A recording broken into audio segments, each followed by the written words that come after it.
Barkley Hollinger with one more call of these Nationals, and I'm heading back to the GTA and do some stuff with my own family. But it's been a pleasure to be out here in the city of Ottawa, and it's been a pleasure to work with you again, Mr. Proudfoot, and it's going to be awesome. I know that you've got a little bit of a vested interest in this game with your Calgary team here to our right wearing their red jerseys, and we've got the Nepean here on our left wearing their white jerseys. And it should be an amazing game. Looks like Calgary's going to be the home team wearing the red. And I noticed as I was looking through some of the sheets that vested interest, not just as a fan, but your daughter's playing on here on the team. And I thought about this while I was driving in this morning. It's like not often you have that opportunity to sit there and say, okay, well, hey, what are some of the things I'm most proud about my daughter, or, some kudos of her game. So I'm going to put you on the spot here. I was thinking, and oh, man. we could put this in there, that you could throw a shout out of something that you found that she's done awesome this week, maybe here at Nationals. Oh, yeah. Thank you, sir. I do that to people, too. You know what? She's had a great week. Her competitiveness has been unbelievable. She plays on the defensive side, so she was lucky enough to jump into play and score a pretty sweet goal, which, for defense is a huge plus. And you know what? She's been very disciplined in her style of play, and was only in the sin bin once. So one penalty, so low on the penalty minute list, and goal on the scoreboard. That's pretty good. All right, that's great. All right, we'll try and give out some credit to lots of the players here. I've had a chance to call some of the Nepean games as well as the game with you yesterday with your team. So we're starting to get to know some of the players' jersey numbers and names a bit better. So that'll be good for this game here. And Nepean's got some good names that are easy to read on the back, so that always helps as well. Doesn't it ever? And I like actually how some of these teams have adopted a new style of putting the name bars lower on the back. Yes. Sometimes the ponytails will cover up the name bar, and it's hard to pick up. Yeah, for sure, 100%. Yeah. And so is this your first time to Ottawa? We were actually here for a tournament in January. Yep. So maybe it was part of the master plan. We were able to come out here and play here in the Friel Rink. Okay. We played on a couple of the sheets of ice, but nice. They do a great job here promoting Ringette in Ottawa. The tournaments are so well organized, and the facilities have been top notch. That's great. Good. So you've enjoyed your visit here to the capital cities in Ottawa, and it's good to hear. We did a survey here, and they were asking about the economic impact of your stay. Yeah. And we were actually looking at some of the receipts, and I think we've helped with the economy a little bit. The economy more than expected. Well, that'll be good. And happy to do so. That's awesome. I know that Tourism Ottawa and Tourism Ontario have been big parts, so they'll be glad to hear about that. And there's been a lot of other great sponsors that have brought the games here, and whether it be Gatorade or Athena Sticks or Dom Sports or Ringette or Jugo Juice. Yeah, the booster juice, and you got to do some ads Booster with you were juice. telling you about yesterday. So these are all really, really good things. Oh, fantastic. And we've had a chance to watch some fantastic Ringette. The U16s, the U19s, and the NRL games have all been tremendous. So many games so close. There hasn't been a lot of lopsided games. And I'm going to bet this game here is going to be really close, and it's going to be a little bit of a heartbreak. It'll be a heartbreak for one team because, as you were telling me earlier, one team gets the chance to play tomorrow, and one team will wrap up their season. Yep, there's a lot of teams that were done before Nationals, and all good seasons do come to an end. But what an exciting way to do it. Yeah. Here at Canadian Ringette Championships. For sure. And for all those people watching, I know that we've had lots of different countries around the world. It's been somewhere around 7 or 8 different countries I was getting updates from. Over 125 cities. I could pull up some of the names and maybe we'll throw them out there off and on later. But that's pretty fantastic. Thanks for tuning in. And there's been lots of places to tune in from, whether you're tuning in from the National Ringette YouTube channel or whether you've been doing it on TELUS or whether you've been doing it through CBC. Or, of course, my favorite, Ringette.live, because, they've been doing an awesome job for me whenever I do any other broadcasting personally. And, you know, if one of those feeds go down, you know you've got another one you can jump into. We had one of the feeds go down during one of the games yesterday, and they were calling up to me. I was like, well, I've seen what's going on. It's like, no, it's up here, but they got it back up on one of the feeds. But if it does drop, you know you can pop into one of the other feeds and still get a game, which is actually good to remember as we're heading into this. You know, the feed's been flawless, and the girls love it. We watch the games afterwards, and somebody's saying there's actually a lift after the competition where, you know, those good game links get shared with family and friends, and they get viewed over and over and over again. So our cameraman Steve, he sends me sometimes some of the links to tell me how many views we've actually had, but I know that it's they've been pretty high. So the Ravens about to take the dance floor here, and this game is on. The Ravens dishing it behind, almost a little miscue, a little bit of nerves maybe, but number being pressed off there. Good recovery. And the Ravens now get into the offensive zone here. They did get to start with the Ring as the away team. The Fuse now steal. Calgary looking to try and exit the zone themselves. There's nobody here on the near side. They go D to D on the far side. Number 17 is going to look to try and control that. She's fighting off a check, and the Ravens steal. Cutting inside, taking a shot, big shot early in the game, and a nice stop there by number 31. Is that in that for you? Who's in that for you today? That's Maya Oban-Valorio. She was our been our solid goalie for us all tournament. Nice. Alrighty. And here comes the Fuse. Calgary inside taking her. Oh, they have a shooting lane from out here, but they take a little lap here. 10 seconds on the shot clock. Down low. Looking for a set play of some sort, but they got to get that shot in. They whistle one up and over the boards. And with 2 seconds to go, the Ravens will pick that up, and Cahill picks that up, but reset doesn't come in time, so the goalie will pick that up and look for a set play. It looks like Finley, number 8, behind the net. Finley cutting inside. Sending it down the far side. Goes past everyone.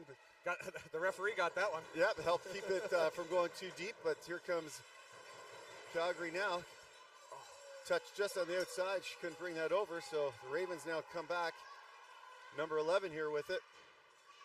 Looking for a pass. She sends it down deep into the corner. It'll be a foot race here. Number 16 for the Fuse are going to pick that up. 8:21 to go here. They got 4 periods to play. Up into the neutral zone. Cahill once again, number 5. She bats it over.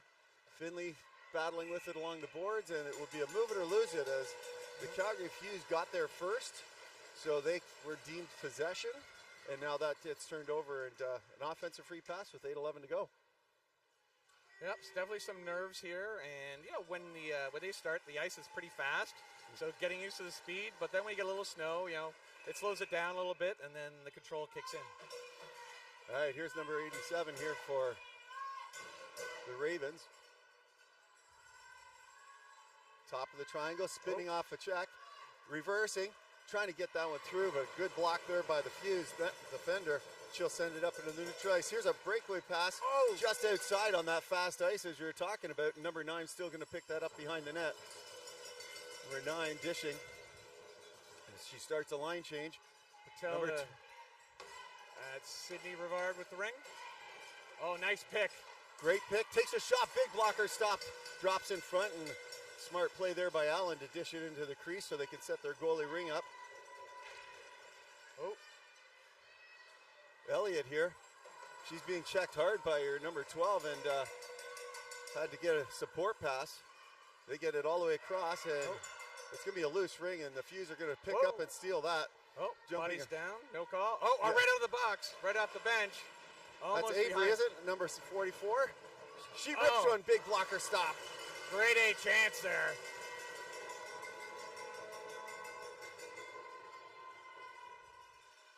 Number 27 here. Defers, but that's stolen. And it's back up to the neutral zone here for Kane. Kane has to reverse, creates a little bit of space, gets it right back. Nice little give and go to get into the line.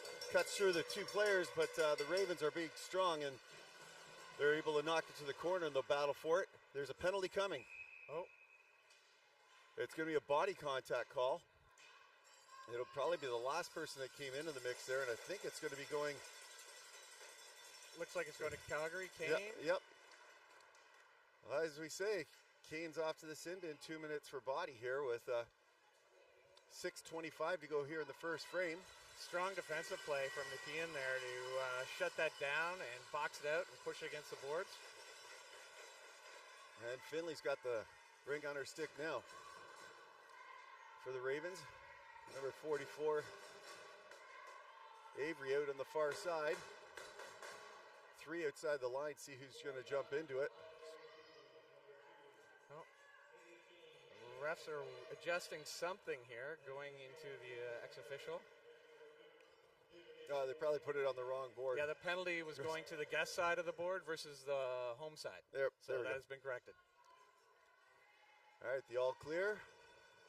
And the whistle goes, and Finley rips it across the far side for Avery.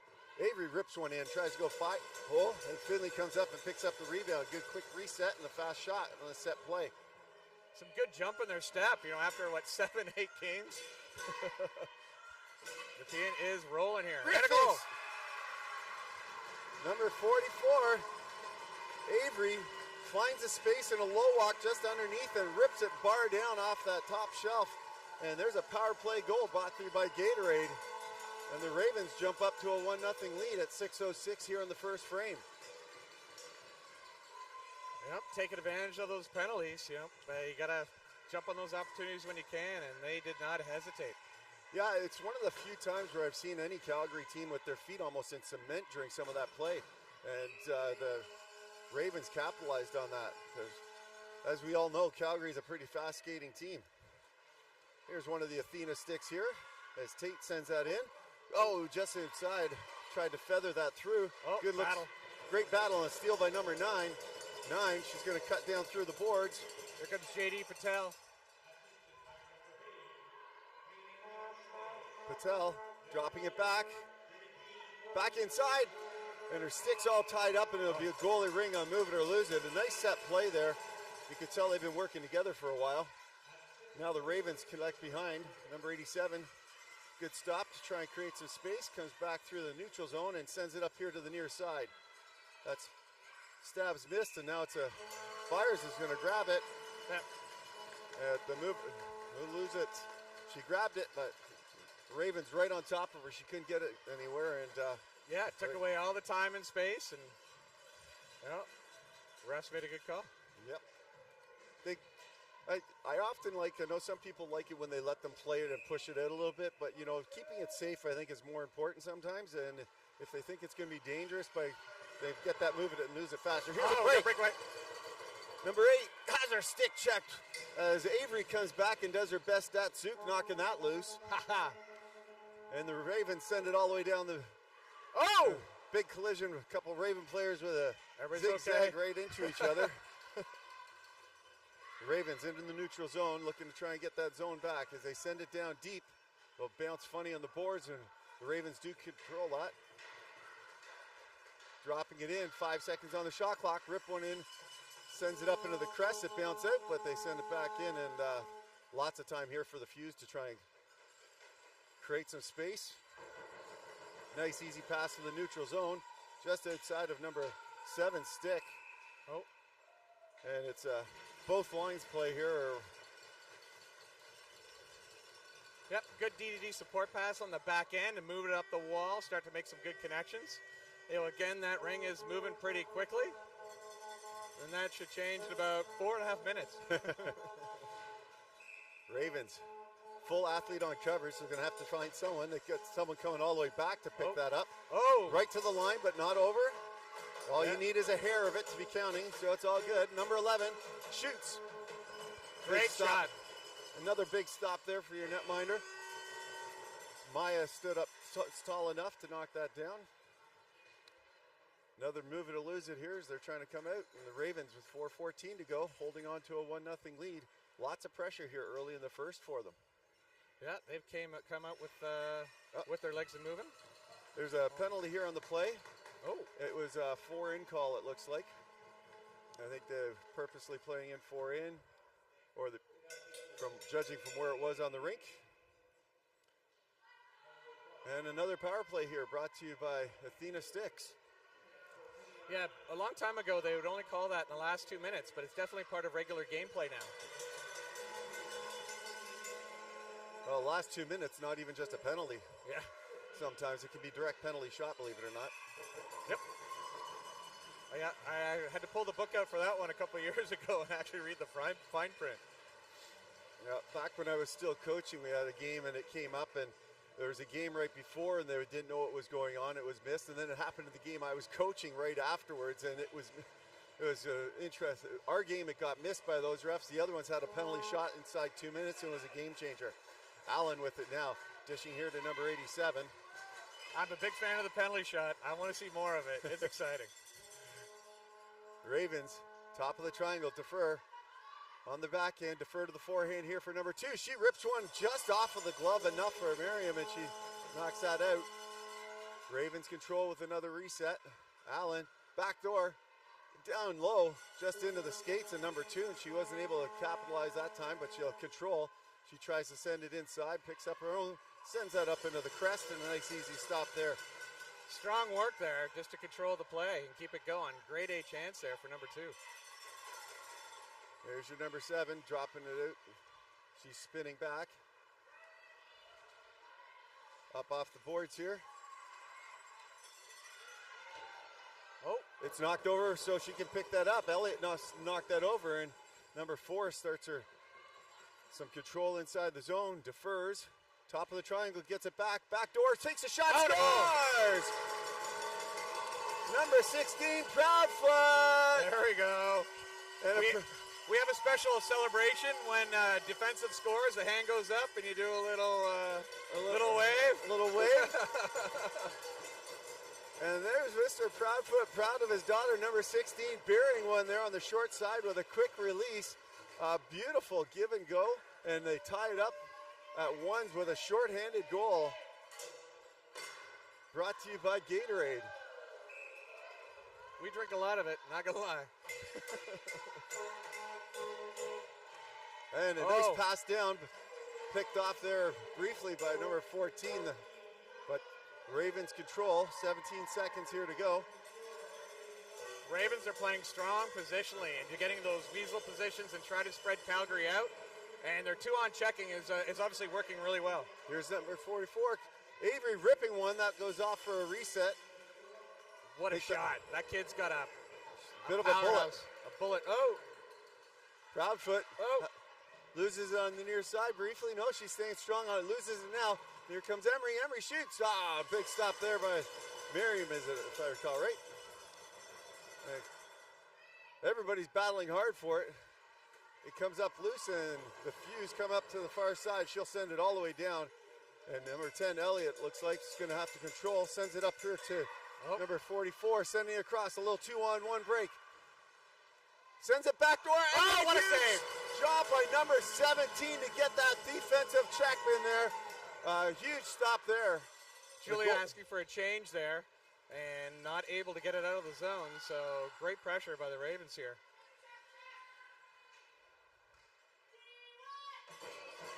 Another shot. They get their reset as Finley cycles here on the near side. Deferred. So she goes up high and low, see if she can get a pass coming across. They drop it to her. She's got the shot. Big stop off the glove and in. A bullet from Finley at the top of the triangle. And they get it back, and it's a 2-1 lead at 1-1-1 here in the first.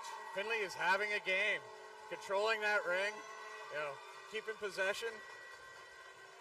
Yeah, just very impressive. The Ravens are really capitalizing on a lot of offensive time here, a lot of grade A chances, and the defense and the goaltending for the Fuse are standing up super strong, but every once in a while they're able to capitalize on a small crack. The Fuse now looking to get it back inside here. Number 2 drops it off for number 12.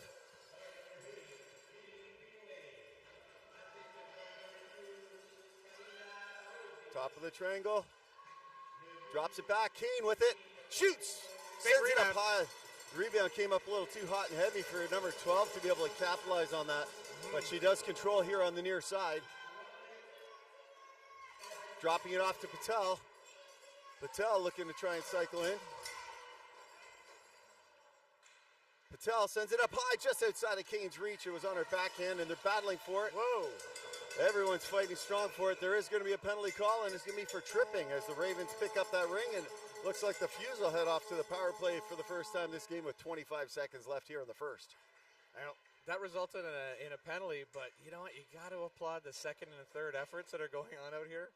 Yeah. You know, these kids are, they're playing with their hearts and going, leaving it all on the ice, which I love. Yeah, number 27, Emery, heading off to the sin bin here. Number 5, Fraser, looking with a bullet on her stick. Looks like she's got her pal number 4, sends it all the way across. Cocked up for a shot quickly, but she realized there wasn't a good shooting chance and decided to control. Good, smart veteran move there. Top of the triangle, looking for that backhander. She takes a shot, big kick save here. Just enough pad on that far side, but they control with a reset. Down low. Inside, another shot, big stop, that'll stay inside the crease, and the buzzer goes. Period's over. And a couple great opportunities there by the Fuse at the end of that period, try and capitalize on the power play. And when they start this next period, although they'll have the ring to start being the home team, and they'll have a $1.35 to start off this on a power play. We'll see what kind of magical set play that their mastery coach over there has. We'll see. I'm sure they've been scheming and planning and plotting all year. Right. Just like the Ravens coach, they're going to talk a little bit about how to come out, what they've been doing well. They're going to talk a little bit about how to attack or not attack, how to defend off this center ice free pass being shorthanded. It's a little bit of a different play. I know I've got a couple plays I stole when I was coaching at AAA from some other coaches, because there's lots of brilliant coaches out there, and why not plagiarize and take something from them that I like to run whenever we have ourselves a center ice pass and only 4 players on the defensive side. And we've had a few different names for it, but it really does threads the needle well, and we've created a lot of great scoring chances from it. Gotcha. We'll see what kind of mastery they come up with, if they have any trickery plays here for the center ice. Fraser looks like she's going to be popping in the ring. It looks like they're going 4 up high here. A little bit of a lightning strike coming down the side with someone on the back door. Yeah. There's a zone coverage on the Ravens side. We got some moving parts. And they send it in nice and easily. Number 5 cycles it behind. Michaela Fraser with the ring. Fraser still, yeah, she had the ring to start with. It was a little give and go, must have been. Oh. Number 4, top of the triangle. She tries to drop it, but Avery had her stick covering that nicely, and they do get it across. 5 seconds, low walk and a shot up into the crest, and that was a nice easy stop. But she tried to get the reset there, and Avery, number 44 for the Ravens, is going to start skating away with it. She gets it in the feet, knocked off there. The Fuse steal here in the neutral zone and comes right back in here. We're going to 1-on-1? Nope. Yeah, briefly, but nice what a big shot. I think the handcuff, it was a positional save. I'm not sure if through the screen if the netminder was able to even see that. She got that on the Keeley, and the Keeley sent it up top. Yep. She had a nice square to the ring. Number 8 just bounces around on that drop pass, so she's got it now. Top of the triangle. She sends one off the knob end of the stick and just wide as they get another reset. 26 seconds to go here in the power play. Fuse are firing it. They're coming in and just letting it go. Great position by the goalie.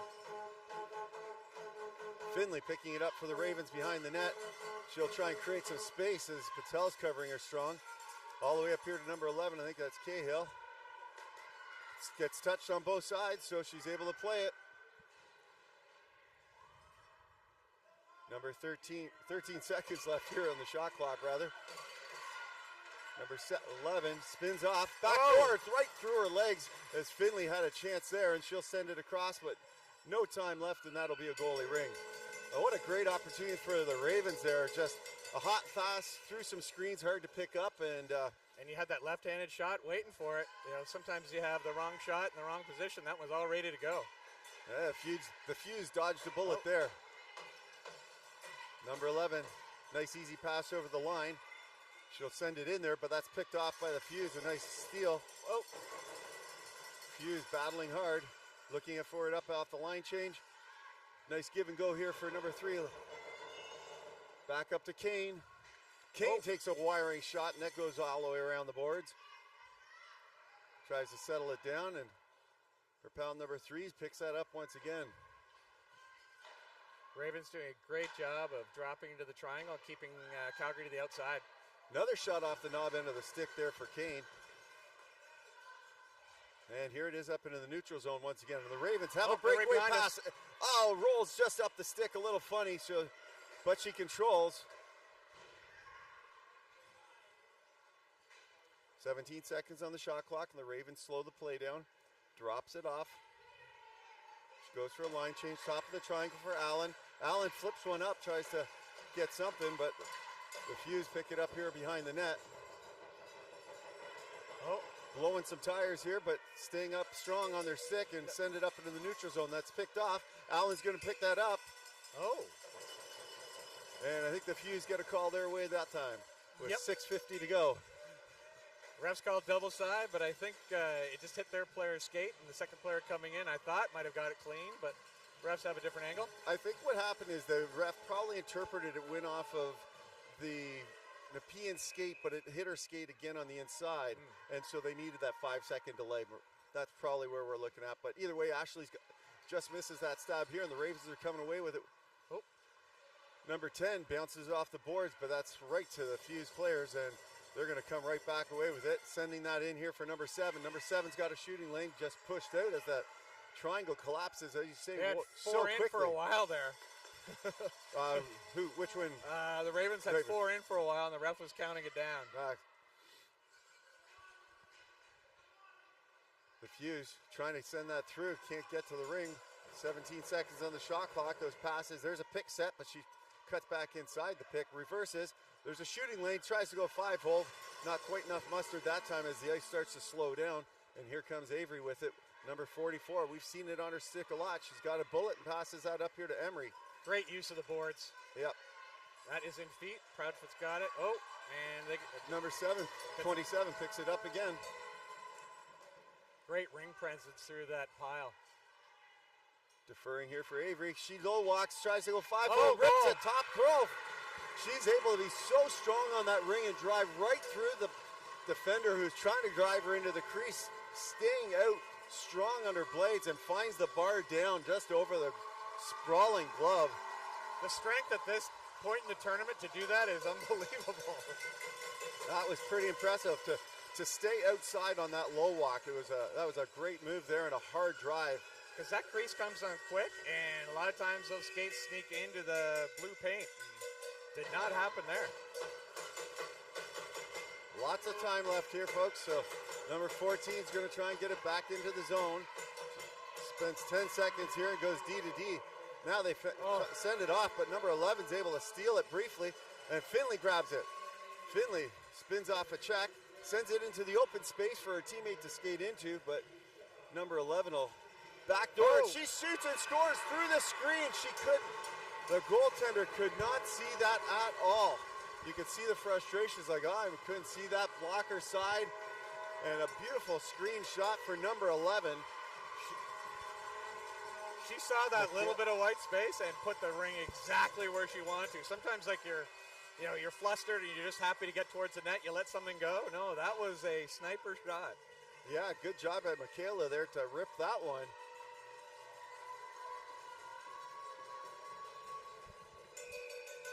Calgary now a little bit on their heels. I know they've got lots of strength and tenacity in a long game, so we'll see who can keep up this pace.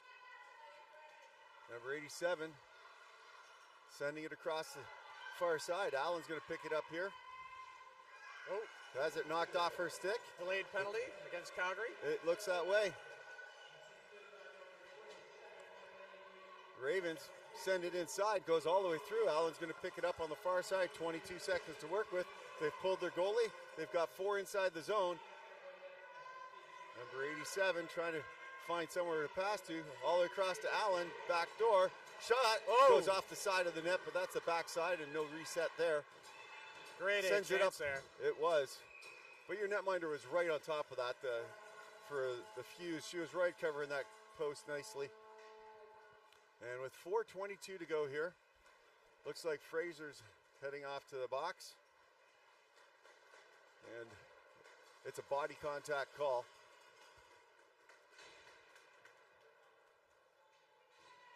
Oh boy. Take a deep breath, relax, lots of ringette to play. That Bears. Yes, our Fuse fans to our left are a little quieter than normal. The Ravens send it across here to their bullet taker, and she rips her there. A stop off the netminder and the post. Avery defers. Top back to Finley. Backdoor takes a shot. Good positional stop there. Maya covers that up. Looking to get something out.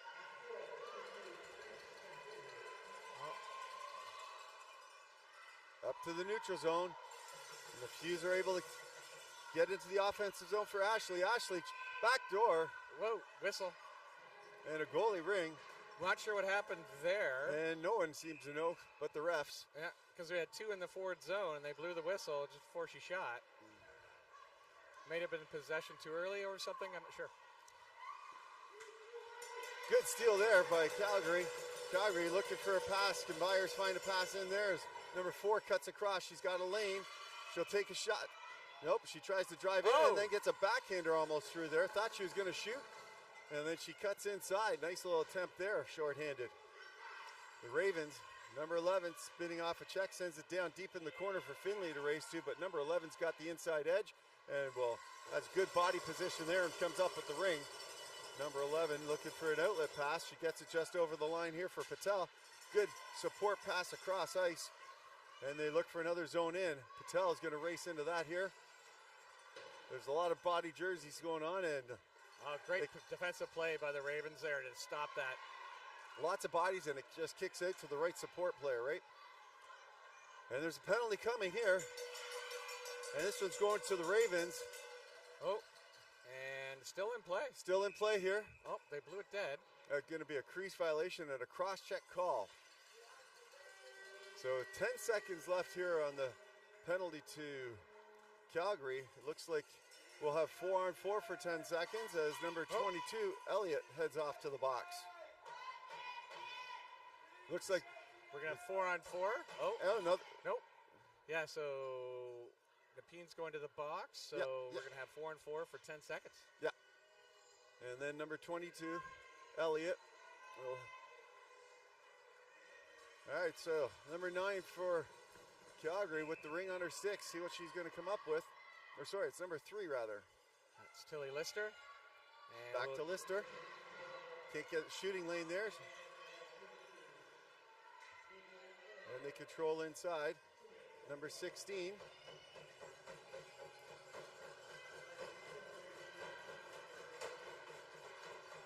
Sending it back down.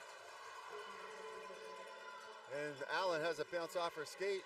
Able to control it still, but they'll be moving to lose it quickly there. Good job. As a swarm of red jerseys surround the white.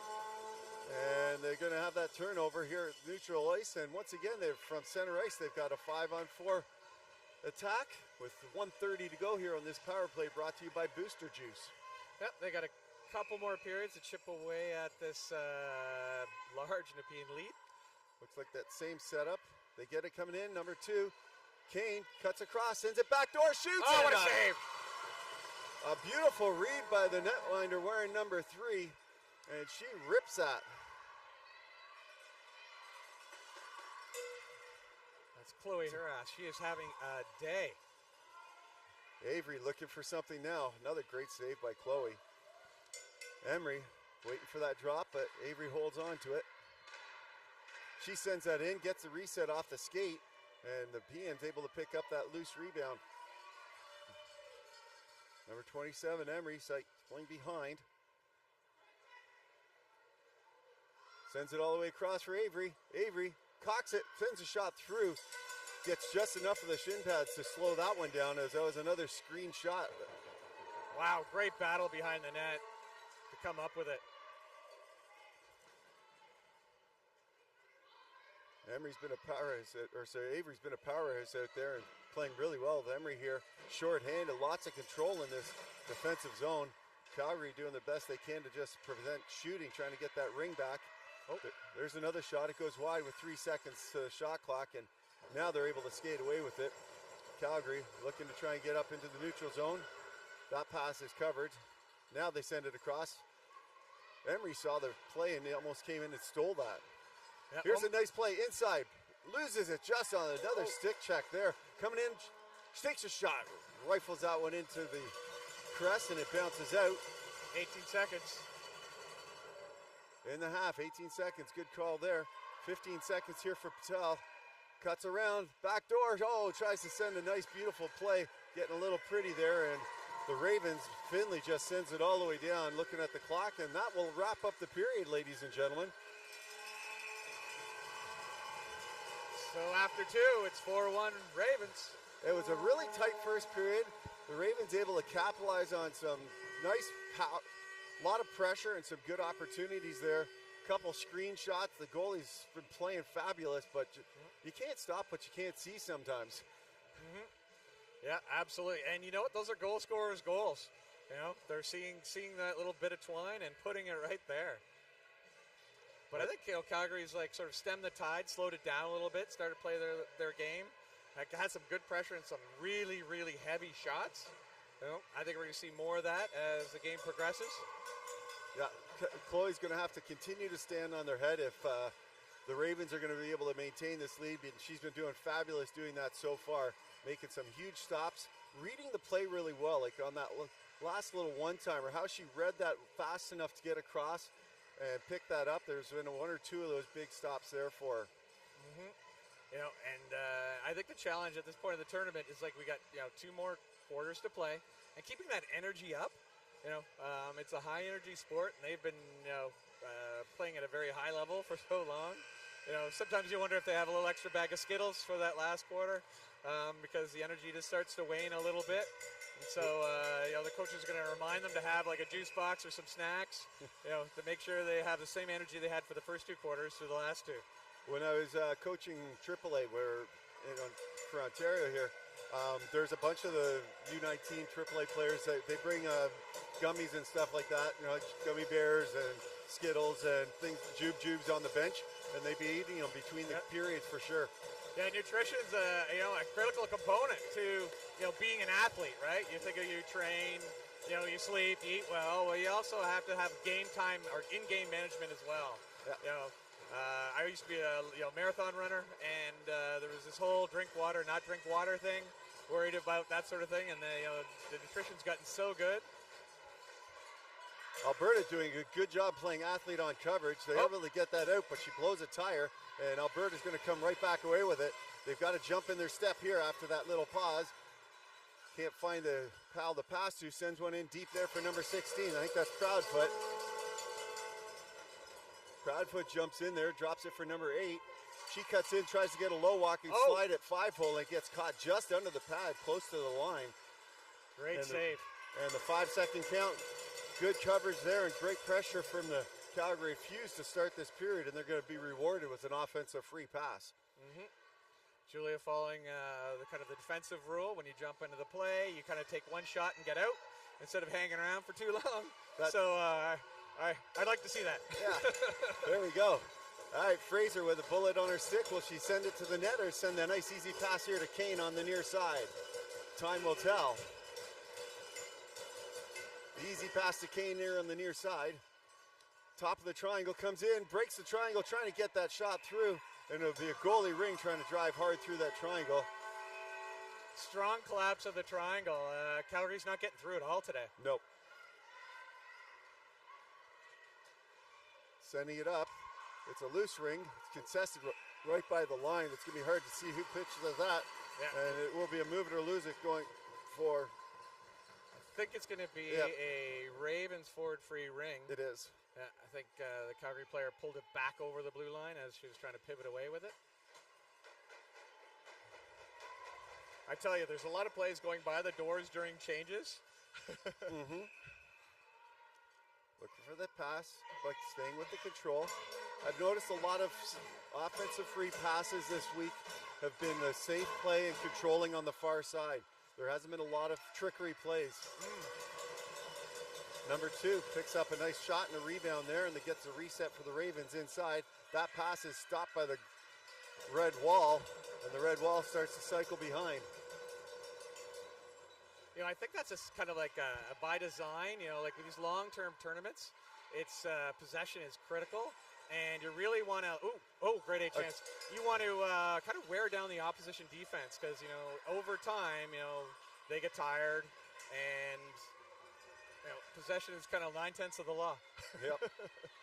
Emery with it, talking about possession and control. She's had it on her stick a lot. It's like a string attached to her and Avery's stick. There's a pick set up in the middle there, but no low walk available, so she takes a lap.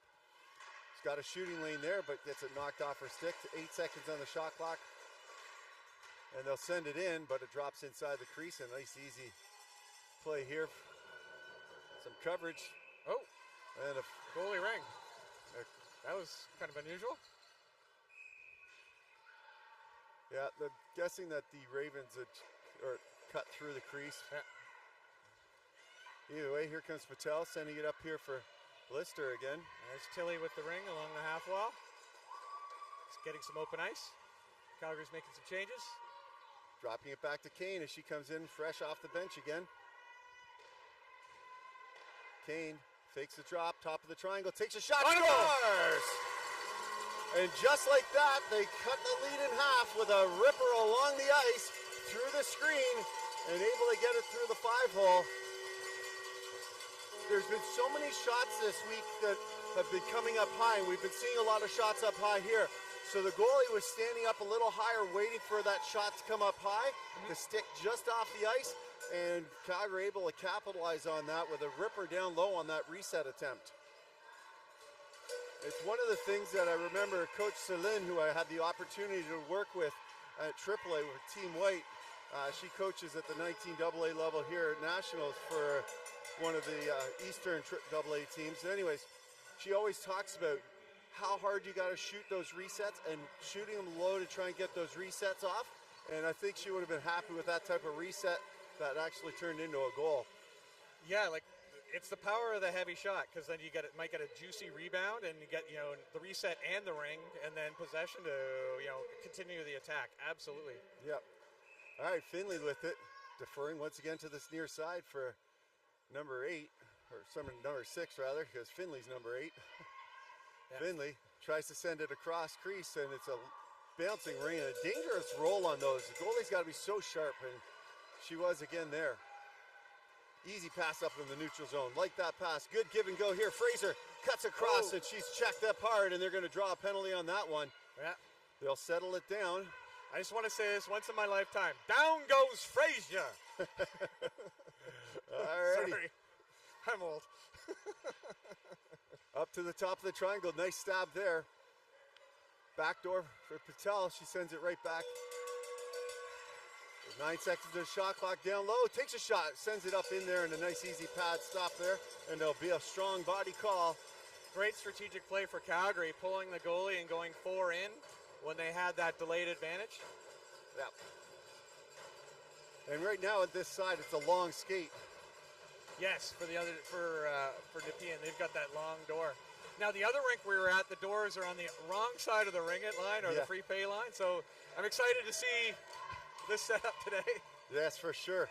All right, number 10 off to the box, and they flip that to the side here for Patel to pick up. Not able to stab the flipping ring, but she's able to grab it now. Tries to cut inside, but once again that triangle just collapsed on top of her, and a goalie ring. They've got their PhD in goal protection and collapsing. Whoa!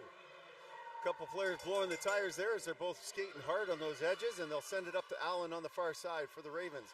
The Ravens now cycling back here in the neutral zone, finding a good pass in, and they've got number 87 with it.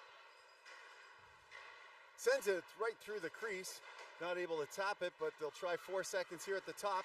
Allen can't get that through, and Proudfoot will pick that up, but not quite fast enough for the reset, so the goalie will start their reset and send it right back to Proudfoot. Proudfoot dancing up into the neutral zone. Nice easy pass here, and she'll look for a reverse pass, and there'll be another penalty call here. Yep. And as the Ravens grab it, There'll be a boarding call here, and it'll be a 5-on-3 for the next 64 seconds. A good opportunity here for the Fuse to be able to jump into. Huge opportunity for Fuse to chip away at this 2-goal deficit. And number 22, Elliott, boarding. And so that means they've only got 2 defenders in there. Looks like Avery's going to stay here on the defensive side. She's usually, I think, one of her centers.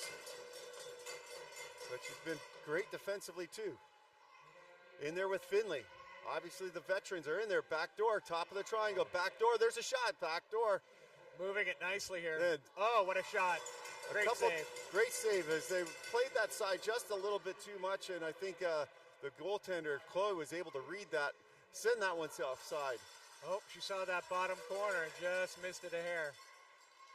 Oh, wow. Backdoor shot, and that one just misses on the far side. They get the reset, though, and Kane picks that up. 27 seconds sends that in there. Top of the triangle. Send it backdoor. Double clutch, and huge stop there. She tried to reverse the side, and Chloe comes up strong. She's going to have to hold that. She's got nowhere to pass to. Strong defensive play by the Ravens. That is so hard on the defense when you are in that crouch position and they're being moved around and you're going back and forth. You know, the energy level just starts to drain. And Avery's going to stay out there, looks for the full 2 here. Well, for a full 60. They've killed off 45 of them. Up here for Patel. Yeah, that's a coach having trust in a player. Yep. Number 9, back door. Back up to Patel. She rips it, tries to send it down with 2 seconds left. 1 second left. They'll have another quick chance here before Allen will be able to jump in. They've got Allen running the line. Looks like they're going to set up for a shot, or they're going to send up into the corners here. Maybe a one-timer here. They'll send it all the way back. They let them set back up here. Up high. Number 12, I think that's Fraser. That's Sydney Rivard. Rivard, sorry. We've got a set of twins on the team. We've got Ami and Sydney Rivard. So Sydney Rivard. I get them wrong all the time. Top of the triangle for Fraser. Fraser sends one high and over the glass. Almost over the net anyways, and they send it back in, trying to get the reset. A great job there to kill off that 5-on-3, and they've got 26 seconds left here, and they might kill this off fully. Finley's back on the ice after killing off a bunch of that 5-on-3, and she sends it up into the neutral zone for Allen.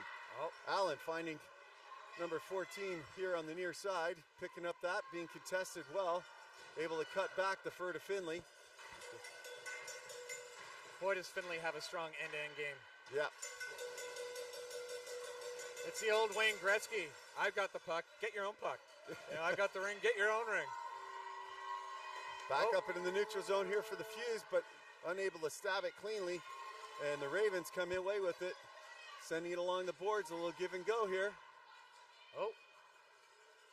And the Fuse able to steal with that. Number 8, they've got 3 players here on the near side. Proudfoot jumps into the rush again. She's got a goal. She sends it across to the far side. Oh, wow. Battle down low, rides up the stick, and they're still controlling it. Everybody's fighting for every inch ice here. And the Fuse picked that up, shoots. Oh, what a shot. Great A save. And I loved how quickly she grabbed that and released that through the screen. Good positional stop here. Number 87 sends it in here for 27, Avery. Cammie Timms got it on the backside. Look at that coverage. Strong forecheck. They send it up. A little breaking chance for Patel. Patel shoots. Oh, and a penalty on the play. A great job there, and a good penalty to probably take. A little bit of body. One would argue. She was almost clear. You remember that penalty shot we talked about earlier? Yeah, I think she was fully engaged, but you know. I get the biased hopes there. All righty. Well, they have a power play once again here with 2:18 to go. Down by 2. Kane with the bullet on her stick and her friend number 5 on the near side. She fakes it, dishes to the near side, and Fraser's going to walk in. She sends it across, goes off Kane's skate, but the bouncing rim will pop right back on Fraser's stick. Fraser drops. Kane takes a shot. Can't get it through the screen that time. They pick it up. 8 seconds to go. Send it in. They get the reset. A great reset there. Another hard, low shot. Back to Kane. She drops that all the way back there for Lister. And a little mislab there on both teams. And the Fuse picked that up there for Kane. Kane rips that. Trickles in dangerously to the net. And the Ravens able to find some space and send it up all the way 2 lines and get it through. Kane races back to be the first one. Kane's one of your forwards. Where were all the defense on that? Holy cow, she's a blistering player skating along. Ashley now with it, number 13. She cuts inside. She's got a shot. A little whiff there, but not quite as much mustard as she would have liked. And the Ravens able to gobble that safety out of. Well, Ravens are on point today. What a pass. Little back pass, but and there's number 44 back out there. Well-deserved break, but she's back on the ice. And here comes Ashley once again. Ashley dropping it off for number 7. Cuts inside. There's a shot. Rebound and a great stop there. Wow. Way to collapse on the ring by the Ravens there on that rebound.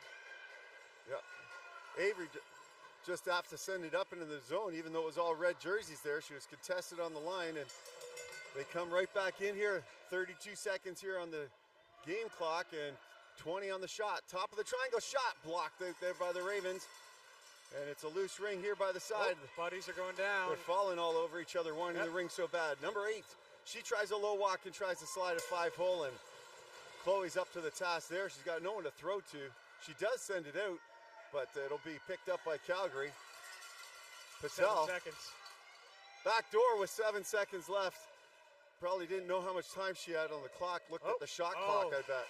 There was a good up-crease pass there. Just snuck through, so. I could see she looked at the shot clock, and it was at 30. So she thought she had more time. Didn't realize the game clock was dying down there. Yeah, and when you're running the shot clock, that's the play. You let it sit at 30, and you let the game clock finish off that last 30 seconds. But, yeah, sometimes if you're at the other end, you see a little bit more. Yeah, with the clock only on one side here, it works out that way.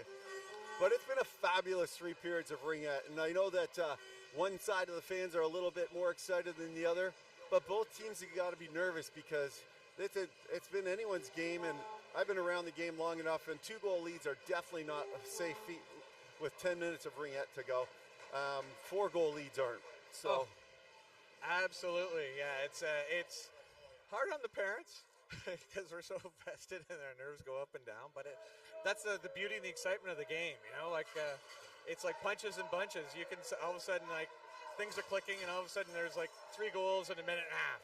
You know, so you can't turn your brain off. It's a beautiful game, and it's they call it the fastest game on ice for a reason. You know, there was I was going to mention earlier on our last break, but we ran out of time. There's some of the tourism people from Ontario or from Ottawa that were coming, and they were watching the game for the first time, and they said they didn't realize how fast Ringette was. You know what? I'm a proponent of the skating in Ringette. Like, you watch these athletes, and the skating is just so beautiful and fluid. And I love the team aspect of the sport where you have to pass it over every blue line. So you combine the, sort of, I'm going to call it the majesty of the skating and the team effort. You know, I think it makes a sport. All right, Tate with it now here at center ice, trying to find a pal to throw it to. Referring to teammates as pal is something I stole from Bill Blackbell, believe it or not. Right? Yep. Oh, that rolled up into the hands? Yeah, she rolled up to the hands and put her hand on either side of it. But, your friend from Calgary, Bill, coach of the 19AA team, I think that they were in the championship round for a while. I think they did lose yesterday when I was looking at some scores. But fabulous coach and a really nice guy and a fabulous commentator, too. Yep. And that was I think it was a double overtime game. We were watching it, and talk about sort of athlete management and nutrition management and energy. It was a heartbreaker, but you know what? I think Ringette won at the end of the day because it was so exciting, and that's kind of what you expect when you come to a championship of this caliber. Exactly. All right, And speaking of which, this Alberta team's trying to get back in the zone here. And they're able to get it. Ashley drives through. Just can't get the shot through. The backdoor shot picks up the rebound, and it goes off the post. I think the goalie was out of the crease on that play. Yep. She was well out of the crease. She was playing the shot that was coming through. And when the rebound came to the Alberta player on the side, they tried to sneak it in, but the post got in the way. Post is like a second goalie. Except for it doesn't count as a shot. I know. Alberta on the far side. They're starting their cycle around. I think that's Ashley again. Ashley faking a drop. She's got a pass now. Fraser with a bullet up there. Off the top of the crossbar. Great play. Heavy shot. 9 seconds on the shot clock here. Ashley with it on her stick once again. Top of the triangle. She tries to send it through too many sticks and not able to get it that time. And it's a bouncing ring. No one can control it, so it'll be goalies now.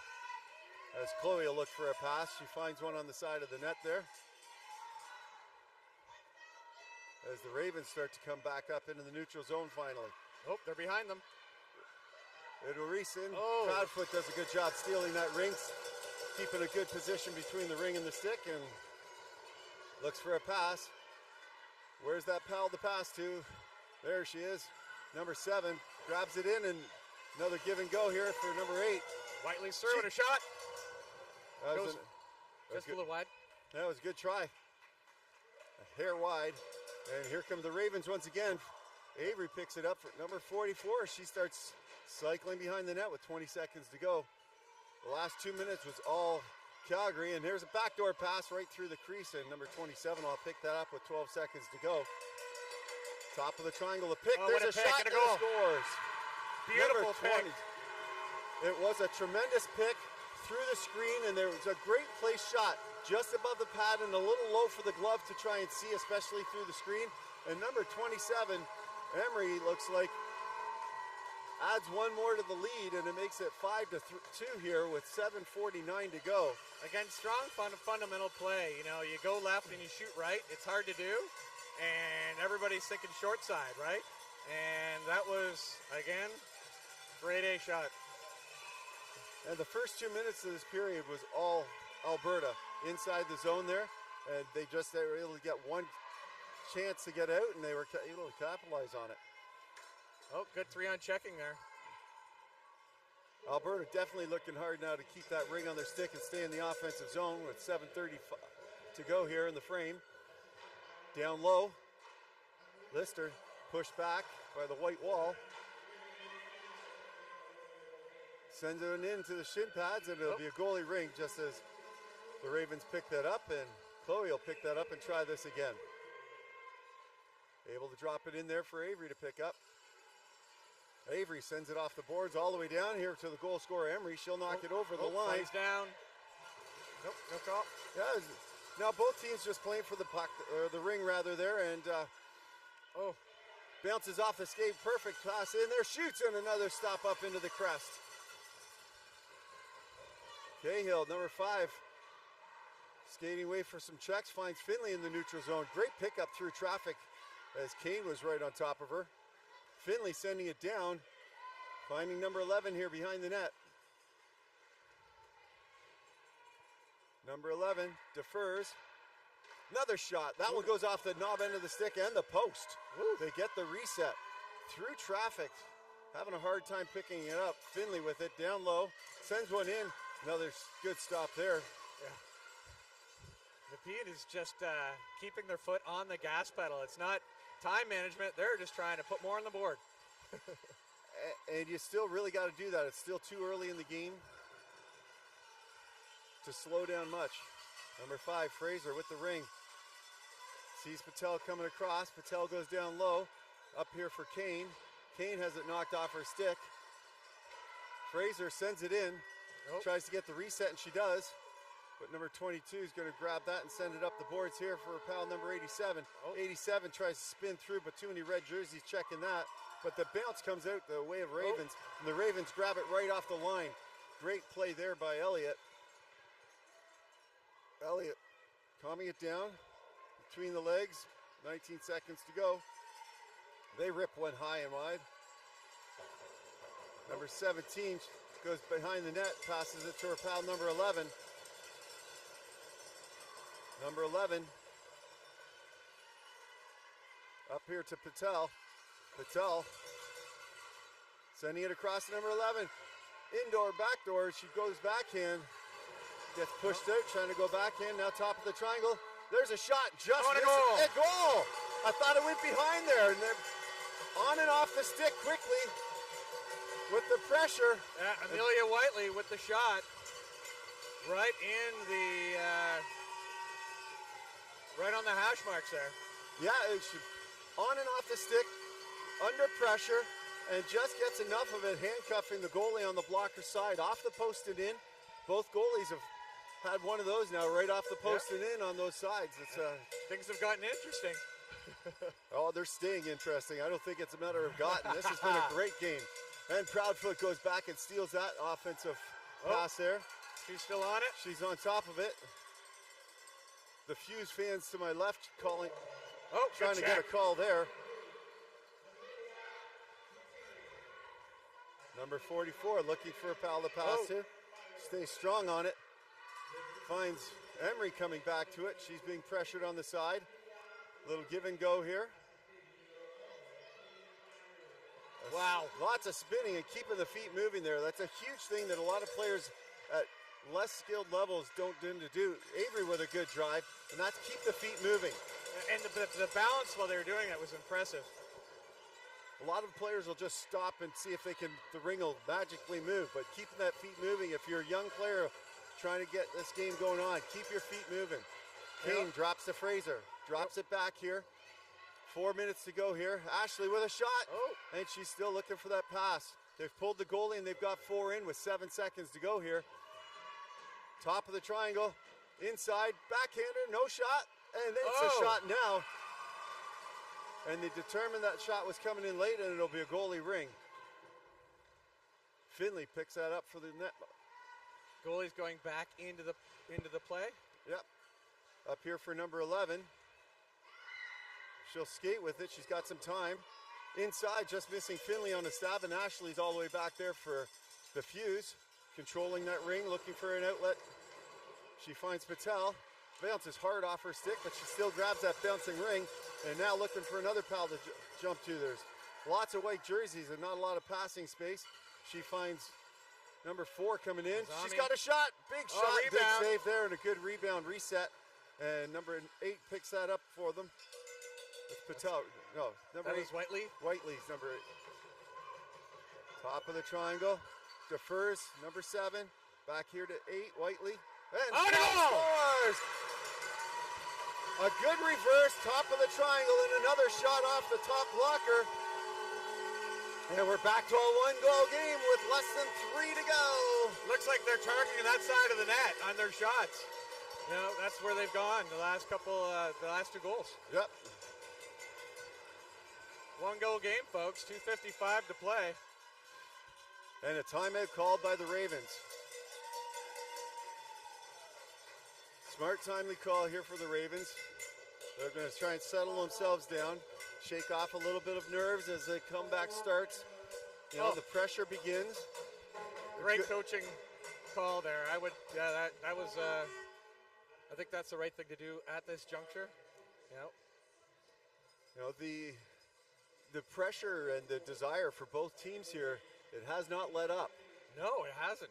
Right, we were talking about, you thought that the Ravens were going to stop back and control and add pressure. Now you realize that's why they needed to keep trying to do it, because you know that any team from Calgary, but the Fuse here today have been fabulous at continuing to put that pressure on, and they're now going to have an extra jump in their step, and there's going to be a bit of nerves here for Nepean because, you know, been on both sides of this, and I know that's what's going through the players' minds and the coaches' minds. And so we'll see what Nepean can do from center ice here with 2:55 to go to try and hold on to this 1-goal lead they've got at 5-4 here in the 4th period. All They've right, got everyone stacked up here on the line. This is Full athletes pressure here and it gets a little bit late, just outside in time.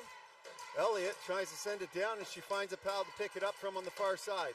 Ripping it across here for Avery. Avery likes having it on her stick, and she's got great pressure there. See all that pressure by the red jerseys because they know they need the ring back. And they're able to get the reset, and Proudfoot starts skating away with it. How fast can she find a pal? She gets one quickly into the neutral zone. Up here for Lister. Lister. Back inside. Dropping. 16 seconds of the shot clock. Top of the triangle. Shoots. And it's standing up tall there and up into the chest. Oh, that defers, and Calgary gets it. Calgary steals. Kane reads the play great as she stays behind the net. And they've got that goalie pulled and 4 in once again. Kane rips. Oh, goal! Kane rips one from the outer rim and blows it past the net, trying to rip the mesh right through with that bullet. And just at 2 minutes here, we've tied it up at 5, ladies and gentlemen. The pressure. Holy moly. The old cliche, you pay for the old seat and you only need the edge. Wow. The amount of pressure, it all started with Alberta taking lots of pressure inside the zone, not letting the Ravens set up, and they get it right back. And the Ravens are now going to have to add even more pressure. That pass is picked off. Alberta coming away with it once again. Fraser's stick bounces off her. She's contested, spins it inside, but right to the Ravens. The Ravens are going to try and come away with it. They have a gap, but it goes up into the neutral zone, and Ashley's going to steal. She'll send it in here for number 4. Takes another shot. Oh, what a save. Great pad save. Pass behind. Cahill's going to grab that. Number 5 has it knocked off her stick. Controls it back again. Spins, look for a sport pass, sends it up here into the loose ice. Ooh. And everyone's going to race into that one. That's right at that blue line. Yep, she had to turn it back. 14 seconds left on the shot clock, and the Ravens are having a hard time getting outside the zone. Oh, they get it now. And they'll send it in here for Cahill to grab, but just outside of the reach. It's a batted ring. Who's going to steal it? Oh, some tired legs now, and it comes outside. There's a tripping penalty. A tripping call coming. Ooh, with 58 seconds to go. And the Ravens are going to the box. Cahill working hard out there, and the fatigue in the legs, the nerves, and with 58.9 seconds, they'll have a power play till possibly the end of this period. Up here for number 12. Number 12, controlling and cycling it behind. Drop pass with some speed. A shot. That's a nice stop there into the bread basket for the Ravens netminder. No pass. Once again, she passes it out, but I think it's a good thing for the Ravens there that the whistle blew, because it was going right on to the less controlled play. You'd like to much rather have it as a set play from here, because you can control and set up your defense. If it's a misplay, then you're now in a scramble mode. The Fuse controlling at the top. Their captain with the backhander slides wide. Number 12 picks that up. 30 seconds to go in the period. It's back passed. Top of the triangle. Back here for number 8. Number 8 takes a shot, gets knocked down in front. Rebound. Here comes the Ravens. The Ravens. 20 seconds, kids. They get it outside the neutral zone. That was probably the first thing to do. They kick it up and over. Oh, that's both sides, but it was deemed it goes off a red player too, and they come to the line, but no one. And a crease violation and a goalie ring with 8.7 seconds. She's going to have to play it. She can't hold it for the 5. She gets it out. And number 11 here is going to try and drive it up the lane one more time. She sends it up here to Lister. Shoot! Lister takes a shot, but it's a nice, easy stop from that far out. And okay, overtime. We're here in overtime, sir. How awesome is that?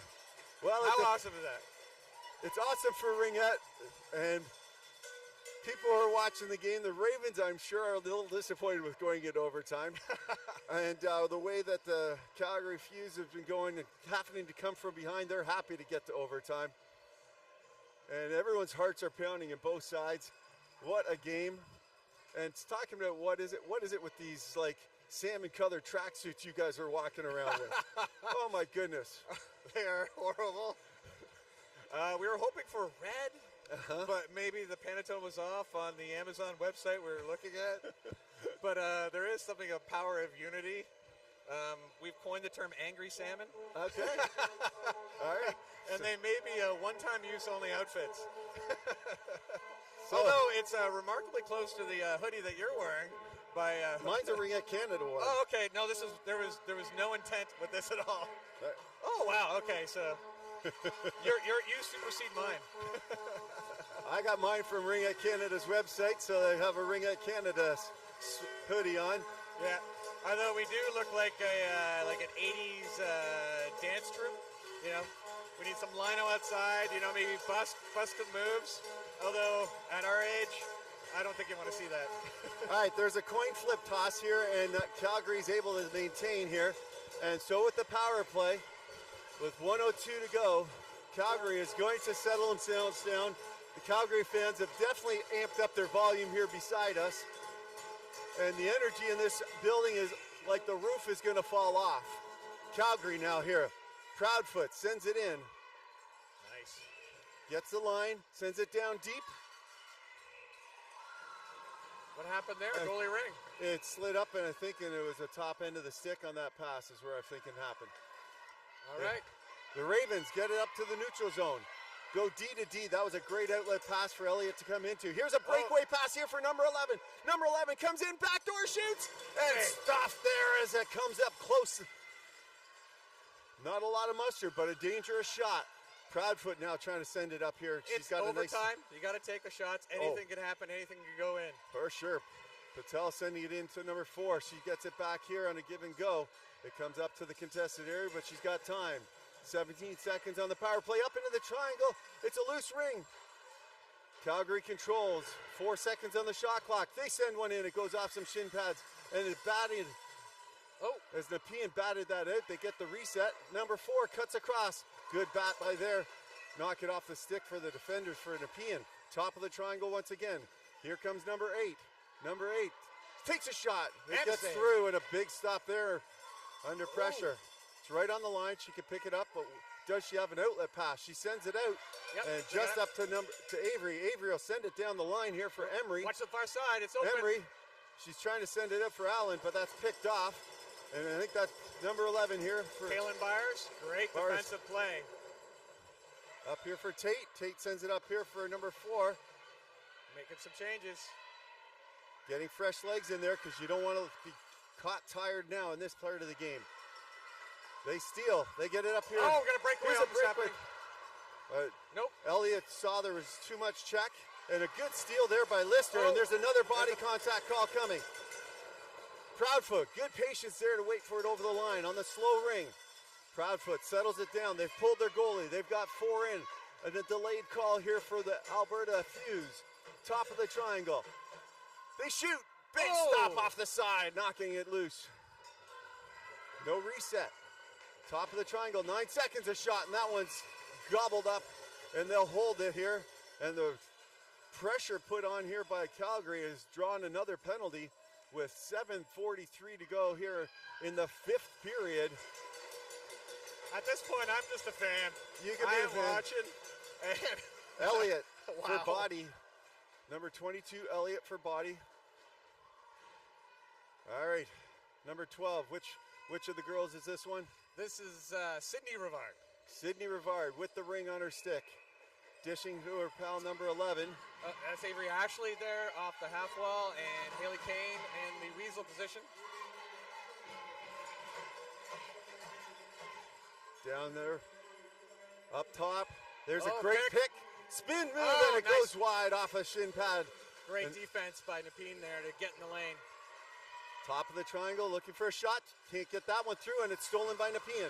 Nepean looking for an outlet. It's coverage, and they get it up here to number 11. Number 11, good stop move there. Waiting for a pass. They get it across, but not over the line. Now she'll send it down, but it's a slow ring on this ice. They send it down low. They got it. They've got the low walk. They just can't fire the ring. Their goalie was in such good positioning there. It froze the defender. Strong defense by Cammie Tim to shut the door there, but grade A chance for Nepean there. They got it free space down low. It was like a deer in the headlights with that goaltender of yours. She stood tall and right at the top of her crease and gave nowhere to go. Patel now with it. Patel, she's pushed out wide. I've got goosebumps in this game here. Patel defers. Backdoor shot, big stop, rebound just outside the crease, and they knock it inside for Chloe to try and find a pass. She gets it up here now. Good play. Here comes Lachaine. They're over. That's a good pass coming over. They send it to Allen. They got Allen, it cleanly big in the pressure. zone. Top of the triangle. Shot, big stop there under pressure as the bullet from Avery comes up in there to the crest. They send it up here and that's picked off by Finley. Finley goes D to D. They're looking for an outlet pass. That pass is dangerous, and they get it through. Top of the thing for Nepean. Nepean now. Allen being pressured. Dropping it back here for Avery. Avery with a bullet on her stick if she can find it through the traffic, and she's a goalie ring. 4 seconds to go in the penalty.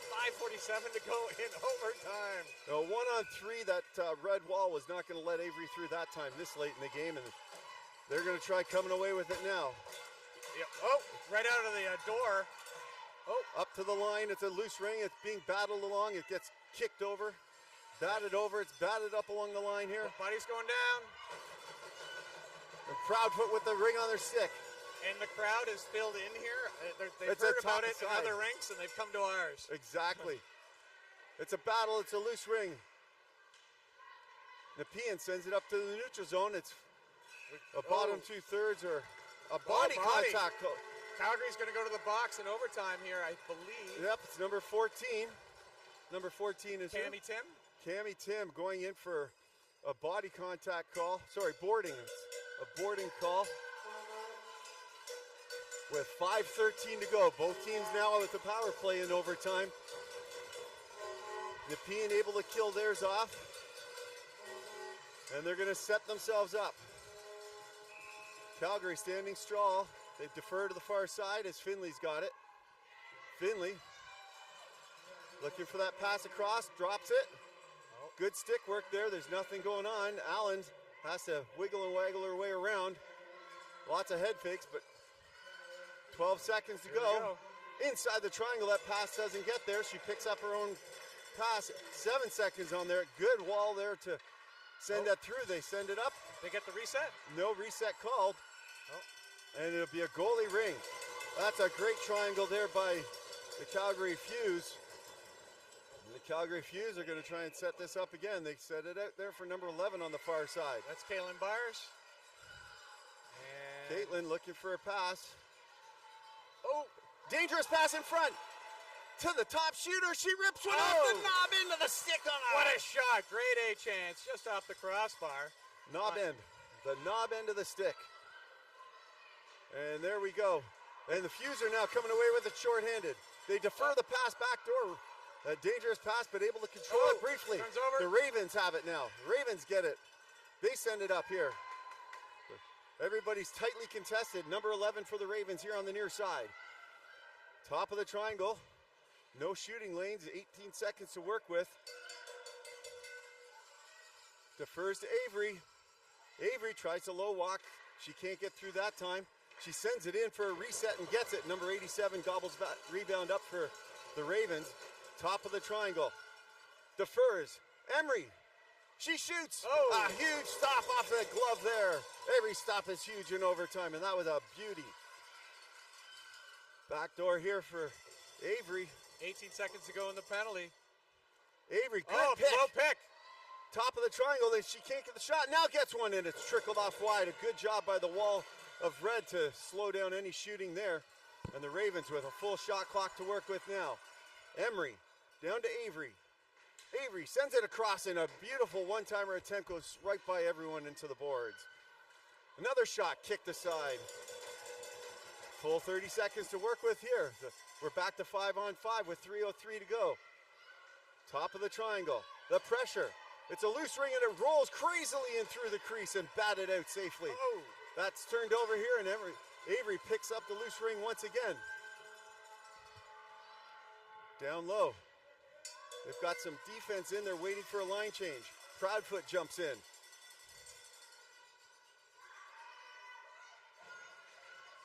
Emery, number 27, cycling. 12 seconds on the shot clock here.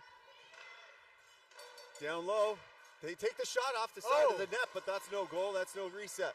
They send it in, that getting the reset. And the Fuse able to control, squirting it to the far side, and they're going to finally get a chance to.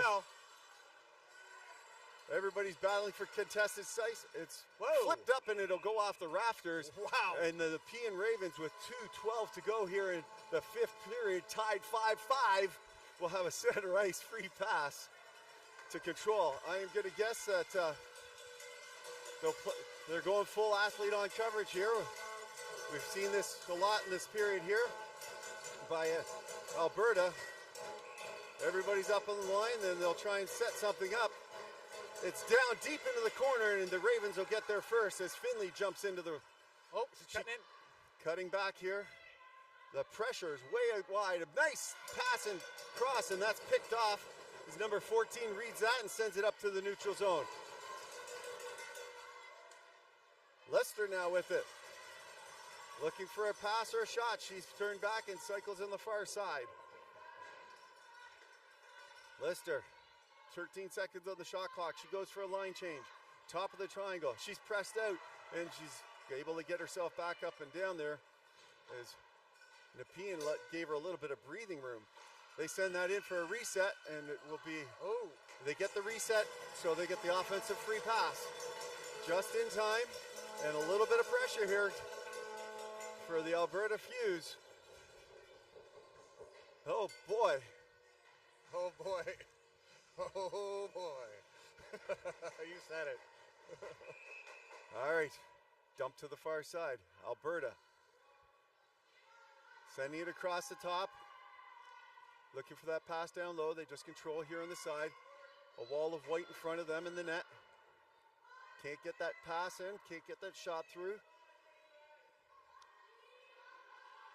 Pressed out high. They try and get inside. Get stolen there as the Ravens are able to knock it off a stick and control and now get it up to the neutral zone. They send it down, and here comes Allen. Allen, one-on-one, backdoor shoots and flips it just over the net on the blocker side. That just went up the stick at the last second. Yep. Goalie parents there probably have a little heart attack. And it's here for number 9, Patel. 40 seconds to go in the period. With Fraser and Kane in support. Fraser with it now. Sends it up in front and goes right by everyone, but can't get to the Ringette line. And the Kane steals 7 seconds on the shot clock. She cuts across and rips one on the short side. That was a beautiful shot. Didn't catch the goalie cheating that time, and nice stop there late in this period. And stolen. It's turned over. She turns it around. Patel with the ring on her stick. Another shot late in the period. Perfect time to get that shot off. And they get control with 8 seconds left. Number 22, Cahill. Lots of pressure. Goes defense, and they'll just dump it all the way down. They know they can't get it anywhere further. And we're heading to period 6, ladies and gentlemen. Tied at 5. Now, in the overtime game yesterday, I think I saw a flood. The NRL games will get the floods sometimes, and it depends how many periods. I think if they go one more, they may flood it. Got it. Well, looks like the teams are going to the dressing room. Nope, they are. They are going to the dressing room, and they will be flooding. So we'll be back with you in a short few minutes here. They'll put the, we'll be back soon coming on, and holy moly, what goalies out there. They're playing fabulous. You can't tell sometimes when it shows 5-5, but they have been dynamite, both goalies, and what a fabulous game.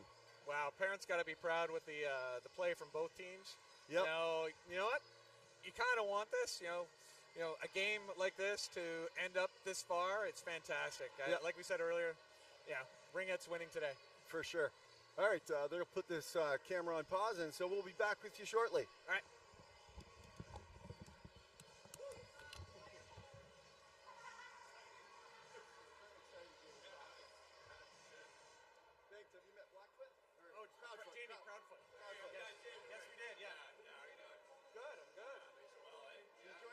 Yesterday, and so that's one of the reasons why I'm like, I definitely want to do this game. And it's I saw him in the hall. I said, "You're gonna jump on it again?"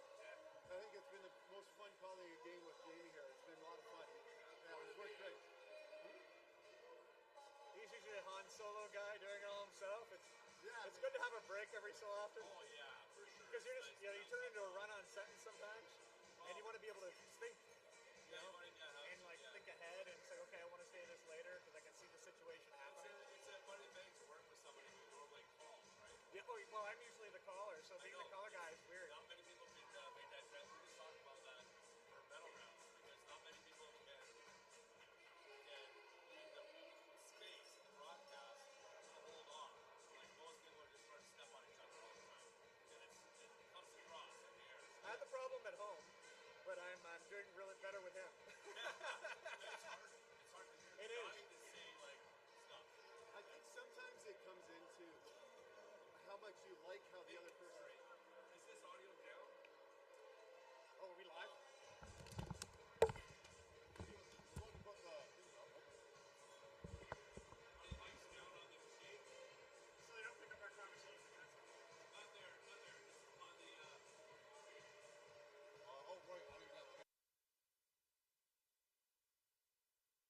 Are we back? Are we back? We good?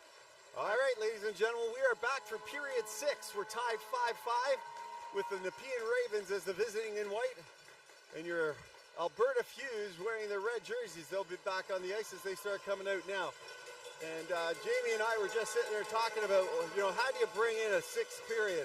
And what are you going to talk about? But, we might want to start with the refs because the reffing has been pretty on point, right? I mean, Ringette Canada has done a good job bringing in and selecting refs for this tournament.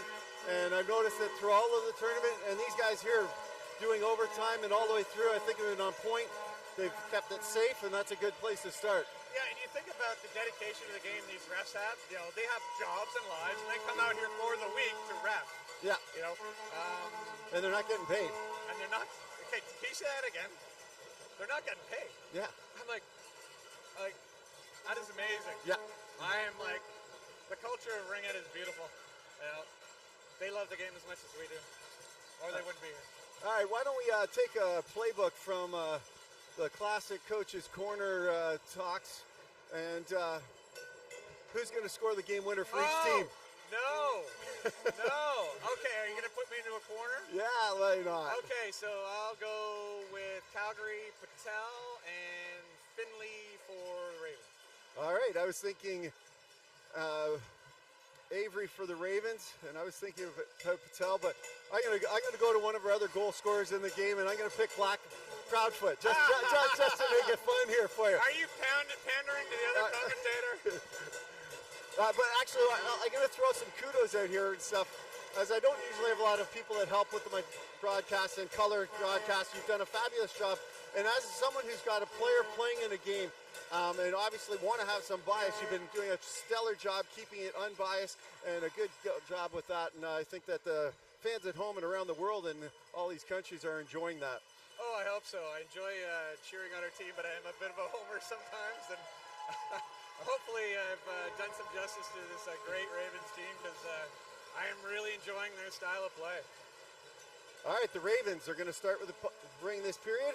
Everybody's stacked up on the line because everybody wants the ring, and the dance is back. Baker with it. All right. Spins it to Elliott. Elliott spins it back to Baker. Dangerous here in the neutral zone, and they now get it inside for Allen.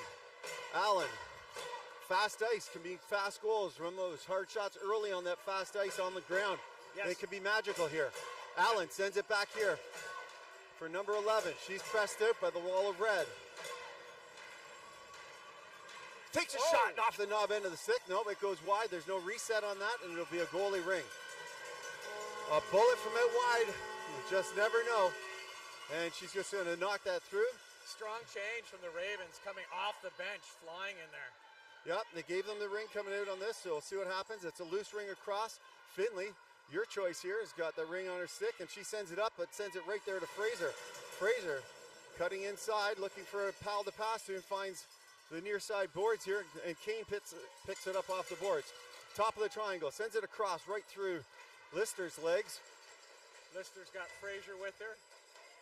She's coming inside. And that's Rivard in support. That gets rips through. that right through, and it's a loose ring. Who's going to pick up this bouncing ring? Calgary picks that up. Number 4 here on the near side. Top of the triangle. Trying to send it down. Sends it inside and drifts right through the crease dangerously. Easily picked up by Lister. She blows a tire and it comes to the ringette line. And number 11 is going to be able to grab that and send it up there. But Proudfoot's going to steal right back. She's got lots of pressure. Dumps it in there for number 8 to race into. And she gets there first. Good job there. And some extra legs this late in the game to win that foot race. Defers. Rivard sends a shot. It gets blocked. It's a loose ring in front. It's bottled down. And they can't capitalize on the rebound. Quick shot there for Ashley, but she's got the ring. Ashley with it. Inside. Gets a stick check there, and they'll drop it inside the crease. What a great job. Chance there for Ashley. Ashley was one of the others I was thinking of for an opportunity there, because she's had a lot of good chances, and she's now going to be out here. She has an elite shot. And you got your Rivard sister here on the near side, and Ashley. Looks like number 12. Stepping in, deferring to Ashley. Backside on the forehand for Kane. Can't control it, so she's going to take his time on the far side.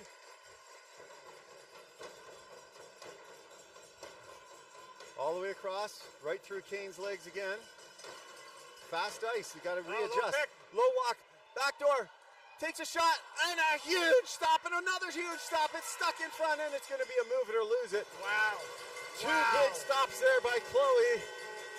Great play by the goalie, Chloe, to shut that door.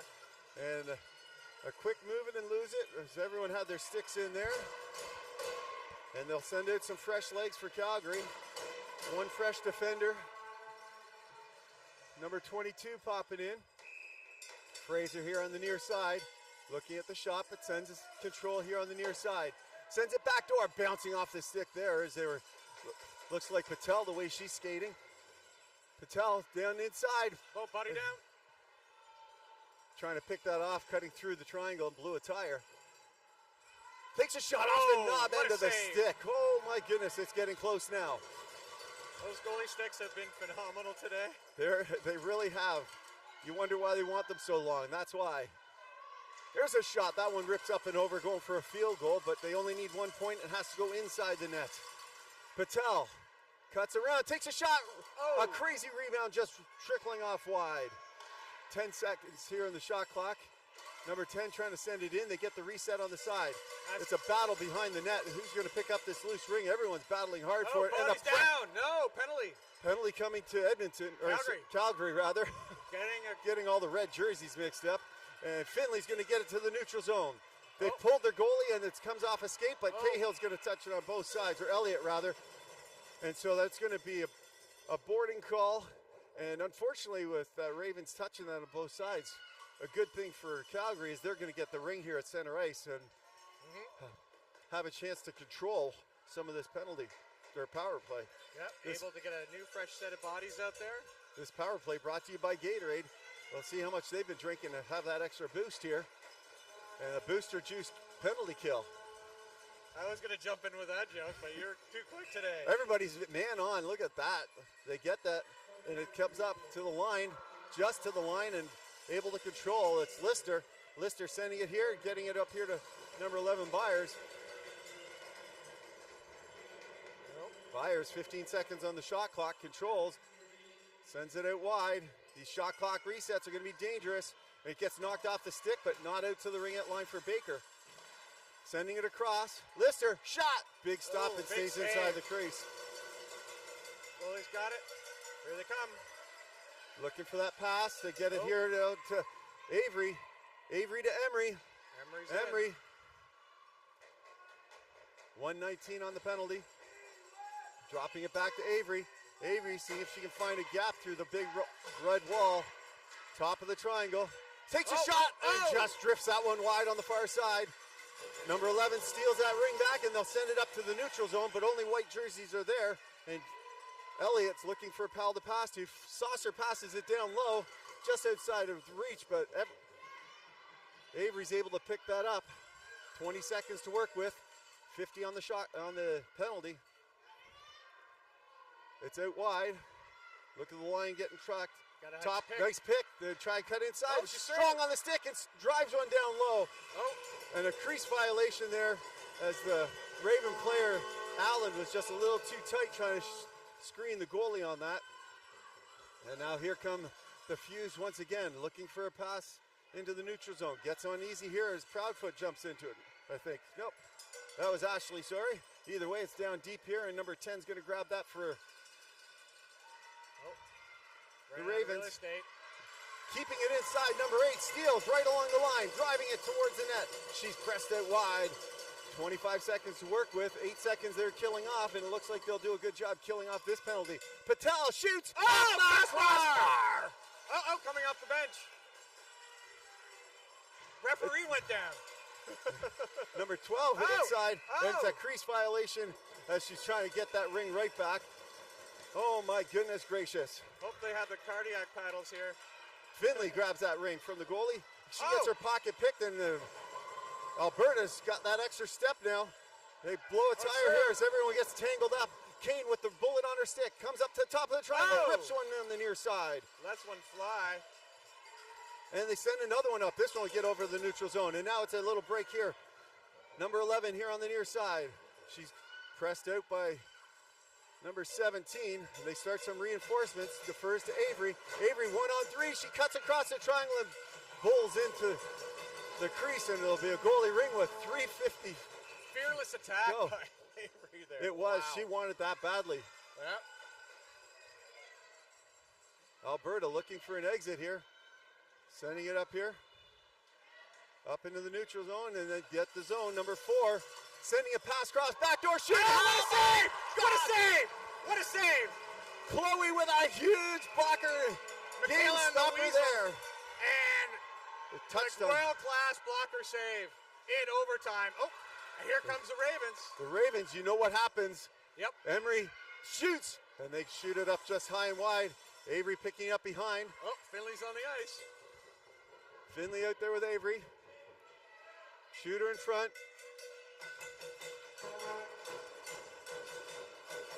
20 seconds to work with. A huge stop one side. Being hooked through, takes a shot, and another big stop, handcuffing the goalie, but able to reach down just enough with their blocker to stop that one. And here comes two lines. Oh, it's live. They're letting that play live. Number 7 sending it across. Good stick there by Elliott to knock that just outside of the reach of the one-timer. Ashley drives through, strength, rips one off of that, and it gets touched and out of play. Strong play by Ashley there to power through the triangle. 2:31 to go here in period 6. Alberta driving hard here. The Fuse working it here. Their fans getting noisy on my left side. They're going to pick up something off the ice. Send in some fresh legs. They fake the bullet and send it out to the far side. Another low walk, and that's a crease violation and a goalie ring. She tries to do that a second time and couldn't get that this time. They'll send it out. Number 10 skates into some space, and they get the break this time. They'll send it back door. Careful. Allen's tripped up and no call. Wow. And it's a goalie ring as she gets landed on the ring.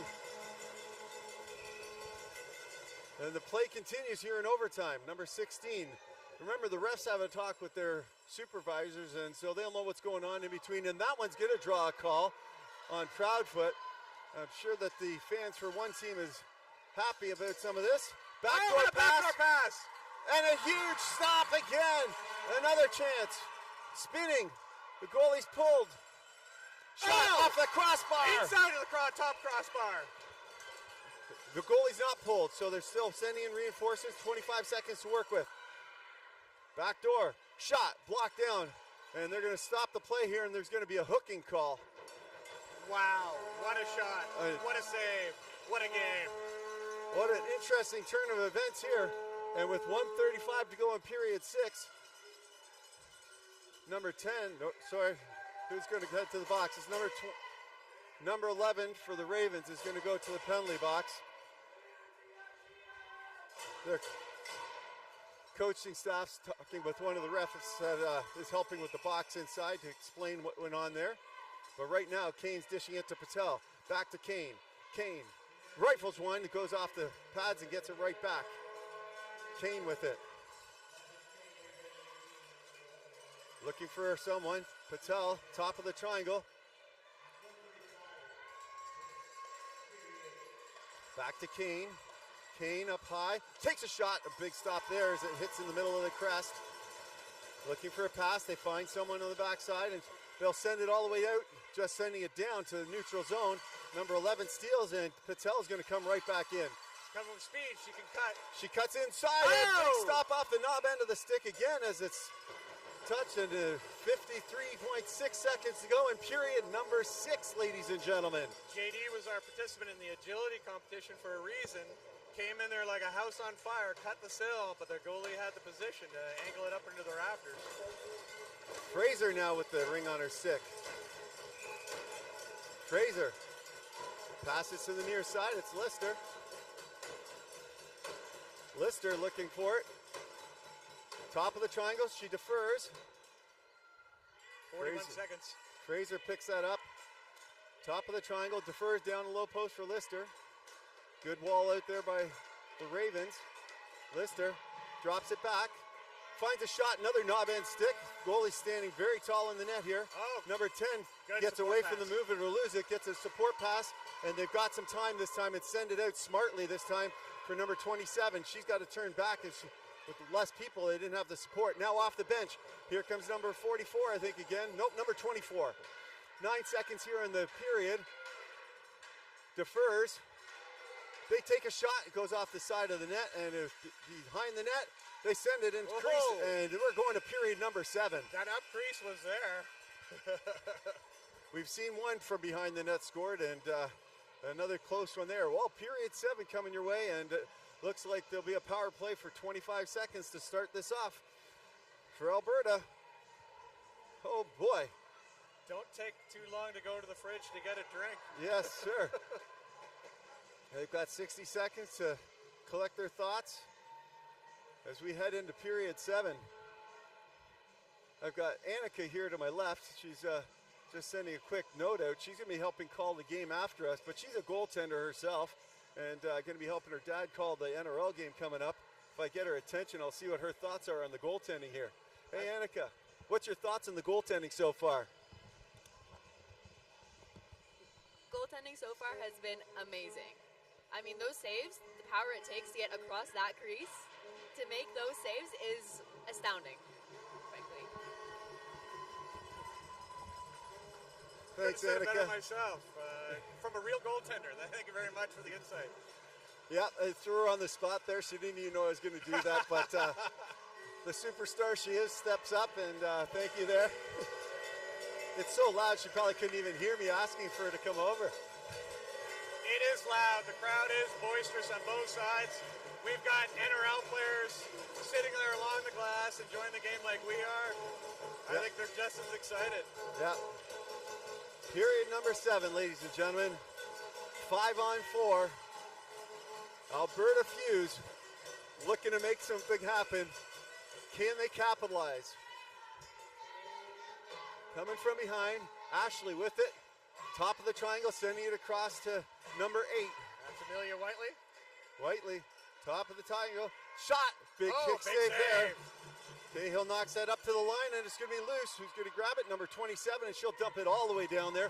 With 4 seconds left, they'll have killed this off successfully as we're in period 7.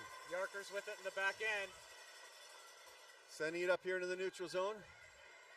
Dukeshire goes down. She blows a tire there, and it goes off a few skates, and they're able to come up with it.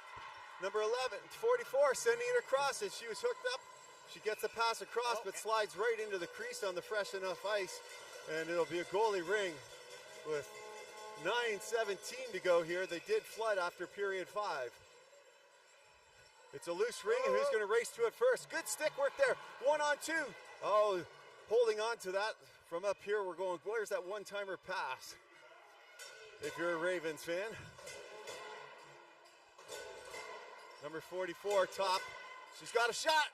Rips one into the breadbasket. Heavy shot. It's a loose ring behind. Number 7. There's another penalty call there as they're battling for position, and the Ravens are going to go back to the power penalty. Oh, behind her, number 7, as she tries to send it up here. And it's there's a whistle. Too many men. Too many men on the ice. We're going to have 4-on-4, I think. Oh, yeah. That change was happening right at the door, and it was caught up in the play. And the refs determined that there was too many people within 10 feet of the ring, and they're calling too many men, and the coaches are all asking for an explanation. Yeah, you got the in the bias nicest side. way as possible. So the refs are going to talk, make sure they did see and count the number of players, make sure that's what they are seeing. And most of the time we'll end up holding as is. Nope, they're going to shut the door. Oh. They've changed their mind. Nope, they're going to talk a little bit. Nope, they're not going to put the too many players on the ice. One ref thought they saw it. The other one suggested they didn't. So they'll stop the play, and the defer is like, okay, you get a free ring. Yeah. And the refs need an out. You know, like if it's something they don't, they do in the moment, like us talking on the mic, we say things in the moment. You know, we can track them back, but after a whistle, what do you do? Well, this is, if you want to work on it, you guys can do a replay at home and count out, but the refs are still talking a little bit about it. Yep.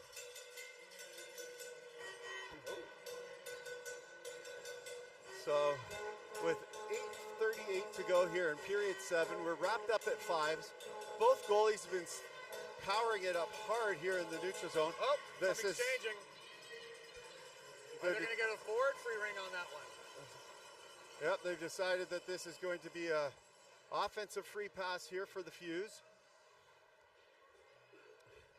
And this Booster Juice penalty kill brought to you by Booster Juice. Exactly. Thank you.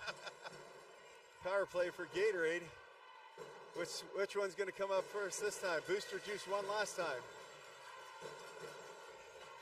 Top of the triangle. He's through. Low walk, takes a shot off the crossbar. crossbar once again. And they control with another 30 seconds. Kane spins off and another shot up high, standing up tall. They drop it inside the crease.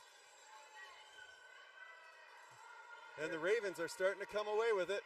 Yep. They send it all the way down. They're just going to work on the let's tire them out and keep some control way down here. Making philosophy. full changes on the backside here for the Ravens. Yep.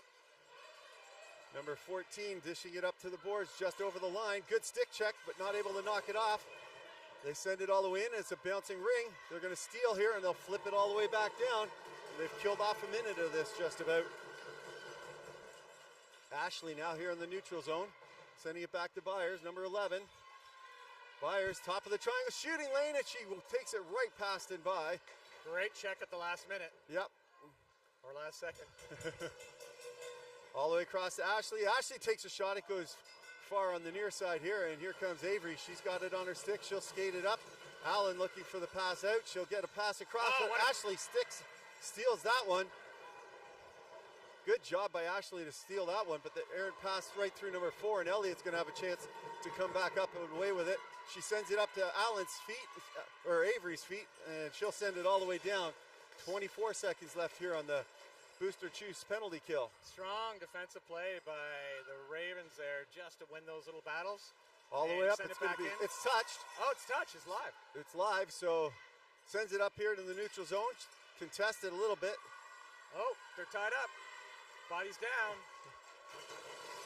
They're allowed to throw enough bodies in that and get the ring back. Line violation there. And another tight call there by the refs. Right at the blue line mayhem. And it's we're back to 5-on-5 with 6:37 to go.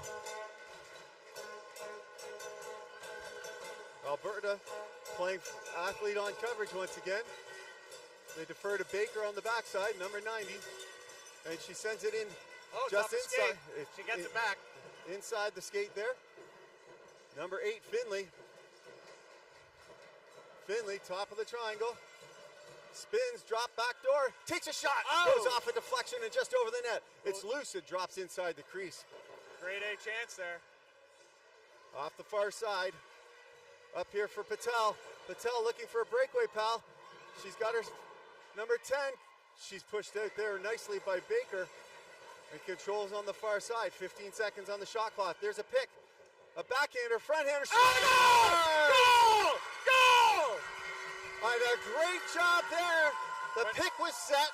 She sets herself up outside and finds a bar down up and over the reaching glove of Chloe, and it was a beautiful way to finish. It was a good drive, clean entry, and Alberta coming from behind, ripping one home off the bar and down. Holy moly, both teams got to be proud, but oh wow. That's number 10, Taryn Dukeshire. She's our call-up affiliate. She just came from the Canadian Western Championships where she was the leading goal scorer. And she fits it in to this team. That's amazing. Like the talent on that kid. I'm surprised she wasn't your pick for your team. Oh, you put me into a corner. It's like, which kid do you love the most? I love them all. Yeah, exactly. But, you know, ladies and gentlemen, watching from home and around the world, I really hope you enjoyed that game as much as we did. Jamie, thank you for helping me with the call. And these girls have done a great job. Alberta will play again tomorrow. And until next time, this is Barkley Hollinger with the Howl, howling off. If you do support Ringette, I hope you support the sponsors that have been helping you guys all year long. Jamie, you got any closing words? Just thank you for all you do. You know, it's people that are passionate about the sport like yourself that are here continuing to be part of this game. it just reminds us just what a great, community this is. So thank you, sir. Thank you all. Yeah. And until next time, we'll see you at the rink. There's Coach Allison and another coach colleague. I've talked with Coach Allison a few times in other broadcasts as she walked by watching that game. All right, ladies and gentlemen, thanks. All right, cheers.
welcome, friends. We are here at the 2025 Canadian Ringette Championship, live from Ottawa, Ontario.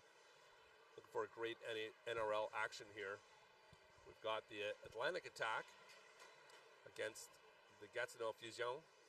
I'm here with Annika Nethery. My name is Banks Nethery. We are related. She is my daughter. And happy to be here at Ray Friel. We're in Rink 1 at Ray Friel. Another nice day in Ottawa. It's beautiful. Been, beautiful. Yesterday, what was it, plus 15, I believe, here. It was warm enough to be in a t-shirt. Yeah. Considering the night before it, there was a layer of ice on our cars when we left Yeah. the rink. And that's just typical. Not sure what you're getting here. But for those of you joining us across the country, we're really happy to have you here. And we're at the last day before we hit the medal rounds being played over in Gatineau at Slush Puppy Center, which is just a beautiful facility. It's one of the best rinks, in my opinion. Yeah. It's always a pleasure getting to go play there. Yeah, no doubt. Well, we want to give kudos here to Ray Friel as well. They've just done a fabulous job in accommodating us, especially with, if you'll notice, the mesh. No mesh here. Ray Friel, the City of Ottawa, raised the mesh so we had much better sightlines on the ice. Makes the game a lot more pleasurable, that's for sure, to watch, and conditions have been great. So on our right, you see the Fusion warming up in their blues and whites. 3 sets of sisters on this team. Yep. We got Moisans and Chenier. The Chenier sisters, Yeah. fabulous, yeah. And I believe the Chestnuts, if I'm not, who is the Yeah. Forest? I'm just teasing a little bit. And the Snowden sisters, of course, for the Atlantic Attack. Yeah. Jenny Yeah. and Brittany. Yeah, so you see them at the bench right now in their whites with burgundy and black trim. Yeah. So the head coach for the Atlantic Attack is Gilles Proux. Assistant coaches are Annie Cormier, Kelsey Leger, Jessica Snowden, Susan Foster, Roland Cormier, and Mark Beal. And their starting goalie, as far as I know, is Dega, number 30. That's right, yeah. Sophie Dega. And for Gatineau Fusion, the head coach is Martin Chenier. Assistant coaches are Carrie Hartley, Christian Moisen, and Colleen Hagen. That's right. Their starting goalie, I'm not sure. They said they're going to be splitting the game. A little inside information there. We'll see how that turns out. But their goalies are... Caron's not starting this one. Okay, so it'll be Gabrielle Edney then. Yes, And that's right. Stephanie Caron will be playing second period. And off we go. The attack with the ring first of these 4 13-minute periods. Plays whistle down. Didn't even get entry yet. It's going to be a high-paced game. I'll tell you what. It's been wonderful watching NRL. It's the best ring that you can watch in the best sport, in my opinion, played. It's a great start to the game. Thank you to our fans here. We got Fusion fans. They're just being lovely and asking if the noisemakers will be too noisy. It's been an excellent week with friends and family here, and such consideration. And you would have seen some of our commentators, certainly from different associations, different sides of the country, calling together. And especially in these times, it's wonderful to see how a sport can bring a country together. So ring's going to be brought out to center again. The attack. I'm going to take the free pass at center.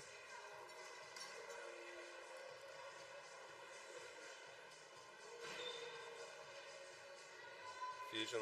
It looks like Gallon will be taking the free ring.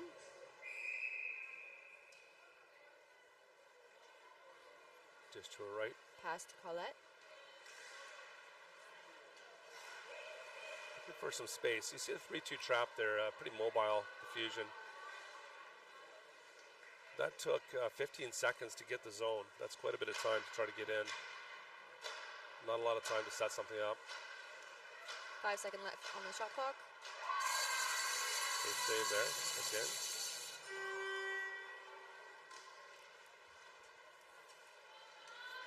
Attack, Nice get save out. by Edney. Good play to get the ring out in front, right to the top of the crease there. a nice opportunity, set play. They didn't track that the entire way. Attack again. Second time we've seen that. Always trying to open up some lanes.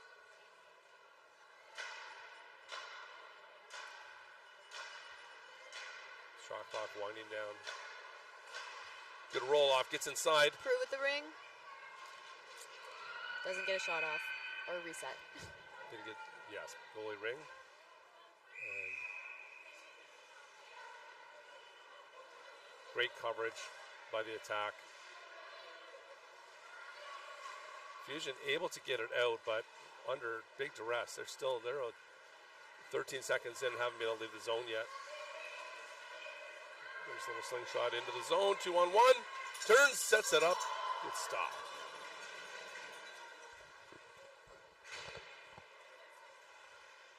Plouffe with the ring now. On the backhand, waiting for his players to change out.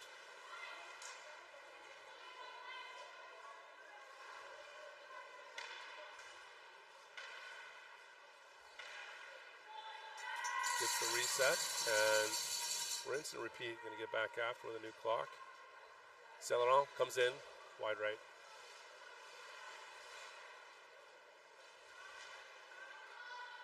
Just feeling out that triangle. The Atlantic attack triangle, it's pretty tight.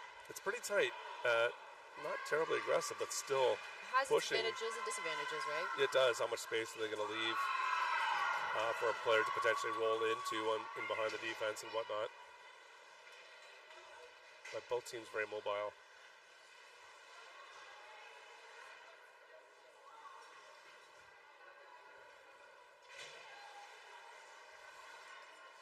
Up the top, sends one off the defense. Second shot up and over. We'll call a reset on that one. Dig must have got a touch on it.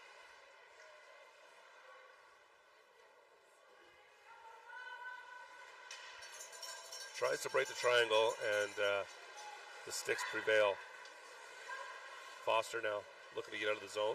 Mason neutral zone. Coming in 1-on-2. Uses the body to protect things. Going to set it up.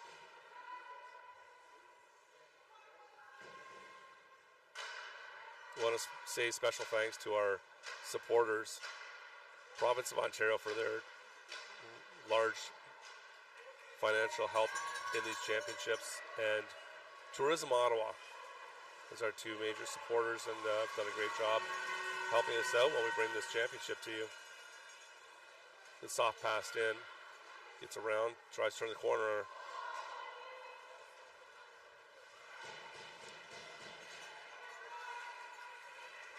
Chestnut with it. A lot of players from the GCRA program here.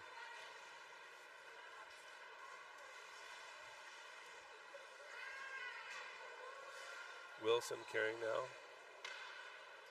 Moisan. Down to the post, quick shot. Nice save by Dega.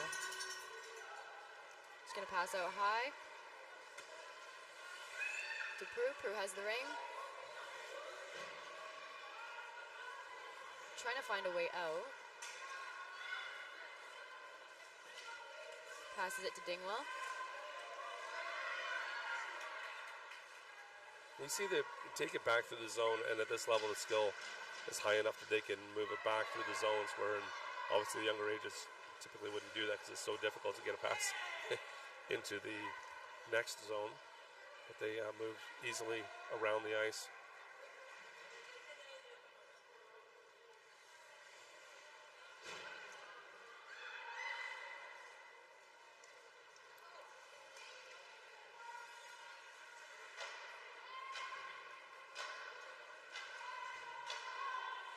Five seconds on the shot clock. Down to the post. Can't get that stab.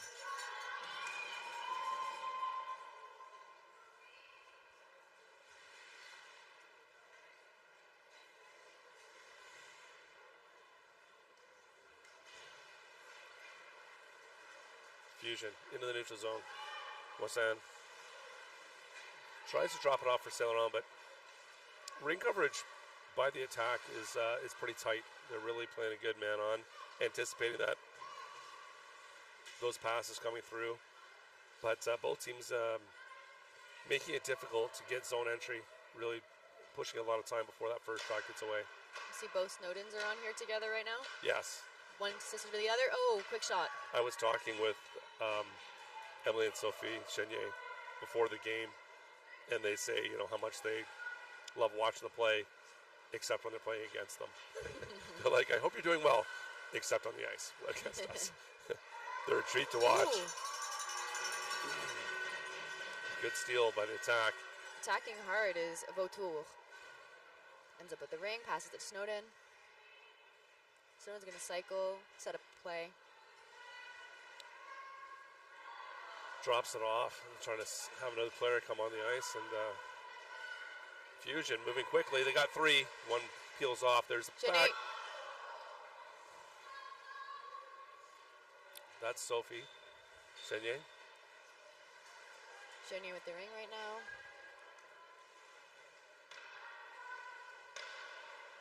Fusion, Violette. So, nice save. Top. This is a shaft of the stick she used on that one, or she was the blocker. As being a goalie, it's funny how your stick becomes part of your body. You know exactly where it is, and you're able to use that top part of your stick. I've been amazed with that, especially in this tournament. I always thought it was like, hey, good for you, lucky that hit the shaft of the stick, until you told me one time that that's not an accident. It's never an accident because you know exactly where that stick is. No, I've seen it so many times. In the last game we were watching, calling yesterday, 3 saves from one of the goaltenders off the shaft of the stick, and it was. Yep. It looks like an accident. It is absolutely not. Just under 5 minutes remaining this first period. No score. Fusion leaving their end. Got some open space. Got a player deep. Just going to get to the corner.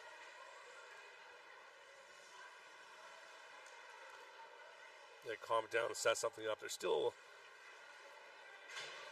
Taylor Forrest with the ring. Cycling, trying to find a good play to make.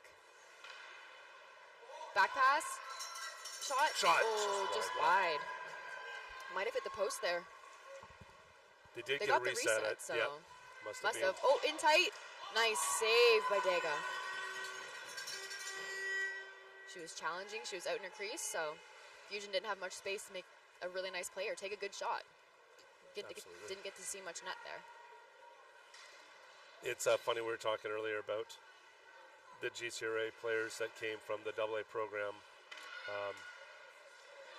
Probably from the last 4 or 5 years, how well they play together.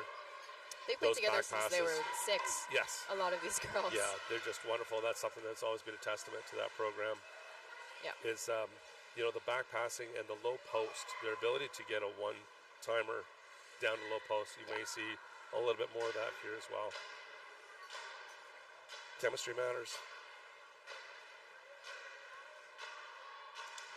Trying to get the reset. Fusion intercepts.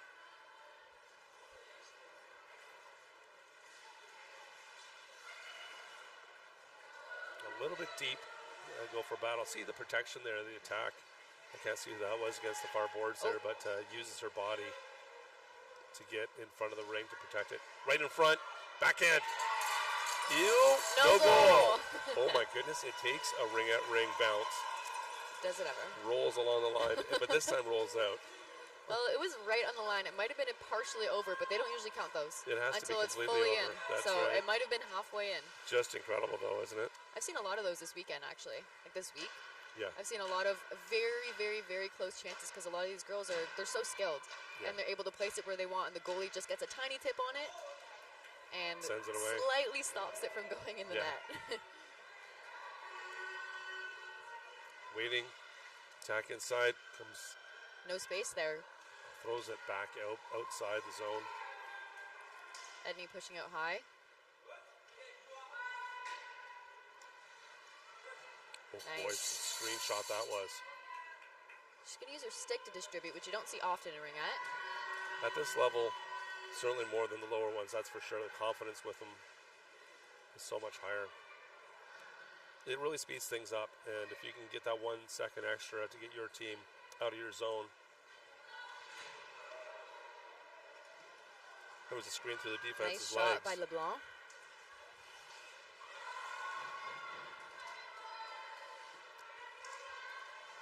Back turn, back. Boy, she had wide open cage. Doesn't take Wow. the backhand. Puts it out front.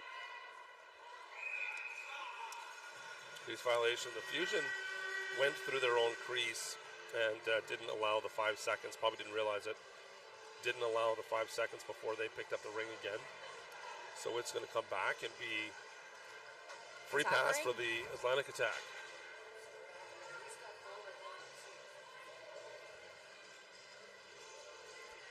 So we got Gallant and Colette on defense for the attack. I can't see their numbers quite for the defense for Fusion. Looks like Segal, I believe. Vandal. Oh, Vandal, you're right. Yeah. Yeah, Segal's forward, I believe. Yeah, mistake. Fusion breaking out of their own end. Nice Nice pass. back pass. Chestnut on the far side. She's going to take an extra cycle here to set something up, because if she pounced on that, she probably would have lost the ring.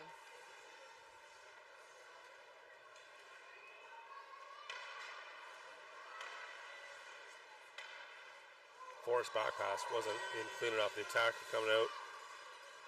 Oh my goodness, gets through. What a Oh. defensive move. I think it's Osborne. Swept that away with a stick.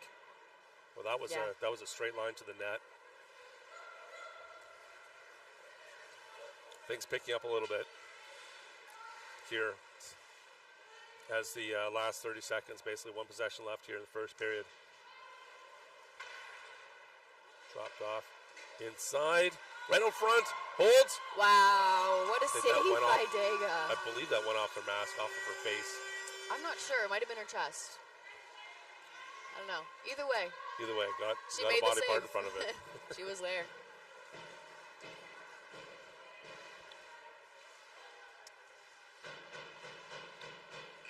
And that's the end of the first period. That's going to do it for the first. Let's take a look at the sponsor side here for sure. Whenever you have a chance to take a look at the sponsors for each of the teams on their sites and whatnot, it really means a lot. It really means a lot to these local teams, certainly, to help their sponsors out, to help them help our teams out. It's a big part of the game in the community as well. So, at your earliest opportunity, when you are watching your local games, pay a little bit of time and attention with the sponsor side. Yeah.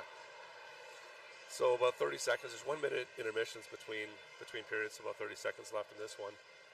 And that period was a little bit, I'm not going to say pensive, not quite as fast as usual. It's like they're feeling each other out a little bit there just to... I wouldn't say it wasn't fast. I think it was just evenly matched. So it was very back and forth. There was a lot of play in center ice. There wasn't as much offensive time. Right. I found there was a lot of back and forth. So we'll see if the energy shifts towards one team next period. Right. I'm assuming they will, because somebody wants to get that first goal. Especially the horsepower on these two teams. Yeah. Now, Oh they've my had gosh, all year yes. to figure each other out, in the wise words of Emily Renneberg. They know each other well and had a lot of experience here. And Well, there's girls on each team that have played together. They're from the same association. They just play for different teams now. right. Right. I want to say thanks to our officials, both on the ice, of course, as well as the minor officials, taking care of score clocks, shot clocks. It's a lot of volunteer time involved, and it's very, very much appreciated. The tournament has been excellent throughout the week, and it's testament to a lot of time from Ringette Canada, helping out doing the training, as well as the local association being able to recruit enough people to help out. Oh, now you're starting to see some good movement here by the Fusion. Time right now, there's the backhand, and has to be quick on that one. D-to-D pass. Snowden, passing to Snowden. Checking really hard to get that ring back. Oh, look at that. Chestnut sends it back into her own zone. Snowden might pick it up here. Not quite. Adele Wilson. Nice. You see Checking. 3 attack in the neutral zone on the player. Good ring pressure. And fourth sitting right behind on the line. Well, at this speed, you need a lot of attack on. You need a lot of pressure on a girl to get the ring off her stick. Absolutely. It's a back pass of their own. Fusion, very tight triangle here. There's a shot. Wow. Boom. Right off the top of the crossbar. Yep, bar down, Right as they underneath. say. Yep. That's in that low percentage side, one of those nearly impossible for a goaltender if you're going to try to cover the rest of the net and you get a perfect shot like that. Yeah. So the attack, open up scoring here in the second. We'll see how Fusion fights back. I'd say that first goal for a team is so important. To know how if you're going to get one past that goaltender or whatnot, and it leaves a bit of pressure. Right. Fusion deep in the zone. Break the trap.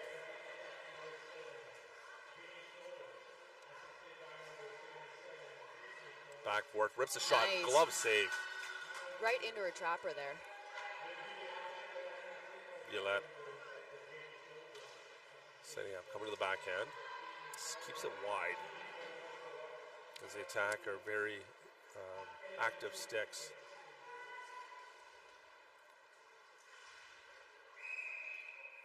Crease violation, that's going to be given to the Fusion. As the attack D rolled through her own crease. 11:03 left in the second here. The attack up by 1.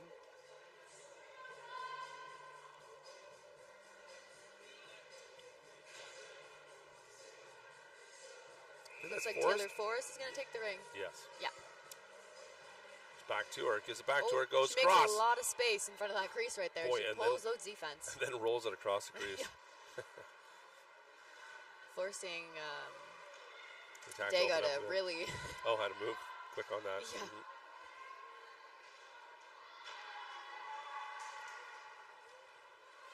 Kicked ahead the attack. Soft pass into the neutral zone. Waits for trailer. Boy, it's a low percentage. Trying to get that through, and it's taken away by the Fusion. Saint Laurent. Passing to Taylor Forrest. Taylor Forrest But breaks inside, in. She waits in- that goalie out. she was in the crease, but she did. She held out on it. And that's the most difficult thing, right, as a goalie, when there's a player right up in your crease. Well, not in, but right at the front of your crease, and you don't know where to go because they can move it so fast. Absolutely. If they wait you out 1 extra second, right, like, makes a difference.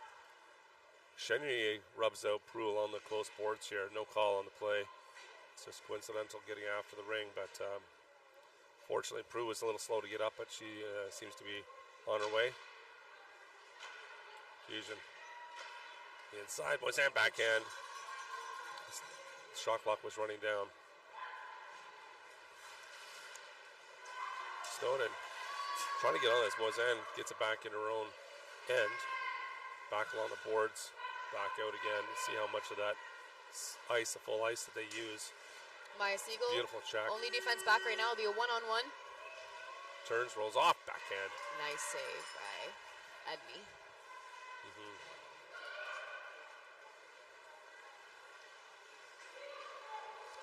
Trying to get that. Oh. Boy, she was away too. Good defensive stick.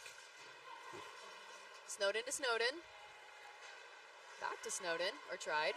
And she's got it again. Right up in the slot. Good D. Someone's stick is in the crease there. Not sure.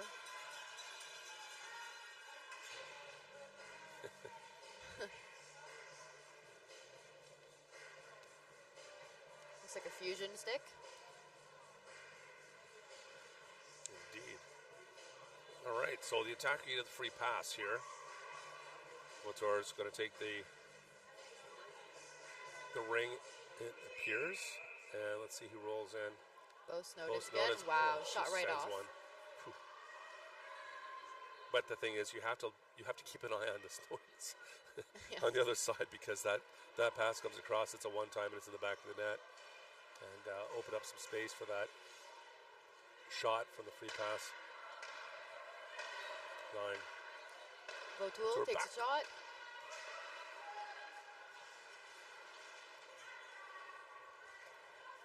Fusion D-to-D, looking to get it out of the zone. Again, the neutral zone quite clogged up. Give this away. Although the attacker making changes and can't take advantage of that. Potential Vautoul's for going a fast to break. skate it out till she can get a change. Right. Emily Chenier up to the boards, get that door closed. Boy, It's always nerve-wracking when they're fighting right in front of the boards. it is. Yeah. Chenier passes to It's Chestnut, I believe. Chestnut. Rolled in from D. nope, it's Taylor Forrest. Forrest. Oh, quick shot. There's a screen.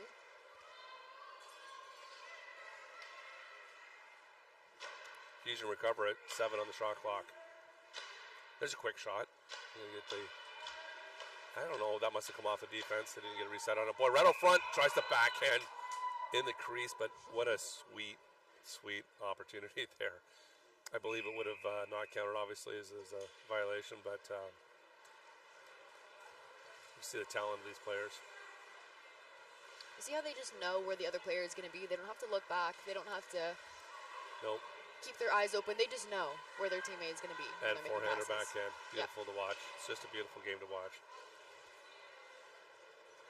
Chenier picks up the ring, trying to get it out. Passes it to Forrest. Little give and go. Tries to get it back to her. Whipple. Back to Forrest. She's waiting to get some fresh legs on the ice. Going to take a slow skate and go off herself. Moisen's going to take the ring now. Trying to get a reset. Just wide of the net.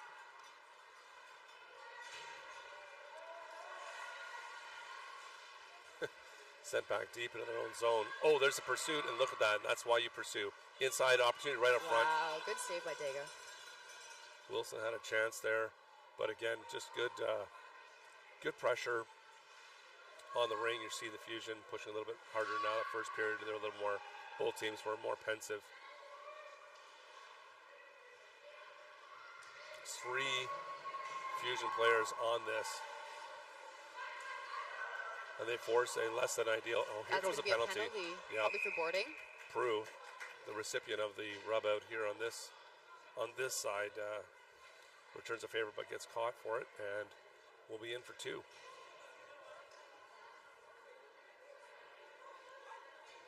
Well, actually take a look at that. How much she gets on this one? Yeah, it's just 2. Okay, good stuff. All right, it was contact. At 5:58 in the second. Fusion in the offensive zone, gonna get the free pass. Looks like Moisen's going to take the ring. Have a talk about the tactics here a little bit as the attack or moving players around. Julia Wilson also on offense for Fusion right now. And I think it's Amanda Moisen also in the corner. So both Moisen sisters. It's funny, they're number 6 and 66, and both Snowdens are 7 and 77. Yeah, that's fun, isn't it? Yeah. A lot in the community. It's interesting over the years how many sisters that we've seen. Some just some identical and some not. But And not even just sisters, but twins. twins. Yeah, We've had a lot of exactly. twins play with us. Yeah. We're back and forth along those boards. Good active sticks, both teams. Foster with Foster it. has the ring. She's going to pass to... Oh, she gets a little bit caught up. Remember, they're down a player, so it's certainly hard. You want to waste a little bit of time, but you don't want to get caught in the T right where the blue line meets the boards. Get stuck and lose the possession. Deep pass, nice strike right out front, backhand, what a save. What a save by Dega. Oh my goodness. What That's a full pass. extension right there to get across that crease. Absolutely. It was almost like a jump. You saw her midair for a second. Second opportunity, another There we glove go. save. With the trapper too. She and, should have put a held little that in. windmill on that. Yeah. Yeah. Oh, and the other direction. Right, Attack right inside. back. Wow, another great save. This time by Edney. Oh, and the play keeps going even though she crashed right into her. Well, you Cut know, in five. it's crease violation. There's a deep pass opportunity Oh again. my gosh, back. Another one. Wow, Breakaway end to after end to end. breakaway. Friends, we're seeing it all Oh here. my God, we're going back. Snowden. Sends Snowden it to deep. There's a Snowden. race. Wow, what another save. I can't believe I haven't seen anything like this. Because Back they end keep to end. changing and they keep. Catching them. Yeah. All right, it seems like we're going to settle down a little bit here. Pass a little bit too far, and Fusion going to come out of their own end. Both goalies amazing on It's that. incredible. We just saw 4 fabulous breakaway saves. Yeah. Love this game. Emily Chenier, just tries to get a back pass up. It comes up light off her stick. And Beliveau picks it up. the attack out of the zone. Soft in. Votul takes a shot. A little bit wide. Carter has the ring No now. reset on that. So they're down to 10 seconds. Goals Votul. Good save.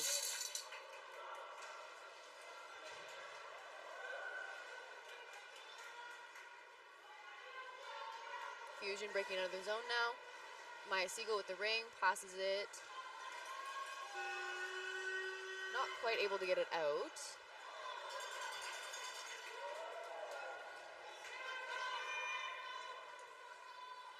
Taylor Forrest.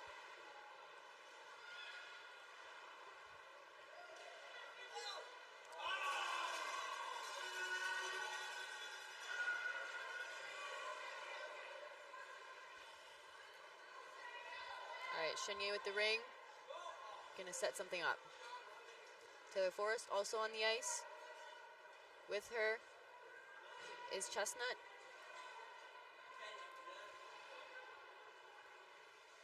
I want to say shout out to some of the folks watching from around the world, including Barbados and Belize. Having a peek on here, whether it might be friends or family or What I would fans do to of the be in game. Belize right now. Right, no doubt. Thanks for joining us, certainly. For those of you who know the Ottawa weather, Right? could be Belize tomorrow. And I believe it. it could snow the day after. So Over the line.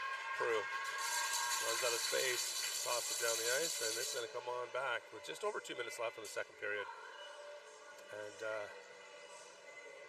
we want to say thanks to CBC as we're on CBC YouTube, on the Ringette Canada YouTube, of course, TELUS Optic, and Ringette.live. Thousands of viewers, obviously, in these games, watch these games right now across the different platforms. So thanks to them and to all of you tuning in. Fusion, back and forth. Looking to get the D moving. Passes that ring back, but it's up on its edge. Not easy to get a hold of. Good speed coming out of the zone. A soft in, but right into a nasty spot for the attack. Votul Attack in sent it deep. deep. Things are speeding up here.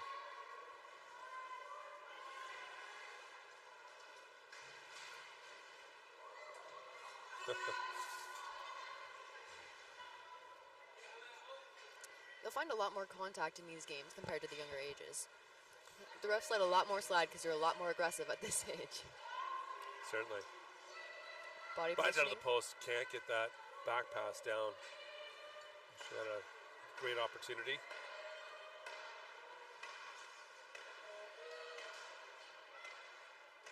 Attack working from behind the net, snaps one off. Get the reset, Fusion recover it. And just a little send ahead. She's running out of gas, it looks like, yep, going off the ice now. The Fusion make the zone. Gonna wait for all three to get in. There we go. Sends it across. You keep an eye on that low post there. They really like to get ones through the seams. There it was. There was the attempt to get it. Maybe not as much on it. Good stick checking by the Fusion. Moves inside. Woo! There it is. Fusion, get on the board. A Now single effort. 1-1. 23 seconds left in the period. Split singular effort to get around the defense, move inside to the slot area. Goes far side with the shot. And we have it tied up, friends.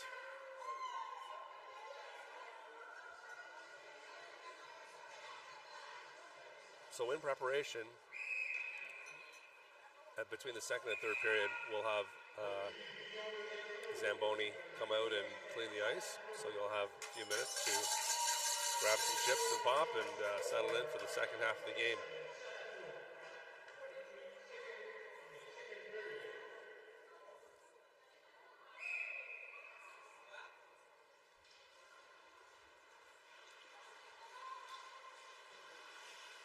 Beliveau with the ring. Passes it to her defense for support. Nobody's going to take a big chance here as time winds down. They're just going to make sure that they get one shot off is the idea. Swings it down to the post, and that'll do it.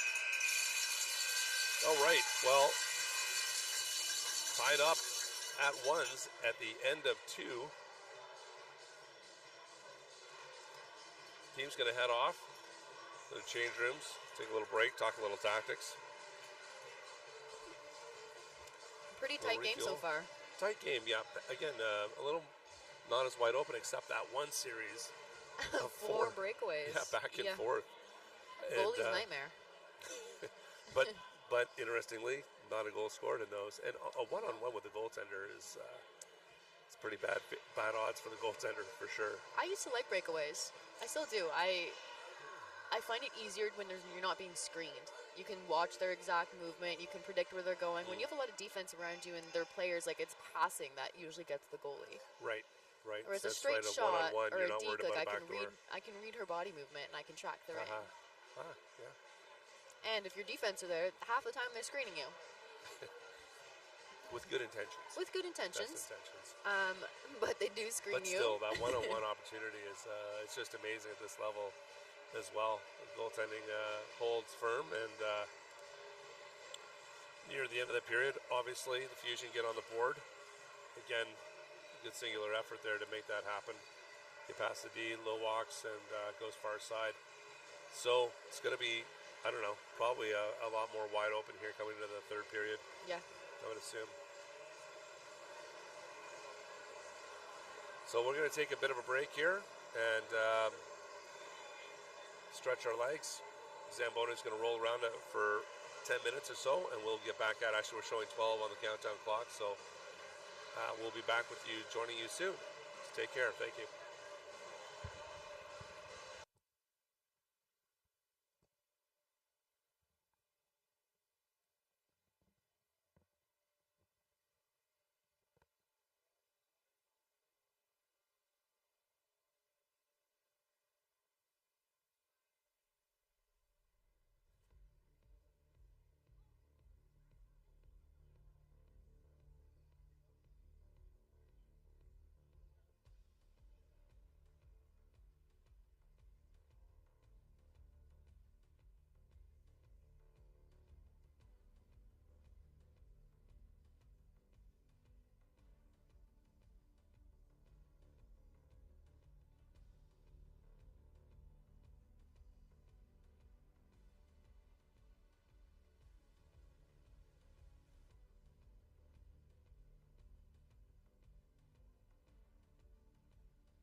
All right, welcome back, friends.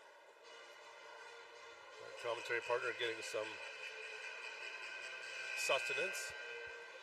And teams have come back from the flood. Ready for the third period, tied up at ones.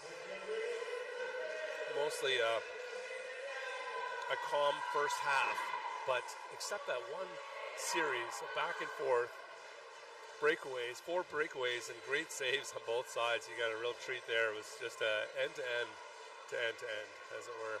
So we're into the second half, 2 more 13-minute periods, ready to go. Indian changing sides, of course, on the third and first periods. The away team starts out with a ring, so the attack coming away from center. Looking at a method through the trap. Dingwall has it. See Violette gets a little more aggressive in that chase as they hold up and go side to side. The Fusion moved out a little bit further into the neutral zone. The attack. Nice stab. Goes far side. Again, good save on that one. Tracked that one through the screen. Just drops it off to her right. The attack are going to recover that. Get a full shot clock on it. Big back pass, missed stab. Going back to the boards to pick that up again. The Fusion a little more aggressive on this triangle. Moves back and forth again, trying to get that shot off from range, probably 35 feet away. There's a shot and another great glove. You've seen a few fabulous glove saves this game so far. So a crease on the way. The attack are going to have to cede that possession to the Fusion out of their own end. Just touched on the neutral zone on the way. Rough calls too, doesn't matter as the attack get back first. Come off the boards. Snowden. Carter in the corner. Cycling around, waiting for help. There's a drop. Shot clock winding down. Drops it. Get the reset, and it just bobbles to the opposite side of the crease. Chenier take this out. Soft into the neutral zone. Little give and go back up. What a beautiful pass. Chenier's got a line. Boom! Emily Chenier comes in, puts the acceleration boots on, picks up another 5-10 kilometers an hour, and that's the velocity of the shot. Goes 5-hole. What a fabulous play. Once you see that get back in her hands, she can move so quickly. Tears the shot. Fast dig. Fusion with their first lead of the game. Up 2-1 here in the third with 11:05 remaining.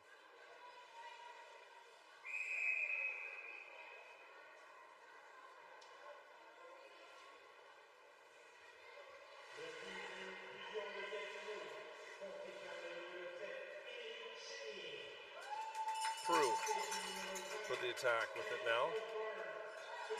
Rolling back on the backhand behind Fusion net. Doesn't drop it. Goes backhand, goes low with that backhand too. Bit of a screen. Fusion. Back to the neutral zone, another soft one. And another one back up to Chenier. Just loves that play. Chenier comes in, holds. High left. She's a weapon.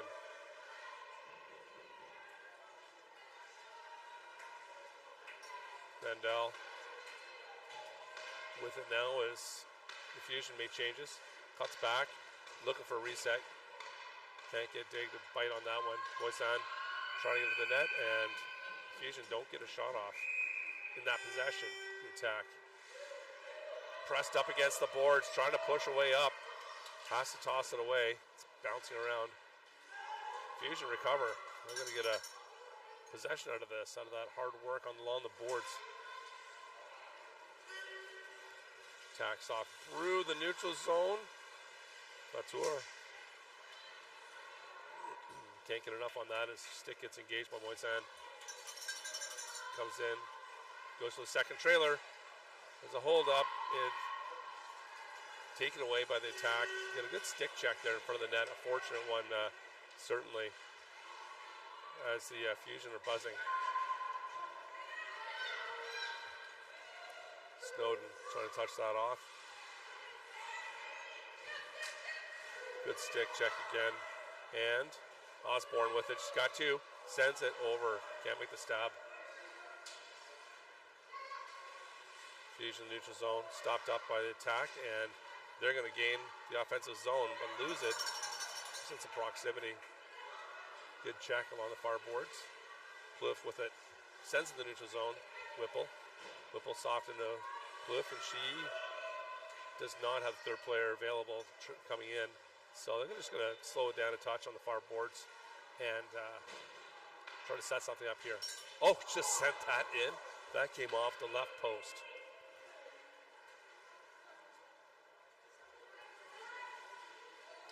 In the wise words of Tom Barrasso, goalie doesn't have to save that one too. 8:29 left in the third. Fusion up 2-1. And the attack out of their zone. Nice stab. Flips it ahead. What a great play. Holds. Can't get the shot away. Defense rolls in hard on her, but what a pass. And friends, for anybody watching that hasn't seen a game in person, if you do, you need to really go down to the ice level, get on the glass, and see how fast these players are skating and moving, and the type of physicality there is, in a safe way, of course, just to appreciate how difficult the game is, how fast it is. It's a good shot and recovery for a full clock, and inside backhand, just wide right. No reset there. Fusion.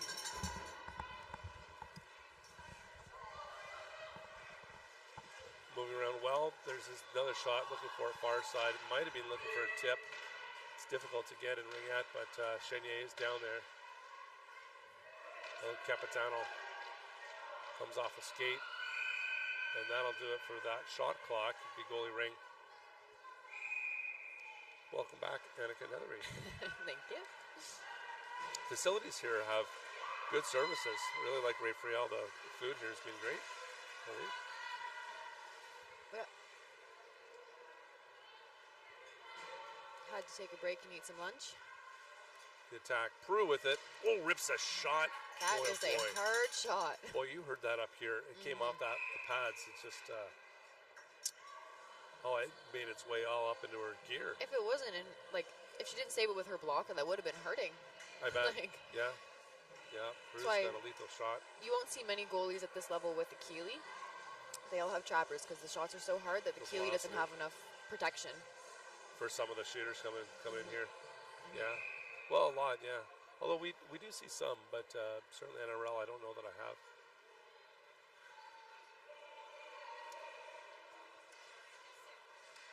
There's a shot. She redirects that. Nice. It's not just a save, but, she swings her body with the save to redirect it up and over to a safer place.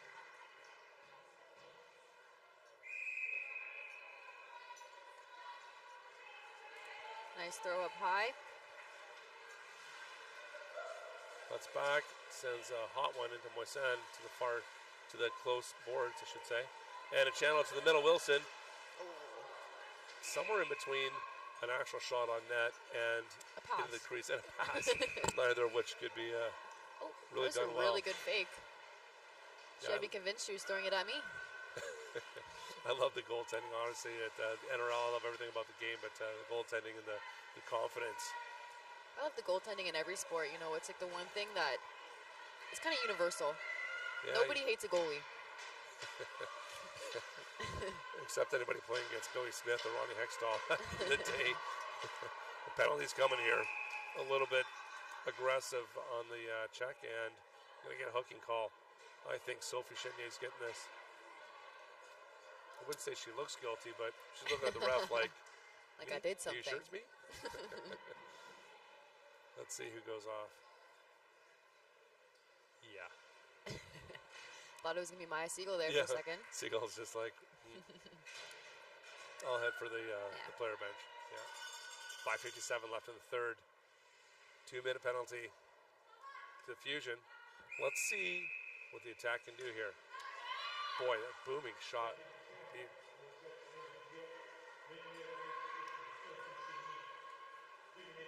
Snowden to Vautour. Vautour. Back pass. Great opportunity inside. Fusion. They're down a player. It's difficult. This is a part of recovery, and Nice. had a chance to contain that for a little while, burn some time off. But the attacker now going to move through the neutral zone. Snowden And breaking inside. in. Boy, just instantly rotates. Wow. Oh, Oh, boy, that gauge was glaring on this side. Just be able to get that pass. look at that Point. fake too. Yeah. Subtle nuance to it. In the far corner, just over a minute left to the Fusion penalty. Pushed into the crease. They give that goalie ring. And it appeared that the Fusion player went in first, but clearly not. The ref standing right there. Well, it doesn't matter who pushed who. It's whoever goes in. Right. My point being that it appeared from here anyways, since we are far away, that the Fusion player entered first. And we have a Saint Laurent's down. She went down hard, returning behind and smacked the back of her head on the ice. So she quite uncomfortable. We're going to... Trainer's coming on here. Yeah, she went down hard and on the back of her head, so I'll give her a moment.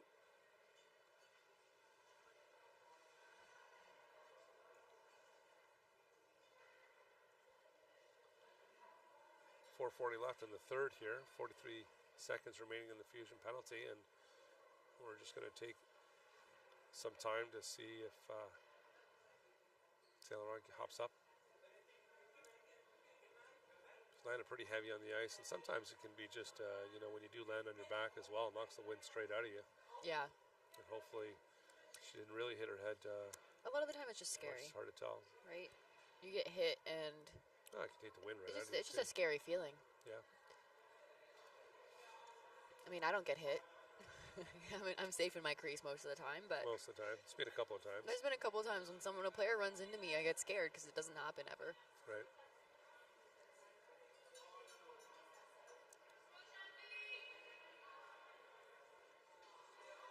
So, friends, make sure you set your time aside for tomorrow. It's going to be the big day if you're in the region. Definitely come down and pick up the games over at Slush Puppy. Got 3 rinks going on for the morning, and then throughout the day, of course, it's the medal games on the big rink, along with the big screens and the Jumbotron and whatnot. It's just a beautiful facility.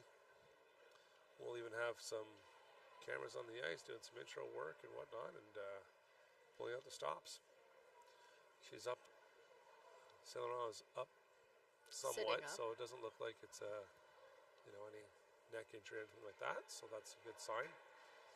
Hopefully gets her wind back, and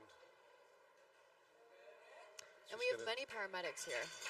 Yeah, very well attended. She is up and being helped by our captain, and Looks like she's going to go once straight off that, the ice. She's going off the ice, so we may not see her for the rest of the game. And I a don't lot know of if it's she'd even precautionary be allowed as well. to. Even Might if she not if felt they- okay, I doubt that she would be allowed to The come ref back might on have the looked ice at that and after. said that looked like it could be a concussion, possibly. Yeah. Yeah, it's safety first for sure in the games. So it's going to be an Atlantic attack ring in their own zone, which you don't see very often. Defensive ring, yeah. Defensive possession, yeah. It's difficult to get that out. Now, It keep is. in mind, now the Fusion are in the box still. So it will be a lot easier. It'll be a lot easier than it normally would be. Yeah. Sometimes you'll see them pass it right to the goalie to be able to get that extra player to skate around, get or else moved out. everybody's covered. And Right. it's hard to get the pass off. Yes.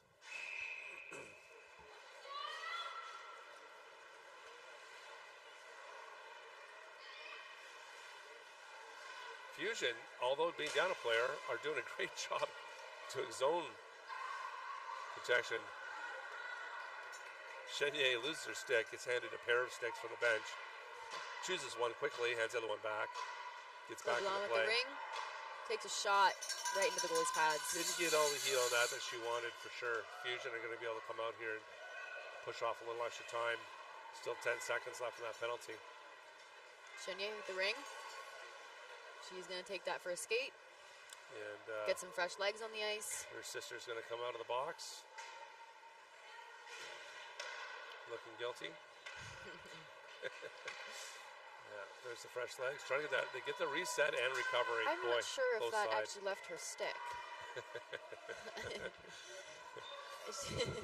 Pretty coy at this level. Nothing would surprise me. They're just masters of the ring for sure. What a pass! And Oh back to my the second goodness. pass.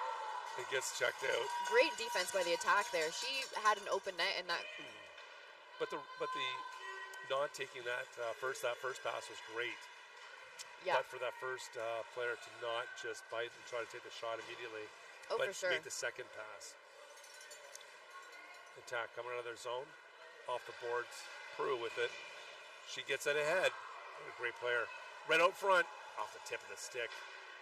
She had a lot of momentum anyways. It would have been difficult to try to get a shot off at that point, but you're starting to see the shackles come off here. Ooh. Got to move quick on that, eh? Get the pads down on that one.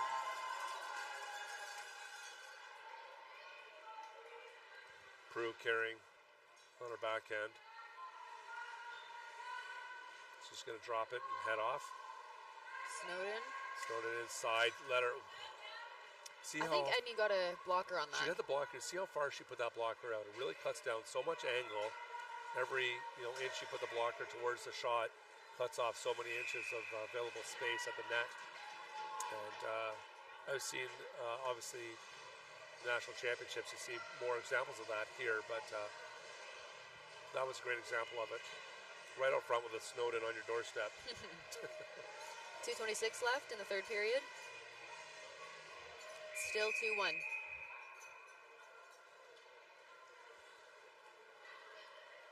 Colette looking for some space.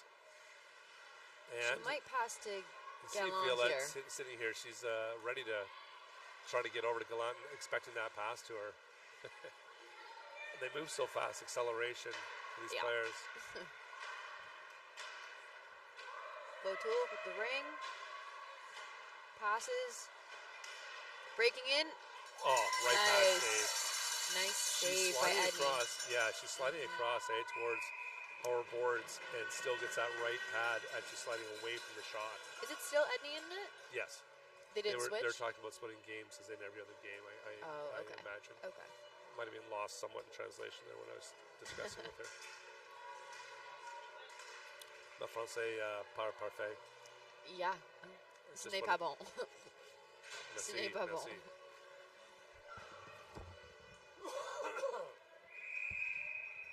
Botul with the ring. Wow, that was a That's a good swipe. yeah.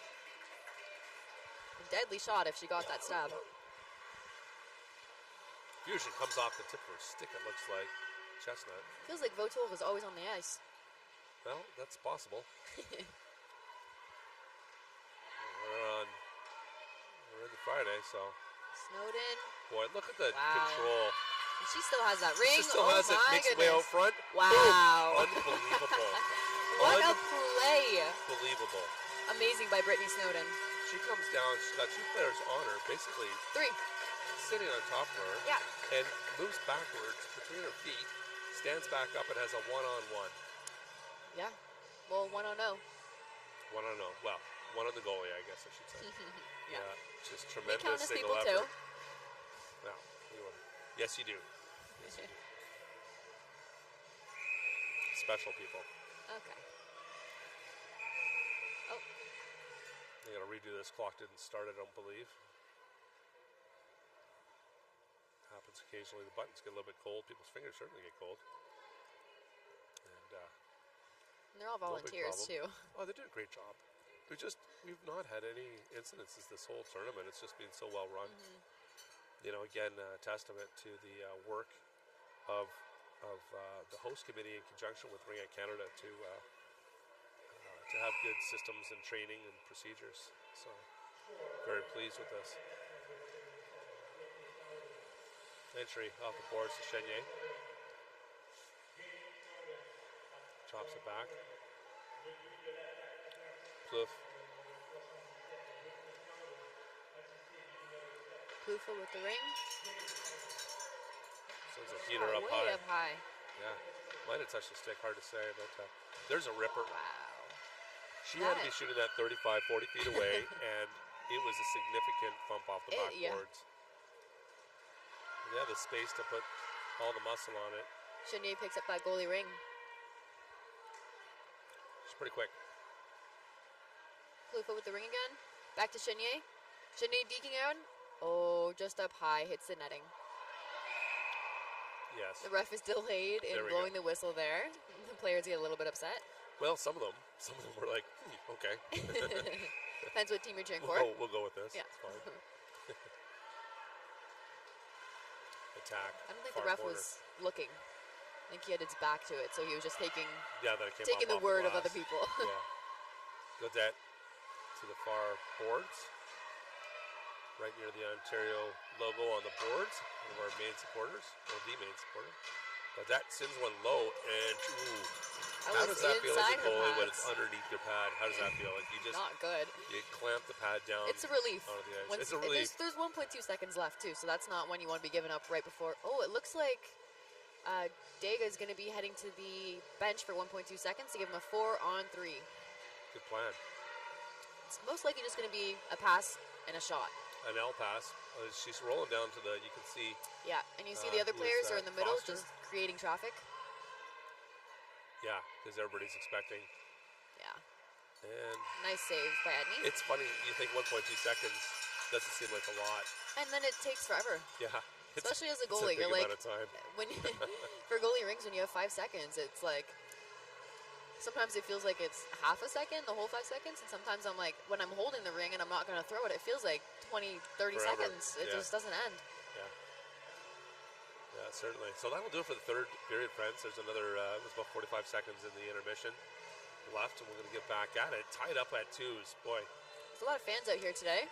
Yeah, it's full. On both sides. For sure. And thousands watching. I'm just going to check in with Matt at Network Operations. Want a big shout out to him and the team, Marty, and everybody on our network side and support side, making it happen, keeping us updated with the stats of the viewership and whatnot coming in from all over the world. And I say the world because it's actually the list of countries is typically 12, 15 countries that we have viewership coming in from, sometimes higher than that.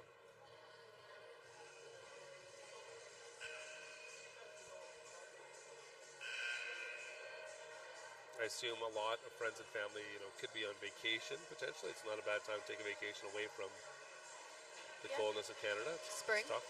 It is spring.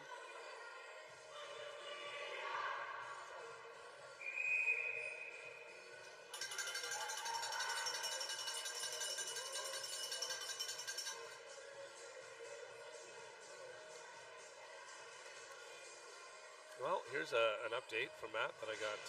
Well, this is from yesterday only, but still, it's probably similar. I can't list the cities in Canada. There's just too many of them. There's just hundreds of different cities. See that list and you're still scrolling. I'm still scrolling. I'm 10 scrolls later. Some of the countries, however, Croatia, France, Germany, Mexico, Korea, United Kingdom. South Korea. Yep. Seoul, South Korea, yeah. United States, of course.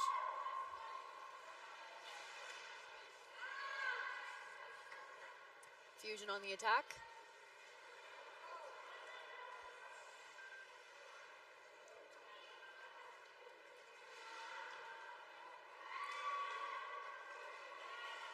So one of the defenders of the attack lost her stick. She's trying to go off body position and ends up, she's able to pick her stick back up. Look at that body positioning.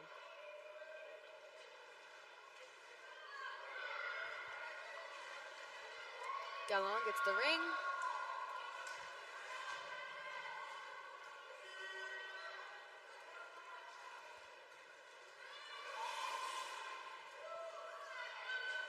It's passed in deep. LeBlanc has the ring. She's cycling, waiting for a good opportunity. There's 10 seconds left on the shot clock.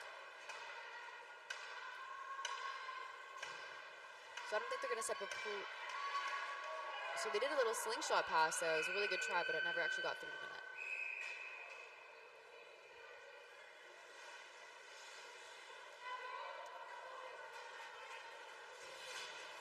Fusion are breaking out.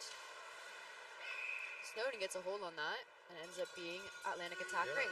Forces a move it or lose it.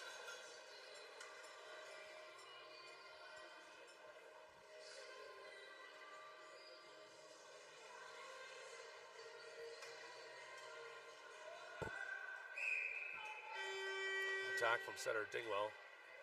Sends it out right side. Puts it in deep for Snowden.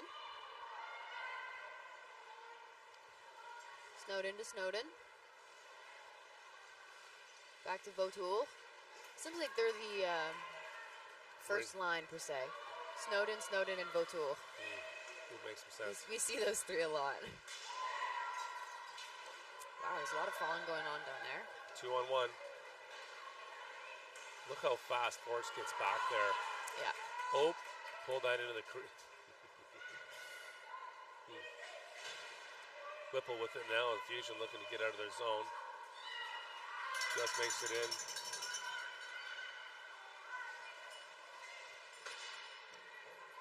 Forrest across the top. Just going to hold up, slow us down. But look how far the attack is coming out their center. I think that's Snowden. That was, not sure which one is so far out though. Yeah. That was a very nice back pass there to control the ring. Just off on its edge. Trying to get that over to Carter. Unable to do it. There's a late pass. What a great pass. Violette, and there's it's the a late late penalty penalty. against the attack. She's going to hold up. Edney's heading to the bench. For the fourth player to get into the zone. They now have 6 on the ice, and they're making the box. 15 seconds left on the shot clock. At some point, they're going to have to get... There's the What reset. a punch out. And attack gets a hold on that. So I assume it'll be 2-minute penalty. It looked like it. Looked like just the contact along the boards there. Maybe Yeah. a holding or a hooking call possibly. Nothing serious. But gave a nice little spicy opportunity there for the Fusion to get in and get something done. It seems that way. Both teams are defensively responsible, but certainly waiting to pounce. Yeah. As we saw that in the first half with the breakaways, given the opportunity. Yeah. The speed is there for sure.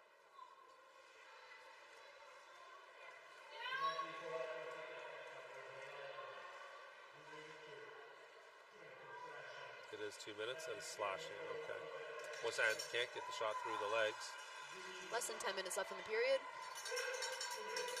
Before this, the game before this had 2 overtime periods. Three It was overtime. in the third overtime that we Yeah. finally had a decision.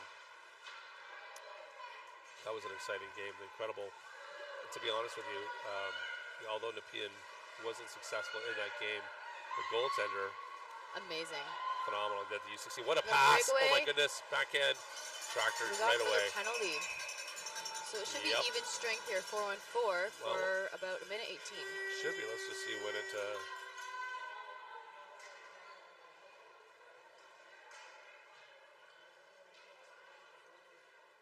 Yep. Looks like Chestnut goes to the penalty box. Okay. It's Atlantic attack, free pass in your offensive zone. Snowden with the ring.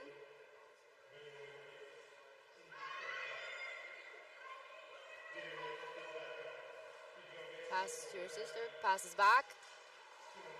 Tries to pass to the post there, but wasn't able to make it. What a great pass. Shot clock's winding down. They're trying to get the reset, and There they got is. it. Fusion come away with it though. Chenier. Gets the first. Here's the slingshot. Gets ahead. Yeah. Good Great defensive anticipation. play. I got to say, defense on that side. Dingwell. Not sure if it's just a sixth sense or whatnot because it was still behind her, but she had almost looked like she had a feeling to get that stick back, knowing that Chenier was moving Yeah. past her. I don't blame her. Dingwell with the ring.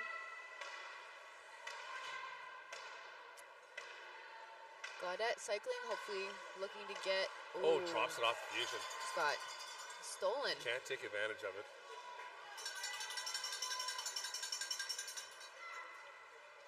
Comes off a little flat off the boards, but Sophie Chenier grabs a hold of it nonetheless. Down to the corner.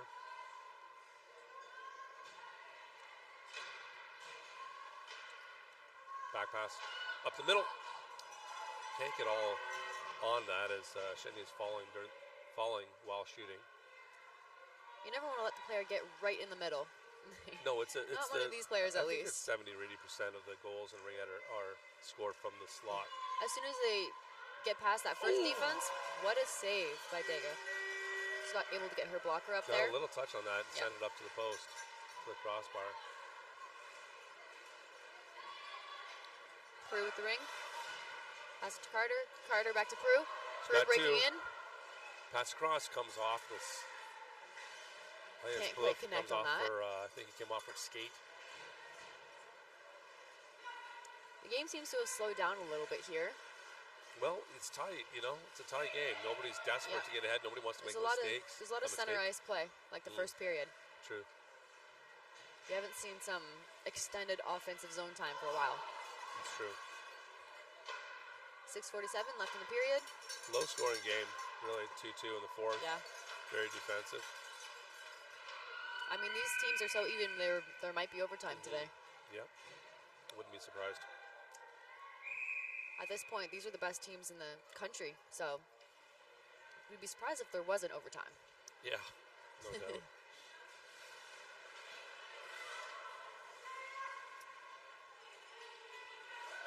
Fusion trying to break out.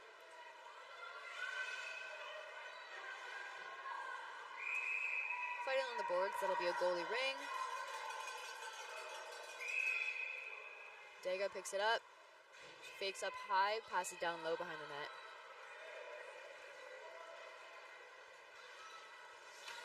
Botul with the ring.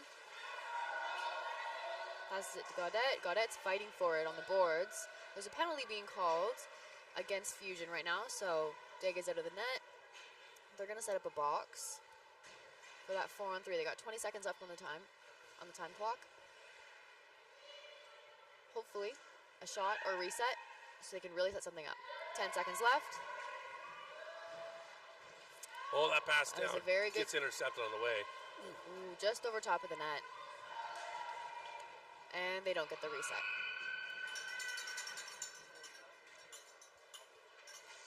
.5:33 remaining in the fourth period. Tied up at 2. NRL action here at the 2025 Canadian Ringette Championships, live from Ottawa, Ontario, hosted by the City of Ottawa Ringette Association.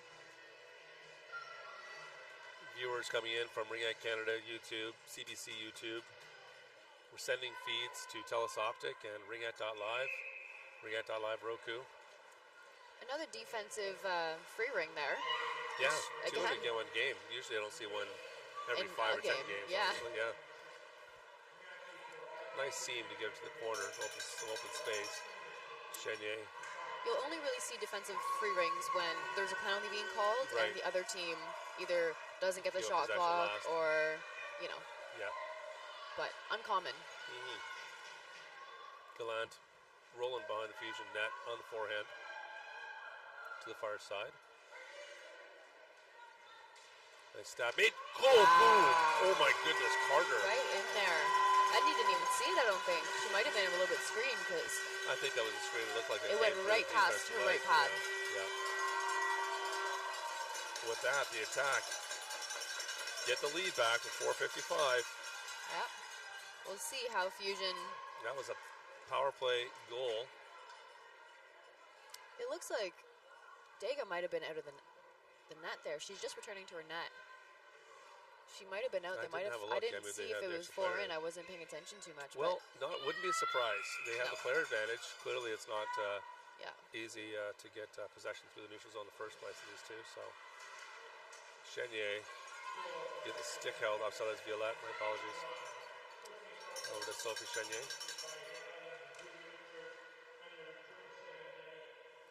Now, we've seen the lead back and forth so far this game. The attack being Gaudette to Clabichot. up, Fusion coming back and taking the lead, and now the attack back in the lead once again.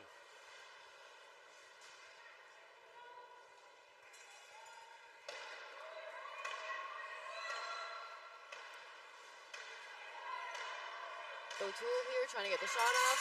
picked off by, I believe that's Maya Siegel. Trying to exit. Penalty is called on attack. I think that's going to be Vautour. I could be wrong. Yeah, it's going to be Vautour. So Fusion's going to have an advantage. Not a huge advantage as in hockey when there's one penalty, but if the Atlantic Attack get a second one, there might be an opportunity for a 3-on-2, which could definitely save their game. Well, the big difference, the big deal on that. Sorry, go ahead. Edney here is leaving the net, so they're going to do a 4-on, and they're calling a timeout to set up some plays because they need to get that ring back. They need to get their lead back. They're going to pull their goalie, get the 4 in. Put everything at it. So, yeah. Yeah, good call. Well, the big difference there, as far as the advantage, it's more that the attack can't afford to take the second penalty. Exactly. They have So to play a little bit. That and leaving your zone is harder because nobody's out there looking for that pass. Yeah. Since it's such a passing game. Yeah. You know, in hockey with one player down, you can just dump it down the ice. Get after which it. we could, but you want to keep control, right? Yes, possession's and really the key. if there's no one there to pass to, then you get stuck in your own zone. Right. You can't just carry it over the blue line as you can in hockey. But yeah, I'd say that 3-on-2 is much more deadly in Ringette than a 5-on-3 in hockey. It really is. Statistically, it's significant. Stressful. Hard as a goalie too. It's quite the workout. If you have a good passing team, makes all the difference, obviously. You get those low percentage passes. Trying to get one out front. Oh, to the post. Hold on to it. So this is a lot more of an active 4-on-3. You'll see there's one girl in tight with the triangle instead of doing a box play, which is drawing the defense to certain corners, certain sides, opening up space in the middle. Right. Not a traditional box. No. It's 4 seconds left. Take a shot. They get the reset. Off the reset. Able to control it, get it back. Still a minute and a half in the penalty. There's the shot. Nice shot. Daigle saves it. Prue falls backwards over Fusion's stick, which was held firm. It's no call being made there. No, because it was not a. It wasn't not a penalty. trip. I think it was just a. No, the stick is sitting there, and she's trying to skate backwards. And Fusion's gonna have the ring here. We got Chenye. We got Plouffe. Oh, she rolls she inside. goes right inside. Just turns her body in, protects the ring on the way in, and gets a shot away. We got Forrest. Wow. That is a dangerous place to be. 10 seconds left on the shot clock. She gets that reset. Clutches. Wow, what a save by Daga. She was able to get that rebound. Goalie ring. Wow. Tossed out to her left. Gets the boards, and Fusion returned to the net.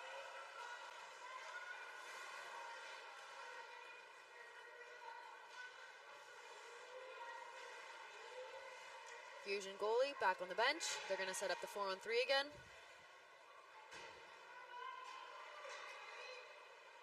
That was a very good pass to the post. The goalie's out of position. Very, very close. Just wide of the net. Well 7 seconds left. They're going to try to get a reset, or at least a shot. Tears one in there. So they should be. 10 seconds left in the So penalty. they're not going to put. Fusion out front, one-on-one. There we go. No goal. No goal. Less Crease than a violation. crease. But you'll notice they didn't take Edney back out until they were sure they didn't have possession. Whereas normally, if there's a chance that the other team will have possession, you put your goalie back in. Right. But they're very confident in their forechecking. Absolutely.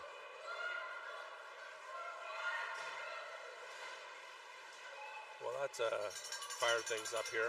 Sure did. That goal disallowed on a crease violation. There's only a minute 51 left. Oh boy, breakaway. Wow, what a save. save. Edney got that. Wow. We have a penalty shot coming. Wow. We're seeing it all here, friends. We are. What an Goodness. exciting game. And it's Yes, on taken. Edney. Penalty shot on Edney. Yes. So we'll see who's going to take this. Looks like it's going to be Snowden. which is very dangerous. In a matter of seconds here, they could have a 2-goal lead. Or Edney can make a fantastic save, as she has been throughout this game. Right. So the ref's going to talk to the goalie, tell her that she can't be outside of the crease to start with. She has to stay inside the crease, then she can push out. Once the player picks up the ring, they're going to come and talk to Snowden about the rules, even though we've done it a bunch.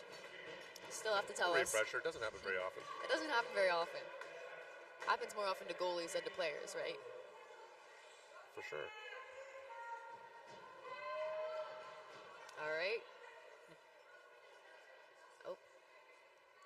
Get a reminder she can't touch the ring until the whistle's blown. Oh. There we go. Jay Snowden. Look how Boy. high she is. There we go. No goal. Oh my goodness. Goes What 5 a holes. save by Edney. She I don't had it think right Edney- in her pass. I don't think that she realized that first. They went 5 Well, holes, you saw her she but she dropped on it. clenched her legs there. She Sure did. pulled them together to make sure it didn't slide in past her. Yep, and she So, clamped down on it. Didn't for the front because it's a hard shot from Snowden. So 1:44 left in the period. They still have time to make a comeback and get it to overtime. Or, I mean, 1:44 is enough for 2 goals. It is. Yeah, it's So amazing. either- This game. 3 possessions. Fusion could take the lead. The attack could Pulled further a their block lead. on her own.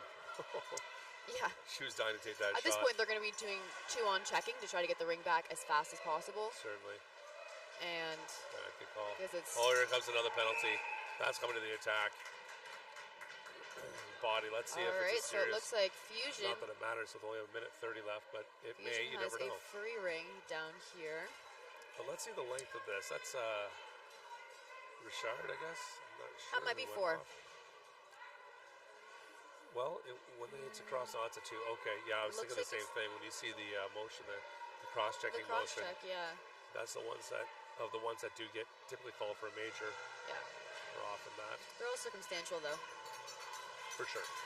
You can't just definitively say it's 4 because it's a No. cross check, right? Well, normally we take a look at the ref on the way there. Sometimes the hands are obfuscated. They'll put a 4 in sometimes. They'll. And he's out of the net, setting up the 4 in the box again. There's a Wow. shot. Oh my goodness. That goes off the post and bounces behind Dago. Stolen away. Wow, right out front. They're a dangerous team. They're not making this Right out easy front. for the attack. What a blocker save. Dig. Nowhere to go.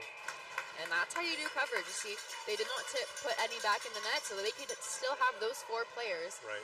They're going to get possession in, back for it. and they'll get that possession back. Yeah. Moisan's going to take this free pass, it looks like. She's got Shady down the corner. They're going to take a timeout there and discuss.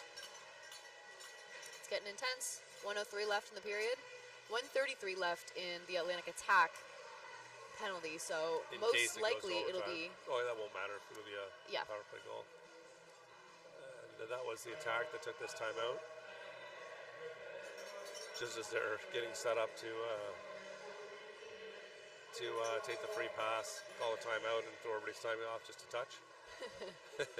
Break down the intensity slightly.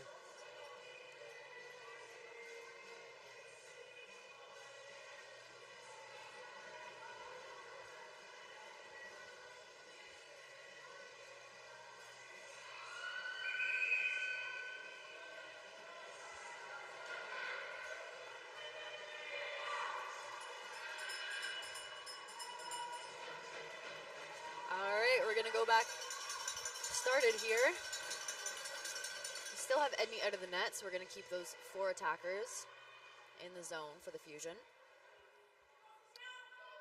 We move to have Chenier take this free pass.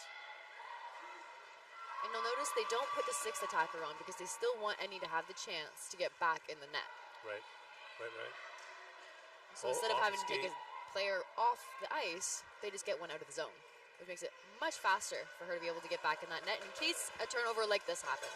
Right. But you'll see your defender's right here. Swats it ahead. Chenier gets it, able to control again. There's 37 seconds left in the period. In the game. Well, Chenier we'll see. rips a shot. It hit so hard that it bounced right back outside the ringette line. And they are fighting, and they're not putting Edney back on. Nope. can't afford to at this point, right? They have oh, that boy. 6th player on now. Cormier gets dropped here. Violette, Violette. Moisan. Oh, inside. she gets it. 2-on-1. Oh, my goodness. Oh, my goodness. Just over. She had an empty net right there. There we Back are. door. And she scores with 6.5 seconds left. We are going to overtime. Unbelievable. So this is why you don't say end of the game. You're right. It's the end of the period. You're right. In close games like this, you never write off. And disappointing for the attack, obviously. I think they had the lead. They wanted to keep that lead. For But sure.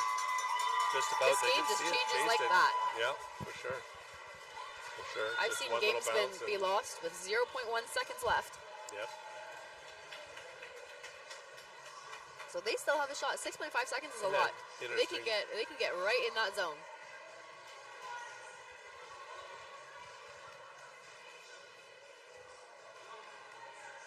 Setting it up now.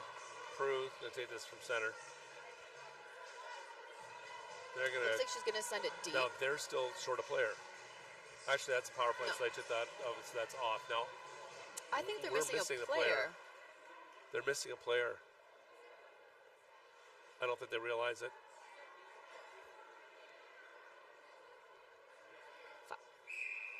Move 4.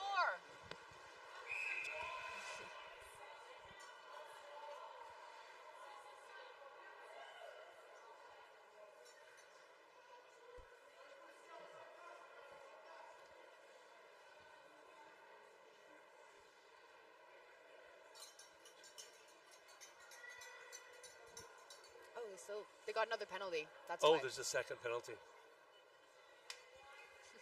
Just talking, doing hand gesturing with the Atlantic attack bench, wondering where their fifth player was. But They're trying to tell us, but we didn't see that there was a second penalty that they got there. Right. Don't know when that happened. okay, yeah, So that's what they're pointing. They're pointing at her in the bench. They weren't pointing down low. okay. Oh yeah, she's right there now. I see her in the Yeah. benches. The penalty box is so tight to the player bench. Yeah. Okay. So they put time back on the clock. Turns Oh, around, wow. shoots. High right. Gets a shot away. They get entry and a shot away. A decent shot. It goes high right, but. Whew. Well, this is. I'm not going to say what we expect, but certainly not a surprise to see two good teams go the distance. Yeah. Boy, they get a 6.5 minute break seconds here? left for the Fusion to tie it up. Yeah. I've seen so many people over the weekend, people that have come and have said that they hadn't watched Ringette yet, and just for the advertising and whatnot, thought they would come over, bring the kids over, watch a game, and they're leaving big fans. Yeah. So it's nice and it's so meaningful to be able to host You can see high caliber Ringette in the town that's going to be hosting it. you can see both number 7s there talking to the refs, having Yeah. a good time. They're giggling. They're Yeah, it's a They're great game. laughing Would you say, like, even though against your opponents that you play against, they're well, still they're not really opponents in NRL. You've played with most of these girls. You don't stay in one team. It's kind of like NHL. You can get traded. You don't get traded, but you can play for different move teams. around, You're yeah. not bound by an association per se. right. So you can try out for different teams. And I'm sure over the years, And depending they've on their played age, together, I'm sure. Like or against each other. But even still, and the community is even still then, like pretty friendly between players, even with an opposite associations throughout Well, the years. Maya Siegel on Fusion, I've played against her Yeah, a lot of my life, but I'm still friends with her. yeah, for right? sure. And we Yeah. never played on the same team, but I know her. We know her well. Right. So Yeah.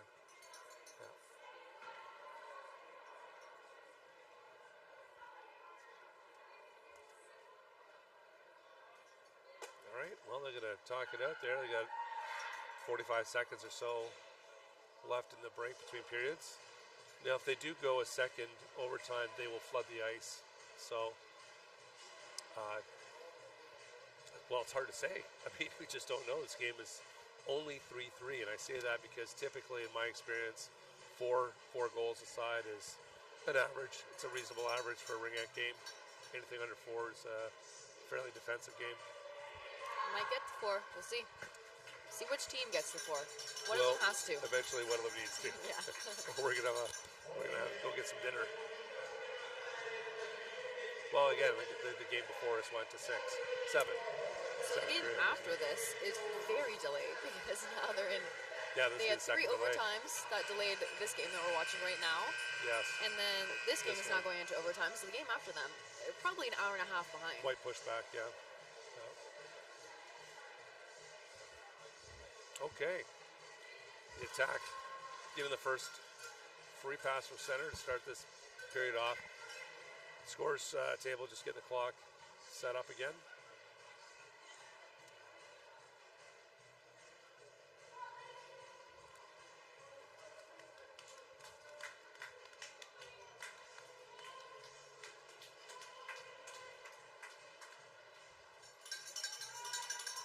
There we go. Got the time up there, and Russ blow it clear, ready to go. Exciting. We're into overtime, friends. Attack into the zone. Now this could be very quick, or it could take a very long time. Well, these two teams, they have alternated leads throughout the game. They do. It's not, you can't say that one's been dominant and one's come back because they've both done it.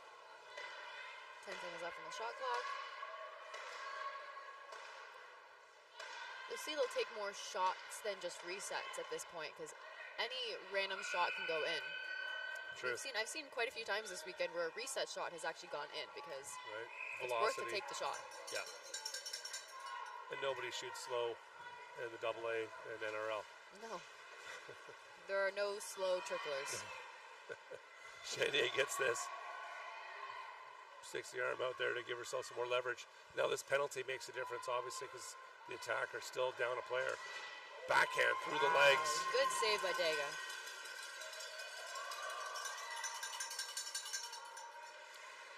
Back pass to behind the net. Snowden coming away with some open space here. They're not quick enough and not in a position to be able to slingshot through the neutral zone. Oh, both going for it. And No penalties. no Everybody's penalties. okay. We got a Foster. one-on-one. Force is going to hold up there.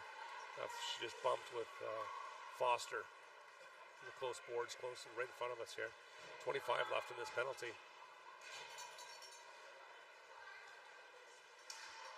Mosan back out front. What a defensive play there. She stopped that pass, which could have been very dangerous. For sure.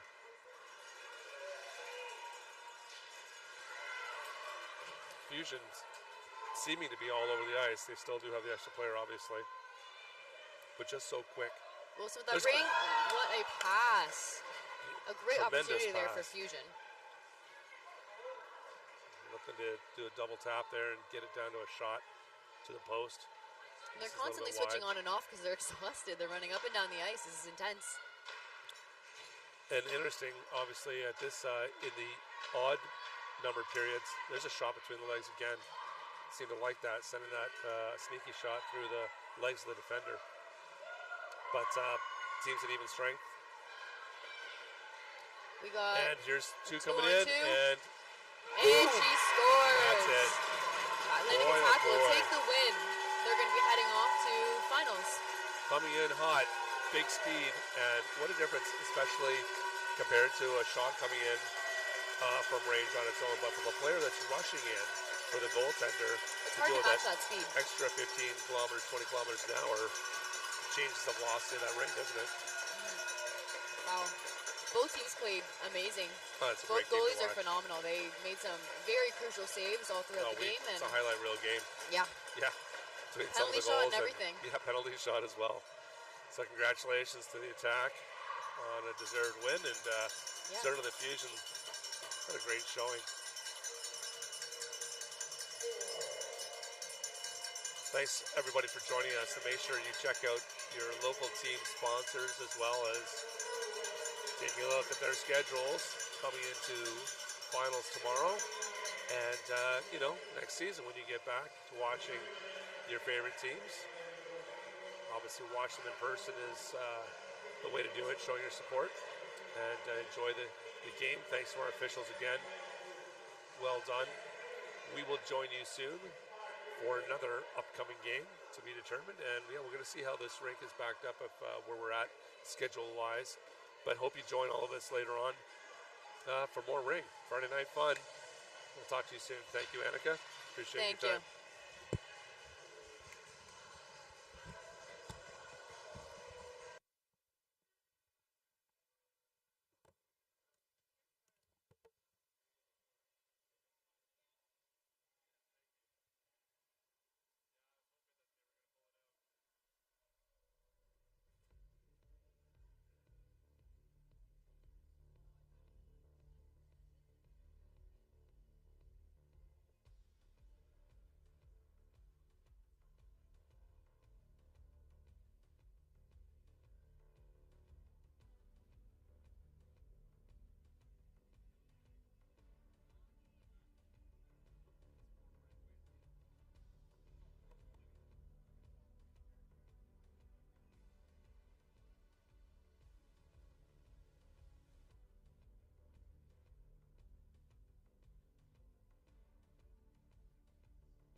is a consolation game.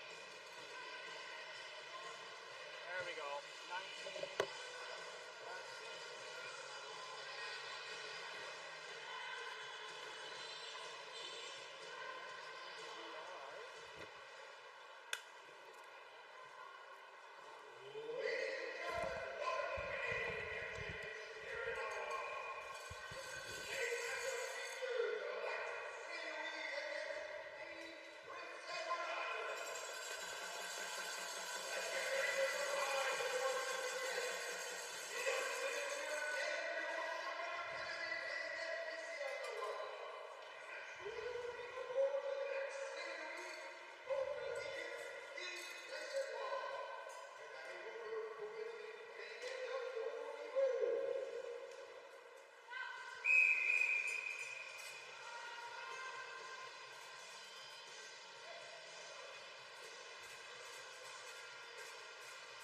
Alors, bon après-midi, good afternoon, everybody, and welcome to the Canadian Ringette Championships. Today we have U19 Prince Edward Island playing in white against Lachaine in the red and blue. My name is Greg. I will be your commentator this afternoon. Désolé pour les fans francophones. Français, c'est mon deuxième langue. Je ne connais pas les termes de Ringette en français, donc ça va plus être en anglais.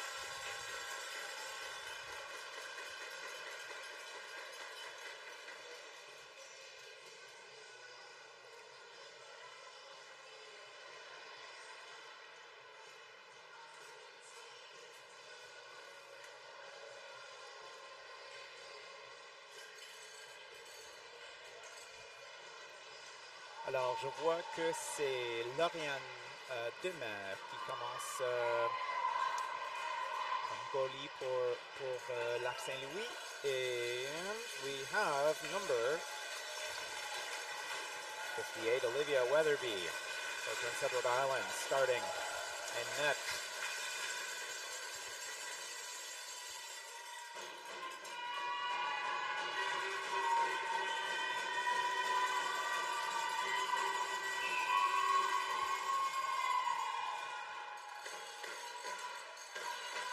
Prince Edward Island starts the game with the free pass at center ice.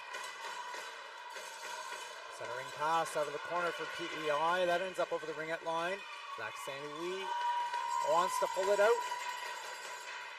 PEI takes it in. And the pass down low for the reset. And the ref will stop the play. Didn't get the reset that he wanted, so PEI will get a free pass in the Lac-Saint-Louis end.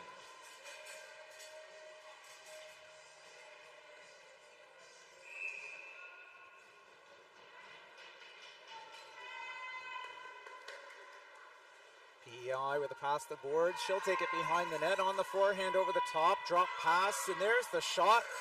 The rocket just over the net. Lac-Saint-Louis is going to nudge it into the crease.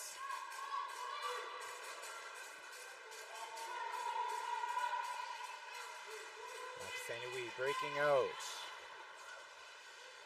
Pass down the middle. And she'll pass to the outside and take it to the boards. Line change. Fresh legs off the bench. Lac-Saint-Louis. I'm going to have to get a shorter name for that. With looking for the reset, PEI will send it to the neutral zone. Back into the PEI end. Loose ring. PEI. They'll clear it to the neutral zone. Short pass over the blue line. PEI drive to the net. A lone shot and a goal. PEI alone in front of the net. A well-timed pass to the neutral zone. Through the neutral zone for PEI. Time of the goal is 8:29.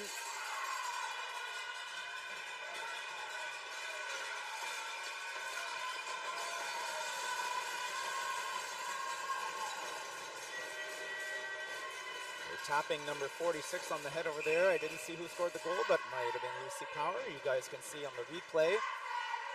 Lachaine Louis avec la rondelle. On a nice backhand shot. She took it right in front. And PEI closes the door. Back to the shooter. And she'll take it over the top. Centering pass. She dishes it inside the triangle. Another shot on Weatherby. And the ring to Lachaine Louis out in front. And she's going to take her time. Again, a line change. Lots of time on the shot clock. Hard over the top. Waiting for those forwards to get into position. 15 seconds on the shot clock. There's the player perched down low. And the ring will cruise into the crease for Weatherby. Pass to the neutral zone. I think it's free to be played. And PEI will take it. There's a shot. And St. Louis' defense got a piece of that. The ring cruised into the crease, but they'll give it up on a 5 count. PEI with the free pass in the LSL end.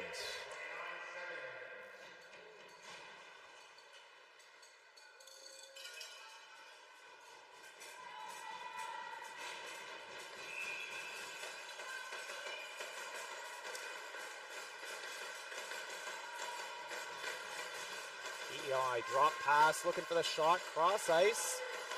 Got away from her. Like St. Louis into the neutral zone, but she'll get caught on a blue line pass, or on a blue line violation. And the ring will go back to the LSL end.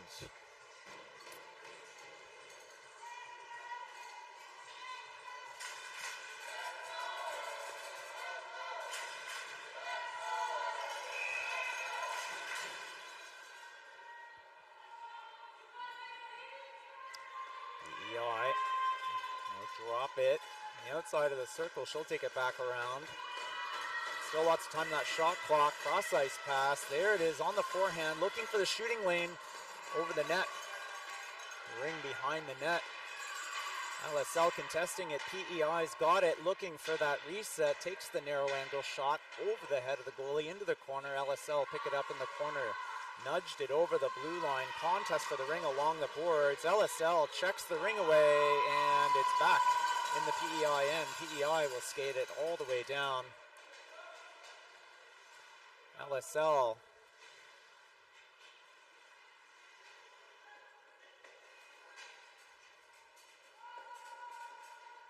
on the defense here as Prince Edward Island goes with a cross ice pass. And the ring. It's checked over that ringette line. 5 seconds on the shot clock. PEI with the shot down the middle. And she was it was down to the wire on the shot clock. And she made it count. A rocket of a wrist shot over the goalie's shoulder. Far corner. 5:56 was the time of the goal. PEI now with a 2-goal lead over LSL.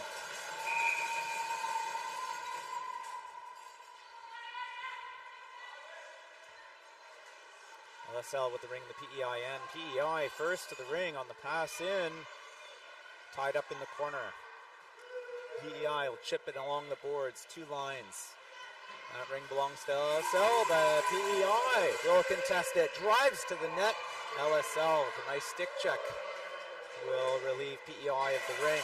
She'll clear to the neutral zone, and there's a collision along the boards. PEI with the ring in the LSL end. Over the top. There's the shot. Down for the save. Rebound on the crease. Another shot. And the ring comes out for PEI. PEI. 20 seconds on the shot clock. Narrow angle shot. And Demare with the save. She'll toss that high over the ringette line. Pass into the neutral zone. Back onto the passer's stick. Looking for a leading pass. PEI gets her stick down. Chip behind the net. Ref jumping out of the way. Weatherby, toss behind the net. LSL channeling PEI's support pass. PEI's got to take it back. LSL with some good forechecking here, making it difficult for PEI to clear the ring. PEI now with a two-line pass. LSL will chip it into the neutral zone. That ring is up for grabs, and PEI will dish it. LSL will chase it down.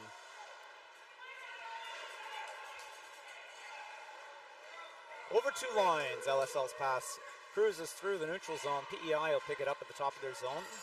Short pass into the neutral zone, another pass into the LSL end. Hard off the boards, down the middle, shot and a goal. PEI with a head of steam moving through the neutral zone. Kept that speed coming off the boards, took it right in front of the net before the LSL defense could form up. 3:57 was the time of the goal.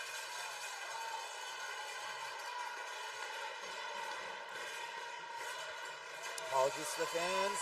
I don't have the replay screen in front of me. Just called the name of the goal scorer. We'll have to listen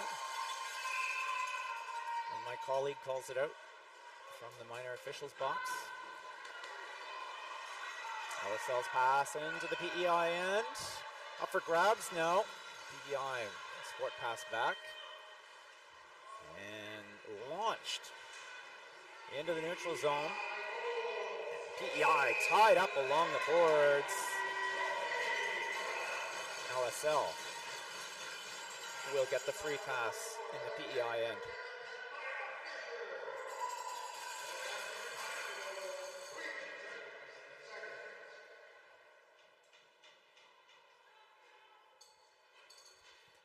.336 left in the first period. Lachaine with the ring in the PEI end. She'll take it behind the net. Off the boards. Off the goalie's shoulder. That shot deflected high. A spin. Looking at it down the middle. Shot. And blocked by that pesky crossbar. PEI. The pass along the boards in the neutral zone. The high-low. Back to Lachaine, but her pass is checked away by PEI. Battle for the ring along the boards in the neutral zone, and LSL is going to get a slashing penalty here. 2:56. It's time the penalty. Number 4, Valentina Franco. Valentina Franco. 2 minutes for slashing. PEI with the ring in the LSL end. On the power play. First of the game. Cross-ice pass off the free pass. Shot. That was wide, but it hit a leg. And bounced in. That was almost a 90-degree ricochet.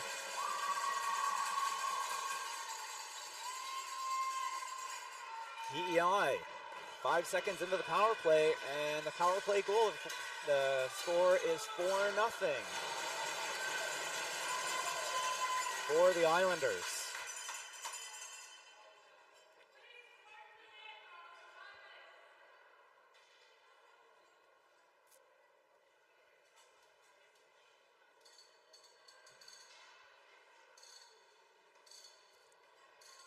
Officials.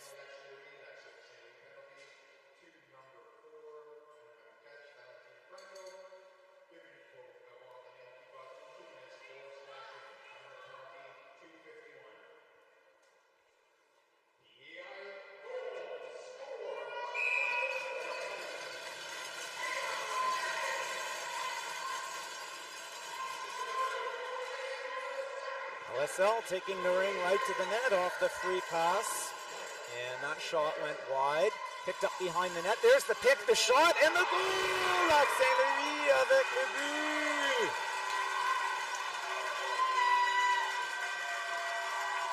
Je crois que c'est numéro 17, Emma Furlong. Unofficially, nice to get one on the board for LSL. Nice drive to the net. Now the fans are riled up. We want more. PEI in the LSL end. Centering pass, looking to get underneath that D.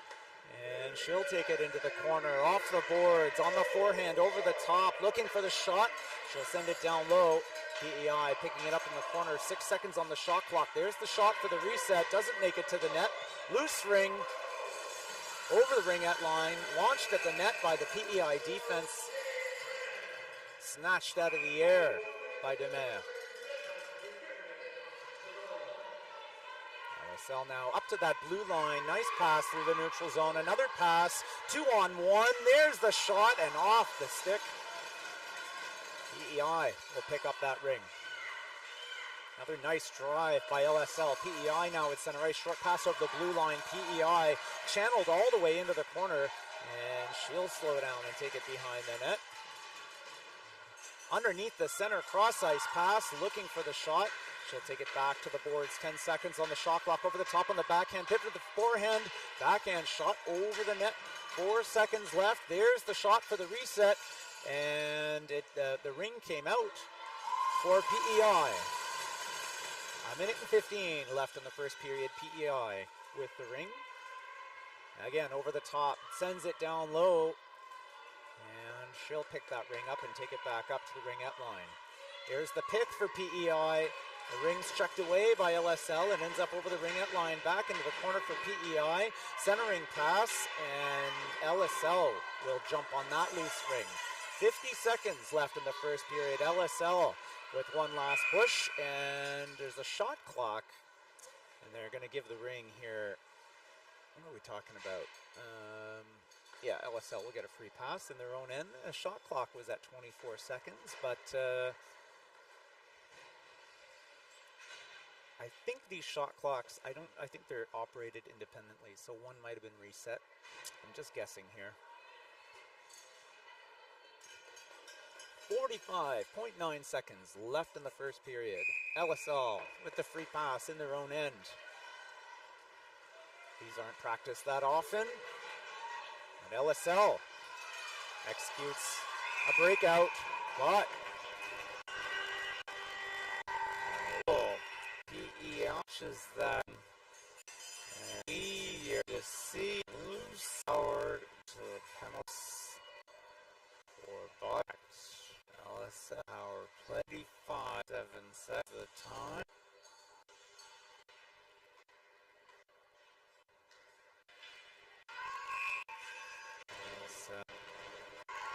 In the beyond.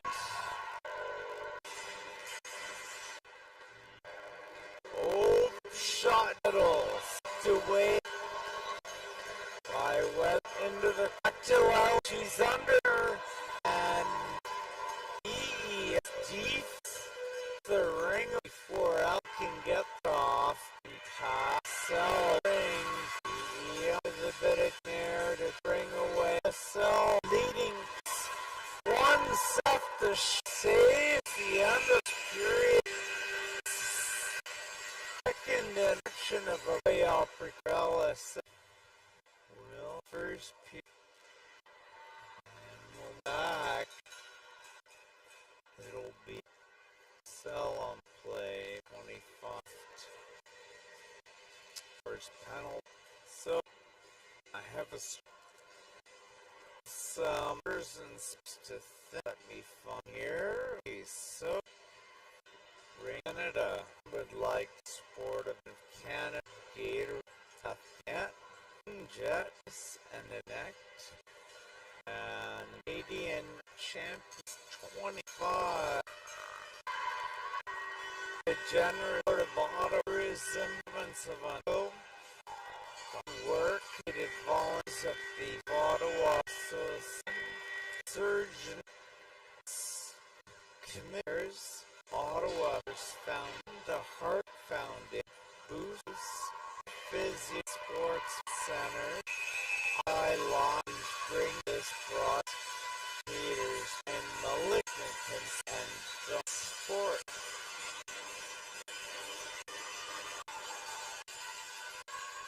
My Curve able to scheme today.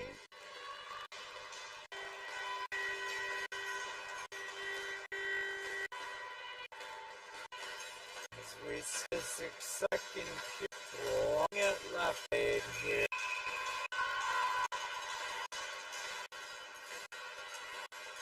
I'll start with the free center up. Her to the net. Oh, and LSL with a drive to the net. Rushed away by the PEI defense. She takes it back to the boards. The pass and the shot was deflected high, and it just careened over the shoulder of the PEI goalie. LSL narrowing PEI's lead to 2 goals. Looking to climb their way back.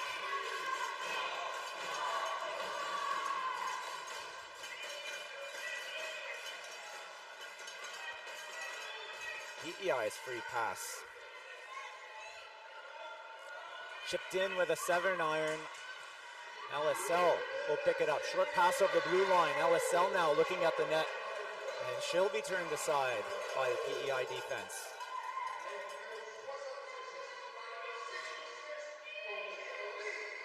There's a shot down the middle, knocked away by the PEI goalie. PEI will send it up to the top of the zone. LSL chase that ring down. Both teams at full strength now. LSL with the ring. Off the boards, over the ringette line. And she'll drop the ring as the forwards go on a line change.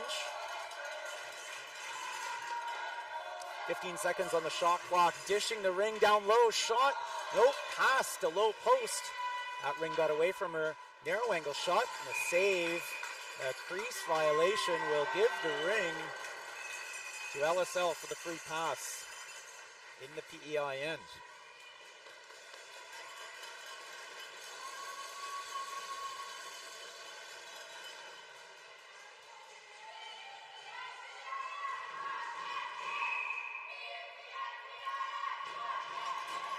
LSL, the pass to the boards. She'll send it back up to the passer. She's looking for a way to the net. PEI's defense closes the door. Cross ice pass, shot down the middle. Checked away by PEI. LSL picks that ring up. And they gave a reset. LSL with more time. Drop pass. She'll take it down low. And the ring is chipped over the crease. Back to LSL. LSL looks to send it to the net. PEI into the neutral zone. Loose ring checked away by LSL. LSL, the pass. The PEI will be first to that one. Tied up on the boards by LSL. Contest for the ring, and they're going to give it to PEI for a free pass at center ice. 7:52 left in the second period.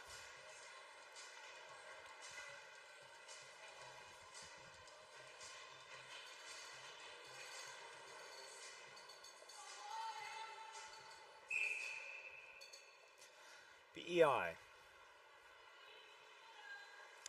Check out their center ice free play here. LSL tying up that blue line. The pass goes deep and the shot and a goal. LSL with the center up at the blue line. Trying to close those passing lanes.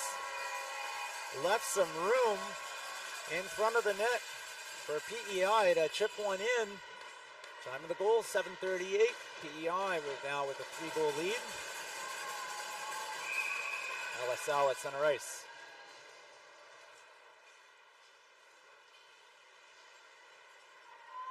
Into the corner. Big burst of speed over the top. There's a shot deflected high by Weatherby. LSL with the ring in the corner. Drop pass on the boards, on the forehand, shot blocked by the defense. LSL with the ring, 20 seconds on the shot clock. LSL heading to the net, looking to play that rebound. Shot over the net, picked up behind the net by LSL, centering pass, shot just wide. And PEI will send it to the neutral zone. LSL quick to the ring. Threads the needle as she skates through the checking in the neutral zone. PEI get some fresh skates on the ice. A line change, cross ice pass, as she goes off. 7 seconds left for PEI. Drop pass, backhand shot, and sent high into the corner. Got a reset on that one, and PEI's defense will chip it into the neutral zone. LSL will turn it around. LSL heads to the net, shot down low, and a save, rebound, shot, and another save. Or maybe wide. LSL with the ring. Oh, a tricky back pass down low. She's all alone in front of the net. Penalty coming. Body contact, I suspect, against PEI. Yeah, there's the door open. Very nice pass by LSL down to low post. She got right in front of the net. Number 42, Addison Jason will go to the penalty box. 2 minutes for body contact. 5:56 is the time of the penalty. LSL on the power play. There's that pass to low post, looking for the one-timer. Got away from her, she'll pick it up in the corner. Again, down low, and too narrow of a shot. She'll take it back up high. There's the pick, the shot down the middle, and the save. And that ring is spinning. And Weatherby will drop it behind the net. Sport pass by PEI, and LSL will dig for it in the corner, but they're going to get caught on a line crease violation.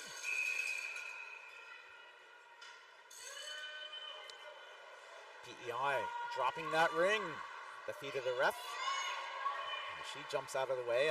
PEI launches it into the neutral zone.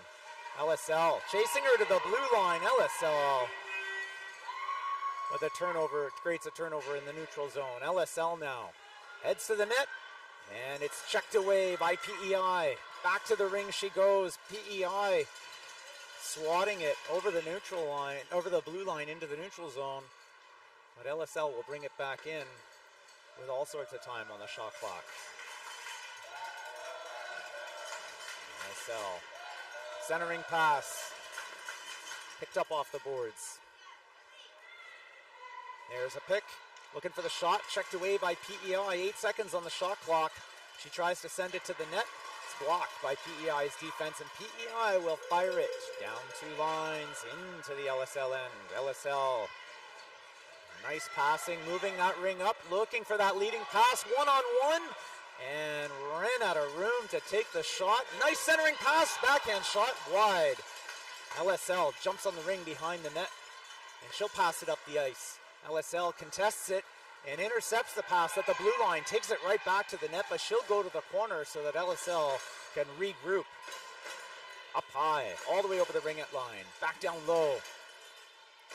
18 seconds on the shot clock. Lots of time here for LSL to set something up. Drop pass at the circle on the forehand, and she'll turn around. 10 seconds. No room to get through the defensive triangle, and PEI will check the ring away. LSL ties the ring up along the boards. PEI will put her hand on the ring, and LSL will get the free pass at center ice. 3:38 left in the first period.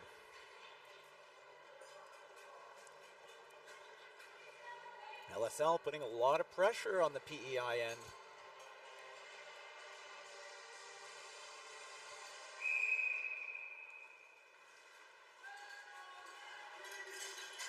LSL setting a pick to create a skating lane for the forward to go in.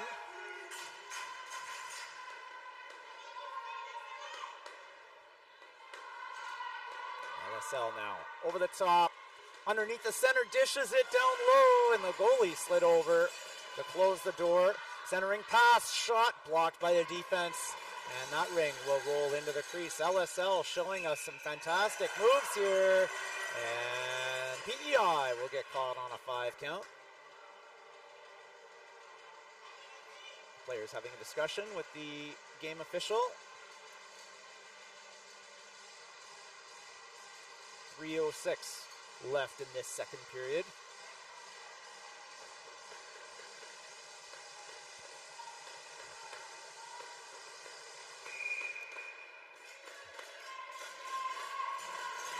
Back up high for LSL. Sends it down low. She didn't have room to take the shot. She'll feed it up high. LSL now will take it down behind the net. 15 seconds. Sends it low. Shot off the goalie's shoulder into the corner. And LSL with 3 sticks in there. Out in front shot. And a save by Weatherby. Rebound behind the net. And the ring comes out into the corner. It's a race to the ring, and PEI digs into that ring, sends it to the neutral zone. LSL tying up the PEI stick. It's a contest for the ring at the blue line, and the ref is going to give it to PEI for a free pass at center ice.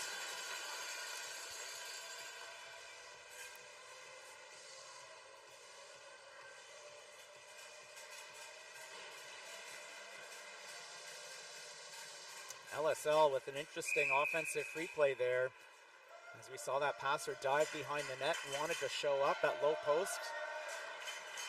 And the pass got there just a little bit early. PEI with the ring in the LSL end.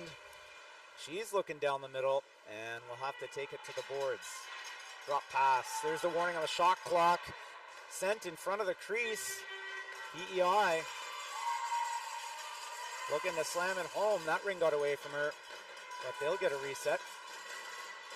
PEI looking for a centering pass in that ring. Standoff because it's just on the inside of that ringette line. PEI will pick it up in the free play zone and take it back in. Minute and 34 left in the second period. There's the centering pass. Chip towards the net. And LSL will shovel it into the neutral zone. Short pass over the blue line and centering pass for LSL. That got away from her, and that ring cruised into the crease. PEI with the ring now. And back into the neutral zone along the boards.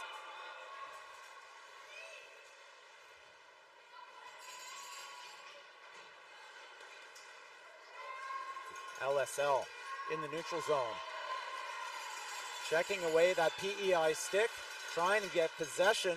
LSL picks the ring up as she jumped onto the ice and she came off the bench. LSL looking away from the net, turned toward the net. The shooting lane was closed. She's taking it back and sends it down low. PEI's defense ties up that LSL shot. And LSL will get the free pass. 37.8 seconds left in the second period.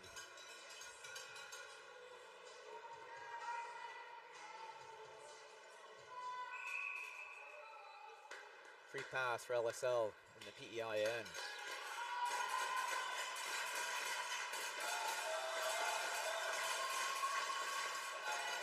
Looking down the middle. LSL backhand shot. Lots of patience there.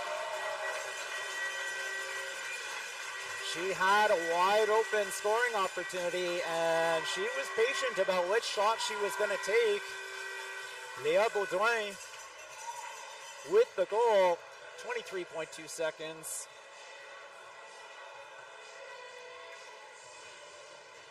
Holding PEI's lead to 2. The score is now 5-3 for PEI. Just in case they thought it was going to be easy. LSL. PEI takes in front of the net and an amazing save by Demer. PEI with a long pass to that crease camper. Demer with an amazing save. Shut down that goal scoring opportunity. 3 seconds left in the period. PEI in the corner. LSL with the shot. The last word on the first half.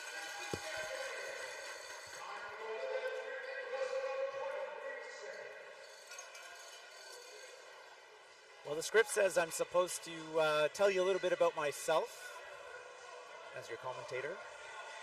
I am the father of 3 Ringette players. A few weeks ago, I was in Sault Ste. Marie for my eldest daughter's gold medal game at the Ontario 16A Provincial Championships, where we won silver in overtime. What a heartbreaker.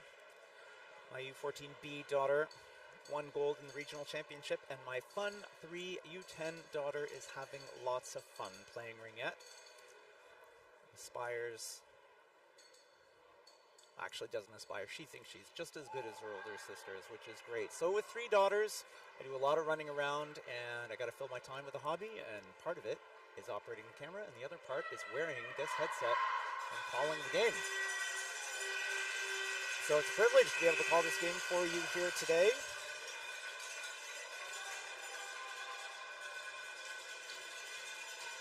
These teams have come a long way. I know the drive here well. I grew up, a few years of my childhood was spent with some red-stained running shoes from all of the sand in PEI. The drive along the Renus Highway to shave a bit of time. PEI starts with a free pass at center ice. This third period, PEI now in the LSL end. Pass up high, and she's looking for the shot. There it is, down the middle, LSL with the save, and the defense will tip it into the crease, but they'll get called on a crease violation for that. PEI with the free pass.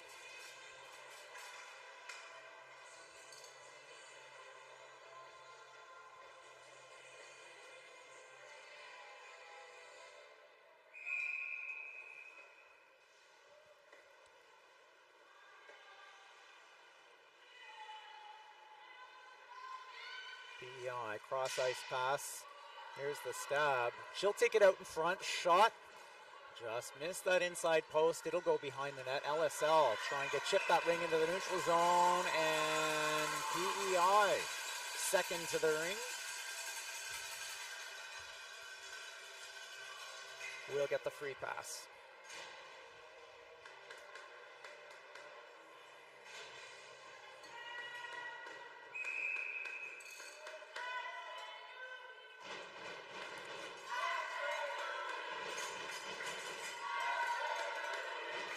PEI with the free pass.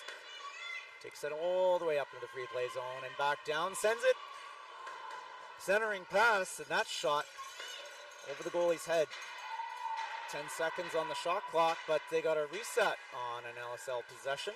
LSL, though, regains possession. Pass in the neutral zone. LSL now with the ring in the PEI end. Nope, PEI jumps on that pass, sends it back to the neutral zone. LSL with a stick check. And LSL now, centering pass. LSL wins the tug of war. LSL trying to get to the net, and there's a penalty coming against Prince Edward Island. Hooking. LSL was looking to take it to the net. PEI will take the body with a hooking penalty. Number 42. Number 42 is Addison Chesson. 8:33 is the time. 2 minutes is the penalty.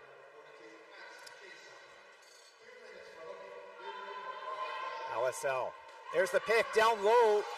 She can get in a low walk. That shot went wide. Sent down to the crease. And just missed that pass. LSL picks it up in the corner, back over the top. Transition to the forehand shot and a save. Weatherby won't give up the rebound to LSL. A drop into the corner. LSL contests it. PEI with support pass behind the net. LSL with some nice forechecking, tying the ring up in the PEI end. She'll launch it into the neutral zone. And LSL with lots of room to turn that around. LSL moving through the neutral zone now. Short pass over the blue line. In behind the net. LSL putting some fresh skates on the ice. Over the top, drop pass, transition to the forehand, underneath the D, backhand shot, over the goalie's shoulder. Oh, and it stopped on the crease, or on the goal line, sorry. And PEI will give it up on a 5 count. Nice shot by LSL. But for a bounce.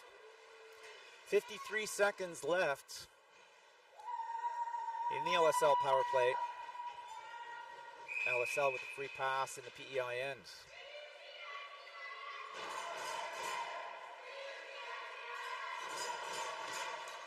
Cross ice pass. There's the forehand shot and a save. Nope, off of a defender.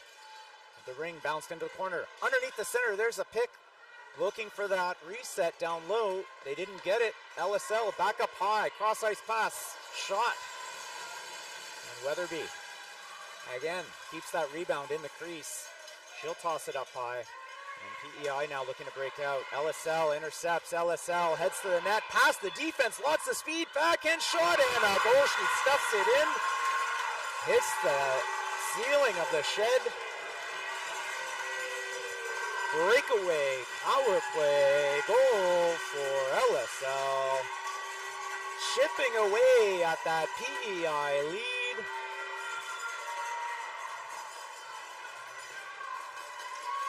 .647 is the time of the goal.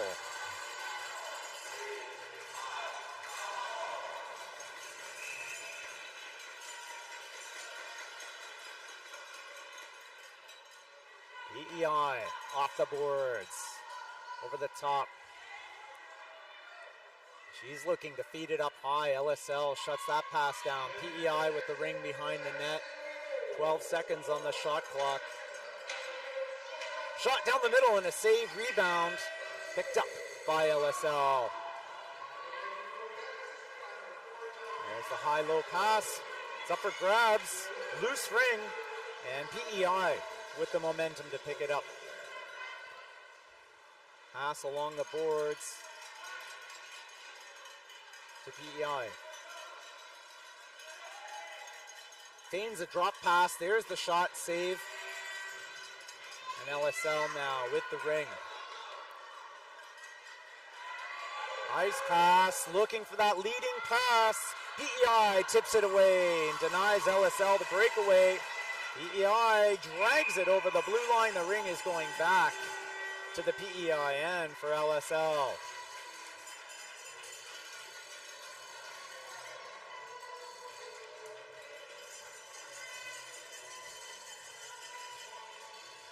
A thrilling opportunity there for LSL to even this game up.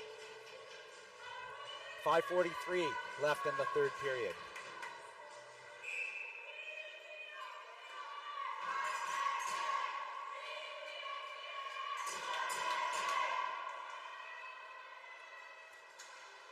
LSL with a cut, trying to get to the net, lost an edge. The ring came back to LSL. They've got time on the clock. LSL underneath the center, wants the shot. It's checked away by PEI. The ring is back to LSL. Shot down the middle. Weatherby stood up for that one. Off her shoulder into the corner. PEI into the neutral zone. LSL taking it back. LSL with momentum. But she'll go down low as the forwards change lines. LSL's ring checked away by PEI. But they'll take it back. Fed up front, LSL. LSL with the ring at the crease. PEI tying up the LSL stick to deny her the shot.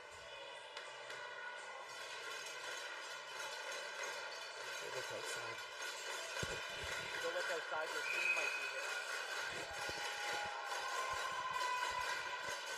here. LSL takes it to the net off the free pass. And a save, centering pass. Picked up by LSL.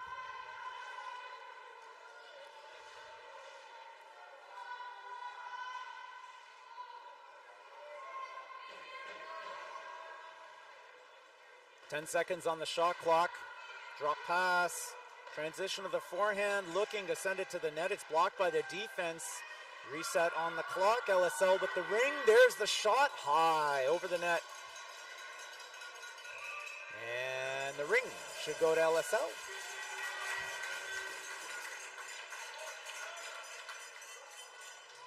As PEI was sitting on the ring.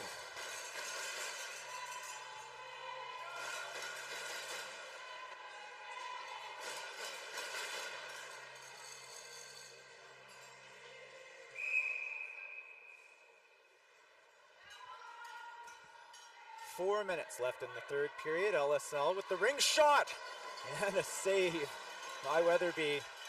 LSL with a fakes a pass, sends it to the net. PEI now. They're going to break out. Pass to the top of the LSL end. LSL will pick that ring up and turn it around. There's the momentum, the pass over the blue line. She gets underneath the D and the shot. A whistle. And the change of possession. LSL skated right through the crease when they picked the ring up behind the net. Possession went to PEI and they're wasting no time. Moving the ring out of the zone, through the neutral zone. PEI lost an edge, sends it in front, and she lost an edge. PEI with a couple of nice passes there. Didn't get that shot off, and LSL turns it around. LSL in the PEI end. Fresh forwards coming off the bench. The door right in the PEI end. There's the pass down low, the shot for the reset. Weatherby holds on to that ring and decides where it's going to go. PEI sends it deep, and LSL body contact penalty against PEI. It was a race to the ring. PEI sending a leading pass, looking for a breakaway, and LSL, number 24, if I saw that right, Mireille Brennan. 2 minutes for body contact. 2:38 is the time of the penalty. PEI with the ring in the LSL end. PEI up by a goal. The score is 5-4. PEI on the power play. LSL making it hard for PEI. There's a cross-ice pass, and she's got to go to the boards to regroup. Pivot to the forehand. There's a shot. Wide. Another one. Wide. And that's the shot clock. Goalie Ring.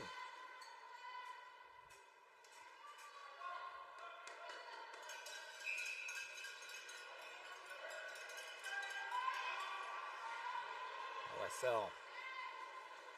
Pass along the boards. Into the neutral zone. Along the boards, into the PEI end. She'll take it behind the net. LSL looking to run down this penalty clock here.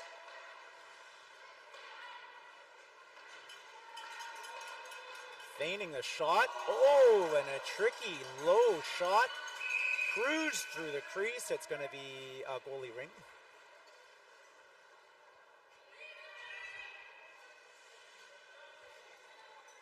.58 seconds left in the penalty. 1:35 left in the period. PEI with the ring. Into the neutral zone. Into the LSL end. LSL jumps on that loose ring and sends it into the neutral zone. LSL drags it over the blue line. And a tripping penalty is coming against PEI. Number 57. Grace Trainer. Minute and 13 is the time of the penalty. 4-on-4 now for 35 seconds.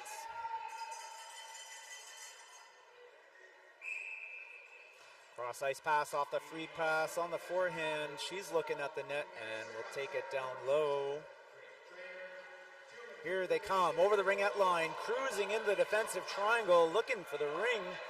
It comes out the other side for LSL. LSL with 12 seconds on the shot clock. Sends it down low.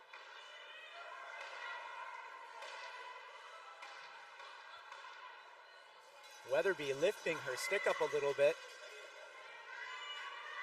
So LSL can't take the quick shot. I shouldn't say the cheap shot, but the quick shot to get a reset and a rebound. And PEI with a pass and a shot. Shoveled it up the net, went wide. 22 seconds left in the period. LSL on the power play, but PEI with the ring. Takes it to the net, and there's the shot clock. 14 seconds left in the period. LSL, goalie Ring.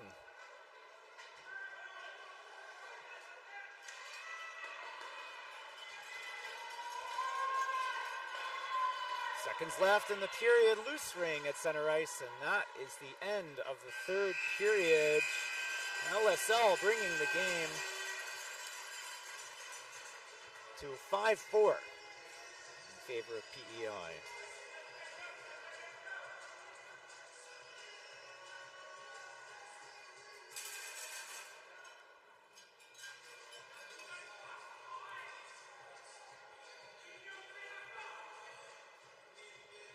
As an organizer of the event, and not a glamorous role, the treasurer, back office, but really exciting to see these events come together for the athletes, and seeing a lot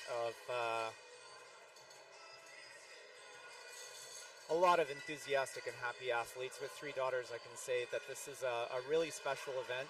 My middle child is heavily involved as an ambassador to one of the teams. They've really taken her under their wing, made her feel like part of the team. Some fantastic role models from elsewhere in the country. All sorts of stories that I've been able to hear about the experience of the athletes. For those of you who can't be here, I'm sure you're looking forward to hearing the stories when your athletes get home.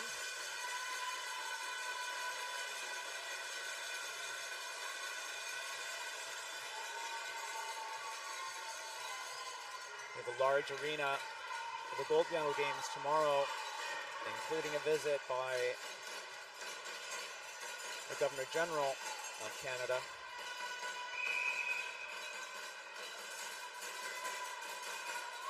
Fourth period, LSL with the free pass. Down low, looking for that one-timer. She'll pick it up in the corner. LSL still on the power play for 35 seconds. Hanging on to that ring. Sends it down low, shot in the goal. LSL ties it up. LSL took it up high. Nice pass down low. The one-timer connected, and that was a 5-hole goal. Power play goal. 9:44 is the time.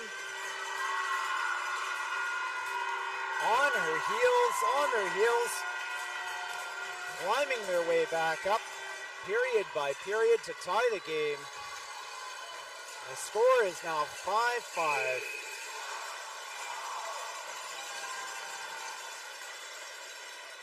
PEI sends it to the crease. Penalty coming against LSL. Body contact.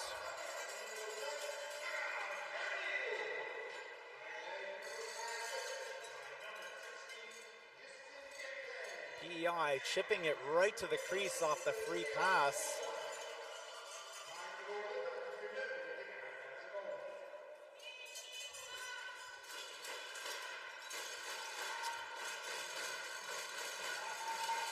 LSL with the body contact penalty. Time of the penalty is around 9:30 or so, give or take. PEI on the power play. There's the pick for PEI, but she'll take the high road all the way up. Cross crease pass, and crease violation against PEI will give LSL the ring.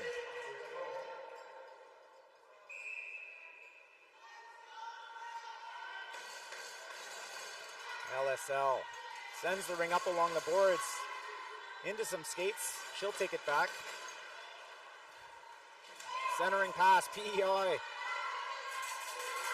With some frantic stick checks. All the way in front of the crease. She tries to take it right to the net. Right onto the stick. Swatted to the net. Weatherby down for the save. PEI showing us what a breakout looks like. Her own in front of the net. Backhand shot. And a big save by Demey. Sliding over. Close the door.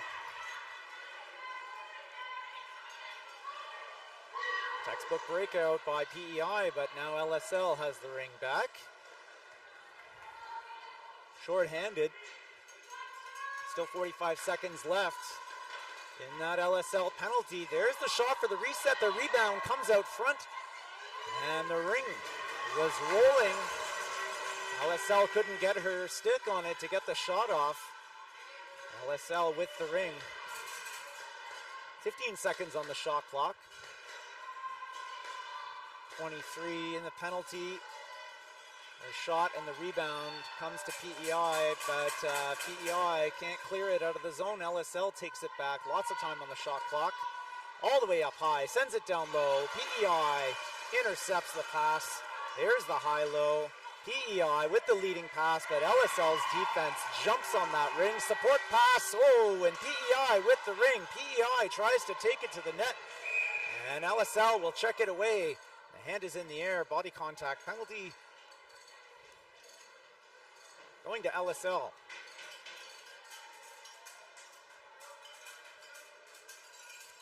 .7:27 is the time.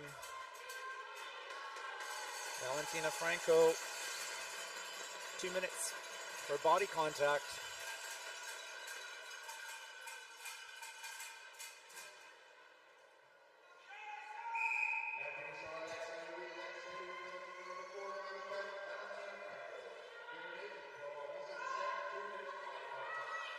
PEI with a cross ice pass, a shot through the crease into the corner. 15 seconds on the shot clock. PEI's pass picked up on the boards. 7 seconds. There's the pick, looking to head to the net. The Ring rolls into the crease for LSL. PEI jumps on that goalie Ring, and they'll get another 30 seconds in the LSL end here. PEI tries to chip it inside the triangle to their crease camper. Cleared out, brought back in. PEI, 20 seconds on the shot clock. PEI, 2-on-1. Ring in front of the crease. Shot and a save by Demare. And the Ring now through the neutral zone.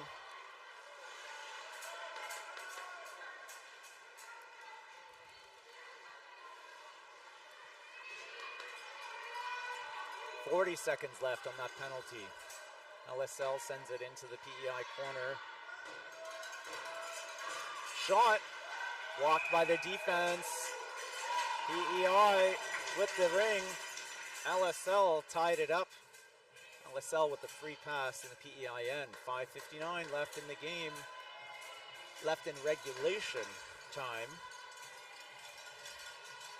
I should say. Last night we watched an exciting U19AA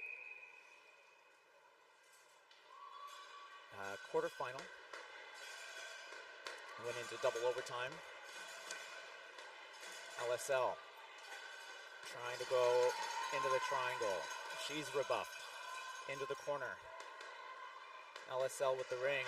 LSL setting a pick down low, trying to open the door for the reset. There's a shot and a save. Weatherby will hang on to that. And a drop behind the heels of the ref. PEI with the Ring in the neutral zone. Tied up along the boards. LSL forces the pass. LSL wants to make the stab. Bit of a check there to take the Ring from PEI, and LSL will pass to open ice. Chance to regroup now. LSL with the Ring. Both teams at full strength. Pass down low into the corner. LSL, burst to speed, over the top. Shot checked away by PEI. PEI jumps on that Ring, but LSL's defense in the neutral zone will pick that Ring up. And she watched those PEI players coming out of the player bench and elected not to pass it out there. Held on to it. LSL with 10 seconds on the shot clock. Down low, looking for the reset. There's the rebound, the shot, the goal! LSL nudges it at the net for the reset, but the rebound got away from Weatherby and came right out front. LSL just waiting. And it was an easy Ring for her to stuff in. 4:24, and LSL is now, for the first time in the game, in the lead.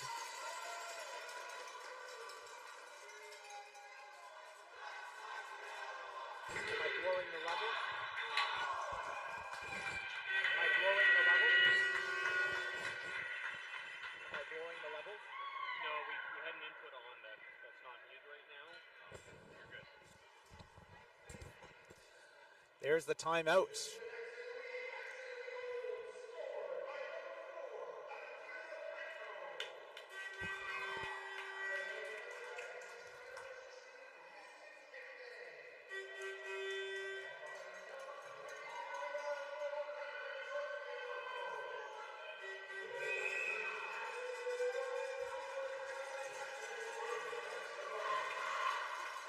Well, we have here a sporting drama in 4 acts. PEI taking an early lead, at one point having a 4-goal lead. LSL showing a lot of determination, working their way back up and into the lead.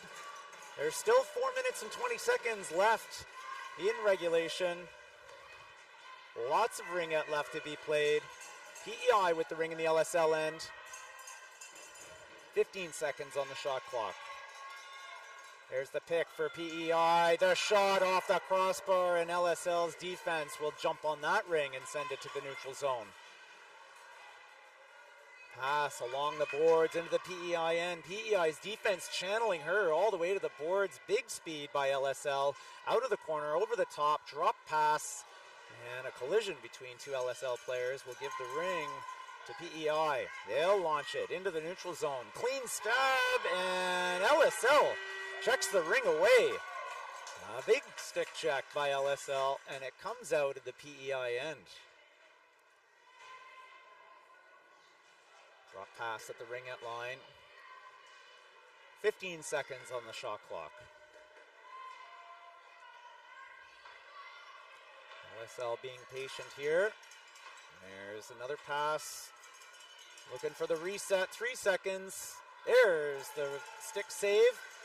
Now LSL looking for the ring. PEI into the neutral zone. LSL ties up the PEI stick. PEI will send it into the LSL end, but LSL's defense will chase it down. Big speed all the way back up to the blue line. Pass to the neutral zone. LSL, big speed. Picks it up in the PEI end. Less than 3 minutes left. LSL with the ring in the PEI end. She elects to stay up high. There she goes, down low. 10 seconds on the shot clock. Over the top and a whistle. Everybody's looking at the ref.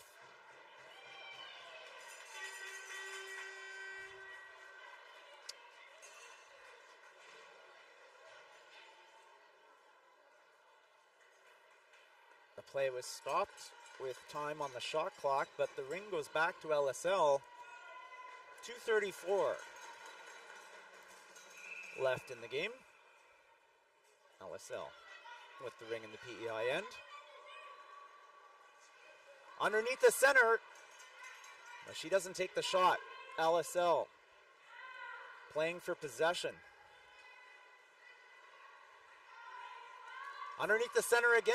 There's the shot and the save. Rebound up for grabs. LSL skates out with it. More time for LSL to play keep away. PEI has got to play a very loose triangle here to try and check that ring away. PEI taking LSL to the boards. LSL will drop the ring. 8 seconds on the shot clock. Drop behind the net. LSL with the shot for the reset. Weatherby hangs onto it. PEI will chip it into the neutral zone. Quick pass by PEI along the boards. LSL contesting it. PEI skates it out. Pass over top the sticks. Shot on net. And Demare makes the save.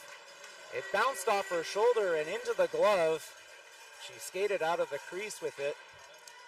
And that will give possession to PEI. 1:26 left in the game.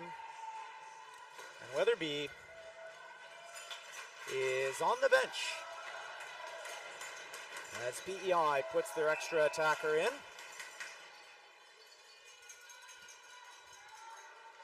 PEI moving that ring around underneath the center. It's checked away. PEI over the ringette line. Back in. Hard shot off Demer's shoulder behind the net.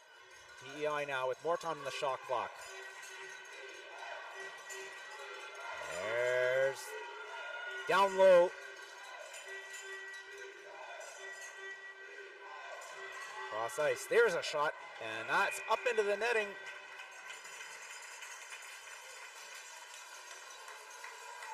BEI with the free pass. 55.3 seconds left.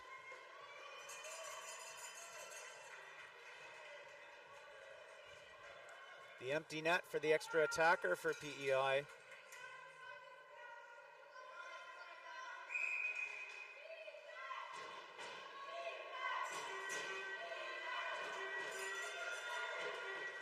And PEI's shot is deflected high again. They're going to give this one to the goalie.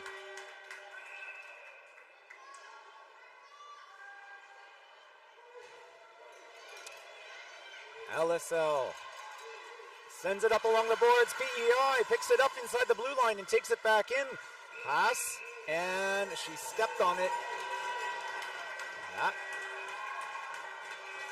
Nope.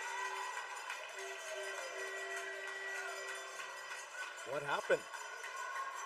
4 in, maybe?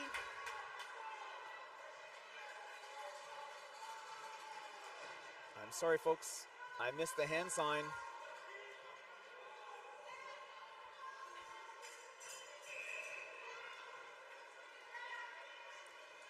Less than 30 minutes left of play. PEI intercepts the LSL free pass. Loose ring along the boards. LSL wins the contest for the ring. LSL along the boards in the PEI end. PEI is going to want to create a turnover here. They're going to want to check that ring away. A very loose triangle here. And PEI wins the ring. Seconds left. Launched it up the ice. LSL sends it back. And with less than 2 seconds of play, PEI will go, and PEI will go to the penalty box, and maybe LSL as well.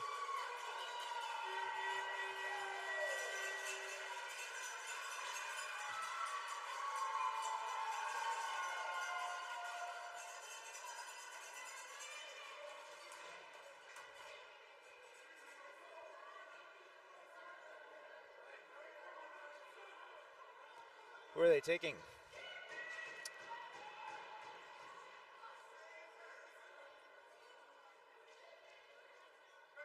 Marley David.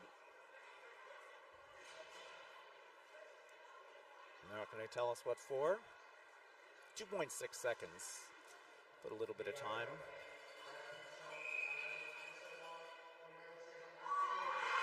And that's the end. LSL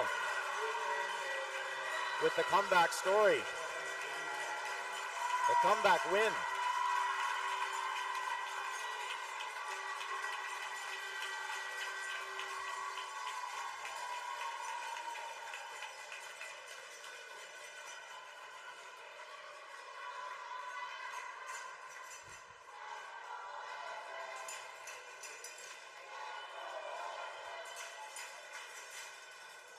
Well, these two teams gave us a very exciting ringette game. The kind we like to see, close and hard fought.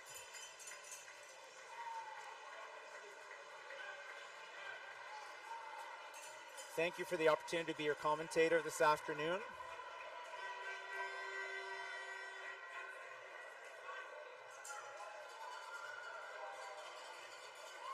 I hope you'll stay tuned for more of the exciting ringette games that we have today and especially tomorrow with these gold medal games. Thanks for joining.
sont avec nous, d'autres équipes aussi qui viennent du Québec, l'Esclone, Lac-Saint-Louis.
commencer. Mon nom est Isabelle Périgny, je serai accompagnée de Jesus Villatoro. Well, now the introduction in English. Let's hear our game speaker first.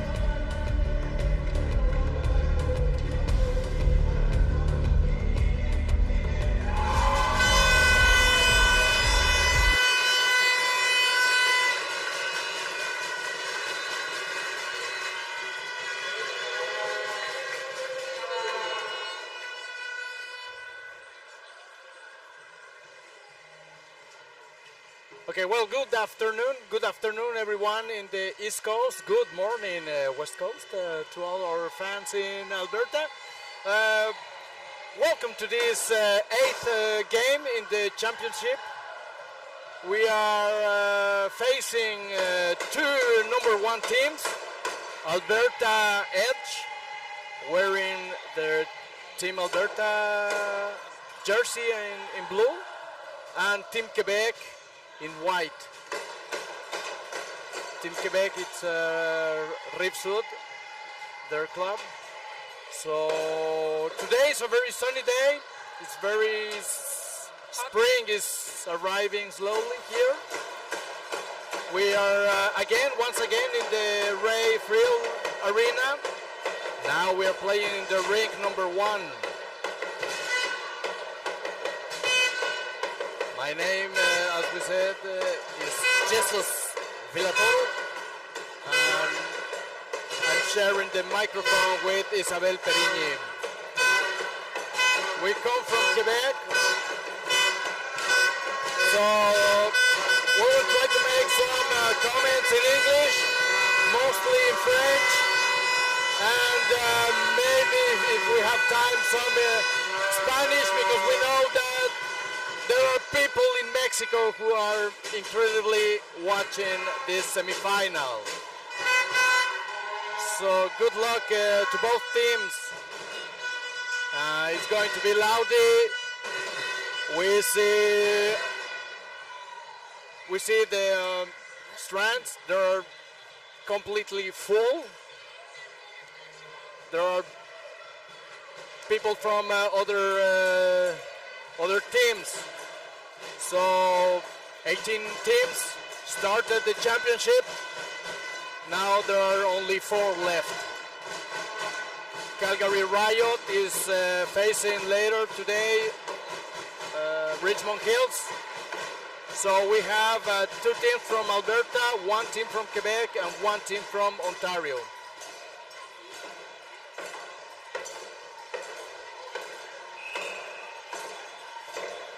Referees are calling for the last 30 seconds warm-up.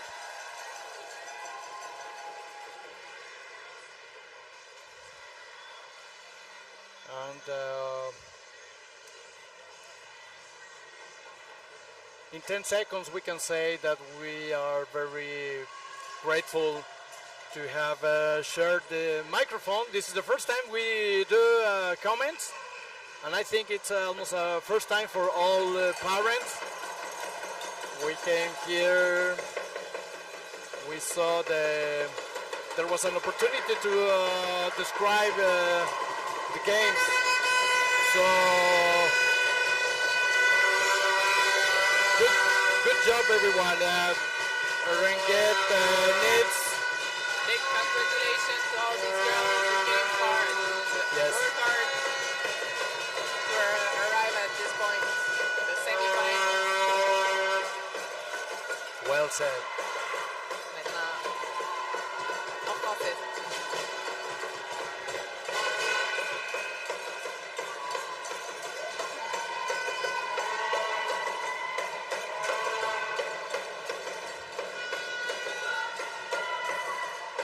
Well, we will switch to French. Alberta now. Team Alberta avec l'anneau à la mise au jeu pour commencer le match. Et c'est parti. Et c'est parti. Hey, je mets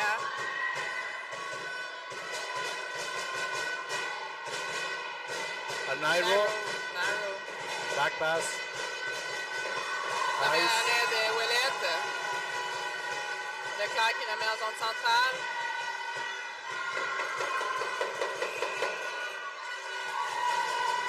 Première bataille gagnée par équipe Québec.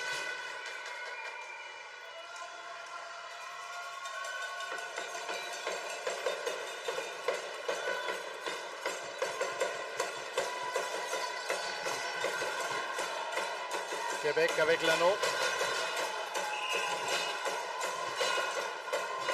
Lee qui remet à Leclerc.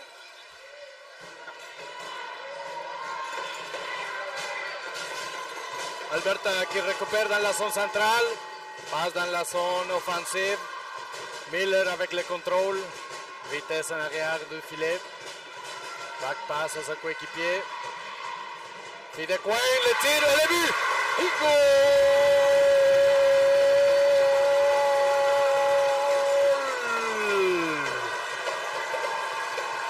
First goal scored by Alberta. It's 1-0, 9 minutes 12 in the first period.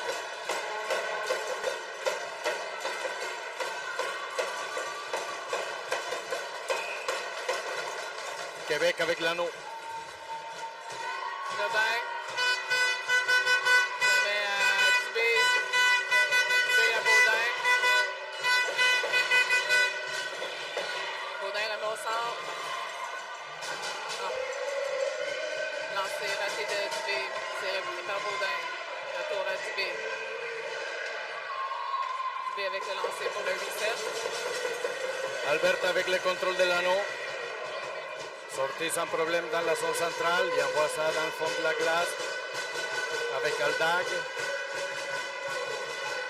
Aldag avec le changement de coéquipier. Prend la vitesse. Il y a un bloc dans la zone centrale. Passe le tir. Et le but!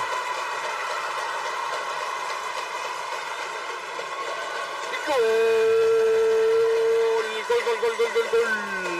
Alberta! Avec son deuxième but, 8 minutes 24 secondes à faire à la première période.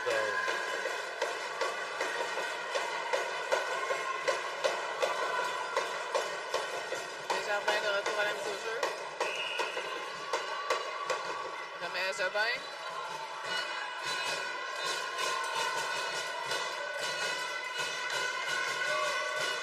Jobin à Crête. Crête à Desjardins. Desjardins avec le tir. Alberta qui essaie de récupérer. Albers qui remet ça à sa coéquipier Hayes. Hayes qui fait la transition dans le fond avec Nairo. Hayes aussi l'appui. Et on va de l'autre côté avec Albers. Changement de ligne du côté d'Alberta. Hayes le tire, poteau. Il y a un reset. Alberta qui récupère l'anneau. Rivet avec l'anneau. Bien bloqué par la défense de Québec. Traversé, remis à Ouellette qui remet à Correa da Cruz. En zone centrale à Thier.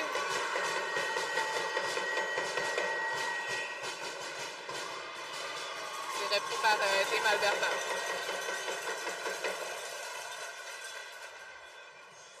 Ring recover for Alberta Team Alberta. In the middle zone.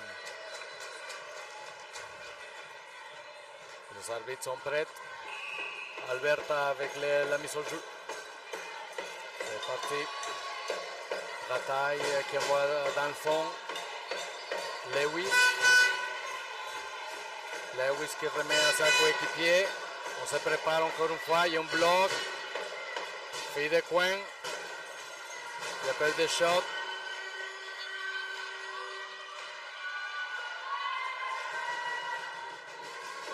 Trois secondes à faire au shot. Il y a eu comme un reset.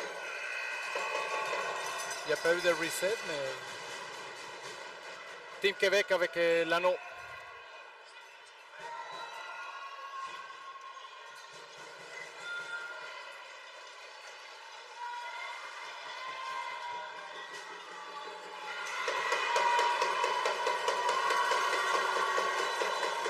Alberta avec l'anneau. Lewis.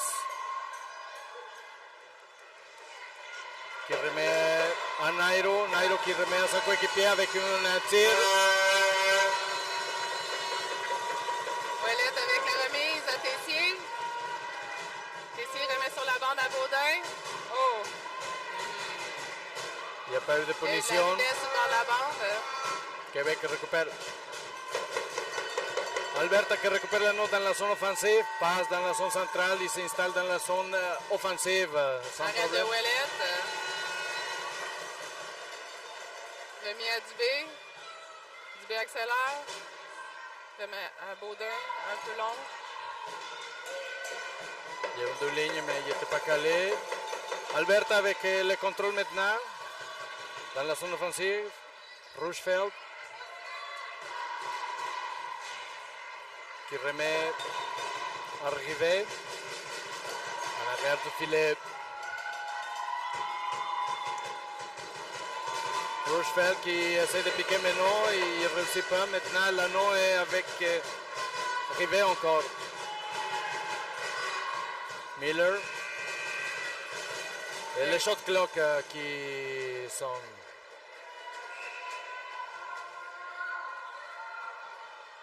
Équipe Québec avec l'anneau. Desjardins.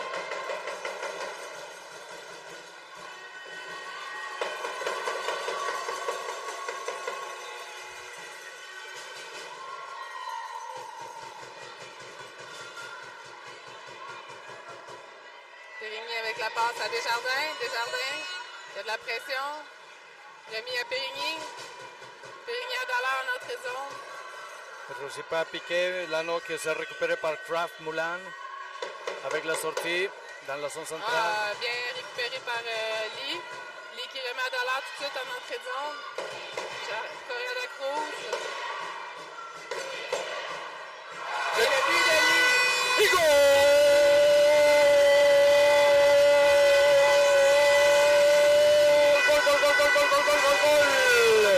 Golasso!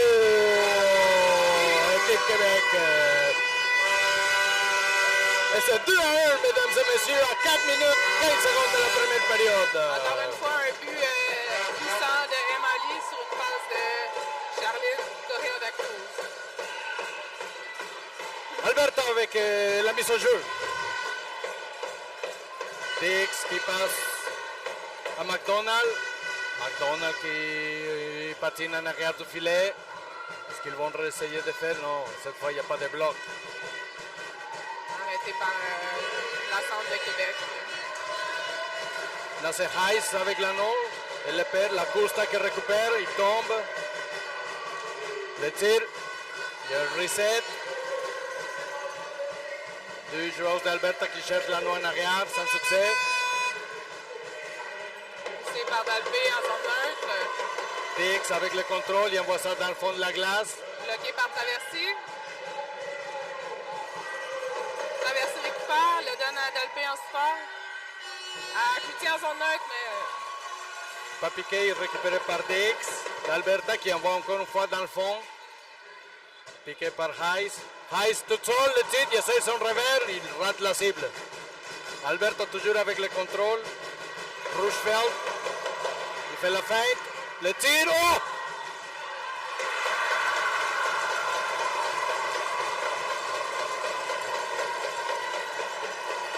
Il y avait une joueuse qui demandait un peu d'explication. Est-ce qu'elle était dans le cercle? la défense pense que la joueuse était dans le cercle, mais l'arbitre était mieux placé pour faire le corps. Donc c'est un troisième but de Team Alberta. Score number 3. On ne sait pas. Third goal Third for goal. Alberta. Team Québec avec l'anneau. Entrée de zone facile à Dubé. Dubé à Baudin. Baudin toujours avec l'anneau. Le numéro 21 de Team Alberta est très imposante. Ça va être difficile pour Ouais. le Québec de percer le triangle quand elle est là. Ah, le shot clock fini. C'est tellement bruyant que on n'entend pas le call de la goaler pour le reset. Ouais. Alberta avec le contrôle. Passe dans la zone centrale. Réussi. Passe dans la zone offensive. Complété. Miller avec l'anneau. Patine en arrière du filet pour prendre la vitesse. Maintenant, c'est Aldag. Arrêt de Ouellet, c'était dévié par notre défense.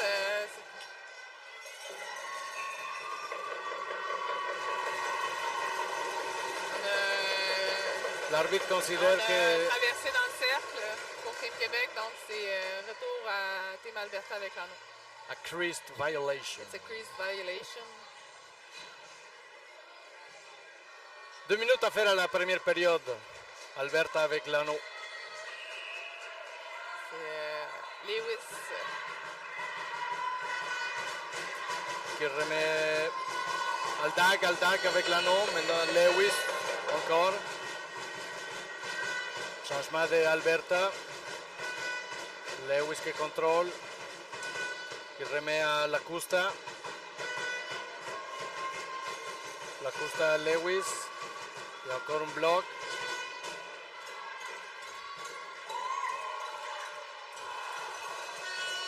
repris par Périgny. Il l'envoie dans la zone centrale.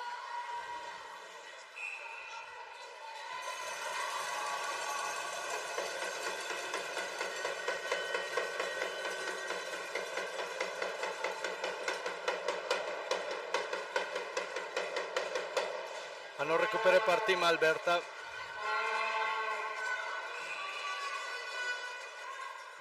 Et c'est parti encore une fois. L'anneau avec Kraft Moulin. Bloqué ici à la ligne bleue, mais Team Alberta réussit à conserver l'anneau. Niro qui récupère, puis il fait ça. L'anneau récupéré par traversée. Rémi Ali. Lui qui cherche l'option. Intercepté par Alberta. Alberta à la fin, le tir, il rate la cible. Ice avec le tir. Freeze violation pour Team Alberta. Rémi à Ouellette. Ouellette remet derrière. Oh, ça sera serré effectivement. Team Alberta. Roosevelt a encore une fois un crease violation. On a été Un demi-cercle. Team Québec a été chanceuse là-dessus. On reprend l'anneau. Ouellette avec l'anneau. Remet en haut à Leclerc. Leclerc à Cloutier. Bien piqué dans la zone centrale. Et à Leclerc. Oh, récupéré par le numéro 12 d'Alberta arrivé. Il accélère. Il va falloir faire attention pour les revirements. Arrivé qui remet à Miller. Il reste 20 secondes à la première période. C'est toujours 3-1. Roosevelt encore une fois. Passe par en arrière. Oh, bel arrêt du bloqueur de Ouellette. Est-ce que c'est Miller avec l'anneau? Non. C'est arrivé.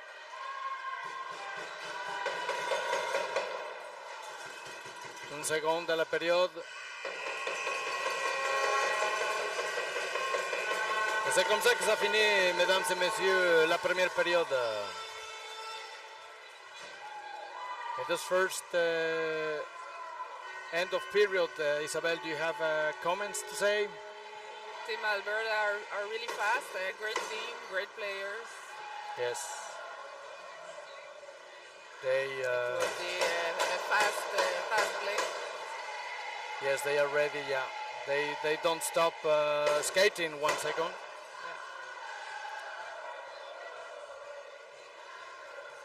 Do you have a comment say to Team Québec en français?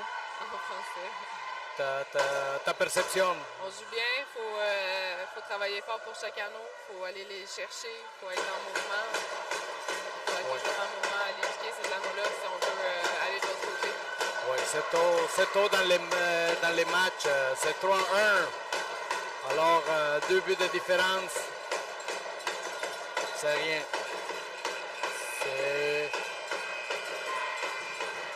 À chaque fois qu'il y a 2 buts de différence, ça peut être un peu. Alors tout le monde sont prêts. Personne qui bouge. Il y a une belle ambiance des deux côtés.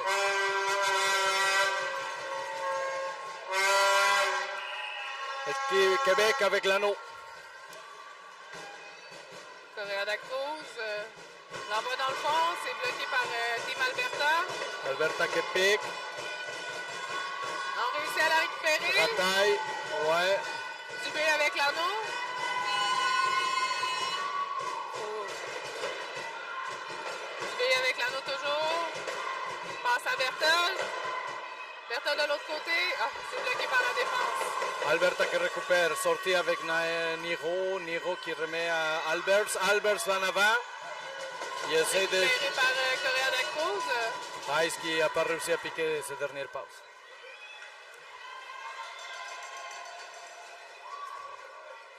Alberta qui récupère dans leur zone défensive. Il trouve cherche de trouver l'option. Eh là là, c'était presque un bâton élevé. Oui, mais il n'y avait Voilà. personne. Oh. Il y a eu un contact ici en zone centrale. Team Québec aura la position. C'est le nom qu'on veut. C'est Kraft Moulin avec l'anneau qui remet Maintenant, Team Alberta et Cap. Roosevelt, Moulin. Oui, c'est ça, ils ont l'option. Ils ont enlevé la gardienne. Québec qui coupe bien. Bloqué par Kevin Dubé. Alors, première punition dans le match pour l'équipe Québec. 8 minutes 44, 8 minutes 44 seconds à la deuxième période. Second period. 3-1 for Team Alberta. 3-1 pour l'équipe Alberta. Alberta avec le contrôle. Rivet avec l'anneau. Encore il essaye la fille de coin avec Rochefeld. Rochefeld arrivé. Rochefeld qui récupère le tir. 10 secondes à faire au shot clock. Fille de coin, le tir, la feinte. Un demi-cercle. Alors l'arbitre a bien calé. Anneau qui va de côté.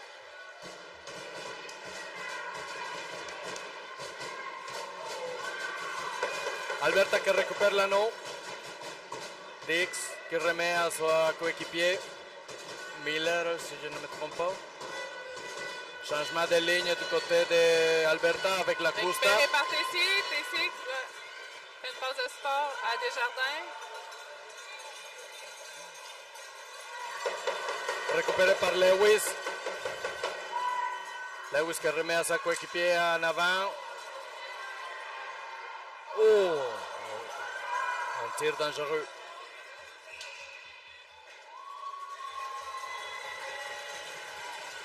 Et ce sera un 3 contre 2 contre nous. Pour- Contre Team Québec.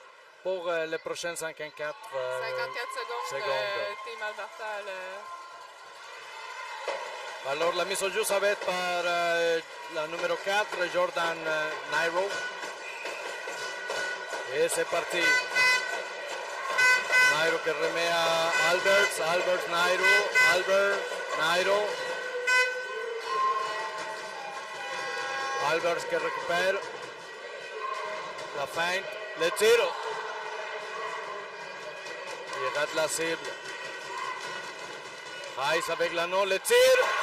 Et le but.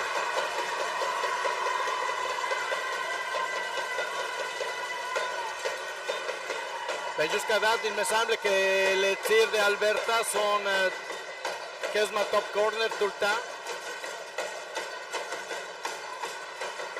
C'est maintenant 4 à 1. On sont vite à décoller l'anneau. là. Il reste 7 minutes 14 à la deuxième période. 4-1 pour Team Alberta.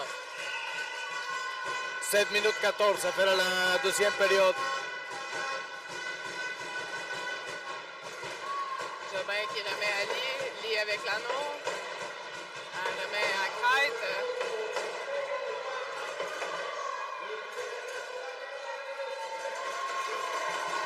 Crête avec le lancer bloqué en défensive. Il réussit à récupérer l'anneau. Oh! On se demande pourquoi c'est Team Alberta qui récupère l'anneau. mais bon. Alberta avec l'anneau. C'est d'amour la gardienne. Alberta dans la zone centrale. Encore une fois avec Rivet. Rivet qui essaie de percer. Fait de coin. Miller qui essaie de récupérer l'anneau. C'est sa coéquipier qui l'enlève, Lewis. Ah non, c'est pas Lewis, c'est Rochefeld. Vers le Rataille avec l'anneau qui remet à Miller. 5 secondes à faire au shot clock. Il y a eu un demi-cercle, alors l'anneau qui va du côté de Alberta. 6 minutes, 2 secondes à faire à la deuxième période. C'est 4-1 pour l'équipe Alberta. Lewis avec l'anneau. Lewis qui tente le tir, il remet back pass à Lacusta. Lacusta qui perce le triangle, le tir. Arrête de la gardienne. Arrêtez Ouellet, qui reprend l'anneau, remet derrière à Traversy. Traversy accélère.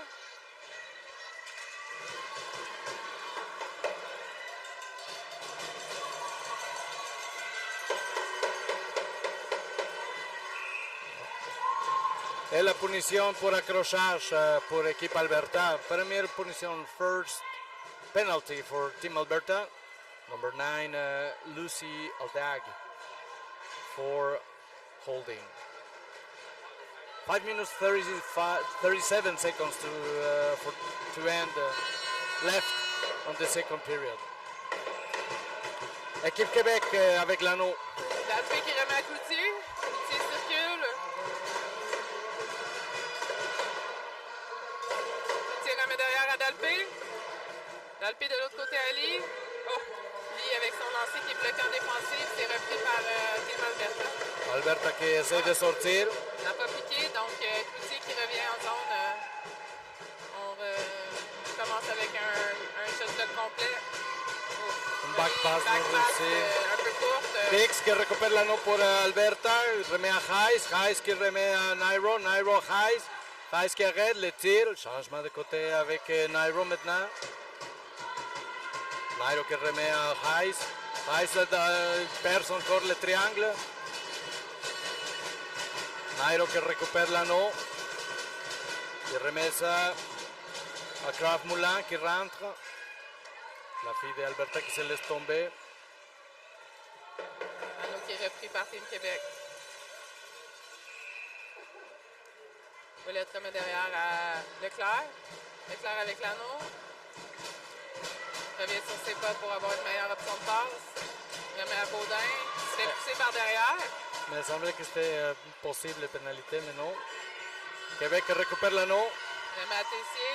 Tessier à Leclerc. Leclerc à Baudin.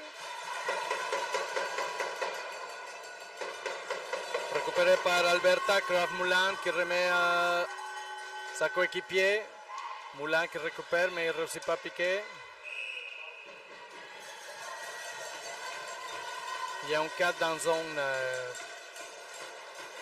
calé par contre équipe Québec.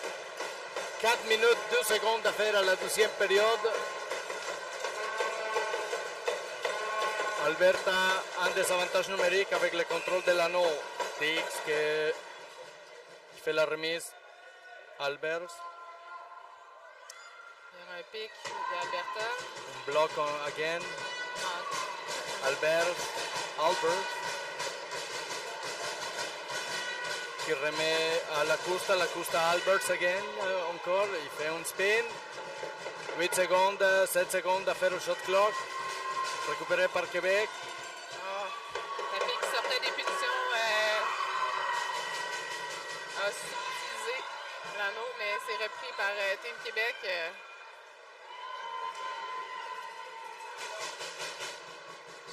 Dallaire qui a bien conservé l'anneau. Un bon tir. On va mettre à Ali qui a essayé de percer le triangle, mais a été un peu bousculé, tiré à côté. Si la joueuse d'Alberta avait perdu son gant, donc automatiquement c'est un délai. Et donc, si la fille a pas mis son gant avant qu'il récupère l'anneau, ben il perd le contrôle. Donc, c'est ça qu'on a récupéré l'anneau. Lee qui passe à Dalpé, Dalpé à Cloutier, qui remet à Lee.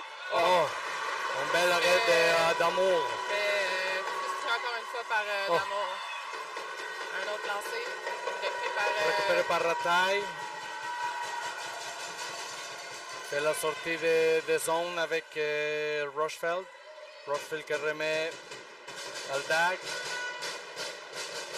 Aldag qui prend la vitesse dans le centre avec Rochefeld. Le tir raté.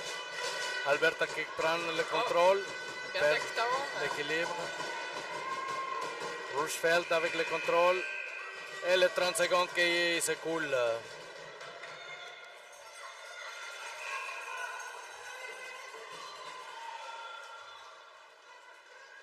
Lee qui récupère en arrière du but. Contrôle l'anneau. Cherche une coéquipière. En Florea de Cruz avec l'anneau. Alberta 2 contre 1 avec l'anneau. Maintenant avec Lewis. Lewis le tire. Ouellet qui récupère. Remet haut à Kite. Kite qui accélère. Cherche une amie. Cherche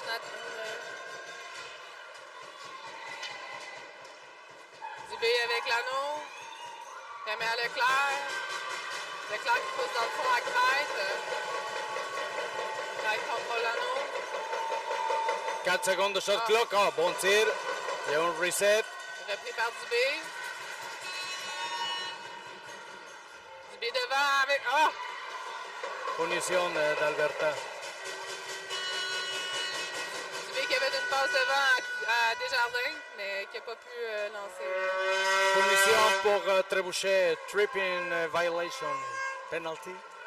Number 14. Jersey Dix. Alors 1 minute 30 à faire à la deuxième période. 4-1 pour l'équipe Alberta. Avantage numérique pour l'équipe Québec.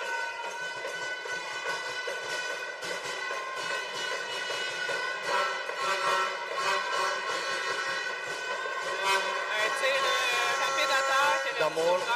D'Amour qui arrête. Alberta qui prépare la sortie avec Rataille. Rataille qui remet à Lewis. Ah non, pardon, c'était Rochefeld. Rataille.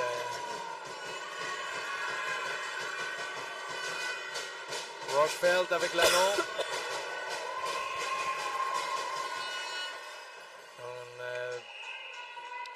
Une violation. Québec qui tente la sortie. Traversé avec l'anneau. Lee dans la zone centrale qui essaie de piquer, mais c'est Alberta qui reprend le contrôle. Rataille qui envoie ça dans la zone offensive à sa coéquipier. Desjardins, remet au support à Leclerc. Leclerc à Dalpé. Dalpé à Leclerc. 17 secondes à faire à la période. Infraction, 4 dans zone. Et D'Amour, encore une fois, qui arrête le tir.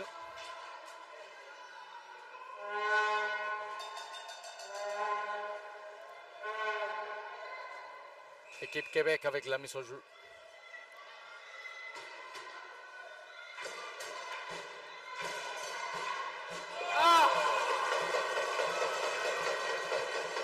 Bon tir de Dalpé. Alberta qui dégage. Et c'est la fin de la deuxième période, mesdames et messieurs. The end of second period. 4-1 for Team Alberta. Donc, c'est le temps d'une petite pause commanditaire. Effectivement. Sans qui ces championnats canadiens ne pourraient être aussi bien organisés. Donc, on remercie le gouvernement du Canada. On remercie Gatorade pour hydrater nos joueuses avec des électrolytes. On remercie aussi les Athena Ringette et Ringette pour leurs équipements de ringuettes exceptionnels. TELUS Communication ainsi que Event Connect. Donc c'est 4-1 pour Team Alberta. C'est le début de troisième période. Ouais. Je remarque, Isabelle, qu'il y a un jeu très récurrent pour beaucoup des équipes. La fille qui a le contrôle, une fois qu'il arrive au milieu de but, au centre. La centre et la défense sont toujours attirés par cette fille. Alors la fille qui a l'anneau remet souvent à la fille des coins. Il y a toute façon de contre-attaquer cette offensive. Comment est-ce que les équipes peuvent faire pour Mettre le bâton à terre. empêcher cette pause? C'est Essayer mortel. de descendre de pousser le plus possible la joueuse avec l'anneau, puis la défense doit bloquer la passe des deux points. Alors on est prêt à commencer cette troisième et avant-dernière période. Alberta avec le contrôle. Et c'est parti. Rataille. Il envoie à Kraft Moulin. Kraft Moulin qui ne réussit pas à piquer, mais son coéquipier est là pour l'assister. Alberta qui cherche l'option.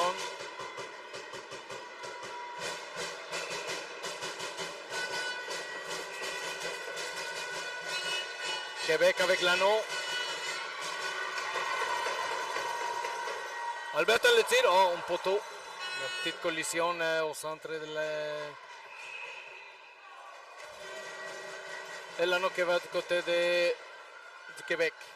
Équipe Québec.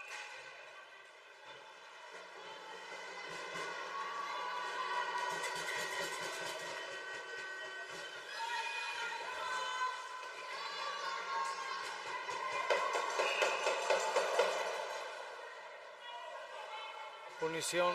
Punition pour Team Alberta. Oh, pour avoir Plaqué. mise en échec. Mise en échec, ouais. Le numéro 6. Heiss, roughing, 2 minutes. 9 minutes, 11 secondes à faire à la troisième période. C'est toujours 4-1 pour l'équipe Alberta.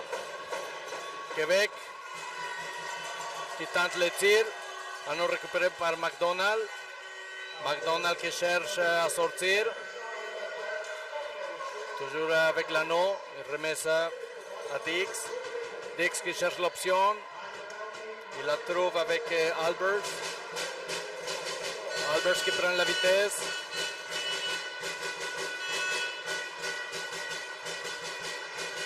Albers qui remet à Roosevelt.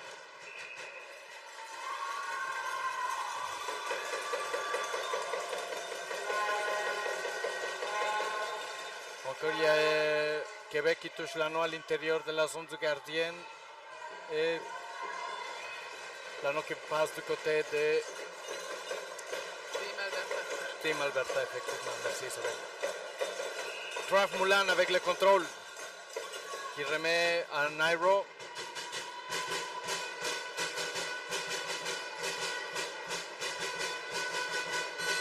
Rivet qui essaye de percer avec la vitesse, mais il est arrêté. Desjardins remet à Baudin. Baudin à Desjardins en entrée de zone.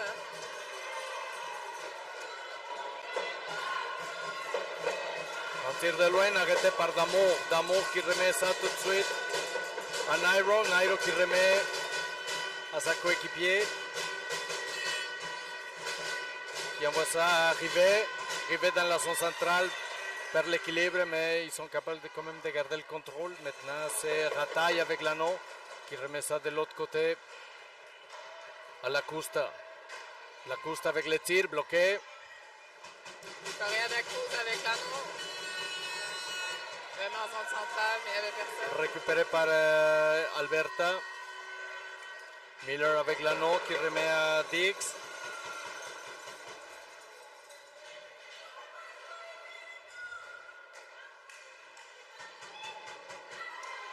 Bloqué par Ouellette. Quiz violation. Oui, les 5 secondes. Ah, c'est 5 secondes? Oui, il y avait un délai de 5 secondes pour l'arbitre.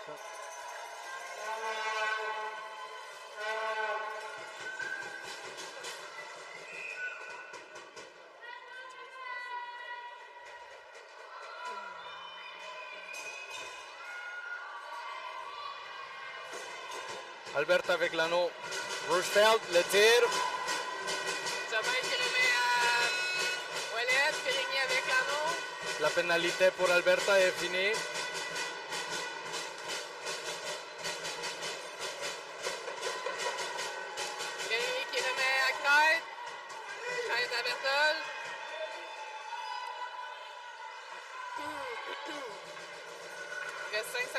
bloc. Hanno récupéré par Alberta.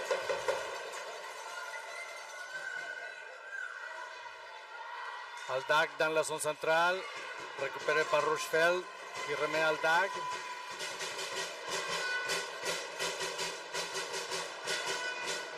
Alberta avec les contrôles, les changements de ligne. Arrêt de la gardienne. Alberta qui réussit à récupérer l'anneau. Albers.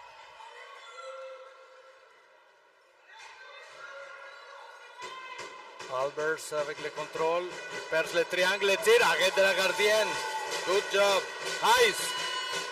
Hayes maintenant avec l'anneau. Il y a un bloc.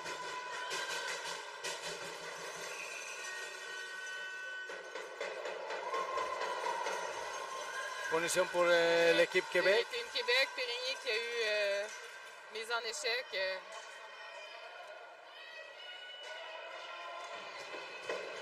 Alors Alberta avec la supériorité numérique. 5 minutes 52 secondes de la troisième période. C'est 4-1.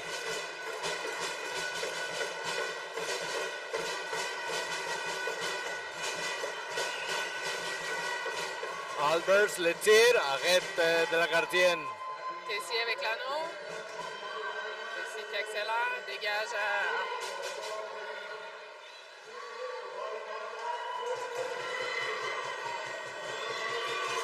Alberta qui regarde le contrôle.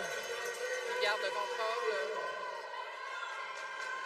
S'installe rapidement dans la zone offensive. Hayes avec l'anneau.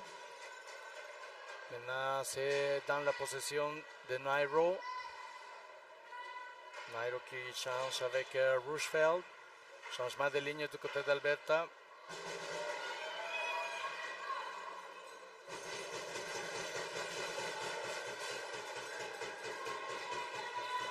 Alors, remis à Lee derrière le but. Lee qui remet à Leclerc. Leclerc qui fait la passe en avant. Ali encore. Ah non, pardon, c'est Cloutier. Cloutier avec l'anneau. Il tente un reset, mais non. C'est repris par Team Alberta. Alberta qui fait la sortie de zone encore une fois. Miller. Miller qui remet à Rochefeld. Rochefeld qui attend ses coéquipiers pour faire aussi le changement. Reset réussi par Team Alberta.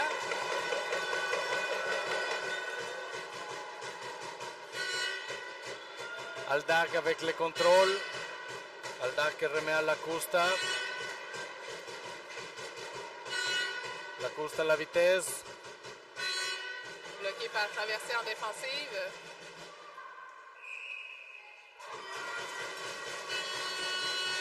L'anneau qui va du côté de Québec. Jeu de la gardienne. Récupéré par Alberta, la Costa. Ah non, pardon, c'est Lewis. Lewis qui tente de percer le triangle, mais est incapable. Lewis avec la feinte. Lewis avec le changement, avec Albers. Suivi par Nairo. Albers avec le contrôle. Fait la feinte. Passe de fil de coin à Hayes. Hayes qui rate son tir. Ouellet qui remet à traversée.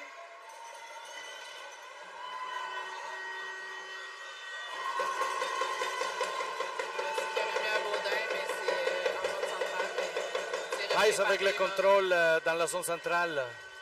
Il récupère, il fait l'entrée de zone aussi avec ses passes de sa coéquipier. Il se fait bloquer l'anneau. Contre-attaque ici pour Québec. Correa da Cruz avec l'anneau en entrée de zone.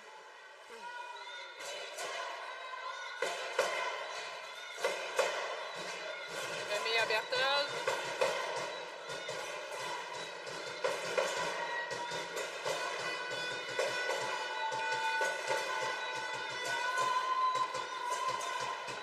Oh, le tir! Oh!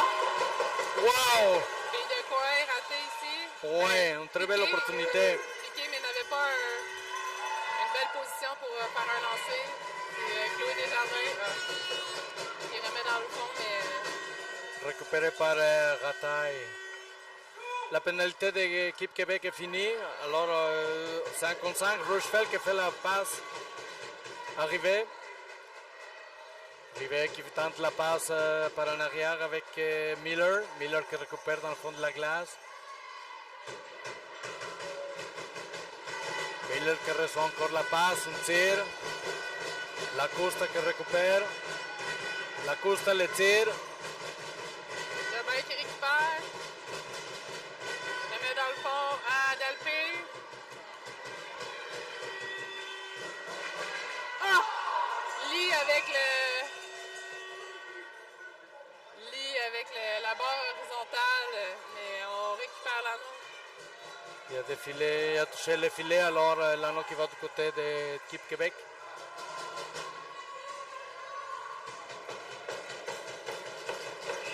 Québec avec l'anneau. Petit avec un lancer. Récupéré par Dalpé. À Coutier.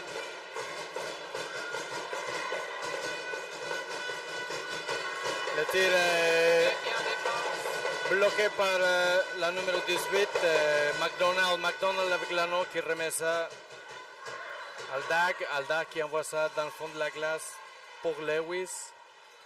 Lewis qui réussit à piquer. Patine. Cherche l'option. Lewis toujours, il essaie de percer le triangle, il perd l'anneau, mais il quand même réussit à faire la passe. Arrêtez du casse de Ouellet. C'est parti pour 45 secondes à faire la période. Alberta qui récupère encore une fois, il remet ça tout de suite en avant. Albers avec le contrôle. Albers qui prend un peu d'espace. La vitesse. Protège bien son anneau. Il donne le temps à ses coéquipiers de s'installer. Il remet ça à Nairo. Nairo, back pass. Un tir de bas pour faire le reset. Réussite. Albers encore avec l'anneau. Albers qui remet en haut avec Heiss. Heiss qui tente le tir.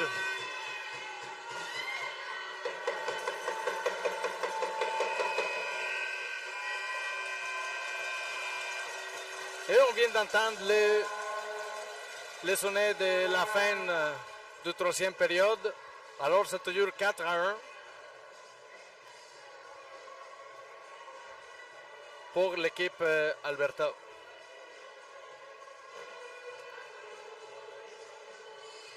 ouais, une belle bataille. Un jeu très rapide. Ouais. Il n'y a pas beaucoup d'espace sur la glace.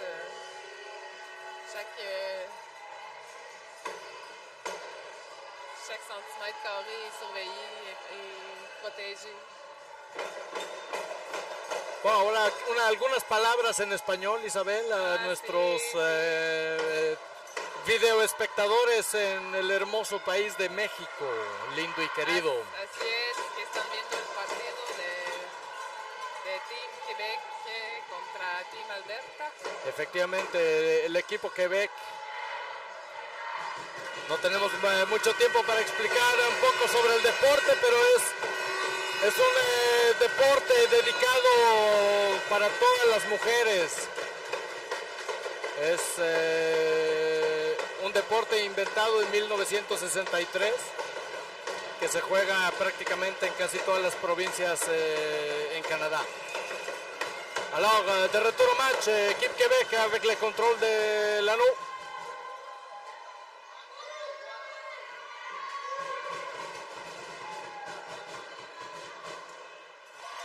Belle tentative ici de Team Québec. C'était bloqué par le triangle défensif de Team Alberta.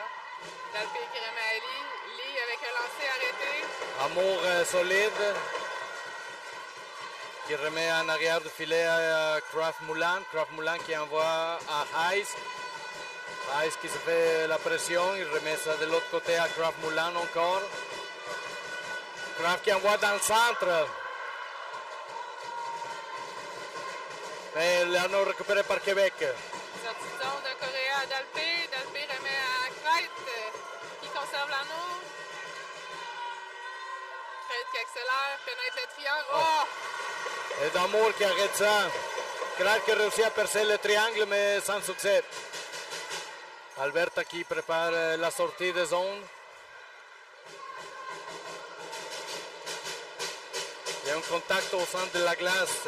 Rivet avec l'anneau. Rivet qui remet à Rochefeld. Rochefeld, Rivet fit des coins. 5 secondes à faire au shot clock. Miller avec le tir. Et le shot clock qui sonne. Anneau avec équipe Québec. Anneau remis derrière à Chloé Desjardins.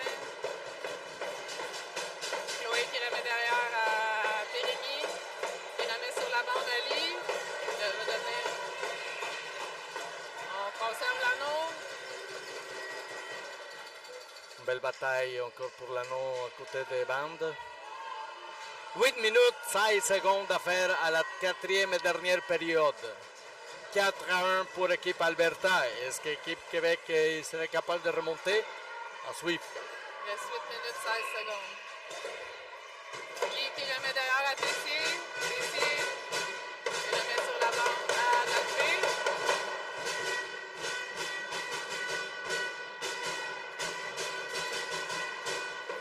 Dalpé à Coutier. Coutier avec l'anneau. Un bon tir, oh wow! Un tir surprenant qui a touché la barre horizontale encore une fois.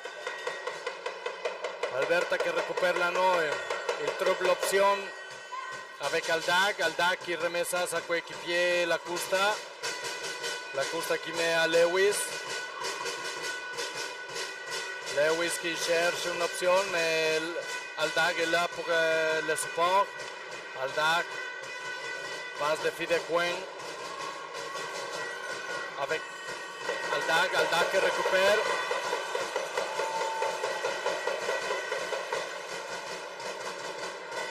Maintenant c'est Lewis qui attend ses coéquipiers. Québec fait la pression.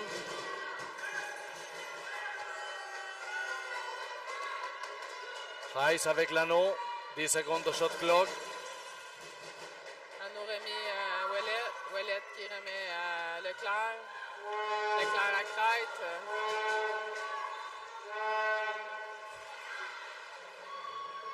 Anneau récupéré par Nairo dans la zone défensive de Alberta. Alberta qui ne pique pas dans la zone au milieu.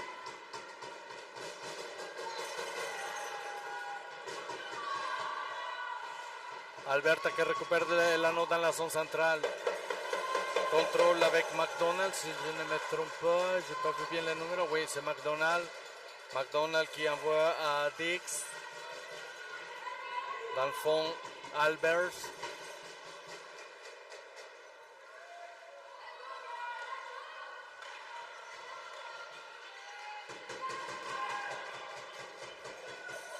Rochefeld avec le reset.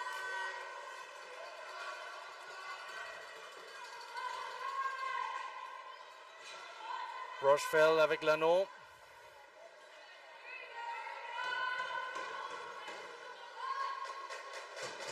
Oh, un tir ras de Rochefeld. Alberta toujours avec le contrôle. Miller avec le contrôle.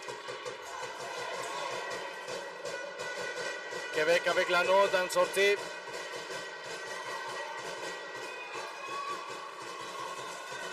L'anneau qui s'est envoyé dans le fond, mais récupéré par Team Alberta. Récupéré par Dalpé.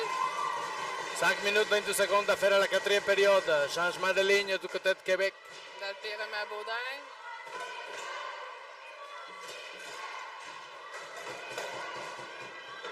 Crête, le tir de but! Et goal!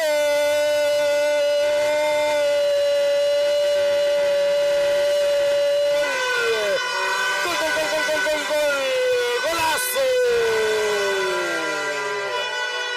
Ahí, donde las arañas hacen sonido. 4-2.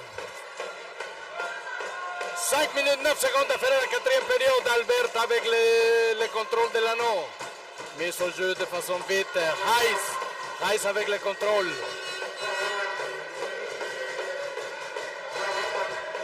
Hayes qui cherche, il trouve, fait de coin encore une fois.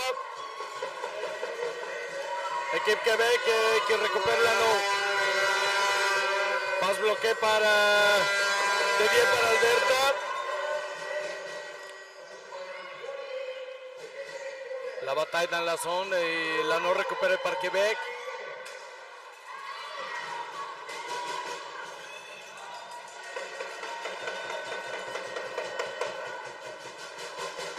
L'anneau est avec Aldak. Aldak qui envoie Hayes. Hayes bloqué l'anneau. Ow.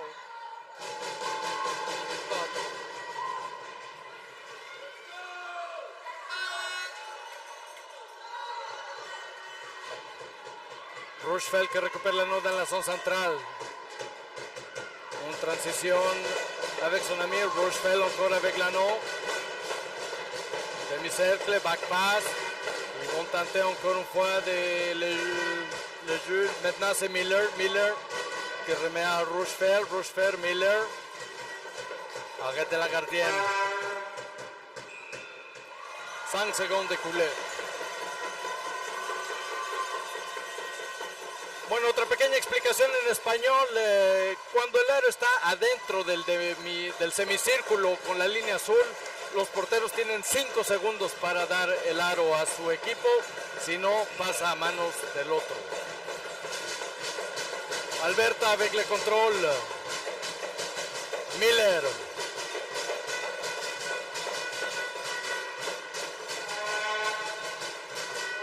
Alberta avec Rivet. Rivet avec Rochefeld. Rochefeld qui remet à Nairo. Nairo qui cherche à faire un reset. Freeze violation by Team Okay. Alberta. Remise rapide de Ouellet à Jobin. Ali.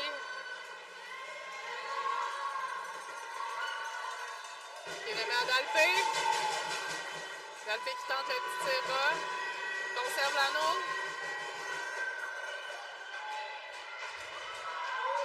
2 minutes 50 à faire à la quatrième période. 4 secondes à faire au shot clock. C'était une obstruction, non? Alberta qui protège bien l'anneau. Sortie de zone du côté gauche avec Nairo. Nairo qui remet ça à Hayes. Hayes qui perce. Hayes toujours. Il revient, prend la vitesse. Changement de ligne. Hayes passe de l'autre côté. Albert. Anneau récupéré par équipe Québec dans la zone centrale. Traversée. Une passe de support. Belle feinte. Alberta qui ils sont vite à faire la pression. Oh. Un jeu intelligent ici par Rivet. Alberta toujours avec l'anneau. On tire. Oh, oh, oh.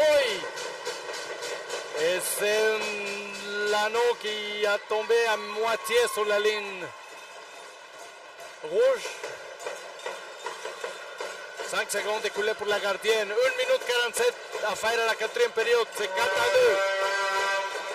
Alberta avec le contrôle. Lacosta qui va faire peut-être la mise au jeu. Non.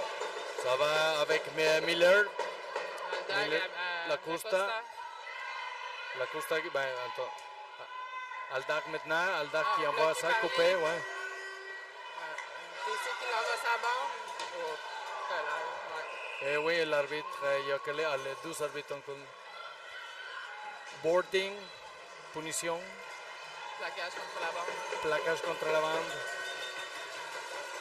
Il reste 1 minute 28 à la quatrième période. C'est toujours 4-2 pour Team Alberta. Il y a qui tombe en avantage numérique.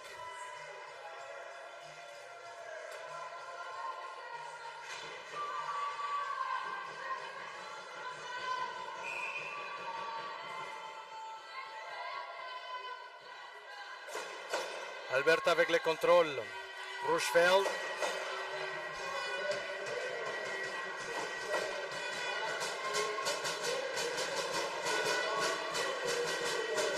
Lewis back pass à Nairo. Nairo à Rochefeld. Rochefeld à Nairo. Nairo en arrière du but. Il essaie de tenter le reset. Le pris par Friel. Friel qui contrôle bien. Le met derrière à Jobin. Jobin Ali.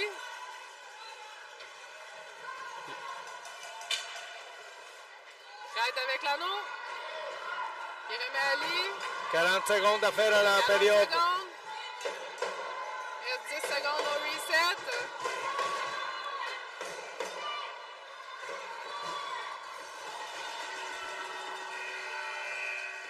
Ah, les 30 secondes qui sont écoulées.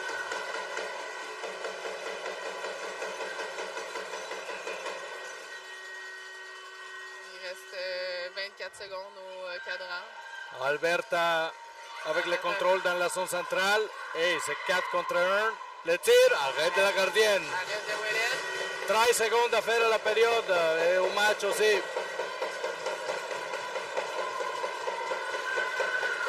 5 secondes, Alberta avec le contrôle. Alberta toujours avec le contrôle.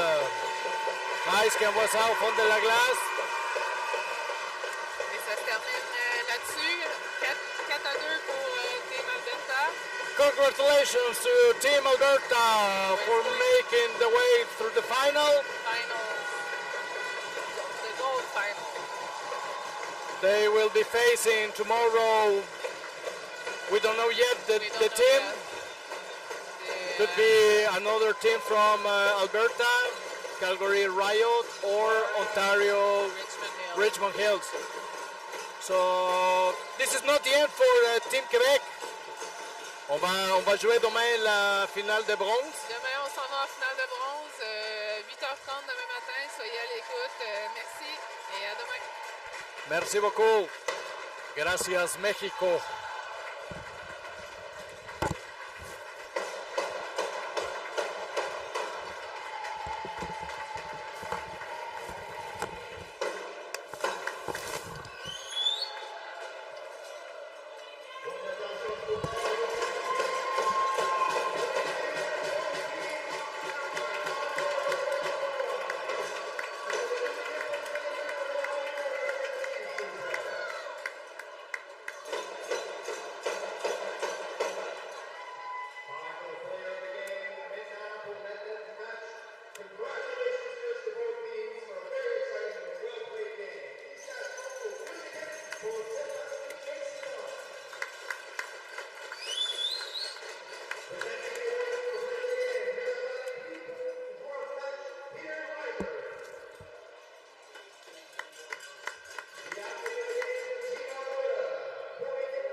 Canadien de Ringette, demi-finale.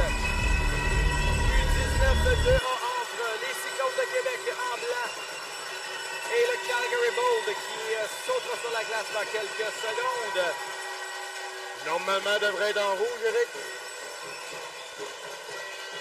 Donc, Éric Sanson à la description, accompagné de son fidèle acolyte, Éric Lamotte. Bonjour, mesdames et messieurs, bienvenue à ce match demi-finale qui sera certainement très enlevant, comme depuis un bon bout de temps. Là. Depuis qu'on a fini la ronde préliminaire, tous les matchs sont très serrés, très enlevants. Et les voilà! Donc, Alberta 4 représenté par le Calgary Bold. C'est taillé une place en demi-finale grâce à une victoire de 6-3 contre Team Ontario. Et du côté des Cyclones de Québec ont également connu la victoire face à Alberta 2, représenté par le Saint-Albert Mission. L'autre demi-finale en cours là, oppose Team Québec, représenté par Rive-Sud, qui mène 1-0 en première période sur Alberta 3, qui est Zone 2 Blaze.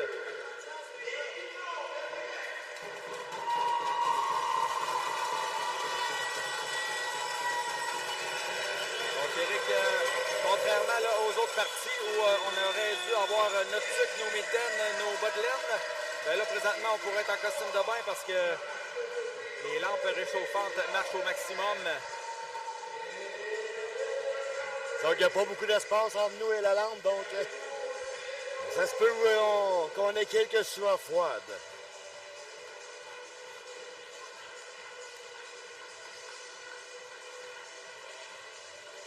Donc, encore une fois, là, ça sera dans les gradins, tout de rouge vers notre gauche et tout de bleu vers notre droite.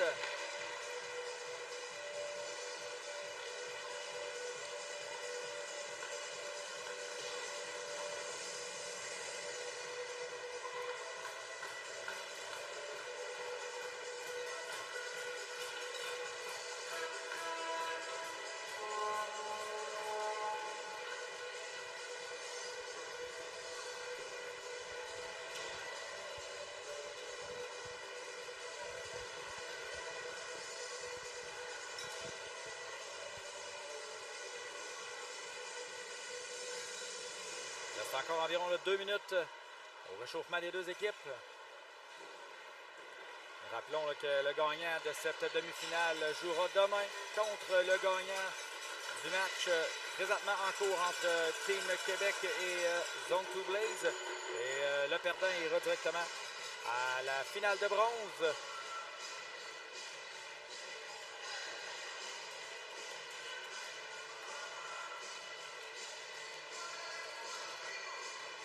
Eric, je crois qu'on a installé des buts presque neufs. Écoute, il n'y a pas beaucoup de marques de potes là-dessus. Les filets sont blancs. Peut-être des filets de ringuette. Ah! Que c'est-on?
Donc la période d'échauffement qui prend fin à l'instant.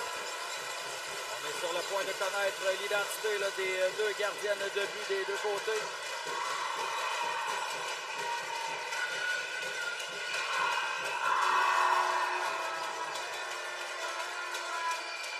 Du côté du Calgary Bold, ça sera le numéro 31, Sadie Blankhorn, qui sera devant le filet. Du côté des Cyclones.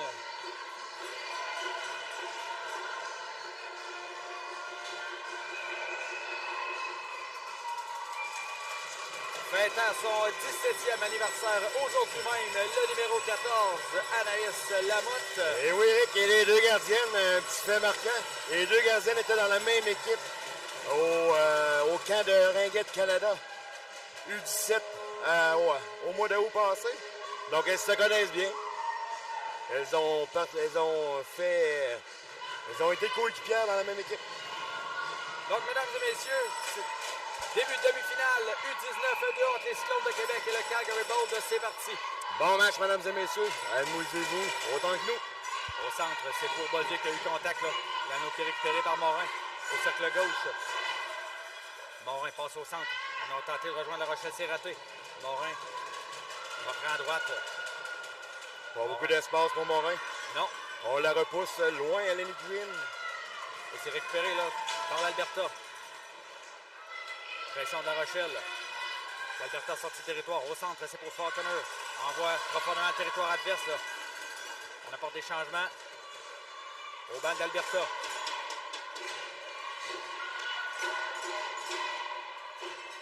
Récupéré derrière par Riley Chapman. Chapman passe au centre. Le lancer. La passe a été déviée par la joueuse de Sloan. Oui, lancer du revers là, de la part de Hailey Dunn. Ce sera la remise de la gardienne à sa gauche pour Juliane Lambert. Longue passe au centre. On tente de rejoindre Sanson qui a déjà une joueuse sur le dos. Là. C'est repris par le Calgary Bold en défensive. Sturchy cherche une option. Envoie devant. Un beau travail au centre de Boucher. Et on revient avec Sanson. Sanson qui devrait attendre. Là. Passe à sa gauche pour Boucher. Boucher il y a de la Rochelle. Oh, Boucher. Il y aura pénalité là-dessus. Effectivement. Boucher est allé chercher cette punition, Eric. En travaillant vraiment avec vitesse, voulant contourner le défenseur n'a pas eu le choix, car il était battu là-dessus. Katie Chapman qui ira au cachot pour 2 minutes.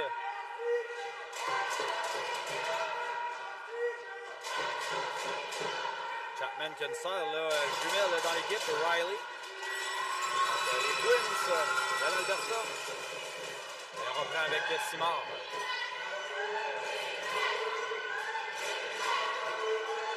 Toujours. Simard le lancé, arrêté par la gardienne. L'anneau a continué son chemin vers en arrière, mais elle était haute du filet. La mise de la gardienne de Blankhorn. Rapidement, mais on a bien vu le jeu du côté de Simard et malheureusement, on a pénétré le demi-cercle. On va reprendre la remise. Long passe devant, c'est pour Marlborough. Marlborough qui reçoit la visite de Simard. Là. Passe au centre coupé. Par Drelette. On remet devant pour Simard. Simard par la droite. Complètement seul de l'autre côté. On a tenté de rejoindre Gagnon, mais ça a été bien fait là, en défensive. Du côté du Bold. Revirement au centre. Noonan envoie devant. C'est pour Bolduc. Bolduc le lancé. Arrêté par Blankhorn. Derrière, c'est La Rochelle. Récupère l'anneau. Les changements sont apportés du côté de Québec. La Renelle le tire. La Rochelle, pardon. On disait la partie supérieure, ça arrêtait de peu. Là. Bolduc, longue passe de l'autre côté. Noémie La Rochelle. Je vois pas de shot là, Eric. Ah, il est là, OK. Oui. Encore 10 secondes. Lancé à la glace. C'est arrêté par la gardienne. Remise rapide là, à sa droite. Pour Charlotte Lenders. Et c'est le Calgary Bowl là, qui se ramène avec Will. La Rochelle a tout tenté pour couper la passe. A plongé même. On s'amène dans le territoire de Québec.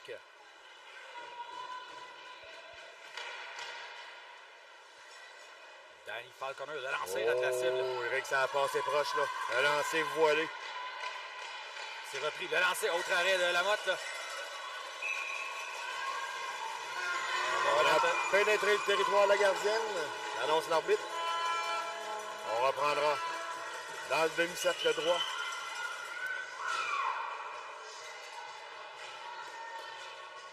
Le trio de Tanguy, Boucher et Sanson qui sont sur la glace du côté de Québec. Falconer envoie à sa droite. Riley Chapman. De l'autre côté, le lancer, ça a été bloqué en défensive et c'est repris par Tanguy. revient à 5 contre 5. Là. Passe au centre pour Lambert. Une Longue joueuse passe s'est devant. démarquée, malheureusement. Un peu long. La passe un peu trop longue, oui, tout à fait. 5 secondes qui était tout près là, d'être... Oh, belle récupération. On juge qu'on a encore une fois pénétré la zone de la gardienne. On est limite là, du côté de Québec. On s'installe vraiment sous le long de la ligne pour nuire à la gardienne. La mise derrière, c'est pour Riley Chapman. Longue passe devant. On a rejoint Will. Runnicki maintenant, avec l'anneau.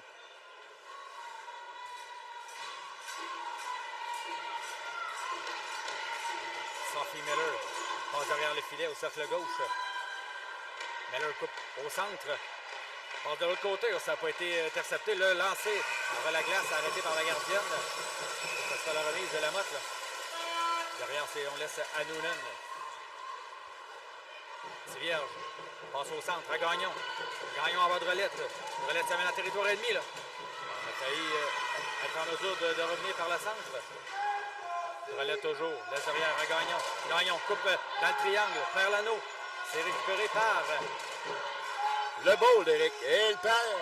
Écoute, on laisse jouer. Là. C'est repris par Drolette. Le lancé arrêté par la gardienne qui avait bien sorti. Là. Oh! Il aura pénalité à l'Alberta.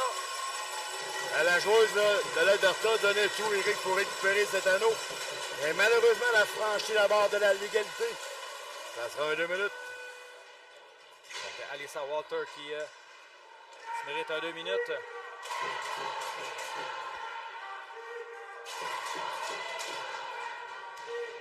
Et on prend à la gauche de Sadie Blankhorn avec Bolduc.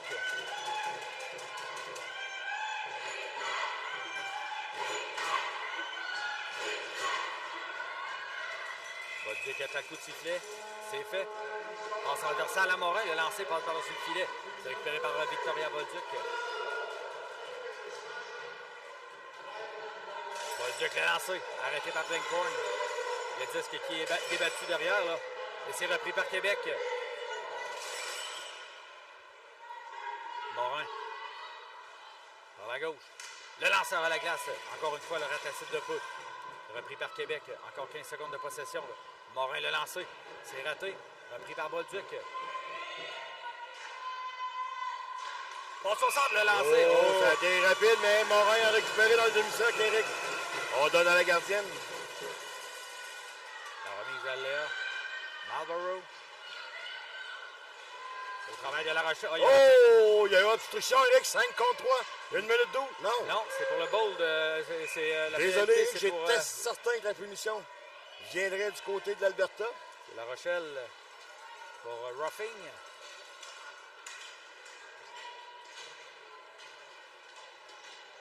On va prendre dans le territoire de Québec.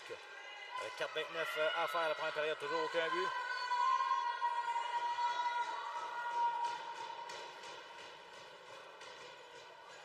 Triangle défensif là, composé de Mia Tanguay.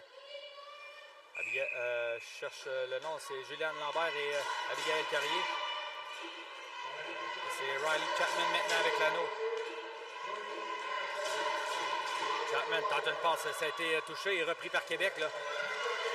Confusion entre les deux défenseurs de Québec. Là. Au centre, c'est Boucher qui pousse l'anneau en zone adverse. Et c'est repris par Lester. Lester passe au centre. C'est repris par Chapman de l'autre côté. À Lester. Lester au centre, laisse derrière. À Marin McKnight. Galbraith qui récupère l'anneau. Ça va au centre. Du revers. Envoie à droite. Le lancer, il n'est pas venu là, de la part. Oui, la passe était au poteau, mais très bon descente, Éric. Et l'anneau qui va être récupéré encore une fois par le Calgary Bold. Encore 15 secondes. Au 4 contre 4. Passe de l'autre côté. Bien vu de la part de Lambert qui a fait dévier le disque. Là, juste assez pour empêcher la joueuse adverse de s'en emparer. Falconer. Ça vient par le centre. Quand il rejoint la partie supérieure du filet, mais a atteint l'officiel. L'officiel, oui, a reçu l'anneau sur l'épaule. Marlborough tente de récupérer. Encore. On va donner. Oh, c'était juste. On va donner à la gardienne. Lambert applique les freins. Changement de direction. Lambert cherche une option. Longue passe au centre. On tente de rejoindre Gagnon, c'est de belle façon. Là, on remet à la remorque pour Lambert. Lambert au centre. En zone neutre maintenant pour Carrier. Avantage numérique encore pour 20 secondes. Pour le Calgary Bold. On attendra les changements du côté de Gagnon. Là. Oui. On laisse à Bolduc, mais on n'avait plus de temps au shotlock. Donc, remise la gardienne. Je crois pas avoir entendu le bâton de la gardienne, Eric. Ah, il y a beaucoup de bruit, là. Oui, effectivement. Beau jeu de Morin au centre. On récupère l'anneau, là. La punition de La Rochelle est terminée. On est à 55. Il va le au centre. C'est elle qui a l'anneau. Pour La Rochelle. La Rochelle, le lancer du revers. Oh, c'est arrêté. Et le but! Le but! Eric! C'est la joueuse de l'Alberta. La joueuse de l'Alberta qui a poussé l'anneau dans son but, Eric. Ah, qu'elle doit s'en vouloir. Et la dernière à avoir touché au 10, c'est Noémie La Rochelle du côté de Québec. Effectivement, La Rochelle sera créditée de ce but. Et une belle pièce de jeu pour la rejoindre. Là. La passe, je ne sais pas, de Morin, je crois. Et on reprend au centre avec l'Alberta en possession. Longue passe profondément. Ça a été raté de la part de tirage. C'est repris. Hailey Dunn. Dunn, on laisse derrière pour Alton.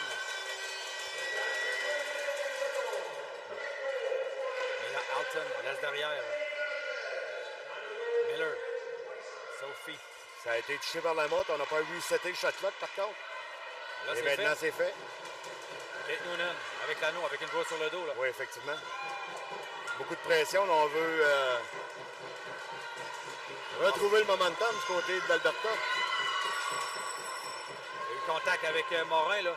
Il reçoit la visite de deux joueuses. Morin toujours. Morin s'en sort, oui. Quel travail là, du numéro 48 de Québec. Le long de la bande. Bolduc. Avec 5 secondes. Là. Passe au centre, c'est pour Tanguay. Oh, on a jonglé avec l'anneau. Et on va remettre on à a Québec. annoncé 4 dans la zone, probablement, Eric. 4 dans la zone où une joueuse du Bold a pilé, a empiété dans le demi-cercle de sa gardienne. 1-21 à faire à la première période. C'est 1-0 Québec. Liliane Boucher. Au cercle droit. Prendre la vitesse au centre, c'était pour Tanguy qui a raté. Là. À la poursuite, on s'en va dans le coin. On bataille la rampe. On devra revenir en zone neutre. Là. Il devrait faire attention à la poursuite. C'est Tanguy qui reprend. Tanguy envoie au centre. C'est repris par Hilary Bolduc. On laisse à Boucher. Boucher, ça met Boucher à de la vitesse. Il essaie de couper. Attendra ses coéquipiers. Boucher laisse à Tanguy. Tanguy. Il n'avait pas d'espace, Eric. 40 secondes à la période. On laisse derrière pour Gagnon. On apporte des changements. Gagnon qui effectue le reset. On remet à la gardienne.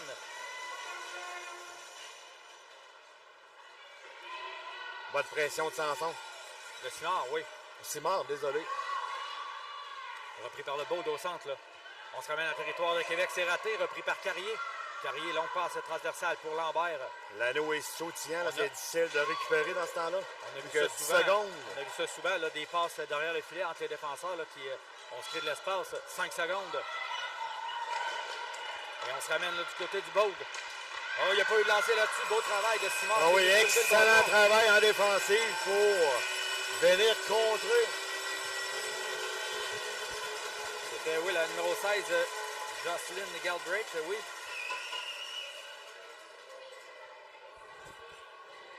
J'essaie de l'éloigner,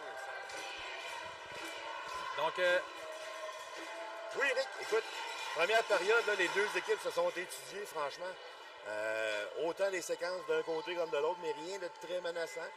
Sauf peut-être la percée, justement, avec La Rochelle, là, qui, malheureusement, la joueuse du Bowl a elle-même compté dans son but. Voulait pousser probablement l'anneau à sa gardienne, et un petit peu trop fort, l'anneau s'est rendu jusqu'au fond du but.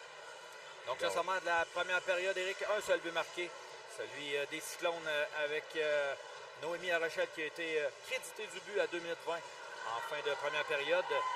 Il y a eu 2 pénalités du côté de l'Alberta, une du côté de Québec, là, si j'ai bien compté. Ça semble assez, Eric, jeu propre pour l'instant, honnêtement, là, rien très, très flagrant comme punition. Beaucoup d'intensité. Match de demi-finale. Championnat canadien de Ringette, le U19 2A.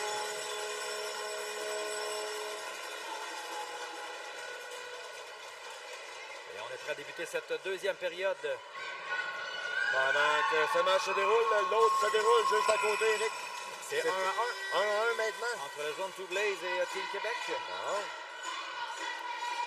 Allons-nous voir une bataille Québec, Alberta, Québec ou Alberta en grande finale. Oui, c'est à suivre. Tout est possible encore. Remise derrière, oh, ça a été. On avait bien vu, là, mais Tivierge qui a eu le dessus. Là. L'anneau qui est récupéré au centre par le Bold. Ça glisse en zone centrale maintenant. On est à 4 là. Et ça revient sur le bâton de Simard. Simard qui tente. Ça joue serré, Eric, en zone centrale. Oui. On n'a pas d'espace pour manœuvrer. On envoie l'anneau dans le territoire central. Et c'est Chapman maintenant. On va au centre pour Dunn. Dunn qui est pourchassé là. On va pouvoir respirer un peu là. Katie Chapman laisse On derrière. apporte des changements du côté de l'Alberta. On est loin du banc en cette deuxième période. C'est Galbraith compliqué. le lancé. Un lancé, là. Pas commode là. Voilé, pas commode. La gardienne ne s'entendait probablement pas. Tivierge a sorti du territoire. Bien piqué de la part de La Rochelle. Deux joueurs sur le dos, elle s'en débarrasse. Toujours avec le disque là. Passe dedans. Belle passe, Oh, oui. c'était pour Bolduc, ça ratait de peu. Jocelyn Galbraith passe en zone défensive. Sturkey. Bonne pression. Rudnicki qui rate. Oh, on dit qu'elle a touché l'anneau, Eric. En territoire central, les joueuses de l'Alberta n'avaient pas vu le signal de l'arbitre.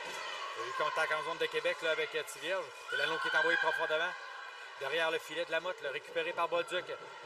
On met beaucoup de pression. Là. Passe au centre à Morin. Morin, tourniquet. On envoie dans l'espace libre. C'est repris par La Rochelle. La Rochelle qui est... Seul de son camp, Eric, on a apporté des changements. Oui. Sinon, je pense qu'on se serait amené là, devant le filet. Tanguay, coupe au centre. Tanguay a la glace et a arrêté. Tanguay n'avait plus de force sous son menton. Eric n'a pu décocher un tir de qualité là-dessus. Riley Chapman en sortie de territoire. Ah, ouais, on a été sur le Oh, base. échappé! Ça son Saverne. Le lancer. Ah, La gardienne, Eric. là. La gardienne a été exceptionnelle là-dessus. Et c'est récupéré par le Baud. Là, on a joué un peu mollement en territoire adverse. Et c'est repris par Tanguay. Effectivement. À Boucher. Boucher à Tanguay. Tanguay revient sur ses pas. On est venu tout près, là, Eric. Tanguay oui. prend la vitesse. Laisse derrière. Ah, mais Boucher là, qui s'en allait au banc. Il y avait des changements d'appeler, Eric. Là. Et c'est repris par le Calgary Bold. Ah, beau travail de Gagnon. Gagnon qui n'avait pas vu. Laisse derrière à Simard. Simard qui est seul. Le lancer. Arrêté par l'épaule gauche. La gardienne Blankhorn. Simard Beau reprend. travail. Et c'est repris vers les Cyclones. Punition, Eric. Oui, pénalité d'appeler. Oui, j'ai vu la motte retourner au banc. Je peux pas te dire pourquoi, par contre. Là. Donc, on s'est amené à 4 en territoire de l'Alberta. 10 secondes. Le Au lancer. cadran de décompte, de lancer, on a repris. Et l'anneau est resté suffisamment longtemps dans le demi-cercle pour que l'arbitre siffle l'arrêt de jeu. Ça a remise à jeu. À la gauche de la gardienne. Plutôt à la droite de la gardienne et à notre gauche. Finalement, l'arbitre décide de changer de bord, donc j'avais raison le premier coup, Eric. C'est logique. À la gauche, la gardienne. Marie-Christine Brolette. On laisse à droite. Pour Simard.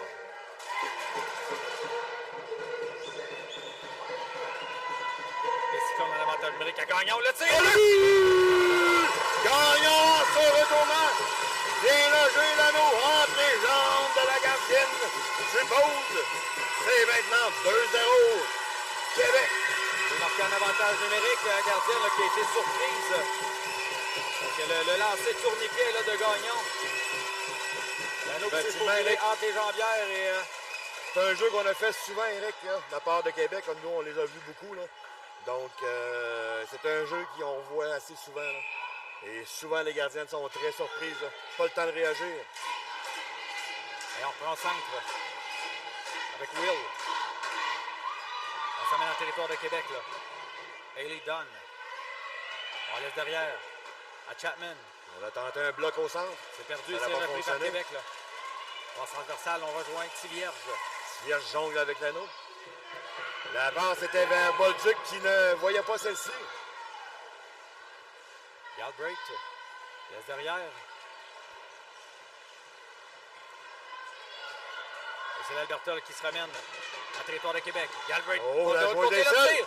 Quel arrêt de la motte là-dessus. Non, non, non, non. On a enlevé l'anneau dans la zone de la gardienne, dans la motte. S'en est aperçu, elle était certaine de son coup.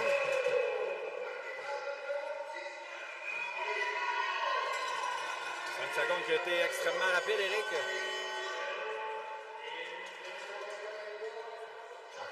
On va apporter des changements des deux côtés.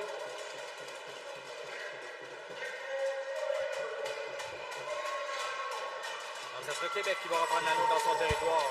5,55 en faire en deuxième, c'est 2-0 Québec. Nora Mesonero. Je comprenais pas pourquoi il y avait arrêt de jeu, Eric. Probablement que c'est une joueuse de Calgary qui a passé dans le demi-cercle. Mesonero, longue passe au centre, c'est pour La Rochelle qui récupère. Là. Oh, il y a eu contact et il y aura pénalité. Là. C'était serré comme décision, Eric, parce que Bolduc a simplement levé le bâton de la joueuse adverse pour essayer de lui enlever, de lui empêcher de prendre la passe. Mais le contact était probablement illégal, Eric. Donc, ça sera un avantage numérique de 5 contre 4 pour le Calgary Bold.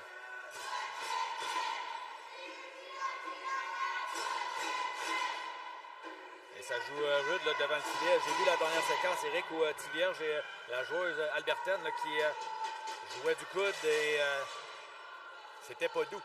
Écoute, Eric, chaque pouce compte. Chaque pouce est important pour chaque équipe, donc on se le dispute ardemment. Et Larry Bolduc qui récupère l'anneau. Bolduc dans son territoire. Longue passe au centre. C'est pour Tanguay. Tanguay tourniquet. Renvoie devant pour Morin. Morin a un contre un. Là. Morin prendra son temps. On laisse pour Tanguay. Seul de son camp. Là. On apporte des changements en Ban Québec. Tanguay toujours. Le lancer. Arrêté facilement là, par la gardienne Blankhorn. Remise rapide. On se replie en défensive du côté de Québec en étant en désavantage numérique. Au centre maintenant pour Alton. À droite pour Sturchy. La joueuse de centre Tanguay irait changer. Moins de 5 minutes à faire à la deuxième période. Alberta avec l'anneau. Applique les freins au centre. Oh, le lancer, quel arrêt encore une fois.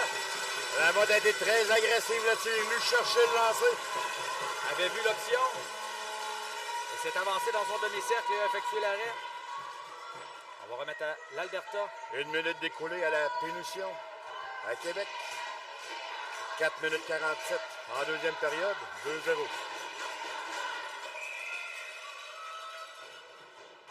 Katie Chapman remet à sa gauche. C'est pour Marin McKnight. Elle tente au centre. Envoie à gauche. Pas d'espace. Non. Pas de place pour la passe non plus. Là. La joueuse à la pointe était très bien surveillée. Oh, passe de l'autre Encore côté. une fois. Quel jeu là, en défensive de Noonan là-dessus. Noonan a fait son travail à merveille. Chapman, de l'autre côté, le lancer, arrêté par la gardienne. Ça sera la remise à Bonne passe rapide à Tivierge. Tivierge bien surveillé. Par contre, là, 2 joueuses viennent.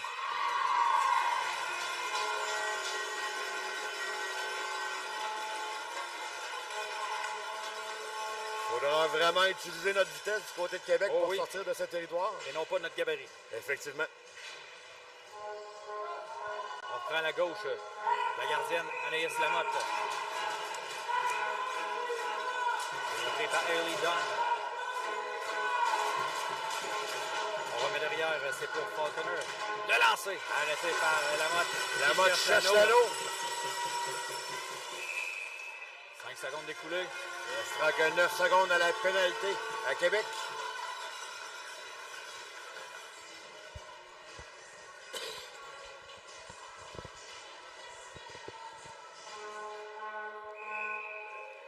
Falconer.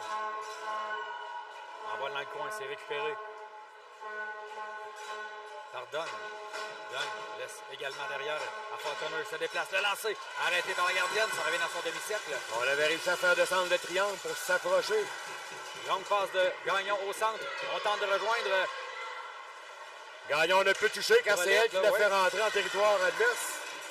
Et c'est l'Alberta qui récupère. On est On vraiment essaie de 5 contre 5. contre-attaquer. Dunn, derrière le filet, on apporte des changements encore une fois là, du côté de l'Alberta. Passe en zone adverse pour Falconer. On laisse derrière. Le lancer, il restait 8 secondes. Et on va même récupérer l'anneau. C'est ce qu'on voulait du côté de l'Alberta. Bien fait. Miller se déplace On réussit à passer du temps dans la zone de Québec. Repris par Kaylee Ringette.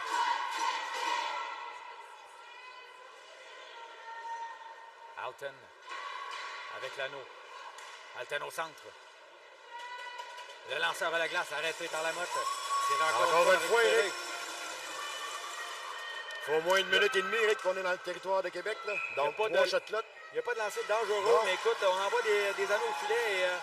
Mais c'est juste que quand on passe du temps dans notre territoire, c'est la seule façon de notre équipe de compter des buts, c'est d'être dans notre territoire. Donc, dans le territoire de Québec. Donc,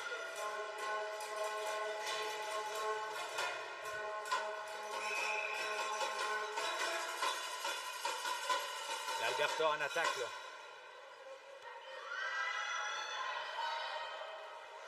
On laisse derrière pour Galbraith. Galbraith est lancé, arrêté par la gardienne, ça dévie dans le coin droit.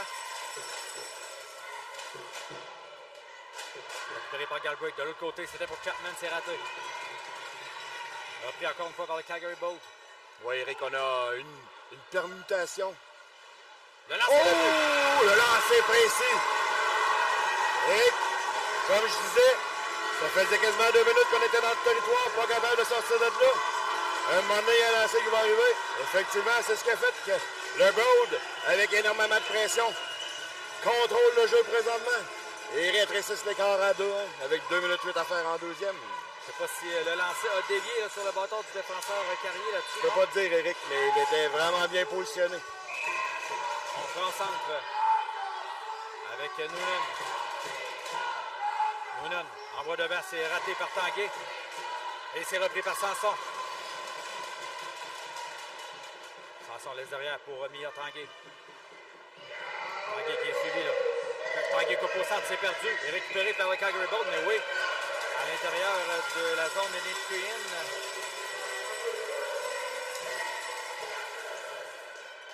Donc l'écart est maintenant de 1 but là, en faveur de Québec avec 1:47 à faire au deuxième quart.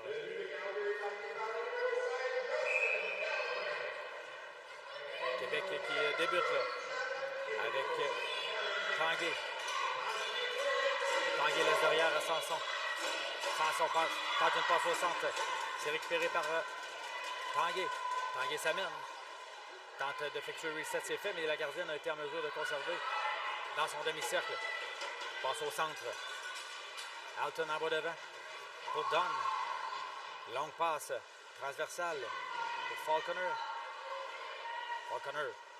La passe, le lancer. On avait fermé l'angle, la porte de la gardienne. Et c'est repris par Alton. On s'échange l'anneau. Et il donne. S'en va au centre. Tente de déborder le lancer avant la glace. Un lancer passe là. Pour Falconer, c'est fait. Moins d'une minute de jeu à la deuxième période. Donne le lancer, arrêté par la motte. Et c'est récupéré par l'Alberta. Eric récupère tous les anneaux.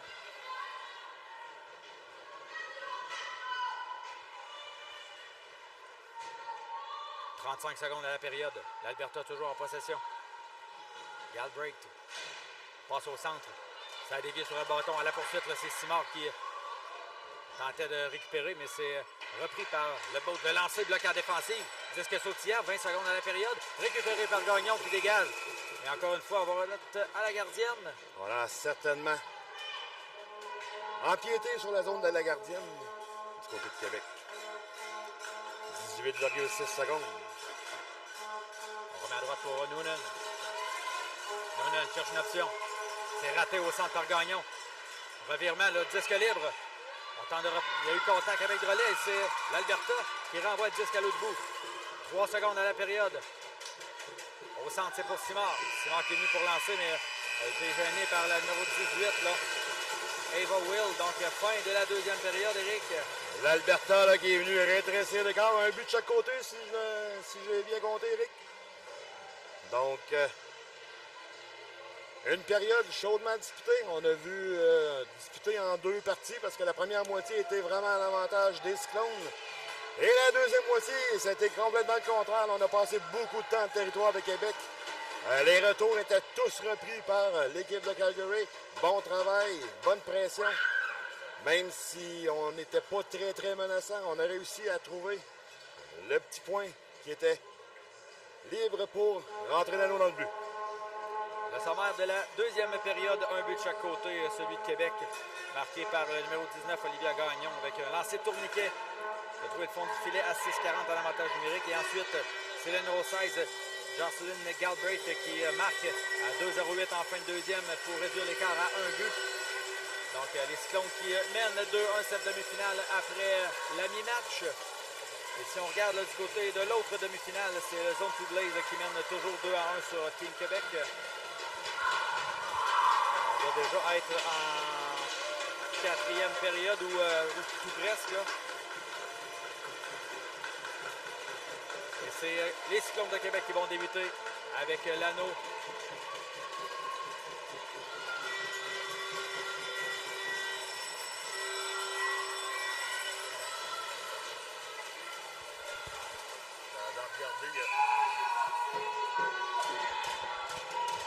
Nora Maisonero au centre. Cherche une option. Envoie devant. C'est pour Bolduc. Bolduc s'amène au centre. Bolduc l'a lancé. Arrêté. Par la gardienne Blankhorn. Oh, il y avait de l'espace là. Pour Bolduc au centre.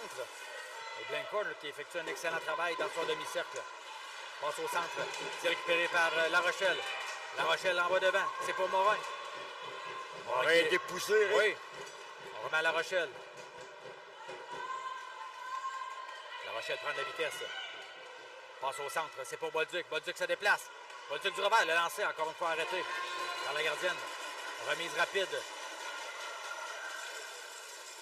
Et ça sera repris par l'Alberta. On a piqué le deuxième, Eric. Oui. Les deux joueuses de même 3 disputé l'anneau, mais Bolduc a eu le dessus là-dessus.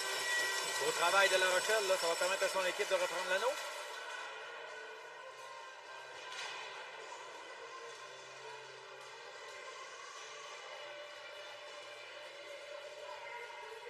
Début de troisième période, toujours 2-1 Québec.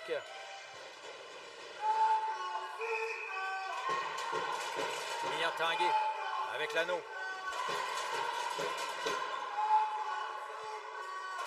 Tanguay suivi de près là, par Boucher. Tanguay prend la vitesse à l'extérieur du territoire de Ringette. Remet dans le coin pour Lambert. Lambert s'en va à sa gauche. On laisse permutation avec Boucher. Boucher le lancé. Arrêté par la gardienne. Le retour. Un autre arrêt, Eric. Oh! Encore un troisième arrêt. Quel arrêt de la gardienne là, avec le bon. Elle est partout, Eric. On remet à droite. Sortie territoire tenté de la part de l'Alberta. Passe au centre, c'est pour Dunn. On remet devant pour Falconer. Première présence d'Alberta en zone de Québec en troisième période. Falconer laisse à gauche. Le lancer bloquant défensif par Carrier, c'est repris par Chapman.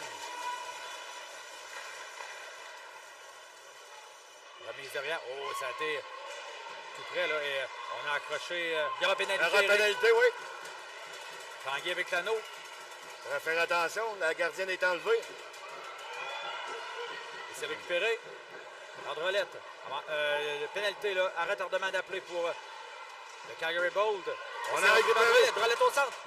Oh, il n'y a pas eu de lancer là-dessus, mais c'était tout près. Le Gagnon était seul de l'autre côté, Eric. Et aussitôt là, que Will touche au disque, on entend le coup de sifflet qui va avoir comme résultat là, un avantage numérique pour les Cyclones. Écoute, Eric, on est quand même très discipliné du côté de Québec. Là, seulement 2 pénalités depuis le début du match.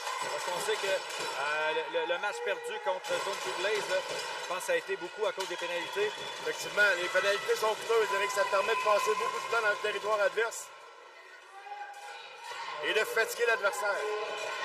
Marie-Christine Drolet remet derrière Olivia Gagnon. De l'autre côté, c'était pour Drolet, c'est raté.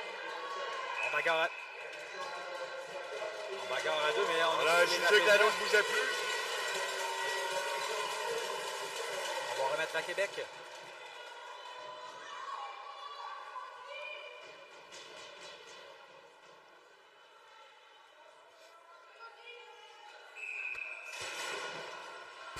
Le lancer de Gagnon. Tout juste au-dessus du but, Eric. Drolette à Gagnon. Gagnon au centre. Le lancer! Oh, qui passe par-dessus le filet. Le lancer, Eric a touché la gardienne et a rebondi tout juste par-dessus la barre horizontale, se retrouver derrière le but. Gagnon, dans le triangle, laisse à droite. On a tenté un tir quasi impossible de la part de Simard. Un peu comme ça s'est passé en milieu de deuxième période. Le Cyclone est vraiment dans le territoire du Bold. Simard qui a tenté de pénétrer le triangle, mais ça a raté et ça va permettre à l'Alberta de récupérer. Alton en va au centre. On a réussi à passer l'anneau entre les jambes de la joueuse de Québec. Pris par Kelly Chapman. En va de l'autre côté. Le numéro 10, Mia Alton. On apporte des changements du côté du Bold. Galbraith maintenant, laisse derrière. Le lancer, à la glace arrêtée, le retour. En bataille, là. Revient au centre. Oh, écoute, on a donné je pense que c'est une passe de trop, Eric, là, mais... Oui, effectivement. Devant, et c'est... Oh, je croyais qu'on avait récupéré l'anneau dans le demi-cercle, mais non. Non, Eric, l'anneau avait tout juste sorti. Ouais. La joueuse était vraiment à l'affût.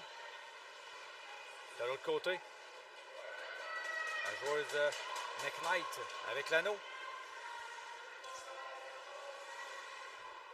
Encore 22 secondes à l'avantage numérique de Québec.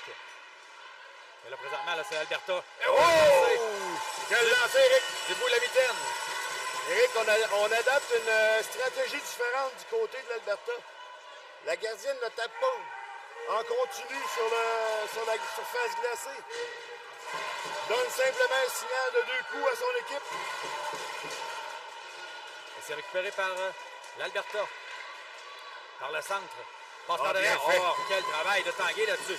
On remet devant pour Boucher à pleine vitesse. Là. Boucher, longue passe de côté. Oh, c'est bien saisi par par la droite. Ça sort à la glace. Oh, c'est raté. C'est Allez, repris. Repris par Québec. Annabelle Sanson. De l'autre côté. Pour Tanguay. Tanguay coupe au centre. Le lancer. Oh, barre horizontale. Et c'est Boucher là, qui tente de reprendre l'anneau. C'est L'anneau fait. ne voulait pas 30 coopérer. secondes et on avait le reset qui était fait. Je pense que Boucher avait pas vu. Là. Et c'est repris par le Bold. Avec Sturchy au centre. Ça glisse juste sur le bâton de Miller. On est revenu à 55. On est à 5 minutes en troisième période. Là. Kelly Chapman par la droite. Chapman coupe au centre. Pas Ils d'option. ne sont que 2, oui, effectivement. Chapman toujours. Passe de l'autre côté. Oh! L'option était arrivée, Eric. Beau travail de... On n'avait plus de temps du côté de l'Alberta, mais on avait été patiente pour attendre justement la troisième joueuse. Là. On a... J'ai pas vu peut-être pénétrer le demi-cercle la gardienne du côté de Québec. Donc, Probablement, Eric. on va remettre à l'Alberta avec 4,40 en troisième.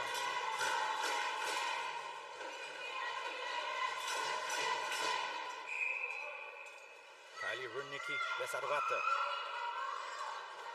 Pour une des capitaines, là, Danny Falconer. Passe de l'autre côté. Le lancer. Ça a été bloqué à défensif par Québec et c'est Oh, repris. il y aura un relance à 3 contre 2, Eric. Simard envoie devant pour Gagnon. Gagnon peut s'amener en échapper. Le lancer arrêté par les gardiens, récupéré par... Drolet n'a pas pu, malheureusement. Gagnon dans le coin qui laisse. On s'échange l'anneau. Et c'est Gagnon qui reprend avec 20 secondes de possession. Gagnon qui s'en va au banc. Drolet patiente. Il ne restera plus qu'elle à aller changer au banc. Bolduc maintenant. Avec l'anneau, ça va prendre un reset. On va dire que le lancer, c'est raté. Récupéré par La Rochelle, le lancer tourniquet. Et c'était tout juste. Remise de la gardienne, Éric. Oh, on juge qu'elle a pénétré le territoire de la gardienne. La Rochelle était tout fin prête. Calgary Bowl maintenant. Ça mène en zone centrale. Avec Alton. Envoie devant elle. Pour Falconer.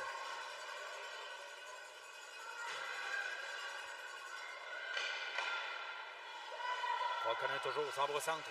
Tente de déborder, coupe au centre, le lancer. Oh, c'est moqué de la défense du triangle de Québec.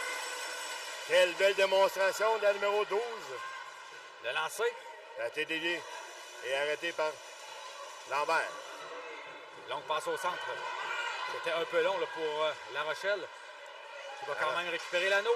Avec la pression, La Rochelle a réussi quand même à récupérer. 3 minutes exactement à la troisième période. Les Cyclones qui sont toujours en avant par un but. On me dit que c'est. On me glisse à l'oreille, Eric, ça serait 4-1 pour Alberta. Oui. Dans l'autre demi-finale. Alberta qui tente de s'amener en territoire de Québec. Dans le coin, c'est Hailey Dunn. De l'autre côté. Par le centre maintenant. Donne le lancer, arrêté par la motte encore une fois. Désolé l'expression, mais je crois que la chaîne a débarqué là, sur l'autre surface glacée. C'est maintenant. On doit être en fin de match, là, oui. 5-1. L'anneau qui a franchi 2 lignes. Là. Et c'est repris par Québec. Les joueurs de l'Alberta, là. Une joueuse a tombé sur sa coéquipière. C'était spectaculaire. L'arrêt de jeu qui s'y en est. On va déposer l'anneau dans le territoire de Québec.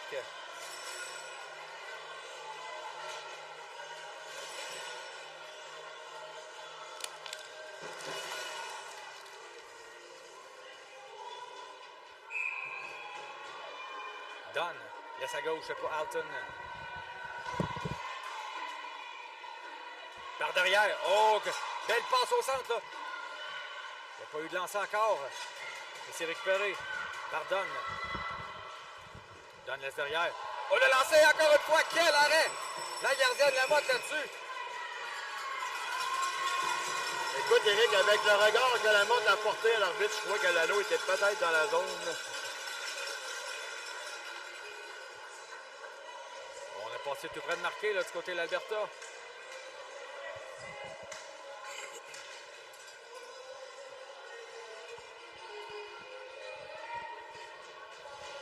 On va prendre à la droite de Lamotte avec 2,05 à faire en troisième.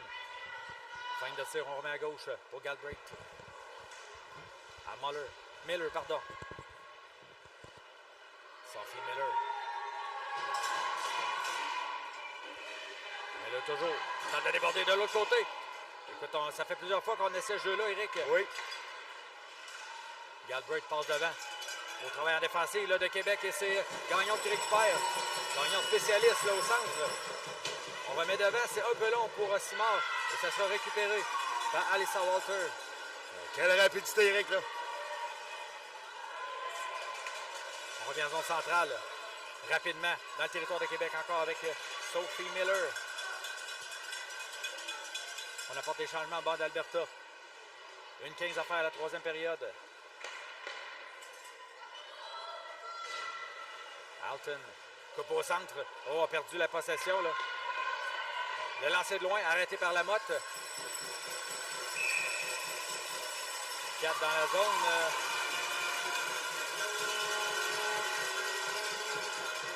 Oh. Le match est terminé, Eric, de l'autre côté, on me dit.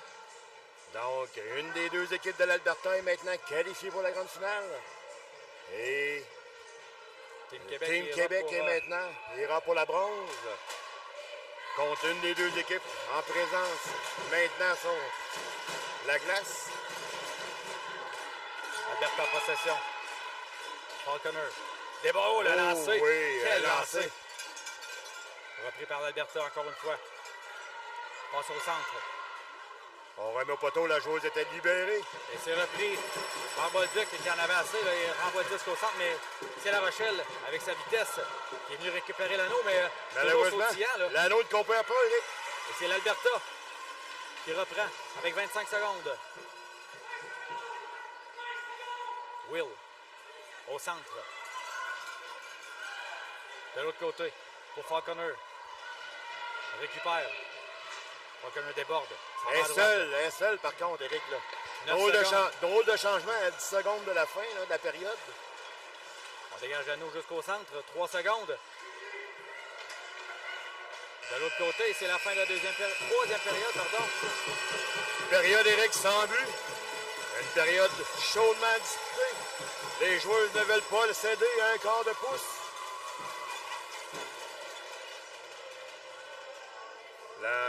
Rappelons qu'après ce match, là, les joueurs sont en train de se préparer. Ça sera une demi-finale toute québécoise pour la Ligue nationale de Ringette. Donc, le Montréal Mission affrontera le Révolution Rive-Sud. Un match, les deux équipes qui se connaissent, Eric, comme sur le bout des doigts. Là. Deux équipes qui travaillent très fort et bourrées de talent. Donc, ne manquez pas, tout juste après notre match, l'affrontement Montréal Mission contre Révolution Rive-Sud. Donc, le sommaire de la troisième période, Eric, qui va être assez rapide, aucun but. Une seule pénalité, ça a été du côté de l'Alberta. Encore une fois, Québec qui est très discipliné. Il faut dire que la troisième période là, a été un peu à l'avantage du Calgary Bold. On a passé plus de temps là, en territoire adverse. Donc il reste encore 10 minutes là, pour déterminer un gagnant dans cette demi-finale du Cadet 2A. On va profiter pour remercier là, les commanditaires, oui, de Ringette Canada. C'est le gouvernement du Canada, Gatorade, Athena Ringette, TELUS et Even Connect. Et moi, Eric, je vais en profiter, là, prendre 2 minutes pour remercier toute l'organisation du CRC 2025. Pour l'instant, tout se déroule là, comme sur des roulettes. Tout l'accueil est formidable, les gens sont avec nous, les gens nous aident et une belle coopération honnêtement. Et d'avoir permis à des gens comme nous là, de pouvoir annoncer les matchs et commenter les matchs. Donc pour les gens à distance, c'est une bonne chance. And sorry for the people from Calgary or Alberta, but we are not able to describe in English. But we think about you. Repris par l'Alberta, 2-1 Québec, dernière période réglementaire. Par la gauche, c'est Alton. Alton, le lancé. Oh, ça a dévié du bout, sur le bout de la jambière de la gardienne. Le reset qui est effectué. Et c'est repris derrière par Vierge.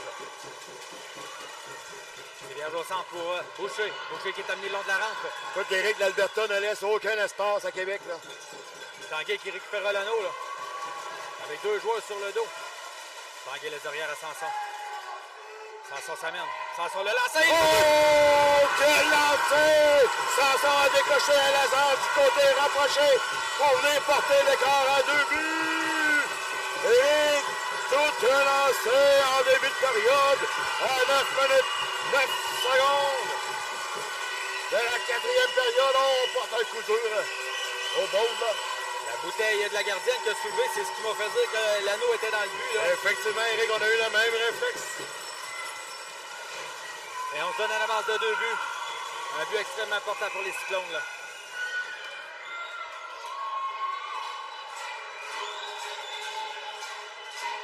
Bon travail. On va dans le coin. Beau travail, oui. En défensive, mais l'anneau qui ne bougeait plus.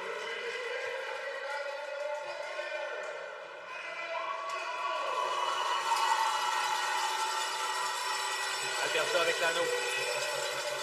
Moins de 9 minutes. Falconer remet à droite. C'est pour Galbraith. Bon travail au centre. Gagnons. L'anneau qui a monté au niveau des gants là, de la joueuse albertaine. Donc, ça sera la remise de la gardienne. On remet à Gagnon. Gagnon à Simard. On a une joueuse qui s'échappe. Drolet. Oh, Drolet. Très bon travail défensif, Éric. La joueuse ne l'a jamais lâché, même si Drolet était très rapide. Drolet qui est amené le long de la rampe. Plus que 10 secondes au décompte. On va derrière. Drolet, le lanceur à la glace pour le reset qui est effectué. Très bien fait. Je dirais à la Calgary. Victoria Bolduc, on apporte des changements au banc de l'entraîneur Patrick Bolduc. Longue passe de l'autre côté. On va rejoindre La Rochelle. Ça mène en territoire adverse. La Rochelle à la droite. Et Bolduc qui a pénétré le demi-cercle, donc on va remettre à Sadie Blankhorn. À sa gauche. La gardienne, Eric, a une technique de remise assez particulière. Là. On ne voit pas ça souvent. À droite, c'est pour Ringette. Laisse derrière pour McKnight. McKnight tente une passe à la droite du filet, c'est raté. Quand même récupéré. Là. Kaylee Ringette, ça mène au centre, c'est raté. Et c'est repris par Julien Lambert. Par la bande, on va tenter de rejoindre Morin là-dessus, c'est fait. Longue passe de bain pour Bolduc. Oh, il le tire! Arrêté par Blankhorn. Remise rapide devant, là. McKnight laisse de l'autre côté. Oh, ça rejoint le bâton de Sylvain seul, par contre. Et dans sa chute, là, quand même, il était en mesure d'envoyer le disque au centre. Chapman s'en vient. Chapman est seul de son camp, Eric. Elle attendra des forces fraîches. Riley Chapman laisse derrière. C'est raté, récupéré par Québec.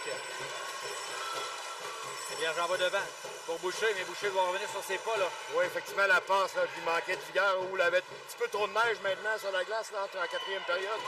Belle passe de Sanson. Transition vers Boucher 2 contre 1. Boucher de l'autre côté. Ah, ça n'a pas été piqué par... C'était très beau, Eric. L'exécution était presque parfaite. Par Tanguay, oui. Tanguay qui reprend. Tanguay s'amène. Le lanceur à la glace. Ça a été dévié. 3 secondes. Il faudra effectuer le reset. Je crois que la joueuse de Calgary avait possession de l'anneau, Eric. Elle l'avait dans ses mains. Oui. Remise à gardienne. 5 secondes. Non? Oui, on a pénétré le demi-cercle du côté de l'Alberta. Mais très bonne pression de Québec, Eric. La gardienne ne savait plus à qui donner. 6-33. À la quatrième période, c'est 3-1 Québec.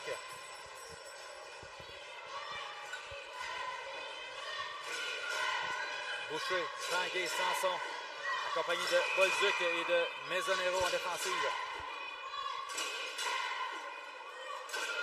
Québec en attaque. Tanguay laisse derrière à Boucher. Boucher le lancé! On vient de toucher l'extérieur du filet, Eric. Le filet a bougé, mais de l'extérieur. Boucher qui reprend son retour. Boucher prend de la vitesse. Boucher le lancé. C'est récupéré par Tanguay. Oh, le tourniquet. Raté de peu, repris par Sanson avec un 30 secondes. Là. On envoie derrière pour Boucher. On devrait prendre son temps, là, justement. Là. On n'avait pas remarqué qu'on avait eu 7 mais c'est fait. On va apporter des changements là, au bas de Québec. Tanguay qui n'a aucune pression là, et peut écouler les secondes. Effectivement. Faut toujours être prudent, par contre. Hein? On ne sait jamais quand est-ce qu'un bâton va sortir pour nous enlever l'anneau. Gagnon. 6 secondes. Gagnon, coupe au centre. Le reset qui est effectué, remise à gardienne. Blankhorn envoie devant. Pour Galbraith. Miller maintenant au centre. Bon man-to-man de la part de Québec. Une joueuse était laissée libre. C'est elle qui prend la passe dans le territoire de Québec. Will s'amène au centre. Longue passe de l'autre côté pour rejoindre Danny Falconer. Falconer coupe au centre. On est dans le triangle. Le lancer du revers. De l'autre côté, c'est raté. Oui. Autre lancer qui a l'arrêt encore une fois de la gardienne. La motte. Maisonero, je crois, oui, en fait dévier tout juste le disque avant que la joueuse de l'Alberta puisse récupérer. On est presque à mi-chemin dans cette quatrième période.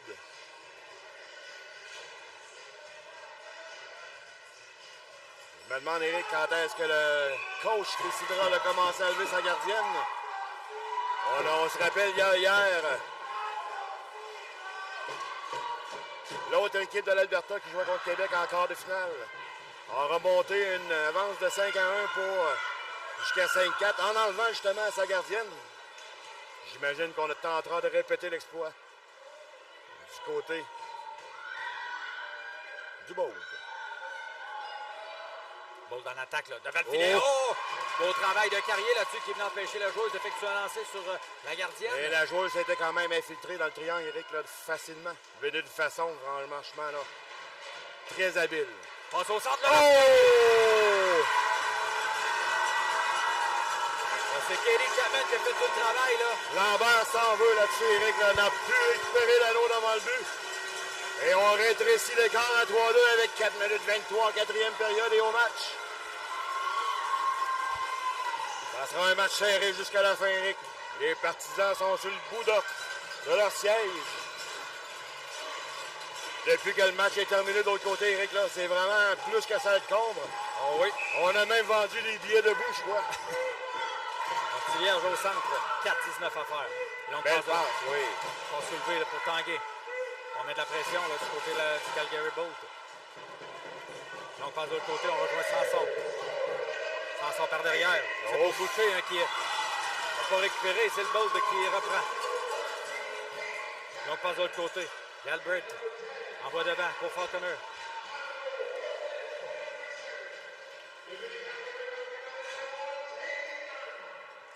Galbraith toujours. On tente de déborder. Arrive par la droite, le lancer par-dessus la cage de la motte, récupéré par Tivierge. Tivierge envoie au centre. Ah, c'était pour Drolet qui venait de sauter sur la glace. Et on va remettre à l'Alberta.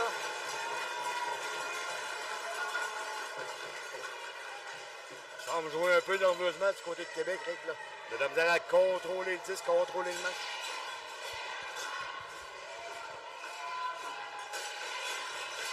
On installe une joueuse de l'Alberta devant la gardienne de Québec. Là. Marlborough envoie devant. C'est raté pour Ayton. Et c'est repris par Mezzanero. Mais on a deux joueurs sur le dos. Là. Mezzanero qui rate et c'est repris par l'Alberta. Ah, l'Alberta est très agressif, Eric. Là. Laisse pas un pouce d'espace aux joueuses de Québec. Alton par la gauche. La gardienne est enlevée, Eric. C'est maintenant 4 contre 3 en territoire érythréen. On envoie de l'autre côté. On s'échange l'anneau au centre. Un anneau sautillant là, pour... On a fait dévier, là, bien fait, en défensive. Oh! C'est repris devant. On a échappé, là. La gardienne revient. Elle tire le but!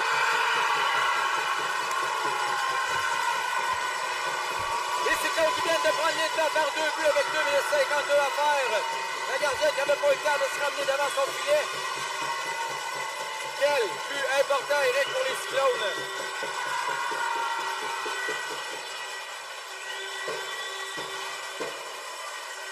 Eric, ça peut être le but qui fasse la différence. Quelle joueuse a repris la récupération ici? C'est Drolet ou... Non, c'est Simard. C'est Simard qui a lancé, on était à 2. J'ai l'impression que sa coéquipière a dit le filet est désert, lance. Parce que Simard s'apprêtait à faire une passe et une entrée de zone, mais elle a changé d'idée. Repris par l'Alberta. 2 minutes 47. Dans le coin, c'est Lambert là, qui travaille fort avec la joueuse de l'Alberta. J'avais cru entendre un sifflet, Eric. Moi aussi. Il y a beaucoup de son, là. Gardienne qui a quitté son filet, là. Le lancer, ça a été... c'est Falconer qui a passé devant le filet. Amener l'anneau avec elle, je crois. Là. On est à 4 contre 3, territoire de Ringette pour l'Alberta, là. Falconer envoie de l'autre côté à Miller. Et 30 secondes qui est écoulé. Ça sera la remise de la gardienne. En tout cas, Eric, on aura pratiqué notre 4 contre 3 du côté de Québec, là. Les équipes adverses. Passe devant vers La Rochelle. La Rochelle qui envoie devant. On tente la vitesse de Morin, il ira chercher l'anneau. Tombe, se relève. Mais non, finalement, c'est la joueuse du Bowl. Excellent travail là, de la défenseur du Bowl, mais... On mettra la pression au maximum pour récupérer le disque de la part de l'Alberta. Repris par Morin. Et on va installer le V inversé, Eric. Tout à fait, avec 2 minutes à faire. La Rochelle remet dans le territoire central. À Tanguay.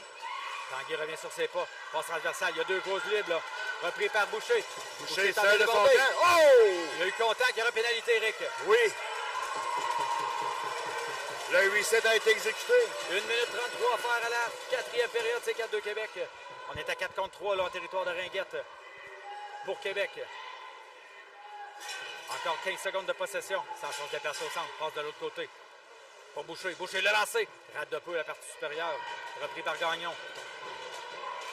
Gagnon, le lancer du revers. Le reset est fait. Récupéré par Sanson.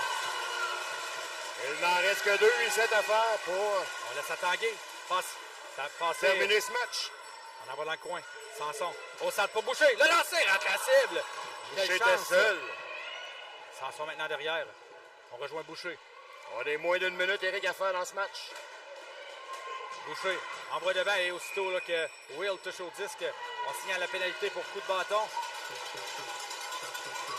Il ne reste que 50,8 secondes à faire au match. La marque 4-2. Québec. Temps d'arrêt. Non, je pensais que... Oui.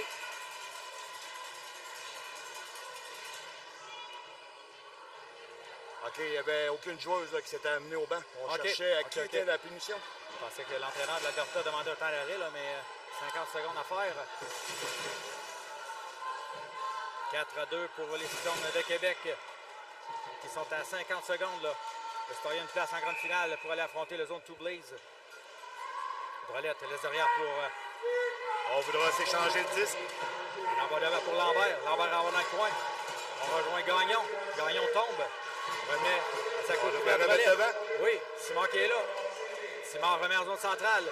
Et Carrier qui doit faire vite. Là. Carrier tourniquet. Long bon passe au pivot. centre. On est à 2 contre 1, Eric. Drolette tente un tir, c'est raté. Récupère l'anneau. Renvoie de l'autre côté. Une Plus seconde. que 20 secondes. 20 secondes au tableau.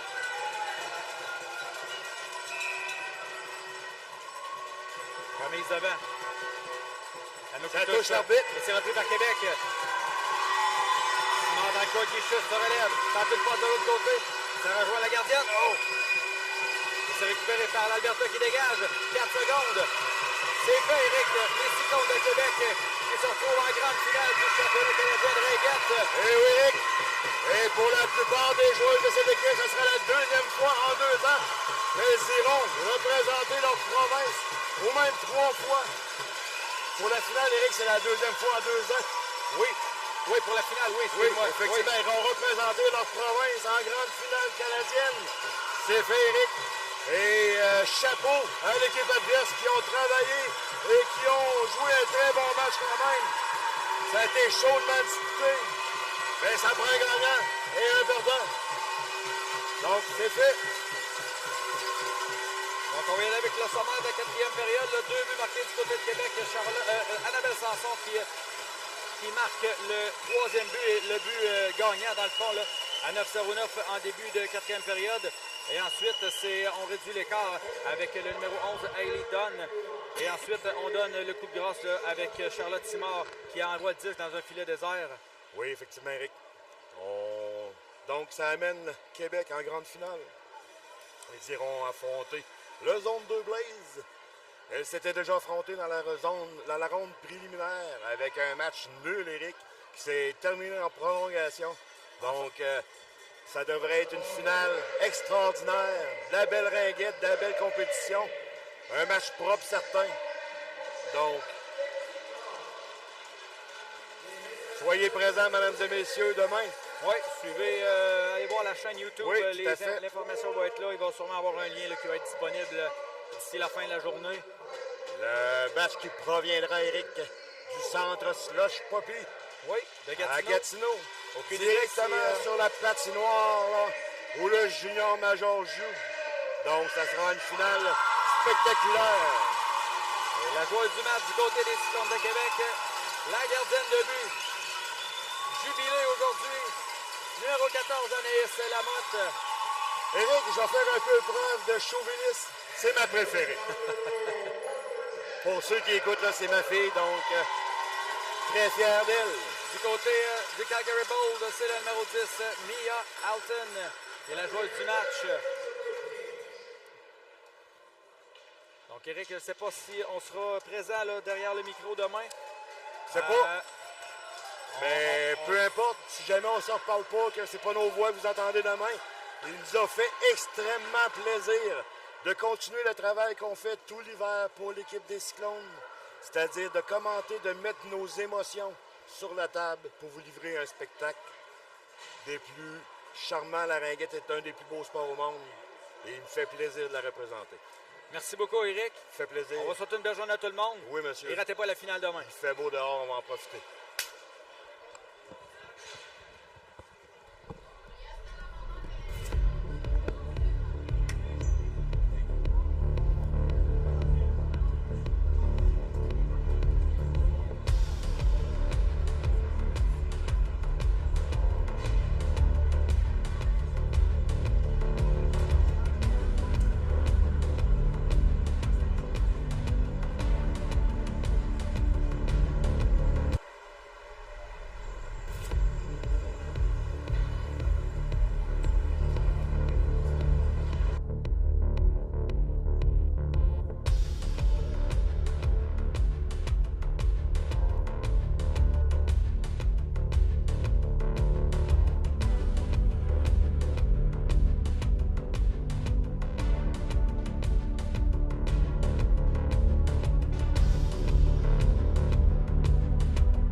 Hello, hi everyone. Thanks for tuning in for this wonderful semi-final opposing the Rive-Sud Révolution in black and the Montreal Mission in white. I'm Emily Cheney. I'm with my sister Sophie Cheney. We'll be commenting your game today. All right, so with the ring, we have Trudel. She's looking for a drop pass maybe to Charlie Maillet. Goes for the crash, gets a shot off, a nice save by Martel. Lanouette in the corner, trying to get it, loses it to Rive-Sud. Rive-Sud with the ring now, passing it to her support D, looking to exit. Plante now with the support pass. Vachon takes it in the middle zone. We're going to have a little break from her defense here. Alain with the ring in the offensive zone, gets it back to Vachon. Vachon circles back. He's going to look for a line change. We have a reset to go. It's lost to Montreal. Two-line pass. It's going to get picked up by number 22 from Rive-Sud to Cezia in the middle zone. She's going to pass it back. Oh, it goes through the legs of the defense. Get a decent shot, but stopped by Dubé. Dubé with the ring now, looking to send it to Blanchette. She does. Taking her time to exit out the zone. Passes it over to Brûlé. Brûlé trying to get the pass over the blue line. It's intercepted by Rive-Sud. Bourque sends it deep to 22. 22 circles with the ring. She's going to wait for her partner to join. We got a full 3 on. Lavoie now with the ring. She's going to take her time. We have 20 seconds on the clock. We're going to look for a shot. Doesn't go through. Blocked by the defense. I got to say, Montreal is really good at blocking those reset shots. We've been playing them, and they're pretty good. The defense now with the ring. Looking for someone to exit to. She will draw a penalty. Blanchard sends it over to Fortin. It's touched, so we'll be able to grab it, but it's intercepted by Rive-Sud. Number 97, Lachaine, will head to the penalty box. First penalty of the match here. So we have the Montreal Mission will go on a power play. On the ice, we have Blanchard, Fortin, and I believe 76 is Duquette, I want to say. I think it might be the younger Trudel sister. You're right. So Fortin with the ring now, circling behind the net. Might look for that back pass to Blanchard. She does, but it's intercepted by the defense. Coming out of there with it will be Montreal. So that was a good defensive call by Rive-Sud there. They were looking for the crash, but intercepted. Well played defensively for Rive-Sud here. Fortin will take the ring now in the offensive zone. Passing it to Séguin, a offensive defense. Passing it back to Blanchard. Looking for something. Gets the shot off a bit high. We don't currently have a shot clock on this side, but on the other side it says 15 seconds, so still time to get a shot off. Tries to crash, gets the shot off. Weird rebound, but Martel will get it. She's looking for a partner, passes it back, but weird pass. Gets it, picked up by Dumont. Camille with the ring now, passes it. Ooh, hard miss. It's going to get back by Keeble, but she has quite pressure. Passes it to Larocque. She's going to send it back. Going to wait for a better passing option. Larocque gets it in the middle zone. We have 10 seconds on the clock here. She's going to get it back. Larocque's going to take that shot. Ooh, that was a nice try, but didn't hit the net, so that's going to go back to Montreal's possession. Dubé picking up the ring now, passing it down to Trudel.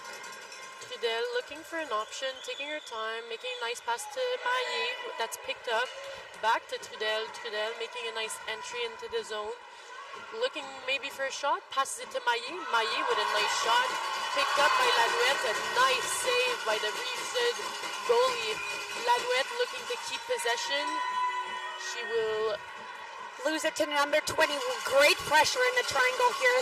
Really battling on those loose rings. We have Vachon passing it to Lachaine, number 12. She's going to look for support on the other side.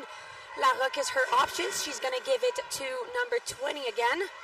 Larocque again to Bernard. Great support position here. Rive-Sud being very composed with their ring management. They're going to have to go for that reset. We have 4 seconds on the clock. They're not going to get it. Trudel intercepting that pass, looking for something, using that support. Looking for an option over that blue line. Goes to Maillé. Not quite picked up, so it will be intercepted by Rive-Sud. We have a 2-on-1 here. Positions get picked up. Shoot. Ooh, nice save. That was a counter clock shot. Big save by Dubé here. We're going to reset. We have a full clock. On the ice right now, we have Plante, Bourque, and then Cizia is going to pick that up. She's the third man on that line, attacking for Rive-Sud. Montreal really pressuring that line, forcing them to exit the zone. Plante with a nice shot, but it's blocked by Dubé. Dubé passing it down to her defense. Trying to get that out of the zone. Keeping her feet moving. She is tripped up cleanly by Rive-Sud, who will pick up the ring. All right, looks like it Larocque with the ring now. Looking for an option. Only two in the zone. Keeping it. Get a nice shot down on the ground. Stopped by Dubé, who tries to pass it to her center, but it's picked up again by Rive-Sud. Rive-Sud passing it to Larocque with a nice high shot that goes just over that crossbar. Picked up by Montreal. Fortin now with the ring between the two blue lines, looking for an option, passing it to her defense, taking her time and going around the crease, looking for an option, might drop it to Fortin, opts for the shot, picked up by Friel in the corner, tries to get the reset, but it will go wide. This ring will most likely go back to Rive-Sud. They get the reset just in time, so it will go back to Montreal.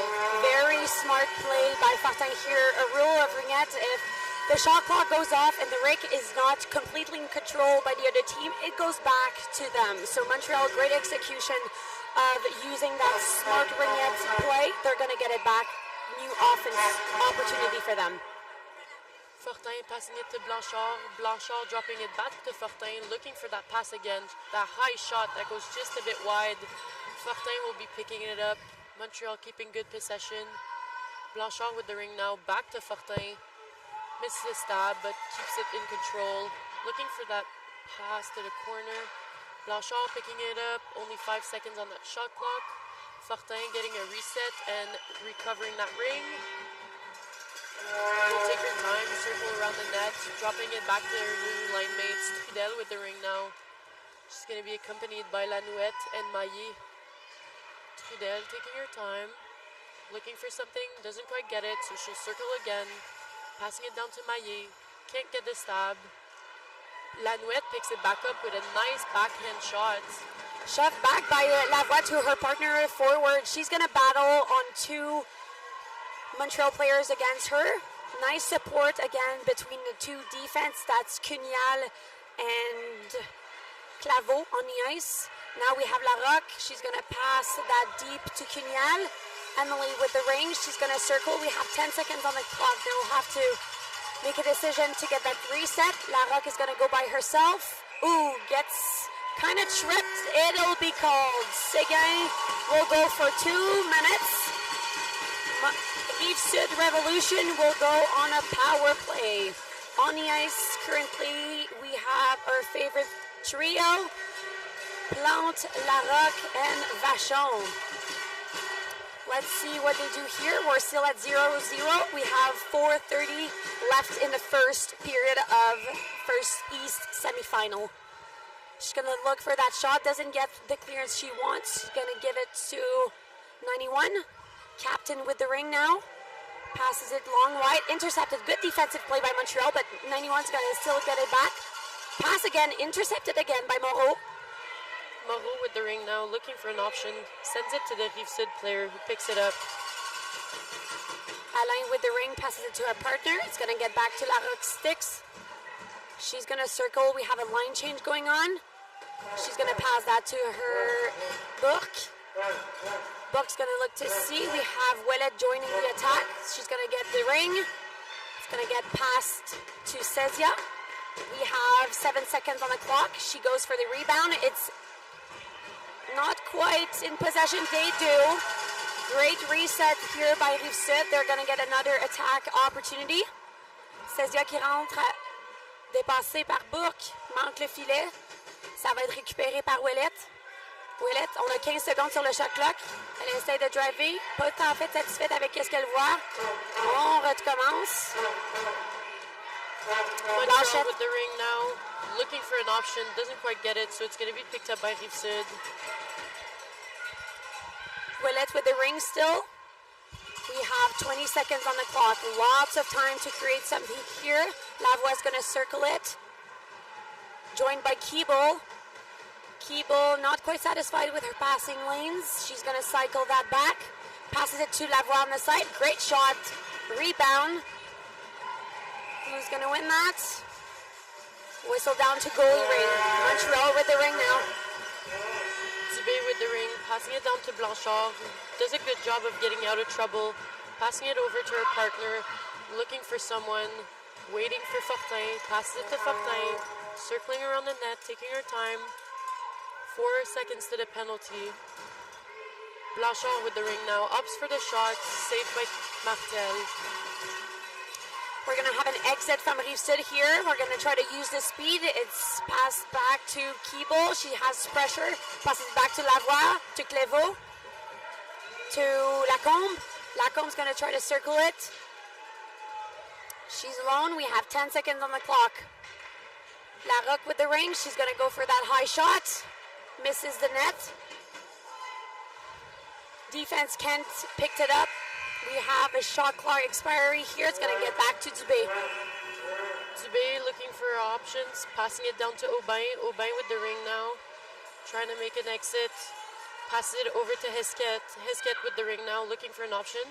Tries to hit Trudel, who just misses, so it's picked up by Rive-Sud. Alain passes it back to Vachon. Vachon to Plante. Plante, a large pass here to Larocque. They're trying to set up those lanes. Oh, we had a nice look here by Vachon in the middle of the triangle. Not quite clear what's going to happen here. Whistle down. I believe the goalie tried to grab that ring out of her crease, so it'll go back to Rive-Sud. Quite the period, high energy. I don't know if you can hear the fans in the stands. It's quite exciting. Two East teams battling in semifinal here. Bourque with the ring. She's going to pass that to her partner. Cézia in middle. Back to Bourque. She tries to get a shot, but it's picked up by Blanchette. She's heavily tackled. 2-on. Ooh, nice look in the middle here. Intercepted. It exits the Ringette line, and we now have Brûlé with the ring. Brûlé will draw a penalty, probably a hooking. Does a good job of keeping that ring. Montreal trying to get it over the line, but it will be touched on both sides, so Rive-Sud will get that hooking penalty, but the ring will still go to Rive-Sud since they've done a violation of the blue line. We are down to 56 seconds in the first period. So we do have a power play for Montreal, but because we passed the blue line, it'll go back to Rive-Sud. So Rive-Sud with an opportunity here. Quignal will pass it to Lavoie. Lavoie down to Keeble. Keeble's going to look. Pass back to Lavoie. She's not satisfied with anything. She's going to take her time. Lots of time on the shot clock. There's high pressure on that line. They can't pass that ring. They have to pass it before. Lavoie's going to take that back. Shoots, but intercepted. Hesketh with the ring now, passing it over to Duquette. Duquette down to Blanchette. Hard shot on the ice, but it's stopped by Martel. Martel to Quignal. Quignal to Dumont. Quite bouncy ring. Can get a stick on that. Fortin will get it back. Turnover. Shot. Nice save. Battle for the ring here. It's going to go back to goalie ring after the whistle. We have 8 seconds on the clock here for the period. She's going to wait. Pass that to the last second. Battle behind the net. And that will do us the first period. That was a nice battle from both teams. The only thing I can say from Rive-Sud here, they have to move the ring quicker because that lane over the ice between the defensive zone and the middle zone is not there. They'll have to pass that ring because their triangle is really pushing them to the outside. I have to give possession in this period to Rive-Sud for sure, but Montreal are doing a really good job of shutting down that offense. So even though Rive Sud are keeping the ring most of the time, Montreal are still doing a really good job of shutting them down. For sure. Montreal is very experienced. They've been in semifinals quite many times. I believe last year they've made it pretty far too. They're in for the long game. They know what to execute. Rive Sud, I feel like they're way more energetic and jetty. So we have quite the contrast between the two East teams here. Very nice to see the competitiveness in all the athletes here. They've been battling through, 7 games? 6 games, 7 games for most of them, so it's quite the week. It's quite the tiredness in some players. That's where you see the recovery taking place and the athleticism in all of our Ringette players here. The love of the sport. So the second period will start with a Rive Sud ring that are still a man down. So power play for Montreal, but they do not have ring possession. So we still have one man in the box. Larocque, Vachon, Bernard Lachaine, and Alain on the ice for that power kill. Larocque with the ring. We'll pass it to Bernard Lachaine. Nice defensive play here by Montreal on the Ringette line. She's going to pass that to her partner. Larocque gets it in the offensive zone. They're going to get joined by Bernard Lachaine here, one man down. That means we have Vachon with the ring. She's going to look for that draw pass, doesn't get it. Shot wide. We have 3 seconds on the clock. Going to be picked up by Blanchard, taking her time to exit out the zone, using Fortin. Fortin having a look, taking her time to choose a good option. She passes it over to Heskett. Heskett with the ring, dropping it for Blanchard. Fortin can't quite get to the ring because there was a forehand, but she does get it in time. Goes for a backhand that hit the goalie, but doesn't get the reset. So Martel will have the ring here. We'll have a goalie ring. She's waiting for a center, but good defensive play by Montreal here. She has 2 men, and that's turned over by MP Blanchard, number 10. Blanchard by herself in the offensive zone. While the rest of her line changes, she'll drop the ring off for Blanchette, who will be accompanied by Lessard and Brûlé coming off the bench. She will pass it over to Brûlé, coming in with speed, turning, trying to pass it back to Blanchard, but it's intercepted by Alain. Intercepted again by Montreal. Makes a nice pass with her skate, but can't quite touch it. Ooh, nice play here. We have a breakaway for Cezia. What is she going to do? She doesn't get it. Dubé, nice. Now we have Blanchette coming out of the zone. She's looking for an option. Doesn't really have it, so she uses a support. Nice pressure by Rive Sud, turning that ring over. Rive Sud will come out with the ring. That's a defense here in the zone. They will get it too for interference though on Blanchard. So Rive Sud will be going to the penalty box. Number 77, Cezia. 2 minutes for interference. She was in the way. She definitely interfered here. Unfortunate for Rive Sud, but the right call to make. We're going to head back offensively for Montreal here. So Trudel's going to get the ring and will be accompanied by Lanouette and Maillet. She passes it down to Lanouette. Lanouette circling, looking for an option. Passes it to Maillet. Maillet picks it up, looking for something. Tries to cut back in, but it is pushed out by the Rive Sud triangle. Still looking for something. Passes it to Trudel, who tries to deke out Martel, but Martel's there. She saves it and drops it back to Bernard Lachaine. Bernard Lachaine now with the ring. She's going to look to exit. She's pressured by Montreal, but gets a support pass. Couturier now, high pass to Lavoie. She's going to get that in the middle zone. Passes it to Lacombe. Lacombe with the ring. She's 1-on-3. We have 10 seconds on the play. Let's see what they do here. Lacombe spins off. Nice backhand, but stopped by Dubé. Trudel with the ring now. Looking for an exit. Passing it over to Duquette. Duquette looking for Fortin. She passes it. Fortin is nicely boxed out by the Rive Sud defense. So doesn't quite get an option there, but she'll drop it back to Blanchard. They'll try to set something up. Nice far side post shot, but it goes a bit wide, so we'll have to go for a reset. Ooh, Fortin will get the reset. That was a nice shot. It actually hit the goalie shoulders. So last possession is technically Rive Sud. So shot reset well executed once again by Megan Fortin, number 51 here. We're going to have a center switch. Larocque is down defensively. Rive Sud still on that power kill, so we'll have Fortin, Blanchard, and Trudel attacking. They look for that post option, but Trudel can't quite stab it, but she'll pick it back up still. So Fortin with the ring now behind the net. Coming up the ice, looking for something. She has Blanchard on the other side. Opts for that low pad shot, and a very nice save by Martel. Dumont now with the ring, number 7. She's going to high pass that to 91. Can't get a stab. Ooh! Seguin with a hooking penalty on this one. She was hoping for a holding on Rive Sud, but the penalty will go to her. Definitely not happy with that call. We'll play 4-on-4 here for about 20 seconds. Offensively, we have Plante and Larocque. Defensively, we have Blanchette, Moreau, and I believe number 5 is Skip.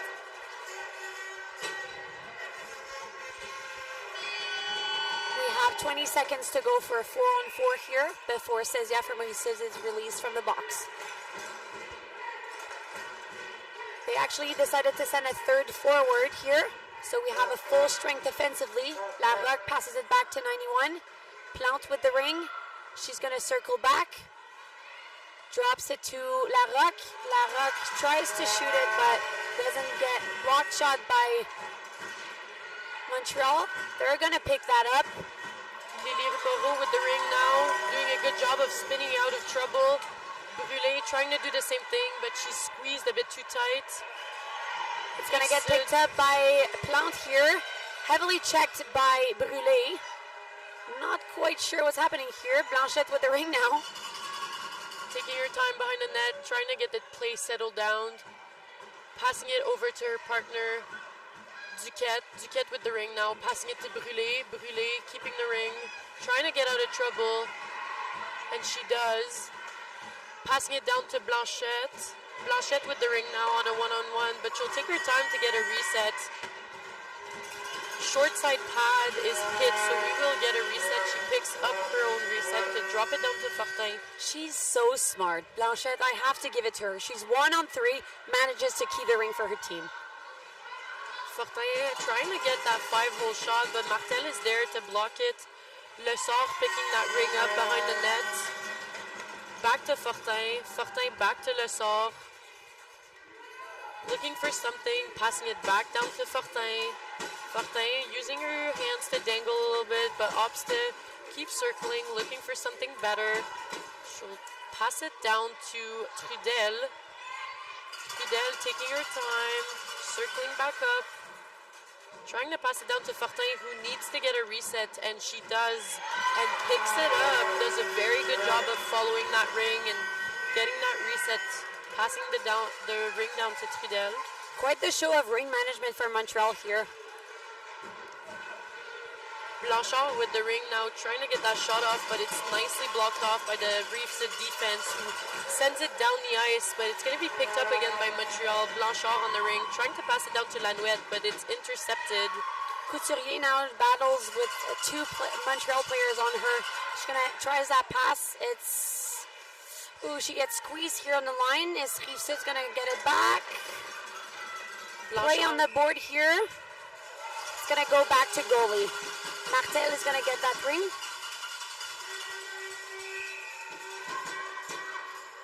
She's going to pass that to her defense. She can't get a stab on that Alain now with the ring. Pressured by Trudel from Montreal. Good show of speed here. Now Lavoie with the ring off the boards to Keeble. We're going to have a delayed penalty here called against Montreal. They're going to try to set up that 4-attacker in the zone. So we have Lacombe here, Larocque, Keeble with the ring, joined by Vachon. Lacombe to Keeble. Keeble's going to look for that shot off the pad. Rebound in the middle. They get it back. Larocque now with the high player. Keeble to Larocque. Larocque to Keeble. Wide shot here. Vachon will get it back to Larocque up high. Larocque here tries for a shot, gets it off to Keeble. Can get quite a stab. We have 7 seconds on the clock. Have to start thinking about the 3 sets. Get that shot, but can't get the rebound back. It's gonna end the play here. We'll have a boarding penalty called against the number 13 here, putting Rive Sud once again on a power play. We are not going to get a line change, as I assume they want their first line attacking again. That means we have Vachon, Larocque, and Plante once again in the offensive zone. 5:30 in the second period to go here. Vachon passing it to Plante. Plante's going to cycle that. Vachon coming in with speed. It's actually past Larocque down low. Can get a stab. She's just going to take her time. Pass to Plante on the other side. She's going to cycle that too. Really looking for that shot in between the D and the center, but Montreal is closing that gap. Wide shot to Dubé, stopped once again. Moreau picked up the ring behind the net, but she couldn't quite make it past her crease. That was a great checking play by Vachon there. Number 8 against number 8. So we'll have a crease violation, sending the ring back to Rive Sud. Rive Sud still on a power play here. We have 1 minute 28 to the Montreal penalty to go still. Cézia with the ring. She's going to drop it, but there's no one there. Picked up by Aubin. Aubin with the ring. Checked by Rive Sud. We have a delayed penalty here. They're going to try to exit that ring. Trudel passing it back. There's no one there. Picked up by Rive Sud. End of the play. We're going to play 4-on-4 for 1 minute and 8 seconds. We will be playing 4-on-4 for that whole time, since when we have a penalty on both sides, regardless if a team scores, we do have to keep both penalties going. So they will be playing 4-on-4 for at least 1 minute and 8 seconds. So we'll have Fortin attacking here with Blanchette and Trudel. Blanchette with the ring now, going behind the net, managing her speed to find an option. Doesn't get it, so she'll circle back to the top, passing it down to Trudel. Trudel with the ring, looking for a post. Trudel passes it down to Fortin. Fortin with the ring now. Has to get a reset, she does, and will pick it back up once again, getting her own reset. Blanchette with the ring now. Looking for something, doesn't opt for the shot, so she'll take her time. Still 18 seconds on that shot clock.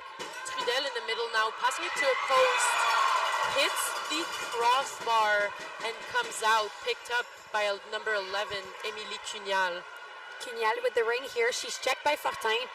Fortin determined to get that ring back, not satisfied with that post. Now Dumont in the middle zone, passing it to Larocque, the captain with the ring. She's alone in the zone. Smart play to continue cycling here. She's going to get joined by Keeble, dropped off. Wide pass here to Lachaine, can get a stab. It's going to get it into the goalie's crease. Dubé with the ring, passing it to Trudel. Back to 5-on-5 here. Trudel with the ring, spinning out of trouble, looking for an option. Passing it to Keeps It, actually. Uses the support pass instead. Seguin with the ring now. Passing it over the blue line to Brûlé. Brûlé with the ring. Only 9 seconds on that shot clock. Needs to get possession over the blue line. Blanchard does a good job of doing it. Gets the shot off. Picked up by number 12, Bernard Lacaille. Circling behind her net. Using that support pass. Larocque now cycling out. She's going to pass it to Keeble. Middle zone. Support pass to Bernard Lacaille. Passing it back to Larocque. Passing it back to Bernard. She's going to look for that Lavoie. Nice streaker here. Wide shot. Nice opportunity. Blocked by Dubé here. Oof. She really entered that corner with much speed, but nowhere to go. Dubé with the ring now. Passing it down to Moreau. Moreau over to her deep partner. She's number 76 gets out of trouble with the ring, passing it down to Lessard. Lessard looking for an option, passing it to Moreau, who enters the zone with a lot of speed, dropping it to Lessard. Fortin with the ring now, passing it over to Blanchard. Blanchette with the ring, tries to hit center but doesn't quite get it. Fortin there to pick it up, tries to get the reset but goes a bit wide. Lessard trying to get that in the last few seconds, but the ring will go back to Martel. Goalie with the ring. She's going to hit that center. Larocque with the ring. She's going to cycle. She's going to get some speed. High pass. Not picked up by anyone, so we have a two-line. Now we have Séguin from Montreal battling for the ring. Manages to get out of trouble, might be skidding into some more, but gets out of it again. Blanchette with the ring now, looking for Fortin, who's on the breakaway. Fortin with the breakaway, does the job, gets it done, hits the post and in. Beautiful shot by Fortin. And we have our first goal of the game. Montreal leading the way here with 1:22 to go in the second period. That last shift is most importantly, well, the most important of the game for Houston here. Let's see how they answer back. Heading into that break, they need to win that shift. Larocque with the ring. Passing it to her defense. I believe that's Simon passing it to her partner, Cunial. Number 11, cycling, dropping it off to Vachon. Vachon not quite satisfied with her options. Going to drop it back to Plante. Plante with the ring. She's going to send that middle. Not quite picked up. Trudel with the ring now. Pass it over the blue line to Duquette. Duquette over to Brûlé. Brûlé doing a good job of keeping that ring under pressure. Passing it across to Lanouette. Lanouette with the ring now, looking for an option, passing it to Trudel, who gives it back to her.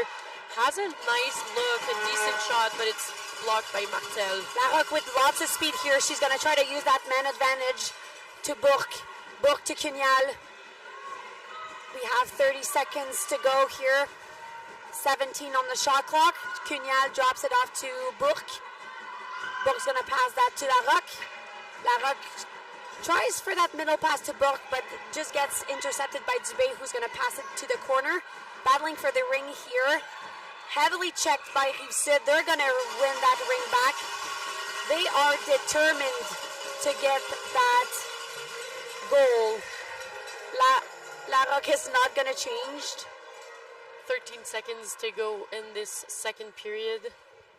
Keeble going in for Larocque. So we'll have Keeble, Sezia, and Bourque attacking.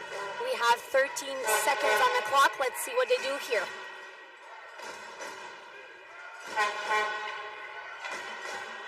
Not sure I would have cycled that with 13 on the clock. Drop to Sezia, not picked up.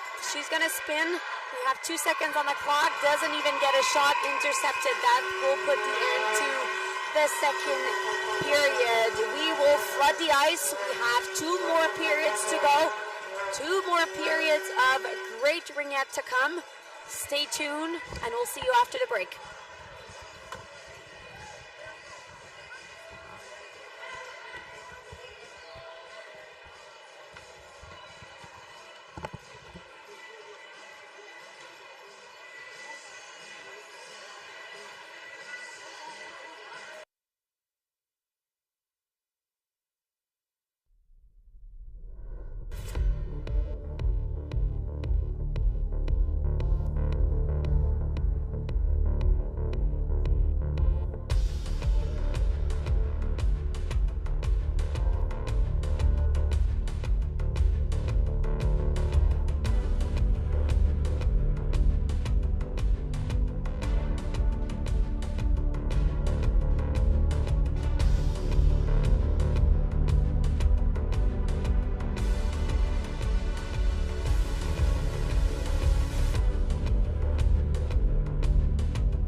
apologies for the late start. We did have a bit of trouble with a Zamboni, but managed to get everything fixed and to get this show back on the road. So we are back with the Montreal Mission against the Rive-Sud Revolution.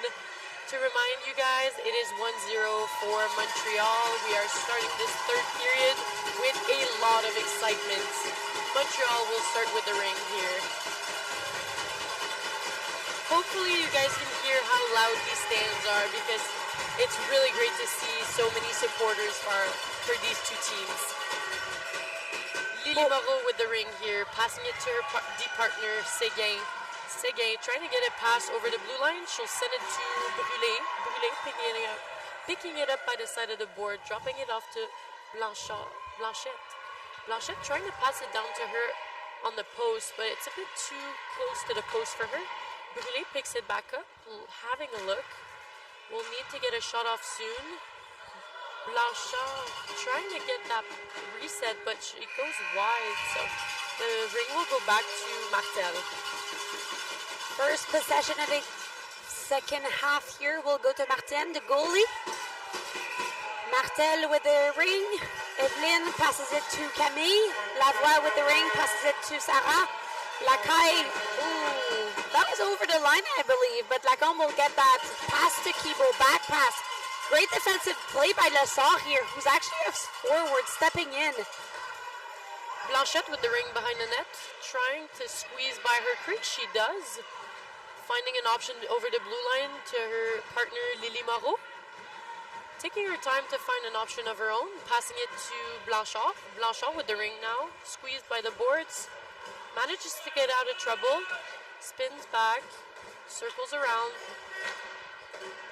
passes it down to Fortin. Fortin having a look. It's going to bounce back off the goalie to Larocque. Larocque with the ring. She's heavily checked by Fortin. We'll try that back pass. It's over the line. Plante with a little to no space. Pass tries to Vachon. Checked on the blue line. It's going to be touched on both sides by Hisket here. It's going to go back to Rive-Sud. Not sure that was over the blue line, otherwise it would have been offensive free pass. I was mistaken. They just called it move it or lose it. It has to be. So that will go to Larocque. Larocque to Cugnal.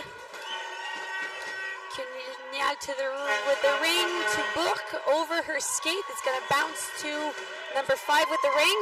Duquette with the ring now, passing it to Fortin. Fortin trying to find her partner, Trudel. Trudel stabbing that deep in the zone. Fortin picking up that check. Fortin with the ring now, circling to the top of the triangle, passing it down to Blanchard. Blanchard trying to go for that back pass, but hits the goalie instead. Martel with a high pass to her defense.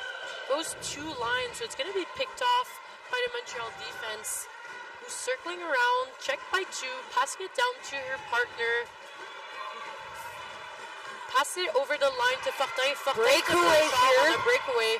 Blanchard trying to fake it, pass it to Fortin, who cannot get that shot off. Beautiful opportunity. Unfortunate for Montreal here. Battle in the corner. It'll be picked up by Fortin once again. Fortin with the ring, dropping it down to Trudel. She's taking her time, allowing her teammates to get a change. Goes for the pass to the post, but it's intercepted by Rive-Sud, but picked up again by Lanouette. Lanouette circling behind the net. Only 10 seconds to go before the shot clock expires, but she goes for that shot. Martel with the... Nice check here by Maillet. Lanouette picks up the ring. Taking her time, another line change. She'll pass it down to Blanchette. Blanchette with the ring now, accompanied by Lessard and Brûlé. Keeps the ring for a while, passes it to Lessard. Lessard looking for something. Blanchette picks it up on the other side. 7 seconds to go on that shot clock. Lessard beautiful save. Shot, but it's saved by Martel. Larocque over the boards. She's gonna wheel behind the net, try to get that speed to pass those Montreal checkers. She does. Pass actually checked by Brûlé, so it's gonna get picked up by Blanchette, who passes it back to Brûlé. Brûlé with the ring now, circling. Back to Blanchette, who's going to wait for her line mates to change.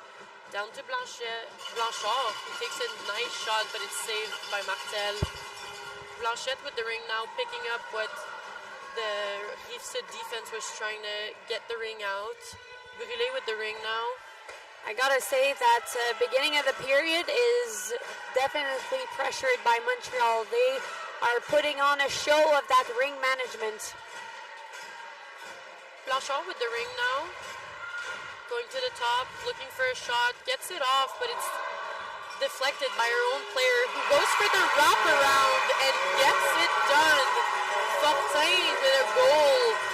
A very unusual goal for Ringette. She actually gets the wraparound and manages to stay out of the crease. I have to give that to her. Very impressive. That was very smart, Ringette, using the defense as literally a block over, almost as a board to just bounce it off. That is quite the momentum change. I gotta say, that's a big one for Montreal. We are at a 2-0 mark with 8:25 to go. Rive-Sud here is gonna try to answer back. Lachaine with the passing to Keeble. Keeble is gonna try to look for something. Passes it over to Sezia. She's gonna try to shoot. Goes wide. Battle in the corner. We have Ringette and Lachaine. Keeble actually gets it out. We have still 5 seconds on the clock. She's gonna go. Oh! Beautiful answer. Could not have executed that weapon of a shot more beautifully than she did. 97, Laurence Lachaine with a wicked of an answer back, putting us to a 2-1 mark with 8 minutes to go in the third period. I gotta say, I have chills. Beautiful far, like top corner shot, far side, nothing to say, just perfectly executed, beautiful shot. My jaw literally dropped. Beautiful. Seguin with the ring now, passing it over to her deep partner who drops it off for Maillet. Maillet at the top of the triangle, passing it to Lanouette who dangles in but gets a shot that's easily blocked by Martel. Maillet over to Trudel. Trudel having a look but deciding to keep the ring. Circling and looking for an option. Goes behind the net, takes her time. 16 seconds on that shot clock. Maillet trying to set up a pick, she does, but Trudel is squeezed by the Rive-Sud triangle. Lanouette with the ring has to get something done here to get a reset. She doesn't. It's bounced back to the defense. She's going to try to exit. She has 2 men on her own, but she manages to passes it to Larocque. She's going to send it deep to 99, Camille Lavoie. I actually played with her at the Canada Games in 2015 for Team Quebec. She's going to pass that to her goal scorer in 97. She actually drops it back to Blanchette. Blanchette tries to get a pass off, but is intercepted by Émilie Cugnal. Juliette Lessard doing a good job of picking that up, though, squeezing through 2 Rive-Sud players, passing it over to Brûlé, who squeezes out of a check, but doesn't quite get there, so it's going to be picked up by Rive-Sud. Sezia sends it deep. It's going to get picked up by Duquette here, number 5 from Montreal. She's going to cycle that back out. Passing it to her deep partner. Aubin with the ring now, looking for something. Passing to Blanchard, who comes off the bench and has loads of space. Takes her time passing it to the middle, but it's not quite stabbed, so it's going to be picked up by Rive-Sud here. Beautiful check in the corner by Lavoie. Her partner will actually get the ring. Bourque off to Bernard Lacaille. She's looking for options over the blue line. She sees none. She has to cycle back. Pressured behind the net by number 51, Megan Fortin, passing it back to Larocque. She's going to pass that across, way too strong for her partner to pick up. Turned over by Montreal. Ringette with the ring now, spinning out of trouble. Blanchard with the ring, the top of the line, passing it down to Fortin, who doesn't stab it, but it's picked up by Trudel. Trudel with the ring now, doesn't opt for the pass, tries to get the post, but doesn't quite get a shot opportunity. Fortin with the ring now, with a nice shot. Trudel trying to get that rebound, but she's in the crease, so Martel will have possession on this one. Gotta say, we have way more energy starting that third period than we did in this first two periods. A weird bounce off the boards here. I believe the player was actually laying on top of the ring and whistled down by the officials. It's going to go back to Montreal. We have 5 minutes and 9 seconds to go in the third period. Montreal leading the game 2-1. Matuszewski here on the ring. Passing it back to Seguin. Seguin with the ring. Passing it over to Lanouette, who has to skate down to get it. First there, so she'll keep possession. Lanouette circling, looking for an option. Passing it down to Blanchette. Blanchette with the ring, back to Lanouette. Lanouette gets the reset. The refs will not opt for the reset, even though she did hit the goalie, but it's a beautiful save by Martel from a center shot. Dumont here was patient with the ring, waiting for her partner to be ready. 20 with the ring, passing it to her D partner Camille over the line to now 97. Our goal scorer for Rive Sud so far, she's going to take her time, waiting on new attack. She's going to pass that to Larocque. She's going to try one of her own, I believe. That went wide. Shot clock expires. Dubé, the goalie from Montreal, with the ring now. Passing it over to Matuszewski. Matuszewski gets squeezed, but manages to throw the ring into Trudel's way. So Trudel will have the ring now. She will manage to get that over to Lessard without crossing the blue line, but Lessard is squeezed. Ring pops over to Moreau. Lessard with the ring here, but only 7 seconds to go on that shot clock, but Larocque does a beautiful job of intercepting that pass. Book with the ring over to 91 over the second blue line. 1-on-2. What is she going to do here? Smart play to cycle, waiting on reinforcement. 99, Camille Lavoie with the ring. We have 12 seconds on the clock for the shot clock. Her teammate is indicating to go to the net. They're going to do it. Goes wide. Need to scramble for a reset here. Gotta say, Montreal is doing a heck of a job challenging those shots for resets. Dubé picking up the ring, passing it over to Moreau. Moreau dropping it to Blanchard. Blanchard managing to squeeze past the Rive Sud attack. Fortin with the ring, passing it back to Moreau. Moreau looking for an option.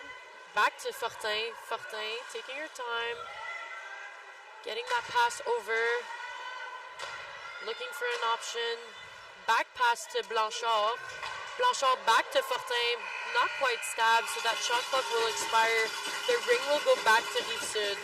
Little scrambly here, I find, for Rive Sud. I think they need to win a shift with composure here. Battle in the corner for a loose ring off the goalie ring. Checked by Montreal. Montreal will get that ring once again. 2:30 to go in that third period. I feel like that period really flew by. The first half I have to give to Rive Sud, but this period I definitely give to Montreal. They've been all over the Rive Sud players, just all over that ring, basically. Our favorite duo is back, Brûlé and Blanchette. Accompanied by Lanouette in front of the net, who's also a heck of a player. Blanchette with the ring now. Looking for an option. Rive Sud doing a good job of shutting down that far post. So she'll drop it down to Lanouette, who crashes, keeps the ring, but Larocque intercepts that pass. Lanouette will manage to get it back, pass it down to Brûlé, who tries to get that backhand off, doesn't. Martel off her stick to now Larocque, over the blue line to Dumont. Dumont to Ouellette, back in the offensive zone. They're going to cycle. Off the Ringette line to Plante. She's going to try something. It's blocked. She's going to cycle back. Fresh legs on the ice. Lacombe off to the corner to Keeble. Tries for that reset. Goes back to Blanchette. Nice check in front of the net here. Might be a turnover. Blanchette secures the ring for Montreal. Fortin with the ring now. There's a delayed penalty on Rive Sud, so she'll take her time to make sure that pass gets over the line. Blanchette with the ring, taking her time, making sure her team's settling down to get that forehand. 20 seconds to go, but looks like the Rive Sud player will get a potential penalty for checking inside the zone, but I think Blanchard actually got her stick out. No, so we will be going on that 3-on-2. So we'll have that first penalty that was called in the offensive zone for Rive Sud, and a second penalty to the same player. So we got one. The first one was called over defensive zone of Montreal. That was a slashing call. When they tried to set up that fourth attacker, we got an interference call by number 77, Cezia. So first 3-on-2 of the game here. So it's supposed to be a 3-on-2, but we only have one player in the penalty box, so not quite sure what's happening here. Clock is updated. Montreal will start their attack 3-on-2. Blanchette with the no-look. Bernard Lachaine and Dumont on the ice here to defend Rive Sud. 54 seconds to go in this period. 1:40 to the penalties. Fortin with the ring now, trying to do that backhand goal, but Bernard Lachaine picks it up, tries to send it down, but it's going to be blocked off by Montreal. Blanchette having a look, goes a bit wide. Nice. Sending it down to Dubé. Dubé, who's going to pass it to her defense. Matuszewski over to Fortin. Fortin trying to let it pass over the blue line, but it doesn't, so she's going to pass it down to Matuszewski, who passes it down to Brûlé. Entering the zone with 18 seconds to go to this period. 14 now. Fortin with the ring. Passing it down to Blanchette, a bit too close to that net. 5 seconds on the shot clock.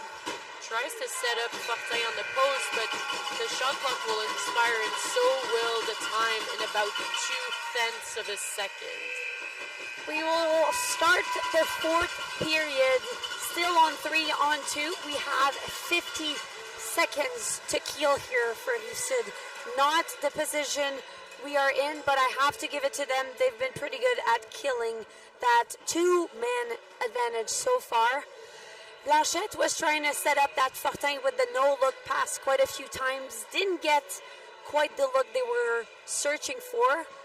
Let's see how Rive Sud bounces back here. We have 40 seconds to go before the start of our final period, unless we have overtime. Every game needs to be done with a clear score. If ever we are evened, we will go into another period, 13 minutes to overtime, sudden death. Having a 3-on-2 separated is an interesting position to be in, because as a defense, you're happy to get that break, right?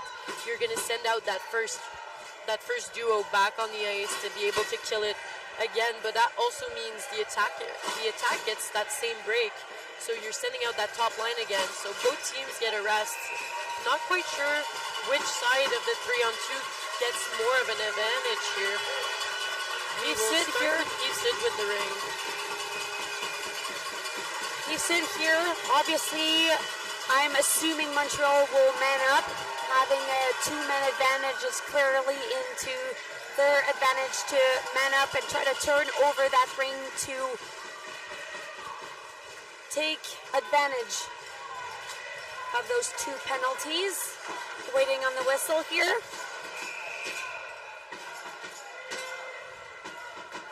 It's going to be sent deep to Larocque. She's battling for the ring, loose ring. No one's moving. It's going to go to goalie. Montreal with the ring here. 38 seconds to go to both penalties. Blanchard with the ring now, sending it over to Séguin. Séguin with the ring, passing it easily to Trudel. Trudel over to Fortin. Trudel stabbing that ring. 16 seconds to go on the shot clock. Over to Fortin. Fortin skating it up, looking for something. Can she get it done? She hits the crease, so it will go back to Martel. 14 seconds to go on those penalties. tries to clear that, but doesn't get past the ringette line. Is going to get turned over by Montreal, who's attacking again with Fortin and Blanchard at the top. That penalty will expire, so we will go back to 3-on-3 in the offensive zone. Well done, Rive-Sud here, killing that two-man advantage. We're back to full strength. Montreal still attacking here. Let's get turned over. Rive-Sud finally gets out of breath here. He's trying to set up that attack with Plante, sending it deep to Vachon. Battling for that loose ring, she wins it. Sheet number, it's gonna cycle it.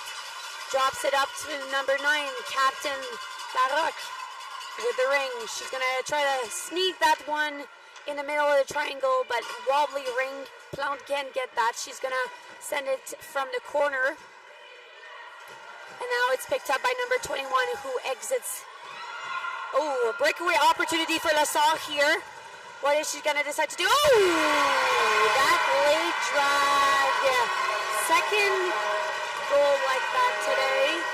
Number 4 executes the game plan, putting her team 3-1, leading her team here.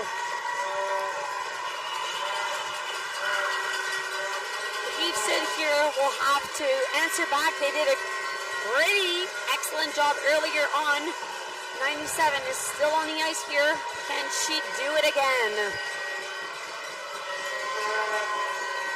11 minutes to go, so plenty of time for this game to switch around. Ringette is 4 periods of 13 minutes, quite the long game. Keeble with the ring offensively here. She's gonna wide pass that to 97, who shoots, goes wide. Picks it back up by number 99, Camille Lavoie. Drops it up to Lacombe. Lacombe spins it off into the corner to Lavoie. Lavoie tries for the reset, hits the skates of Montreal. Shot clock expiry. Montreal yet again exiting here. Heavily pressured, but yeah, definitely a body contact to be called here by Keeble. Unfortunately, in the wrong position at the wrong time. Montreal was trying to exit that, and unfortunate penalty here. Rive-Sud still on the penalty kill.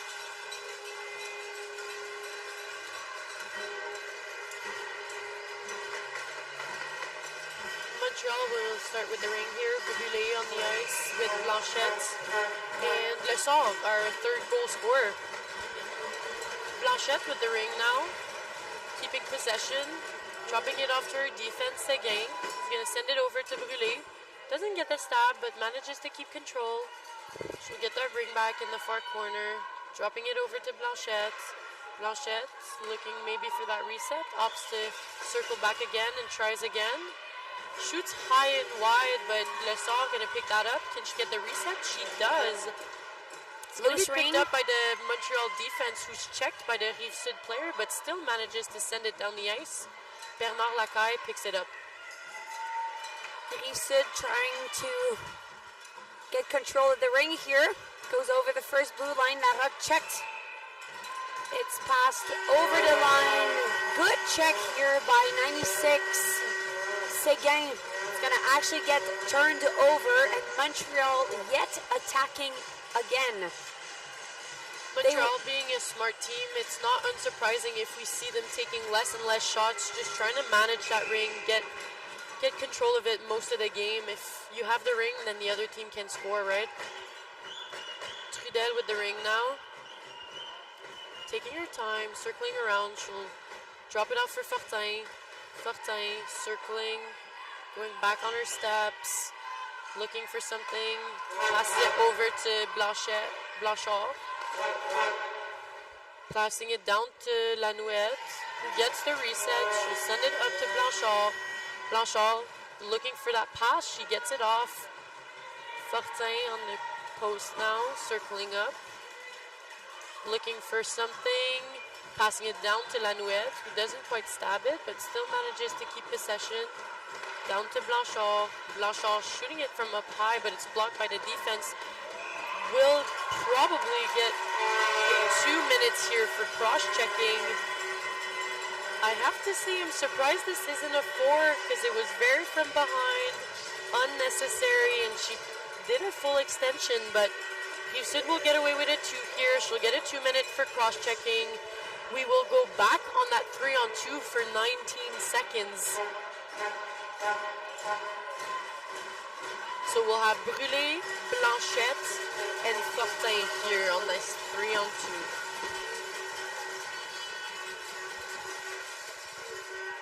Defensively for Rive-Sud, we have Dumont and Bernard Lacaille with Lavoie on the line as a forward here. The same duo that was able to kill off that 2 minutes, so hopefully they can do it again for this 19 seconds. An important time in the game here, both teams. Blanchette with the ring, down to Brûlé, ups, to pass it across, Fortin with the ring, passing it up to Blanchette, who can't stab it, but it's going to be picked up by the Montreal defense, who can send it over to Blanchette. Tries to backhand shot on the ground, but it's stopped by Martel. First penalty will expire, so we're back on that 3-on-3 offensively and defensively. She's going to send that deep, so it's going to be picked up by Trudel here, Montreal's defense. Over the line to Brûlé. She's going to battle through that check, looking for a player. Stick check, and now we have a 2-on-1 opportunity for Rive-Sud. Good defensive play by 51 here, Fortin, who's going to check that into the corner. Is she going to get that back? She does. Blanchard over the line to Blanchard, and a breakaway here. Oh, just over the net. I got to say, she needs to square that shot. She had quite a few opportunities today. Alain with the ring now, passing it over to Kibble. Kibble gets it down to Alain again. She's going to take her time, circle around, get her forward settled, allowing them to get an opportunity. As a forward here for Rive-Sud, I want to take my time. I want to use the full clock and just compose my team a little bit. Stop scrambling around a little bit. 4 seconds on the clock for the shot clock. Goes for the reset, but it's swallowed by Dubé, who's going to pass it back to Alain. Loose ring in the middle. Gets picked up by Montreal. Alain with the ring still. He's going to pass that to Lanouette. Loose ring in the corner. Lessard comes out victorious with the ring here. 7 seconds on the shot clock here. Blanchette will have to do something to get a reset. She passes it to Lanouette, who can get the reset. So she'll circle around, passing it down to Brûlé. Brûlé looking for something. Gets the shot off. It's going to go wide, but we'll get that reset. So Seguin doing a good job of stepping in and getting that reset. Passing it down to Fortin, who tries to crash and scores. We will go up 4-1 here for Montreal. Hard shot on the ice. Sometimes it's not always the top corners that gets you a goal. Doesn't have to be victorious to work.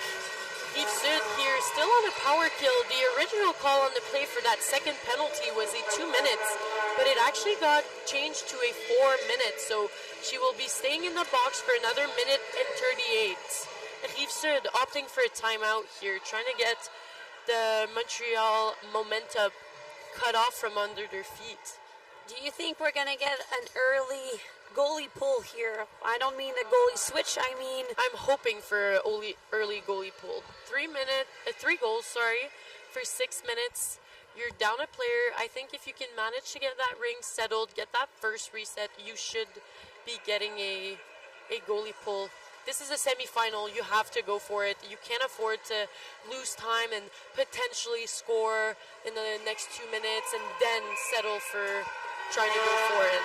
Totally, and Rive-Sud definitely have the forwards and the shots and the attacks needed to score here, so definitely need to take that one-man advantage once they can get settled. That is the question. Can they get settled offensively here? They haven't had that many options offensively on this 3-on-3, so I think trying to get this 4-on-3, changing it up, trying something different would be very beneficial for them. Kinyal off the free pass to Kibo. She's going to send that back to Kinyal. Looking for option to Kibo in the corner. Kibo with the ring. Gonna drop that off to Cezia. Cezia tries that shot. Is stick blocked by Montreal's goalie. Scramble in the corner. Picked up by number 12. Sends to Dubé. Dubé to 96. Seguin now exiting with the ring to 91. 91 over the line with number 4. Lessard on one here. Smart decision here. Pass back. Stay composed. Use the clock here. Montreal with the ring still. Blanchette over to Brûlé. Brûlé picks it up. 10 seconds to go on that shot clock. Passing it down to Blanchard. Blanchard with the ring now. Back to Brûlé. Gets the shot off. Nice rebound that's picked up easily by Blanchette. Blanchette drops it to Blanchard. Taking her time. Going over that circle. No need to get a shot off here, so she'll circle around. Pass it to the middle to Fortin. Fortin might be going for a second wrap around. She does, but it's in the crease and saved by Martel. So Martel will be getting that ring here. Martel looking for option. Drops it off to her center, Lavoie. Lavoie over the line to Dumont. Dumont checked in the corner off the boards to Larocque. 20 seconds to go on that Rive-Sud penalty. Larocque is asking her team to pull the goalie. She's waiting for that fourth attacker, but she doesn't get it. I believe they want to wait for that penalty to be over before sending it. They also need that reset here, which they do, and they will be pulling that goalie. So they get that reset, they get that penalty killed off. We will see a 4-on-3 here. So 91 joining the attack here. Plante over to the post to Lavoie. Lavoie's going to cycle it, dropping it off to Larocque. She's going to attack the net from behind. Doesn't get the look she wants. Back pass by the goalie here is going to actually get picked up and turned over to Lavoie. Pass in the middle. Rive-Sud here opting for a 5-person on the ice, so they'll be able to put that goalie back on the ice whenever they need to. Vachon with the ring behind the net. She's going to look at her option, passing it off to Larocque, who can go at a stab. We got a 2-1-3-1 man advantage here. They're not going to go for it. They're smart players. They're going to use the clock. 21 Alain with the ring. She's going to cycle that through. Bit of confusion here, but Lessard picks it up, tries to send it over to Blanchard, but it's picked up, intercepted by Montreal, who do get a delayed penalty here, so we will see that 4-on-3 here. Pulling that goalie. Drops it off to Ouellette. Ouellette is going to wait for that fourth attacker. Bounce it off to Blanchette over the line, but it's picked up by Rive-Sud. Not quite sure why that whistle was blown out. He called a 4-in, but didn't realize that the goalie was out, which is very unfortunate because when you are calling a penalty, you need to expect that the team is pulling their goalie out. So odds are, if they're 4-in, you should have a look at that net and be sure that that goalie's out before you whistle. My question for you that I actually don't know the answer to, we have 14 seconds on the clock here. They will get a reset because it's a ref mistake. I don't believe they will. They should. It's a ref mistake. You cannot be penalized because the ref doesn't make the appropriate call. And once again, sister, you're right. I know my rules. We do get a reset, so Larocque will try to send that. She looks for that. I don't know if that was a goalie stopped or a post, but I did see that opening that she saw. Keeble with the ring here is going to give it to Plante on the support off the boards. She's going to, not sure what she was going for here, but it's still Rive-Sud's attack position. Off to Lavoie, who tries to get a shot. It's off wide. Keeble still with the ring here. Off to Plante. At the top, Plante to Lavoie. She's going to try to do that, but ooh, nice skate here by 51. Fortin, 2-on-1 again. What a rifle by Blanchard. That was in. It went into the goal, but somehow they did not call that a goal. So Rive-Sud will be going on the attack here. Oof. Okay, Rive-Sud still, we'll just go with it. Okay, 91 with the ring. Keeble off to Larocque. Montreal picking up here. Aubin trying to pass it over to Fortin, but it's picked up by Vachon, who's checked by Fortin. Questionable change here, but Rive-Sud with the ring here, passing it over to Lachaine. We have 2 minutes and 20 seconds to go to the game. 97 with the ring. She's going to try something. Passes it. Shot wide. Picked up by Ouellette. Ouellette with the ring. She's going to set Cézia. Cézia, backhand pass to Lacombe. She's going to backhand that to Vachon, who's going to shoot. Stop by Dubé. We have a crease violation. It's going to go back to Rive-Sud. We still are on a power play for Rive-Sud, with Séguin still in the box for 25 seconds. We have a 3-goal lead here to chase for Rive-Sud. We're down a player with only 2 minutes left in the game. They will need to get something done very quickly. 4-on-3 here. Larocque with the ring, pass to Keeble. I want to say she dropped that ring off. Blanchette now with it. She's going to pass it to her partner, heavily checked by Rive-Sud. They're going to get that back. 91 Plante with the ring up high. Passing it to her partner, Larocque, up high. She's going to try to pass that in the middle. Is picked up by no one. Audriane Plante with the ring, drops it off to Larocque. She's going to go for that wide shot. Gets the reset, but not the goal she wants. Lavoie is going to continue the attack with Plante with the ring. Blanchette's going to turn that over. Now we have a 2-on-1 breakaway opportunity for Lessard here. What is she going to do?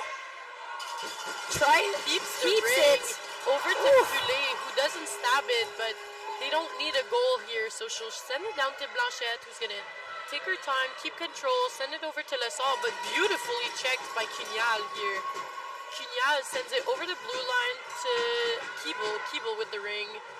1 minute to go. 3 goals down for Rive-Sud. So if they want to have a chance, they need to do it now. Nice shot here by number 22. Goes off wide.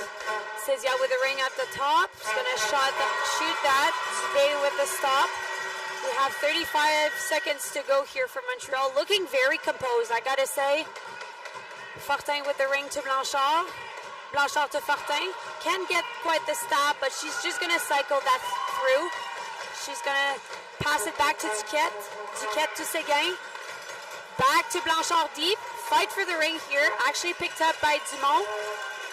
Nice fight. We have 10 seconds on the clock to go. It's going to get whistled down and pass back to Montreal. Montreal getting possession here. 3 goals up with 11 seconds to go. I gotta say, this game is over. Unfortunate end for Rive-Sud, but cannot say they've stopped battling through. Energy was throughout the game. We have 11 seconds to go. Very well deserved. She's gonna wait that and then just shoot it wide to her partner, 25. She's gonna cycle back that through, and then we'll get the nice celebration that Montreal deserves. Well fought battle. We then have our East champions, if you will. You will. Because they're the East team that fought their way to final. First in the league and first in their pool for nationals. I have to hand it to Montreal. They've been doing a hell of a job this year. You maybe cannot see the fans, but some are crying, some are cheering. Emotional moment for Montreal, well deserved. Thank you to our fans for supporting our East champions that will go and battle through the final game. Please zoom in on 96, who's looking at her children. She's a mom of 2 here. Quite impressive. I love to see that game. Well sportsmanship, well battled. It is not over for Rive-Sud. I want to say they're going to go for that bronze medal game tomorrow at 11 a.m., which actually you'll have the chance of us commenting that game. But for now, let's have a moment for Montreal. They fought hard. They deserve that final opportunity tomorrow at 1 p.m. Slush Puppy, please join us at the game to witness one of the most challenging parts of Ringette and probably the nicest Ringette you'll ever see will be tomorrow. Again, Montreal here having a time with their fans. Beautiful moment here, the team captain leading her way through the fans, through her community, because Ringette here would not be a sport if you didn't have the support of your fans and family. Well shared moment here.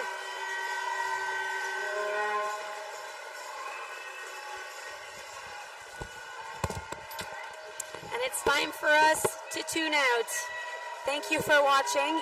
Stay tuned because we still have the semifinal for the West team here. We actually forgot there's the MVP here that will be awarded for the game. So both teams are going to line up here. We'll wait for the final congratulations.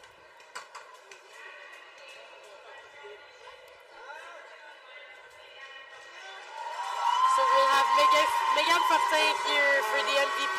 I believe she has 2 goals today and an assist on that Blanchard goal that didn't get counted. I gotta say, she was all over the ice today. Her skating, her dangles, her hands. Well-fought battle for Martel. She's gonna get that MVP for her team.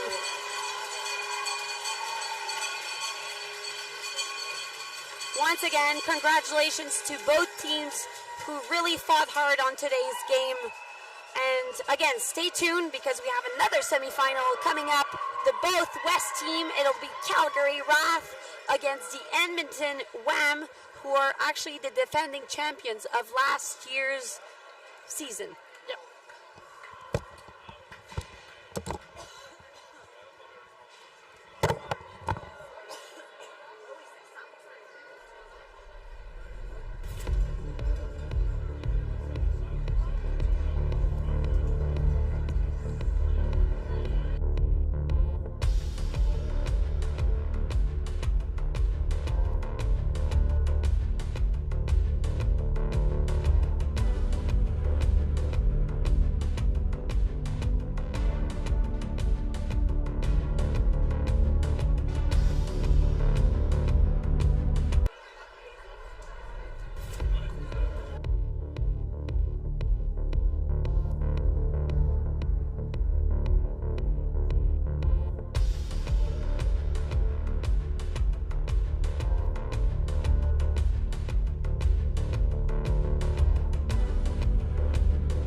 Ringette fans, welcome to the semi-final matchup here at the Canadian Ringette Championships 2025 in Ottawa, Ontario.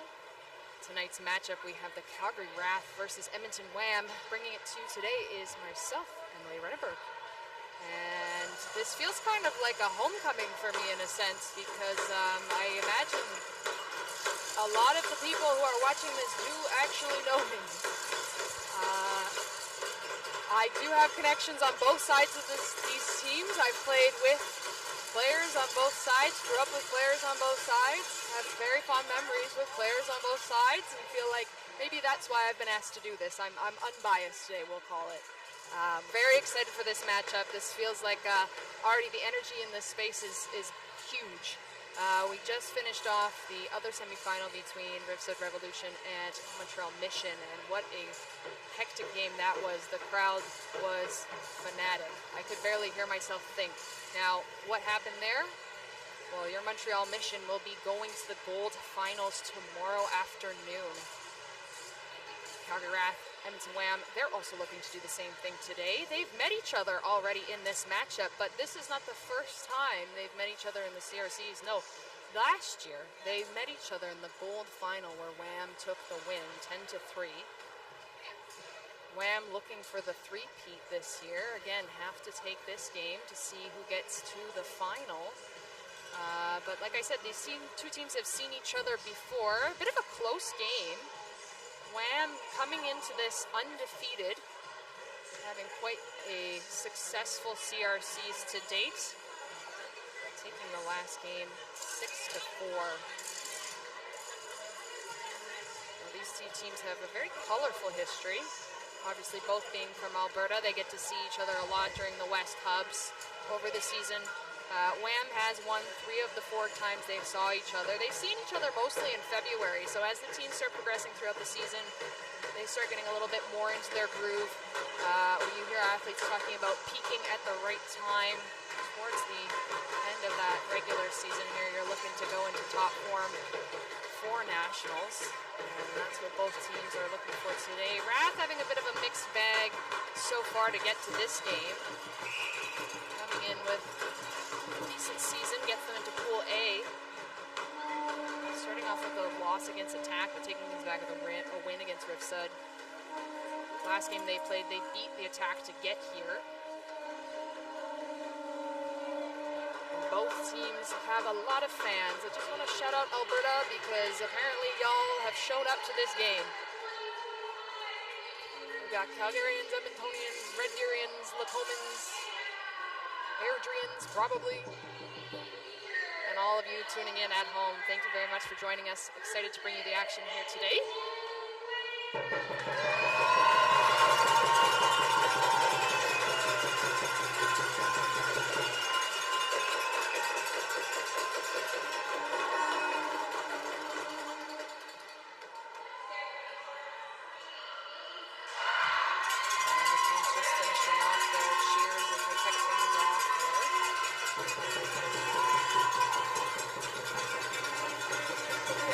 Start with the national anthem during regular season play, but now they just get to it here. As we set things up at center with Wrath with the ring.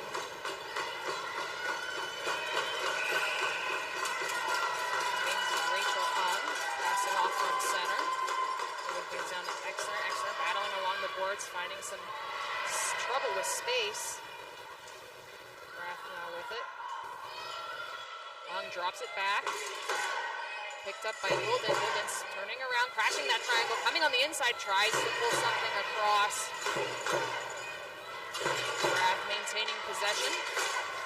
Exner trying to get a ring off. Gets to the goaltenders.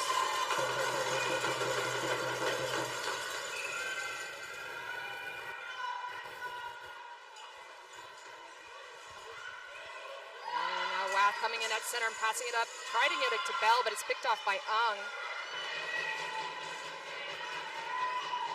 Moving things in the defensive zone, looking for an outlet into center. Loose ring. Passed off back over to Ung, and it's picked off by Wham. Long pass. Taking it now into center. Trying to get it into an open area. Finds its way through traffic. Wrath will start moving in their own zone. Giving that outlet. And Masuka will step on the ring, so that'll get play called down. Already some really great action. You can feel the energy again off these teams. A lot of fans here. The whole rink is packed. I don't know if you guys can hear me even on the account that all the fans are here with noisemakers, drums, vuvuzelas. You love to see the support. Wrath now. Trying to move it down. Ryan will pick it up. Masuka with the support pass. Henderson tries to bank it off the board. He'll get picked up. Moving it into center for Gregor. Gregor. Down. Henderson. Henderson fires it from outside. Nice save there.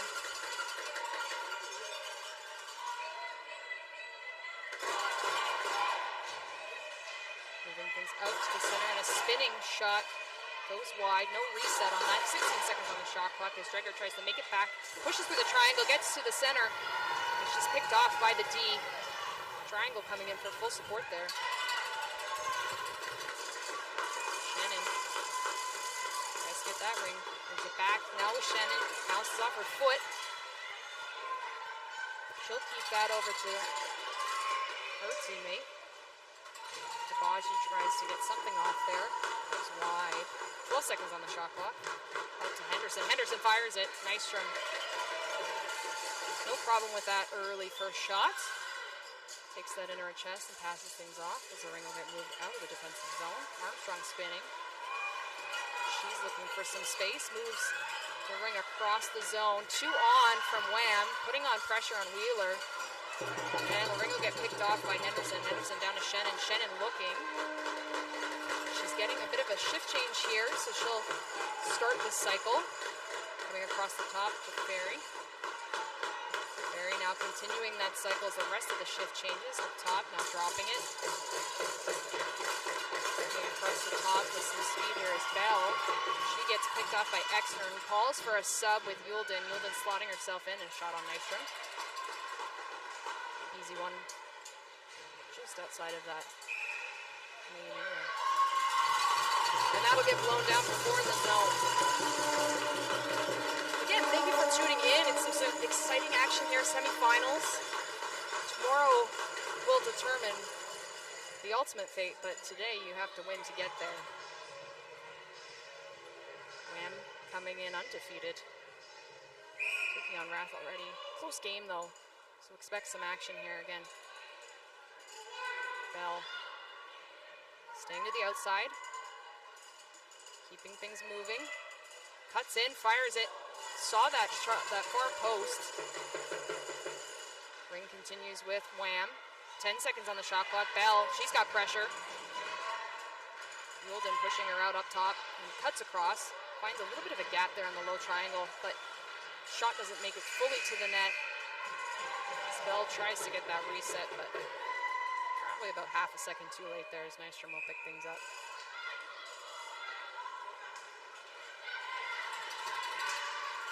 And there'll be a delayed call there. Wham tripping as Murray tried to get the ring out of the zone. So that'll be our first penalty of the game. Again, still 0-0. These teams very familiar with each other. Again, last year they faced off in the final to take home gold. Wham winning their second in a row. Wrath now looking to bump them out of their spot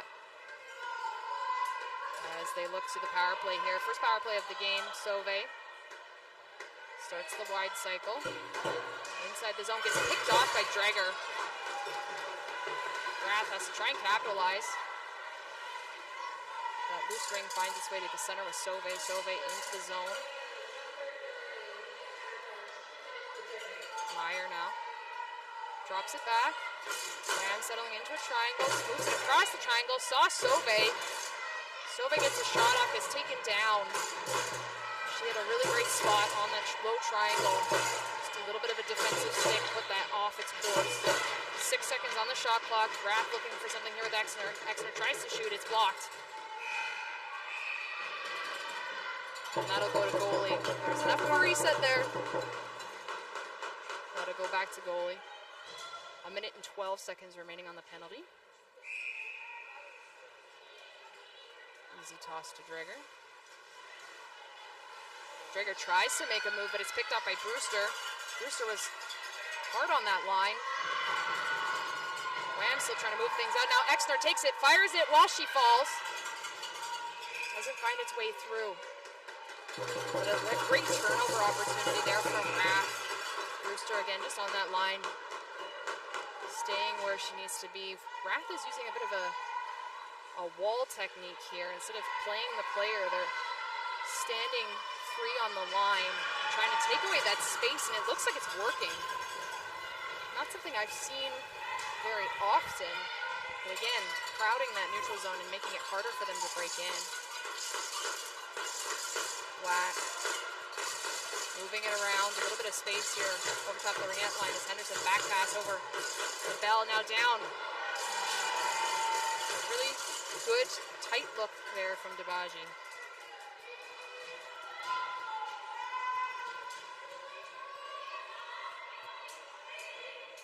Now to Bell, she's looking for something that makes sense. 15 seconds on the shot clock. Looks like they might have something like a set play here that they're waiting to execute on. Is 10 seconds now on the shot clock. Gets the reset, but the ring will sit with Nystrom. Nystrom makes an easy toss over to Yulden. Yulden faces pressure but spins away. She'll get it to Armstrong. Armstrong to Yulden. She had some pressure but skated away. Coming out wide now. Gillespie, she tried to get one past Shannon. Rath still with possession here. Back pass to Yulden. Yulden being pushed to the outside as the triangle doesn't let them through. Gillespie fires it. Ring did a bit of a bounce there. Rio had no problem with tracking it. Easy toss out as well as it's a bit of chaos inside that neutral zone, looking for somebody to pass to, finding Henderson. Henderson getting held up there.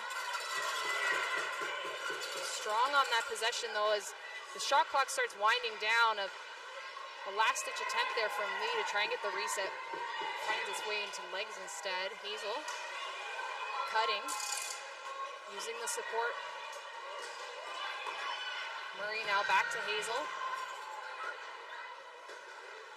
14 seconds on the shot clock as Hazel drops it back to Meyer. Meyer going for a bit of a faster skate here as time winds down on that shot clock, passing it back, walking inside the triangle. And they'll get a fresh shot clock there as Anderson gets taken down at center. That'll be a slashing call on Wham, second of the game.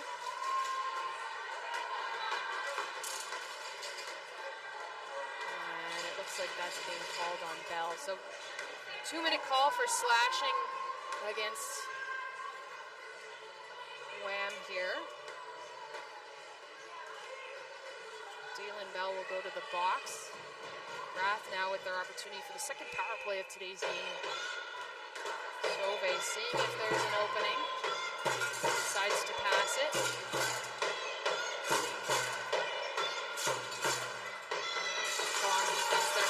Back up. And there's Wham, gets it out of neutral, over to Ferry. Starting the skate with half the shot clock remaining. Fakes the drop back.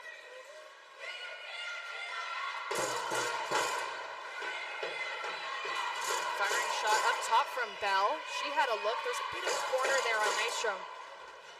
She wanted to capitalize, got the reset. But the ring stayed with Nystrom, so she'll pass it out. Hung now, trying to find some space. Does with Exner. Exner gets the ring moving quickly down the ice. Over to Sauve, who takes it into the corner. She's followed by the center. Bit of a battle there in the corner. Looks Looks like Hemstreet comes out with it. She's looking up top, facing lots of pressure there from Bell. She swaps out for Drager. Drager now using her stick to bat the ring away. Brewster now with it. 40 seconds remain on the penalty. To Dalen Bell. As Rath continues the cycle here. Exner taking it in, trying to cut between the center and the D. Doesn't quite make it.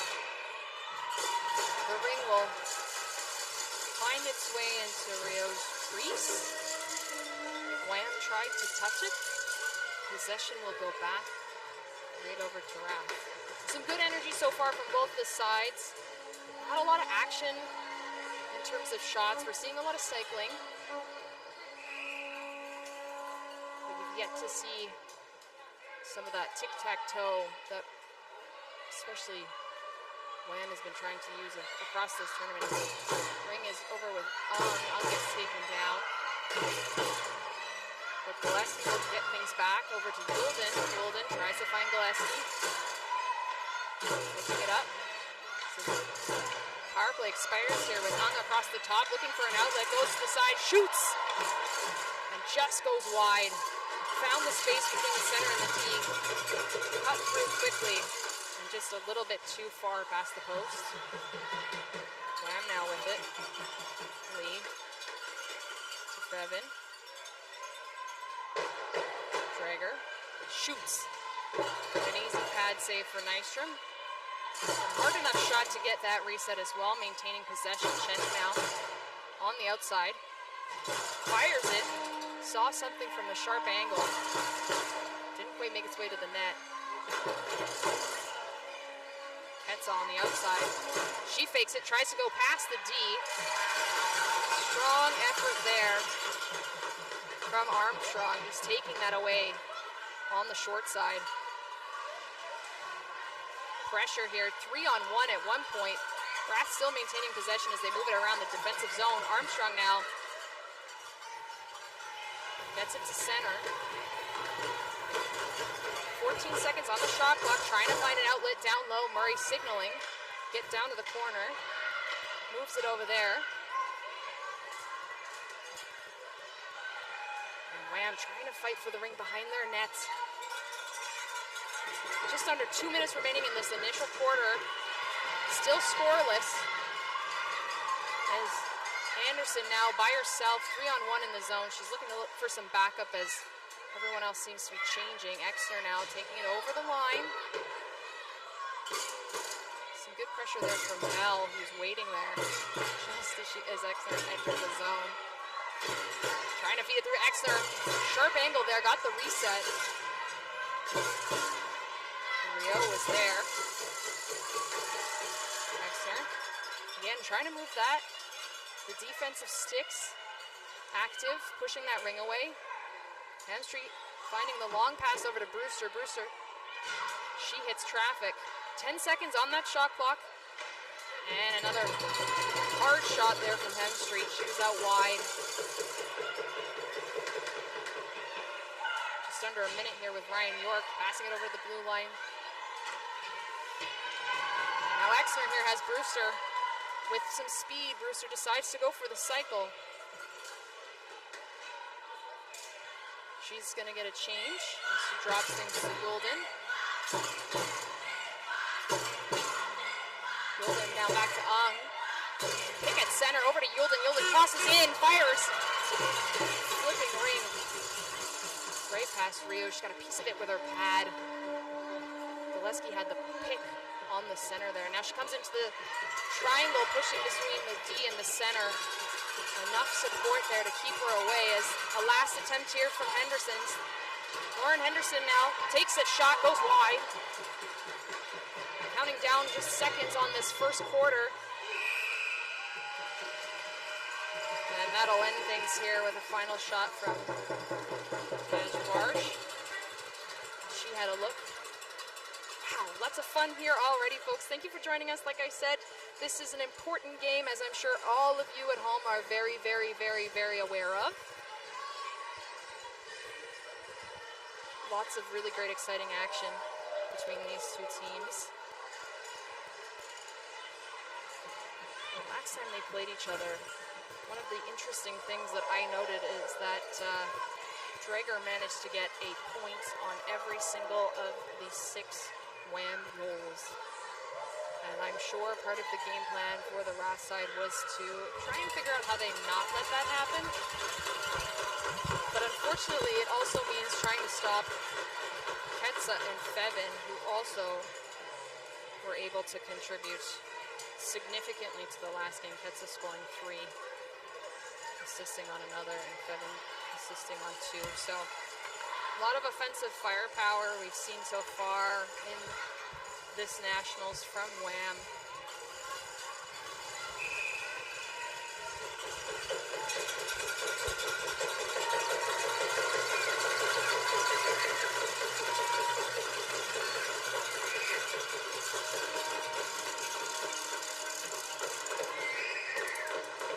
Now the Rink cell service is terrible. You know it's a good old Rink when the cell service doesn't exist, but I've just been told that I need to be a little bit louder due to the fact that the fans are so loud. So that'll give you an idea of the atmosphere here as we get into the second quarter. Again, alt side at 0, waiting for the first efforts here with Draeger passing things off up top. Now down low, spinning, cuts across the crease.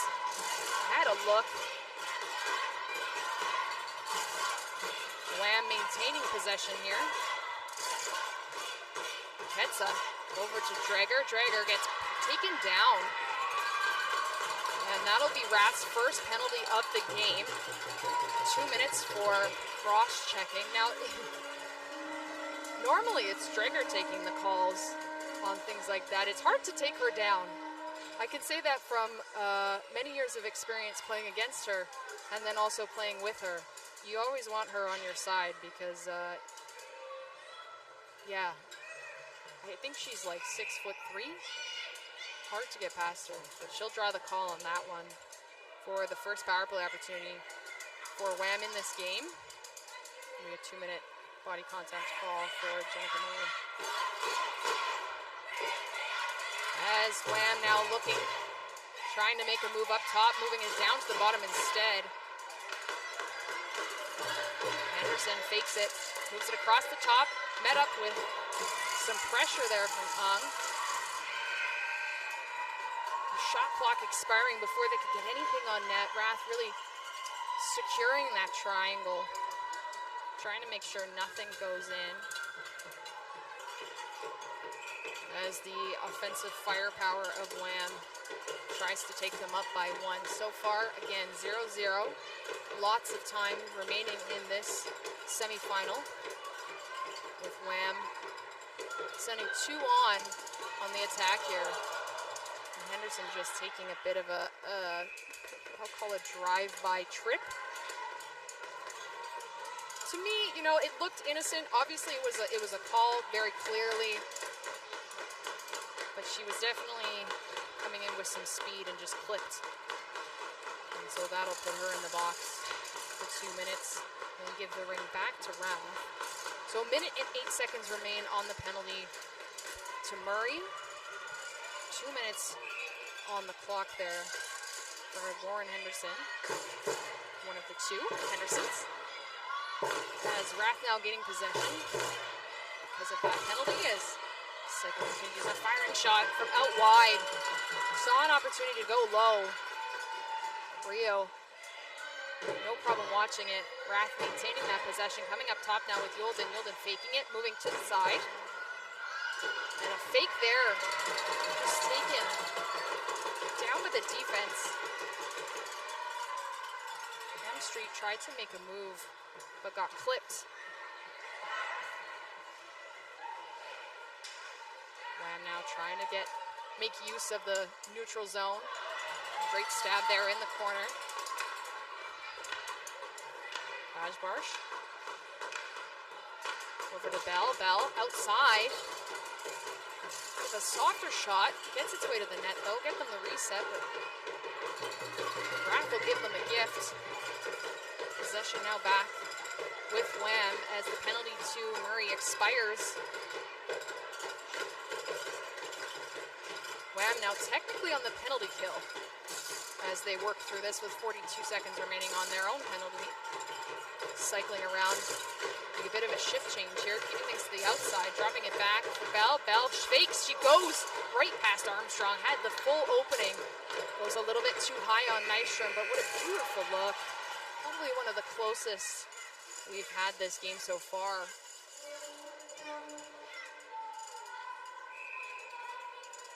Beautiful opportunity to just fake it and walk right into that triangle, creating space for herself. Ong has 2 on her, gets picked off, battling along the boards. Finds a way to get the ring to a teammate, so now got Meyer. 10 seconds on that shot clock as she comes up top. Tries to make the back pass over to Goleski, but didn't have the right tracking. Ram moving it up to Bell. Bell way to cross. Big shot there. Henderson coming flying out of the penalty box, deciding to take matters into her own hands. There's a lot of strategy when it comes to deciding whether or not the person in the box should just go straight out onto the ice.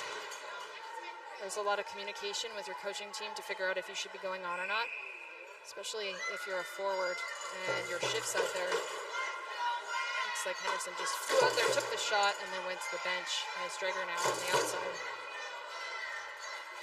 Way around, tries to wrap things. Battling now at center. A little bit of chaos as the ring finds its way onto Rath possession, but it'll get picked off. Handled by Rock. Rock now trying to move things out of the zone, facing more pressure from Lamb. We're back to even strength. So 5-on-5 ensues. Ryan York now passing it up center. Ketsa takes a spin, shoots, goes wide. Again, Ketsa contributing to 3 goals in the last matchup between these two. Drager now tries a backhand, goes high. Hung, skating to center. Getting it to Wheeler. Wheeler using her wheels. I'm sure she's heard that one before. Back pass in the neutral zone. Still lots of pressure from Wham, eating up this shot clock as Armstrong tries to get it through at 10 seconds remaining on the shot clock. Still trying to spin back to use support with Wheeler. Wheeler decides to send it in far. Hemstreet facing 3 seconds left, gets it onto Rio. Reset is successful. Yolden behind the net. Starting the wide cycle. Trying to break through the center in the D, passing things off to Brewster. She'll draw a penalty there, as she does. Didn't get a look at the net, but now Nystrom goes to the bench. We'll have 4 in the zone. Add this delay called comms, and a shot up top just goes a little bit wide. Yolden pretty much at the Ringette line, deciding to fire it. 10 seconds on the shot clock. And a low post attempt there. And another shot from out wide from Yolden. Couldn't find the net. Rath trying to use the opportunity on the delayed call to have 4 in the zone. Sometimes 4 in the zone makes it a little bit clogged. It depends on the style of the triangle that's being played, but it can be quite congested in the zone if there's 4 in. Harder to maneuver. You definitely have the player advantage, and oftentimes if you have some strategies on a 4-on-3, it can be a little bit easier to move the ring around. Sometimes teams will use the box, and as we will have just seen with Rath, they kind of use the box hybrid where they moved a player inside and out. Ooh, that gate was open. And now Rath here, taking it inside. Thought she had something, but decides to keep the skate going. Back to Exner. Exner tries to feed it through, picks up her own rebound, shot on Ryu. And Wham will draw another penalty here. 1 minute and 26 remaining to that initial penalty to Tori Shannon. We'll get another Henderson in the box. This time it'll be Kate. And this, my friends, is my favorite thing in all of Ringette.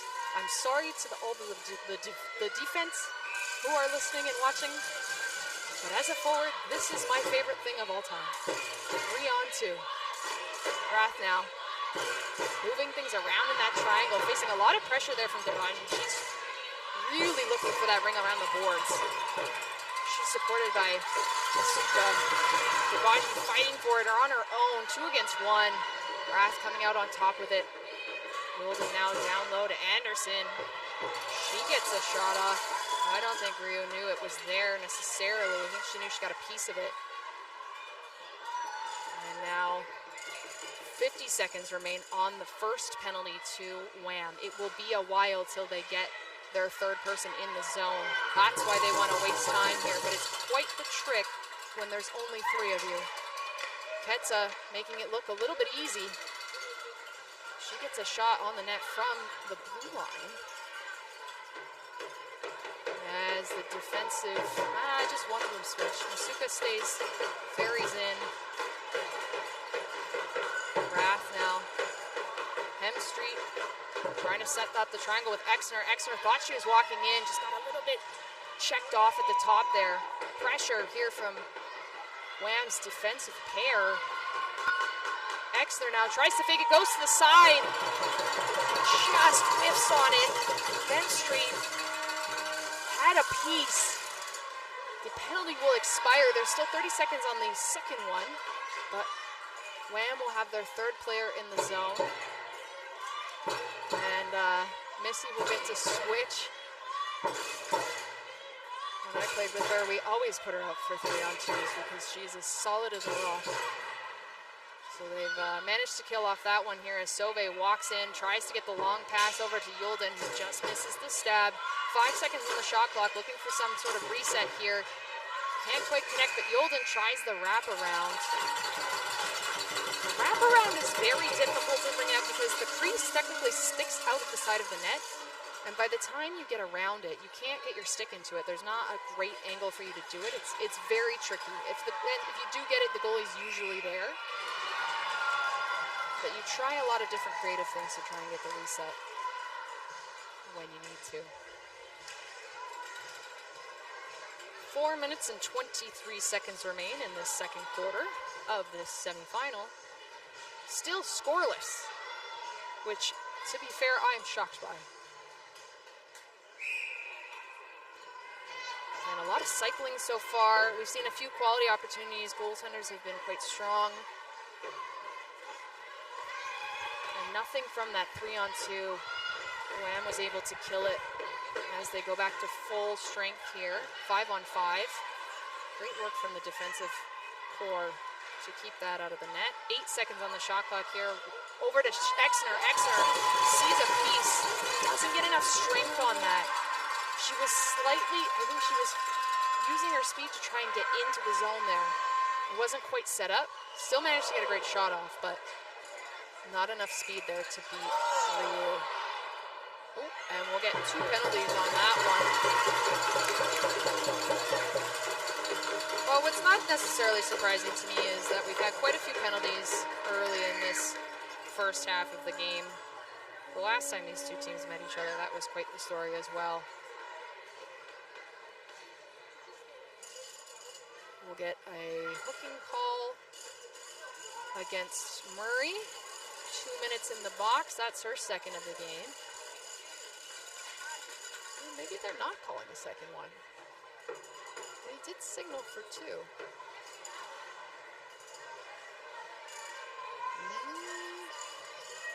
Nope. I think Wham also thought that they were getting one because they only had 4 on the ice. Yeah. So only 1 penalty. Murray will go to the box for hooking. And Wham will get the power play here. Some pressure along the boards. As Meyer tries to skate it out, she gets it to Ung. Ung faces 3 Wham players of traffic. Shannon now across the top tries to get that low on the ice. Hard shot, goes wide. But it was the right idea. There was a lot of space down there. Rock now. Trying to use the support with Meyer. Meyer. Over to Ung. That'll be Rachel. And 2-on-1 triggers the move it or lose it. So Wham will gain it at center. 1 minute and 17 seconds remain to the penalty to Murray. 3 minutes on the dot for this second period. We've still got 29 minutes of Ringette to look forward to. And I'm excited to see who's going to strike first. As again, Wham, about a minute remaining on their power play here. Bell, up top, tries to feed it all the way across. Too much of a pass there for Krochak. Now back inside the zone. Kasbarz gets a little bit of a shot there, tries to turn backwards. Nystrom gets a piece of it. But great coverage there from Wham to take away that goaltender ring. Those 5 seconds can move quite quickly.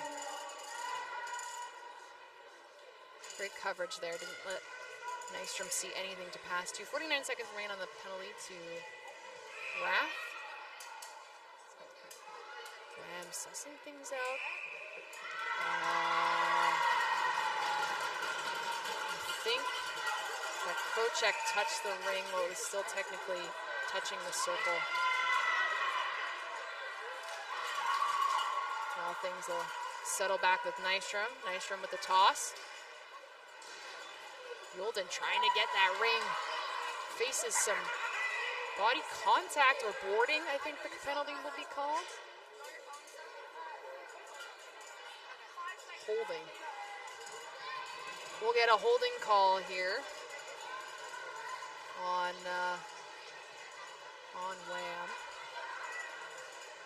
Kasbarz.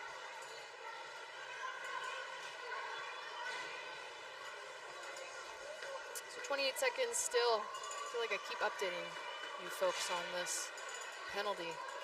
Feels like time has really passed, but it hasn't. So 28 seconds remain on the penalty to Murray. 2 fresh new minutes on the board for Nina Kasbarz. Rath taking things out wide for the cycle.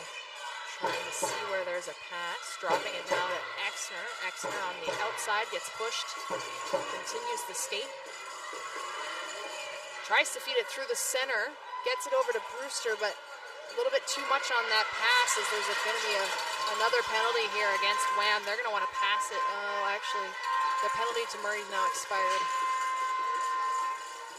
Dreger now going for a skate, wanting to set things up as Rio is in the bench now. 4 in the zone. Dreger giving it to Shannon. Shannon back over to Dreger. Just a bit too much. Couldn't stab that. Still the delayed call with the 4 in the zone. Dreger fires. 2 seconds on the shot clock as Shannon didn't get enough time there to turn backwards. There'll be a boarding call against Rath. Just a bit too much, what I'll call tenacity on that from Exner. She'll get the call on that just behind the net. Kind of leaned into the check instead of keeping a little bit more focused on the stick. Sauve now flipping it over to Meyer. Meyer, she's got space. She's going to go for a skate. 18 seconds on the shot clock. Circling. Staying to the outside. Shoots. Finds that opening, but Rio had the pads down low. Moving things up to Dreger. Dreger's got some space, but she's pushed out. Great defensive play there. Now Dreger back with it. Gets forced out to the side by Wheeler. She's got no space on that side.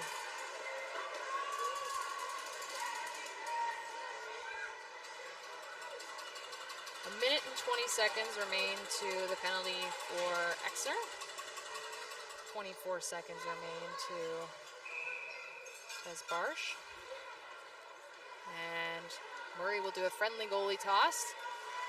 Hits Nystrom sticks, bounces back out to herself. Very clever as Murray tries streaking in, calling for it from Yolden. Yolden had enough space to get the ring off of her stick, but it finds its way into the crease instead. Murray doing her classic end-to-end. And now she's here with it. Not typically in this zone, but here she is as time winds down on this period. Back over to Murray. Murray fires. Gets a good look on the sharp angle.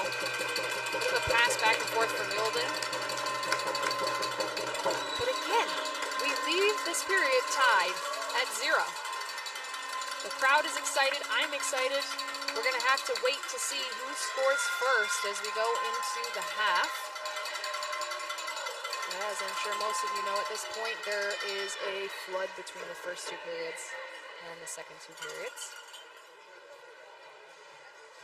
Really, the action is quite even between these 2 teams. I wish I could give you a little bit more of an insight and analysis, but I think it's really just been solid play on both ends. Both teams need to be a little bit more disciplined with those penalties. As much as they seem to be drawing them at similar times and playing 4-on-4, there is the advantage to having the full 5.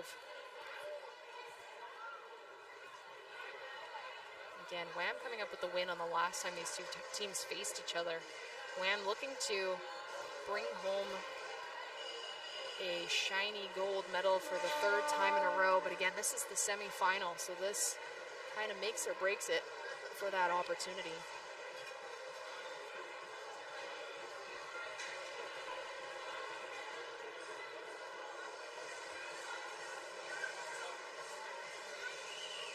Did you cut it? So just chatting with the wonderful camera operator, David. I'd like to thank some sponsors of our wonderful Canadian Ringette Championships. Government of Canada, Gatorade, Athena Ringette, Ringette, TELUS, Event Connect. We could not have put on this wonderful, exciting event without our sponsors. I was saying to a few folks earlier that this is like my personal Super Bowl. But what's better than the Super Bowl is that this lasts for literally the whole week. So thank you to all those sponsors that have contributed to putting on this fantastic ringette in our nation's capital. We will have medal games tomorrow in Gatineau at the Slush Puppy Center. For those of you that would like to join us, I do believe there are still tickets to buy. Definitely something that you'll want to look into for tomorrow. But that'll be it for the call for now. We'll be back with you in about 12 minutes, bringing you the second half of the action between Calgary Wrath and Edmonton Wham.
calls all of you folks friends. So you're all my friends now. Welcome back, Ringette friends. Bringing you the second half of the semifinal between Edmonton Wham, Calgary Wrath. And my name is Emily Renneberg, except I think a lot of you already know that. Very happy to be here. Very happy to bring these two teams to. And I feel like this is, when I first saw the schedule, that this is how it's going to turn out. I was personally very excited. I know I don't know about the two teams and how excited they were to play each other in the semis, because it was going to be tough for both of them. And the first half has proven that, coming out scoreless. We're going to start this third quarter here with 46 seconds remaining on the penalty to Exner. Wrath will get things at center, trying to move it inside the zone, using the back pass to Ung, who skates for it. Down to Gillespie. Again, on the power play for Wham here, so penalty kill as Gillespie comes up top, tries to get one on net, goes wide. Golden now, turning, Ring gets through. It will make it to the net before the shot clock expires, so Wrath will get possession back here at the circle. 14 seconds remaining on the penalty to Exner. Still on penalty kill technically, like I mentioned before. They had that first pass from the circle and have maintained possession since, hoping for the first opportunity here to score something. Meyer passing it off. Anderson now tries to move things, gets it back across the top, passing it. Anderson now tries to cut through, gets the ring on the net. Maintains possession here. Meyer gets it over to Ung. Ung on that really sharp shot there. She was basically on the goal line. Wham picks up the loose ring. Ketsa down over to Lee. Lee gonna take the cycle as Wham gets a bit of a shift change here. Bell now. Down to Shannon. Shannon couldn't get a stick on it. Wrath moving it out of the zone. Sauve spinning, finding two players on her as she moves it into open ice for Wheeler. Wheeler now down in the corner. Penalty expires, back to 5-on-5. There's Wrath trying to get some offensive action running here. And Sauve will take down Kochak right at the line. He's a bit too aggressive on that stick. Getting it tangled up. Trying to push her way through. Gets 2 minutes for body contact. Wham will get their first power play of this third quarter. Will they get a goal from this? We will find out. Shannon now. Over Kochak. Kochak fakes the back pass, continues the cycle. 20 seconds on the shot clock here as a pick from Shannon up top. Doesn't matter though, but Ryan York will pick it up over the line. Moves it down into the zone. 12 seconds on the shot clock is down for Shannon. Shannon coming across the top. Back pass over to Bell. Bell cutting, shoots, and a piece of it hits Nystrom's blocker as that ring continues outside the crease. Wham maintaining possession. 1 minute and 22 seconds on this power play as Dreger now with the ring over across the top. Tries to find Henderson, but sticks get in the way in the triangle. Ferry now. Moving things over to Ketsa. Ketsa to Dreger. Dreger shoots. A hard shot there, wide. Met with some defensive power there as Henderson tries to pick that ring up before it hits the crease. Nystrom at the toss to the corner. Hemstry got two on her, but spinning out of those checks, she takes the ring out. Gets it to the middle, but no one knows where it is. Hazel had her back to it now, over to Henderson. Henderson, she's looking for an outlet with Dreger. Back to Dreger. Dreger cuts, shoots, tries to find that back post. Close side, turning on her skate right in front of that crease.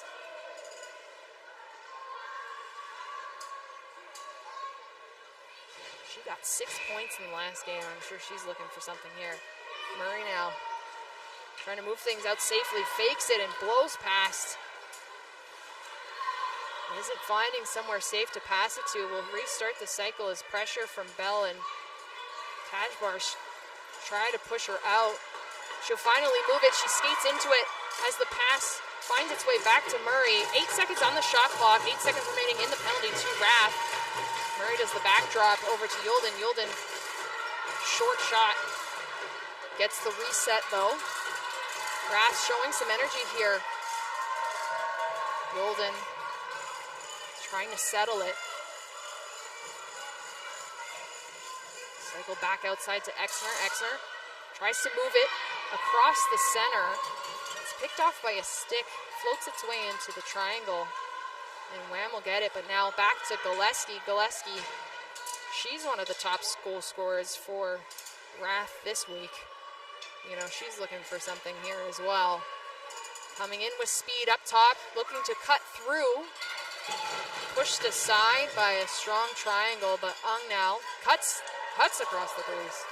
Gets the shot off, not quite on target. And a block there at center allows Wham to take things up ice. Drager now to Debaji. Debaji back to Drager. Drager back over to Krocek. Krocek gets a piece. Fires it on net, but Nystrom got that rebound off, and now Exner pulling it out of her zone. It's picked up by Drager. She's got that extremely long stick. And a long pass across the crease. This fresh ice giving it some good, smooth moving speed. Didn't find the right stick. And fight for it here at center. Now over to Drager. Drager's basically by herself. She takes some time. Fakes it one way, pulls it back. Tight against the post is Nystrom.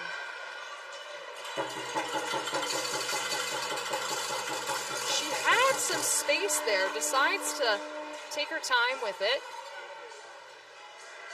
Had a little bit of an opening there, with, to be fair, didn't have a lot of time and space to get moving before she hit the crease. Did what she could, but she'll take the time to switch now as Bell has it at the free circle here.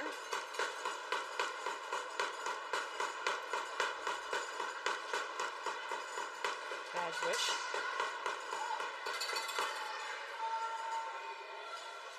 Getting across the top, over to Shannon. Shannon fakes it, goes for the 5-hole.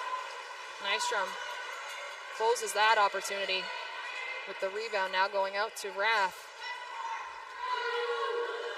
2 lines.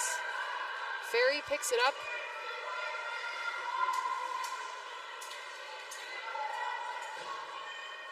Bell now to Shannon. Shannon spins off that check. Back over. An attempt there from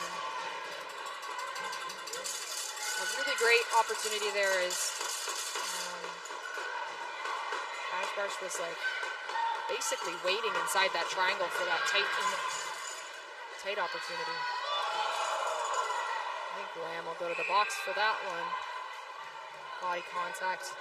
So some action there already in the zone. Wham, a couple opportunities there.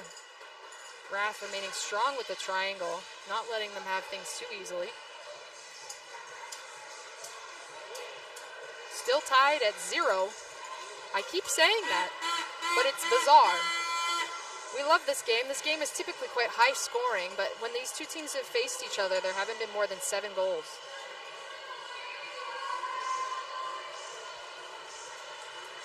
I should say 7 goals aside. I'm just getting some people waving at me here. I'm getting distracted, everyone. Don't mind me. 2 penalties now up on the board.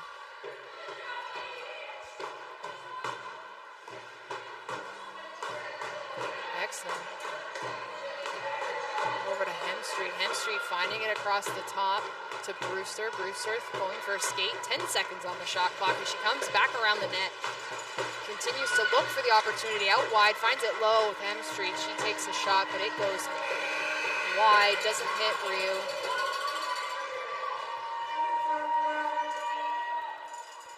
So Ryu now gets the 5 seconds for the toss.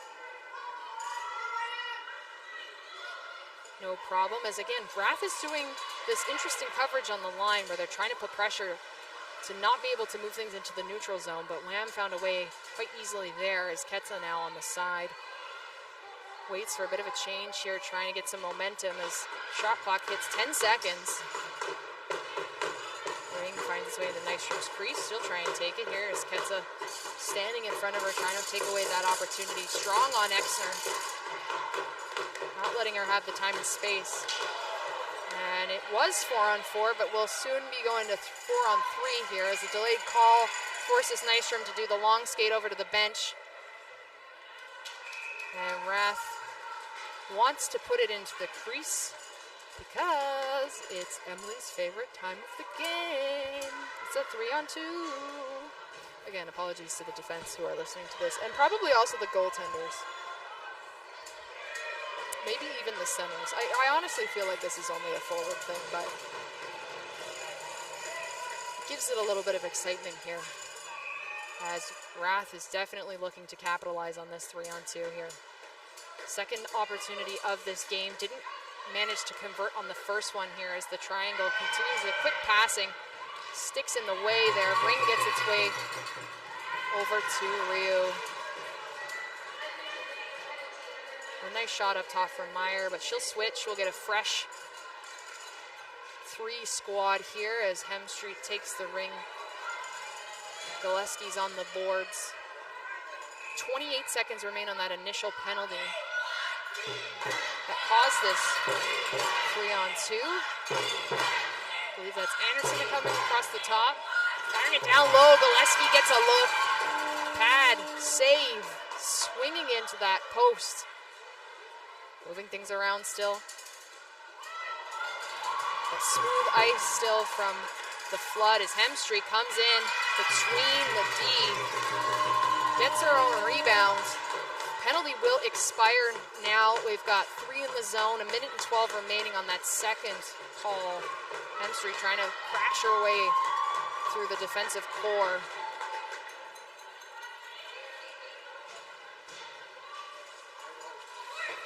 Now with possession with Henderson. Henderson looking for an outlet, finding the easy pass along the boards. It's not called. Play will continue. 10 seconds on the shot clock here as they're looking for something. Ferry calling for it up top. But Bell will get it. She shoots and scores on the reset shot. Nystrom not completely tight to her post. Wham will take the first goal of this game. Almost over 30 minutes in, we get our first goal. And it was a bit of a shock to Bell as well, I think, because she definitely didn't expect to get that past the post, but wanted at least the reset. I think there was 4 seconds on that shot clock, but Nystrom just not as tight as she needed to be. She'll not love that one, but a goal is a goal. Wham is up 1-0. And that was a shorthanded opportunity as well. So 28 seconds remain in the penalty. Now here as Wham starts trying to use the momentum gains. And some strong defense in the center. Hazel really fighting for that. Gaining possession for Wrath now as they continue the cycle. Coming up top now, Sauvé finds the space. It's quickly closed. Ferry stepped right into that open space and took that away. Great defensive play. Ryan York now moving it up. And it's picked off by Exner. Nobody is back. Bit of a foot race here as Sauvé pulls it back. Wham able to put 3 in the zone. Wrath now doing a bit of a swap. Looks like the whole line's going. Bit of an excitement there for Sauvé, but I think she made the right call pulling things back when she did. She's looking for that support. Caught Wham, not goal side. And that was a great play there, actually, from Meyer, who just picked that ring off right by the crease. It looked like it was in the crease, but she took the risk, and it paid off. And as it comes out to the side now, defense flailing around, trying to find traction here as the ring just moves side to side and no one quite knows where it was. Now it's settled with 4 seconds on the shot clock as Yulden tries to get that reset and does. Ring will bounce its way into the corner, picked up by Rath. They'll maintain possession. They've got some energy here as Gillespie now behind the net, 20 seconds on the shot clock. They want an answer. Coming into the zone, using the space, moving back, passing it. And that loose ring from Ung's pass shot. I think it was a pass. Tries to make its way through the triangle, but Wham will capitalize.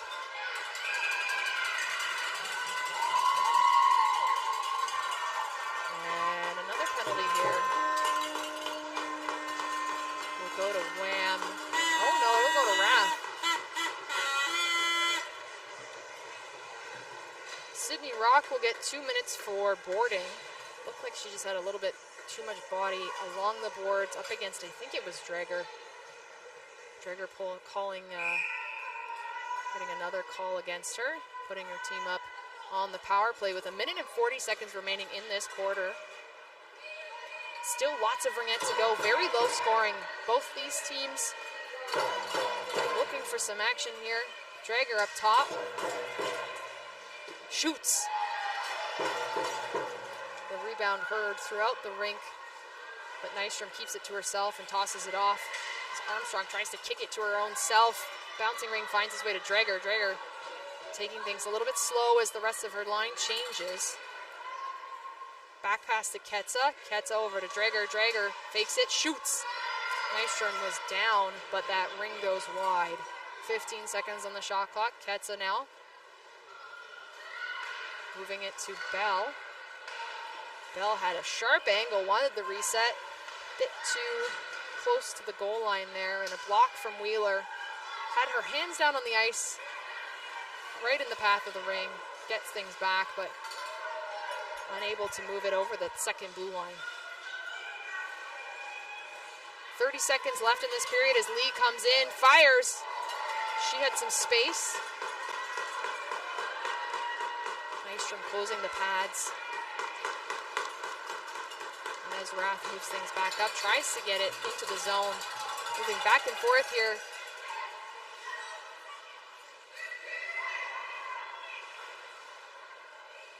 And Meyer will poke it into the crease for Nystrom. 7 seconds remain in this quarter as Armstrong tries to push her way through traffic. And that'll end the third quarter. 15 seconds remain on the penalty. To Rath. Lots of fun here, folks. Again, thank you for joining us. This has been a really, really fun week. I drove up from Toronto last night, but have been watching on my work screen, my second screen at work all week. Don't tell my boss. Actually, my boss does know because I keep telling everybody at work that they need to tune into Ringette. I will convert them all eventually. That's my personal guarantee. So we'll have some more Ringette fans with us, hopefully this weekend as well. Tell all your friends, family, enemies that the action continues tomorrow. This game decides who goes to gold. We already know Montreal Mission will be the opponent as they took down Rive-Sud Revolution, who will go for the bronze tomorrow. Should be a great matchup. Now, I'm not trying to jinx things here, but the last time Mission was in the final, the gold final, they went up against Wham in 2023. Now, Wham took that. That was the start of their little gold streak here. But last year, it was Wham versus Rath in the gold final. Rath looking to find themselves in that same position and face Mission instead. They need a goal to tie things up here, but again, it's been very low scoring. I was hoping for some crazy offensive action, and maybe that's yet to come as we still have 13 minutes left. So far, things have been calm, cool, and collected with a lot of penalties. So maybe not so calm and cool, but Drager now over to Ketsa. Ketsa gets a shot right into Nystrom's pads. Not a lot of offensive opportunities in moving these goaltenders. We're seeing a lot of outside shots here. As Henderson tries to push her way, Murray meeting her right at that corner, taking herself from her own side over to help her defensive partner. Great move there, gets her possession. Yolden now to Gillespie. Gillespie facing pressure, but she'll skate it off. 15 seconds on the shot clock. Moving it to center now, back to Gillespie. She shoots! It goes wide! An amazing back pass from Erin Ang. Two of them now talking about, oh, wouldn't that have been nice? You can tell they've done that once or twice before. They'll have to try it again. Still 1-0. That's their best look so far. Just wide. Beautiful play inside the triangle. Yolden. Starting the wide skate. Dropping things back for Gillespie. She wants another opportunity. Gillespie tries to pass it back, but it's stepped up. And Lee will draw that penalty. Great play from her. She saw where the ring was going, took over that space, stepped right into it, and then had a penalty drawn on her. So Yolden will go to the box there. 2 minutes for hooking. Wham will get another opportunity on the power play. They want to continue pushing on this lead. 1-0 is scary. That's 10 seconds worth of work. So with 11 minutes and 51 seconds remaining, they want to continue pushing this small lead. Shannon now. Moving things down to Krocek. Cycling things over to Bell. Bell looking, seeing some sticks, but Krocek had slotted herself into the corner there. I should say the center of the triangle. Great little move there. Raffle have covered that ring. So to go back to Wham, 1 minute and 39 seconds remaining on the power play. Fresh 30 seconds on the shot clock.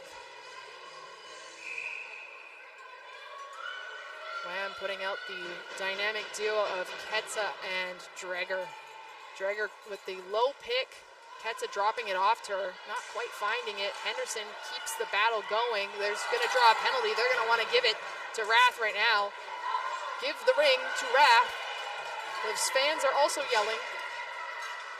Henderson just trying to slowly put that into the crease.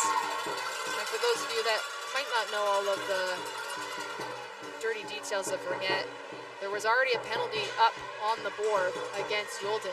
And if there's two people in the box, guess what time it is? It's Emily's favorite time. 3-on-2, so normally you want to give the ring to the other team as fast as possible so you can get as long as possible for that 3-on-2 opportunity. And they'll have 1 minute and 12 seconds on this one. As Wham sets up that triangle. This is their first opportunity for a 3-on-2 here. We'll see how the Rath defense deal with this. Murray and Ung. Blocked by Murray. Rachel Ung now with it. Those two have played together for many, many years. How do I know that? I also played with them for many, many years. These two are classic 3-on-2. And Henderson gets a shot off, and Nystrom gets a piece of it. Again, hard fighting there from Ung, passing it to Murray. Murray just trying to get it out into open space. 32 seconds on that 3-on-2 remain. Henderson now up top, shoots. Puts it into Nystrom's crest. Not too troublesome for her.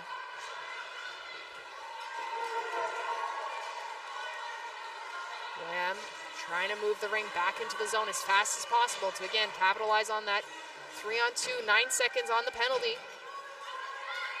Bell at top, moves it back to Dreger. Dreger back up to Bell. And a shot goes in from Ketsa. She's on the post. Dreger to Bell to Ketsa, and it's in. Not a very strong shot, but enough just sliding under the pads of Nystrom gets it past her. And that'll put Wham up on 2 goals here. The penalty had yet to expire, so they still have, are they canceling it? The penalty had just expired, it looks like, actually. Yep, that's canceled. So back to 5-on-5 here. Wham. Adding another goal to their short lead here. Lots of time to still go. Rath have yet to get there first.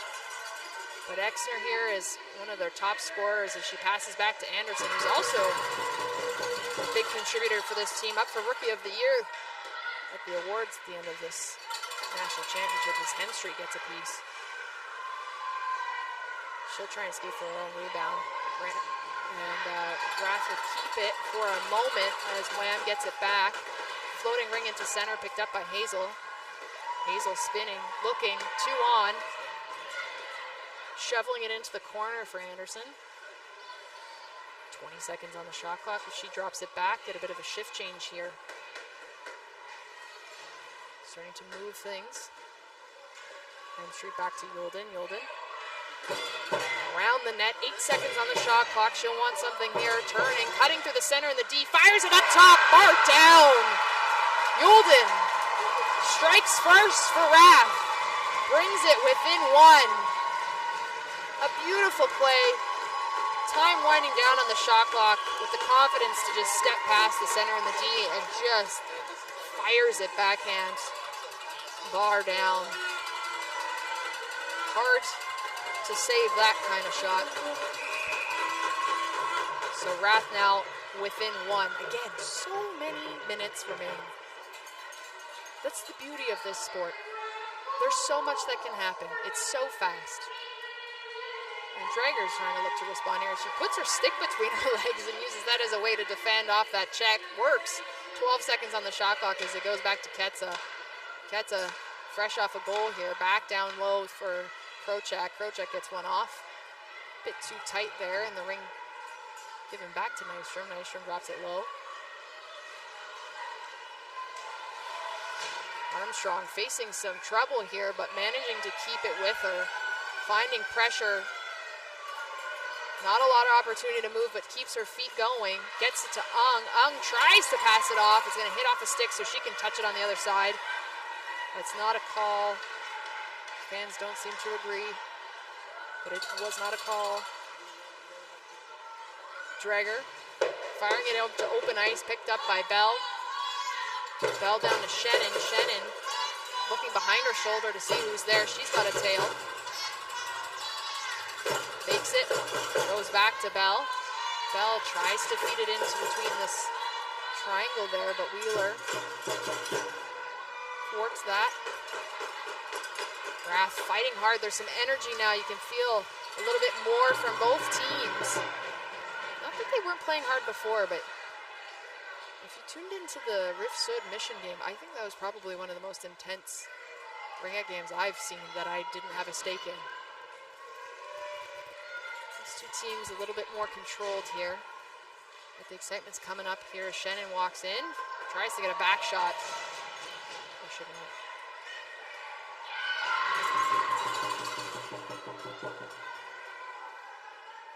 Shannon still maintaining possession here. She looks around for support. 17 seconds on the shot clock as she finds the drop pass to Dreger.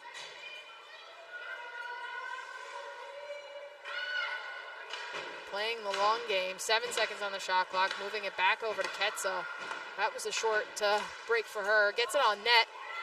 Dreger tries to find herself moving right in. Picks it off. That long stick, man. That'll get you. You think you're out of harm's way, but it will find you.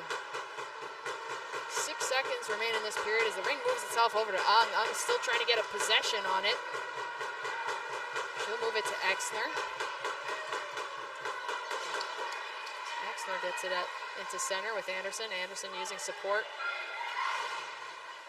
Murray now moving it down to Brewster. Brewster at the long pass to Anderson with 10 seconds on the shot clock. Looking for something here. Brewster now gets the shot. Debaji tried to tap it in for her own team control, but the ring was already in the crease, so possession will go back to Rath. 5 minutes and 37 seconds remain.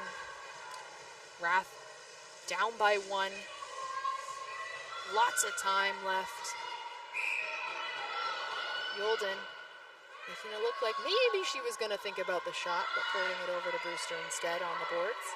Keeping things a little bit safer here as they start the cycle. Back to Yilden, dropping. She got the last one. Now she's over to Brewster. Brewster cuts, tries to get one off. Finds the top of Ryu's stick. So that'll be the reset. Both maintain the possession here as that rings picks off by Asuka. Over to Bell. Bell now in the neutral zone. Finding that long open pass that Mitsuka can just skate right into. Bell to Bell. 10 seconds on the shot clock here. Battle along the boards caused the reset. Bit of a possession change here, but Wham will take control. Starting the cycle back behind the net, finding pressure. There's a lot of movement there from Exner at center, really stretching the center roll out to the boards. Again, there's a lot of different strategies you can play with the triangle. Exner deciding now's the time to be aggressive. And now here she is with the ring. Tries to move it up, but it's whacked off by Davaji. Picked off by Dreger from Gillespie. Gillespie now, she gets possession. 4 minutes remaining in this game. We think in shot clocks in Ringette, so that's 8 shot clocks. Lots of shot clocks left. As this one winds down, 10 seconds on it. Rath now, Exner cutting across traffic. Gets taken down. Armstrong, though, passes it over the blue line, but doesn't get the ring over to the net in time for that reset. And so goaltender will get the ring.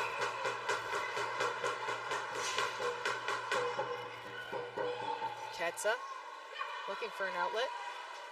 Banks it off the boards. A flipping pass. Right over to Bell, and that was brilliant because it was flat. To just sail right into her stick. Wham, moving it easily across, trying to create space. Gets the shot with Nystrom. Nystrom finds an easy outlet with Meyer. Meyer